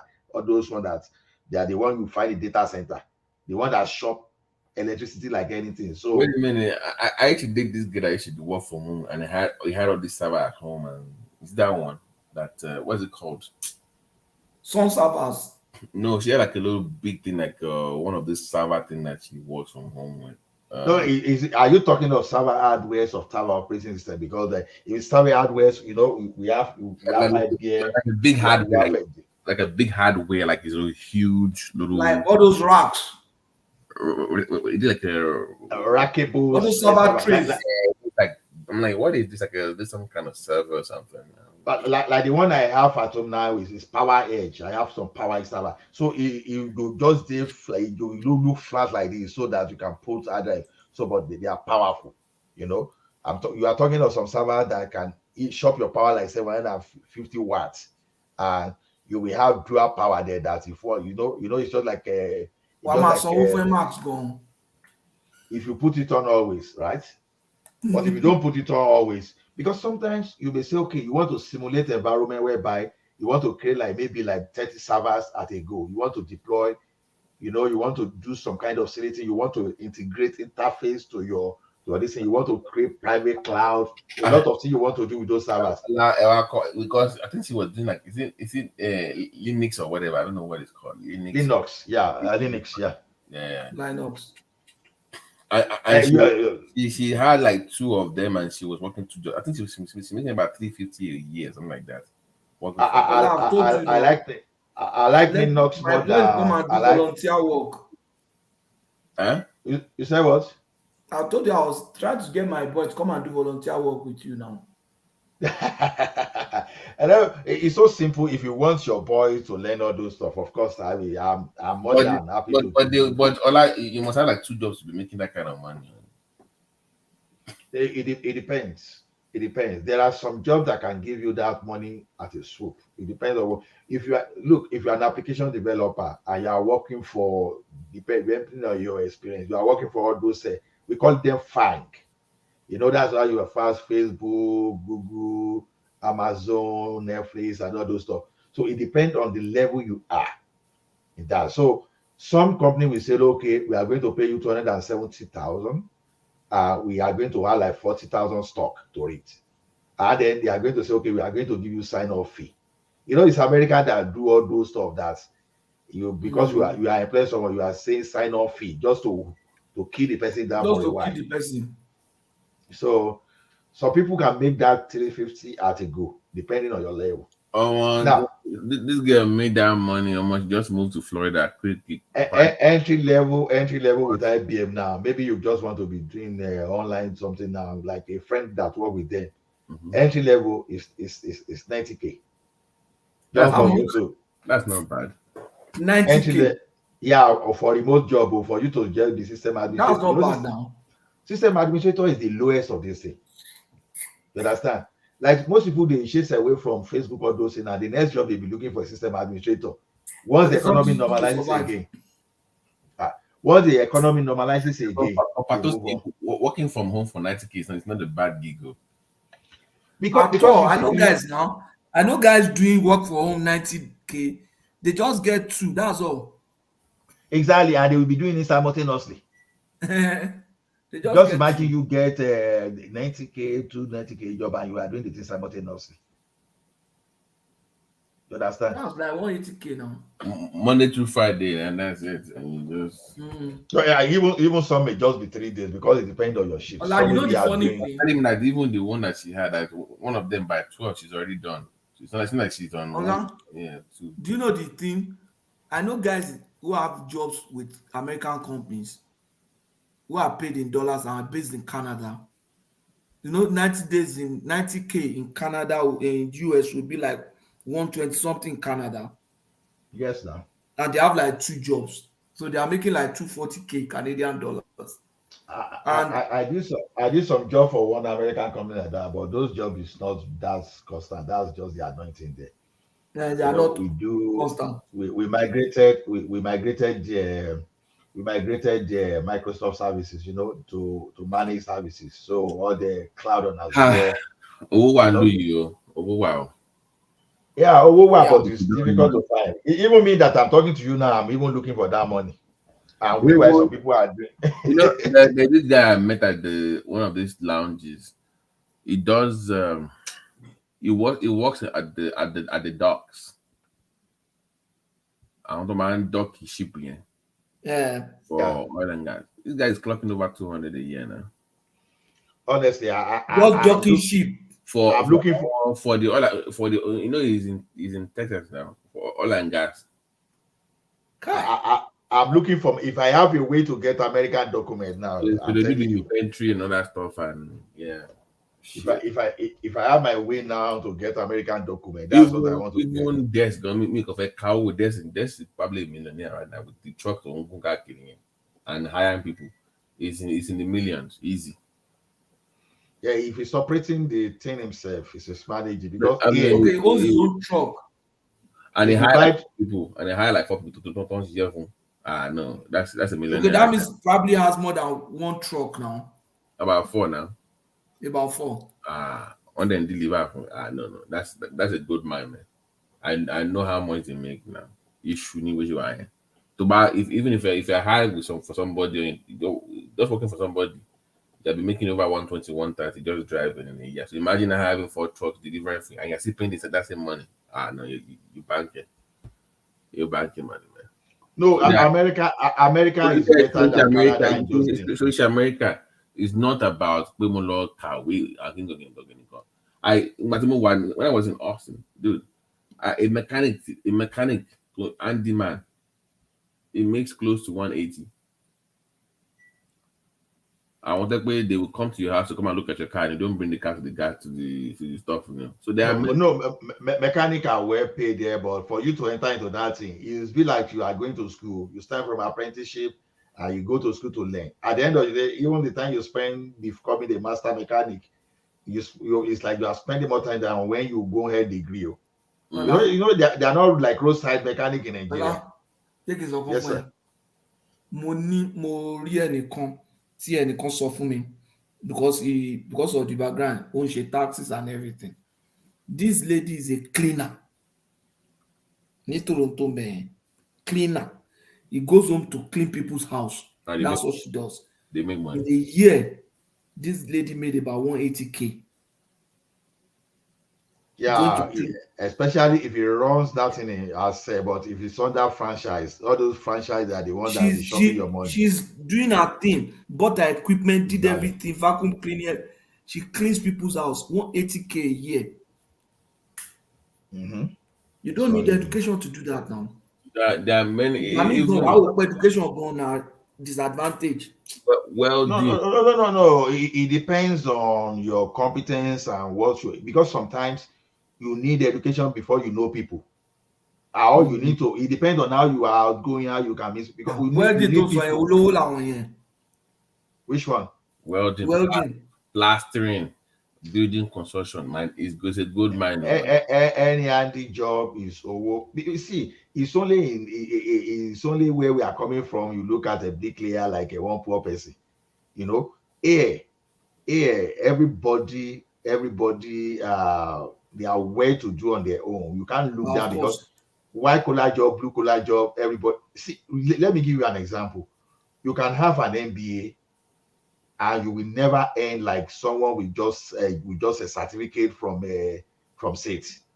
Depending on because MBA in real sense does not give you money. It just prepares you to be in an environment to accelerate your thing to become the boss or for you to know how to do business. But if you are doing MBA because of salary, it's a very bad thing to do. You understand? Because if you want to make money, there are better ways to make money. Go and learn a certificate. But if you really want to know how to run business, you want to have MBA, maybe in the future, you want to become an entrepreneur on your own. You want to know people. So you want to know people. MBA is good for all those stuff. But because you want to be earning 200K in a year, you go to MBA. Honestly, you won't make that 200. You won't make that 200K. And the MBA itself, in my opinion, is overrated because it's overrated. It also depends on America. It also depends on the school to battle. Yeah, it's not overrated though. I will tell you why it's not overrated. No, I'm saying that because the reason I said because if you do MBA, if you do all those MBA online, that the one that but that you won't interact with people. Maybe you are just like 10 people in that thing. That it's a waste of time. But if you are in MBA, that maybe your course you are like 500. I know this vice president from here. I know the president like Harvard, Yale, MBU. Exactly. That's what I'm. No, even it can still be the normal public school. For example, because like where I did my MBA, for example, now you met some naval officers, You met the vice president of a director in the Walmart, the guy that aired the entire these people that Intel. That guy was with Standard Bank before. You understand that oversee the IT. So the thing is that you meet a lot of people that are captain of the industry. So that type of MBA is good. Except when you look at your community in that MBA and you find out, oh, we are like 2,000, 3,000. At least if you are able to grab 100 of those people, you are able to connect with them. You don't know when you want to do some kind of business deal in somewhere, and these people will be useful. That's what MBA is good for. It's already to one hour by. Yeah. Like if people want to do master's degree now, like let's say you want to do master in computer science, I can recommend you Georgia Tech, because Georgia Tech, the online master's degree, you will see like maybe like about 10,000 people running that program. You try to make friends with some of those people. Now, when you add those people within your network, you start looking for, oh, bro, I need job here, I need job here. So those are the kind of school. But when you start, is also the mentality that Nigerians have, because we are raised to believe that they go collect when in school. No, it's about networking. No, you see, if you come to me, okay, like when I wanted to do my master's in computer science, some people from University of Bath was running after me, Liverpool University and some other universities. I just look at them. See, one thing is this: if I want to go to school, if I look at your school base, I say, okay, maybe now 30 or 40 people go be in a class. I will bypass you. I'm not interested. You understand? So, but if I see your student base, you are like 500. People are saying, oh, it's difficult to me. I don't send you. I'm studying because what I want to study in that university, I can do the same thing online. I can go to Google, YouTube, and start learning all those stuff. Because if I go to school where I don't know people, YouTube will still give me the same knowledge of what I want to learn. Yeah, but learning, knowing people, competing with people where I was learning, and people they were able to see what I'm doing, and I'm able to connect with them. That's what I want. Not for me to go and waste my time and money. Say I'm running program. No, before I can do master with your school, you must have a very big student base. So if you don't have, I won't even look at you. Certificate if you buy your certificate. Is the people you meet that matters. Yeah. Let me just end this. Yeah. Abati, thanks for the info, right? No problem. Thomas is here now with his kangaroo self. So thank you, Abati. Thomas. Yeah, Moambi. We want to go and sleep. Thomas, do you want to continue? Continue, okay. All right, man. All right. Thank you. Odaro, everybody. Thank you so much, everybody. Yeah, thank you. I've come to the end of the section. Yeah, it has been a long one. Thank you so much, everybody. Carry the conversation in the comment section. I say peace. You know where we are going? Yeah, we know where we are going.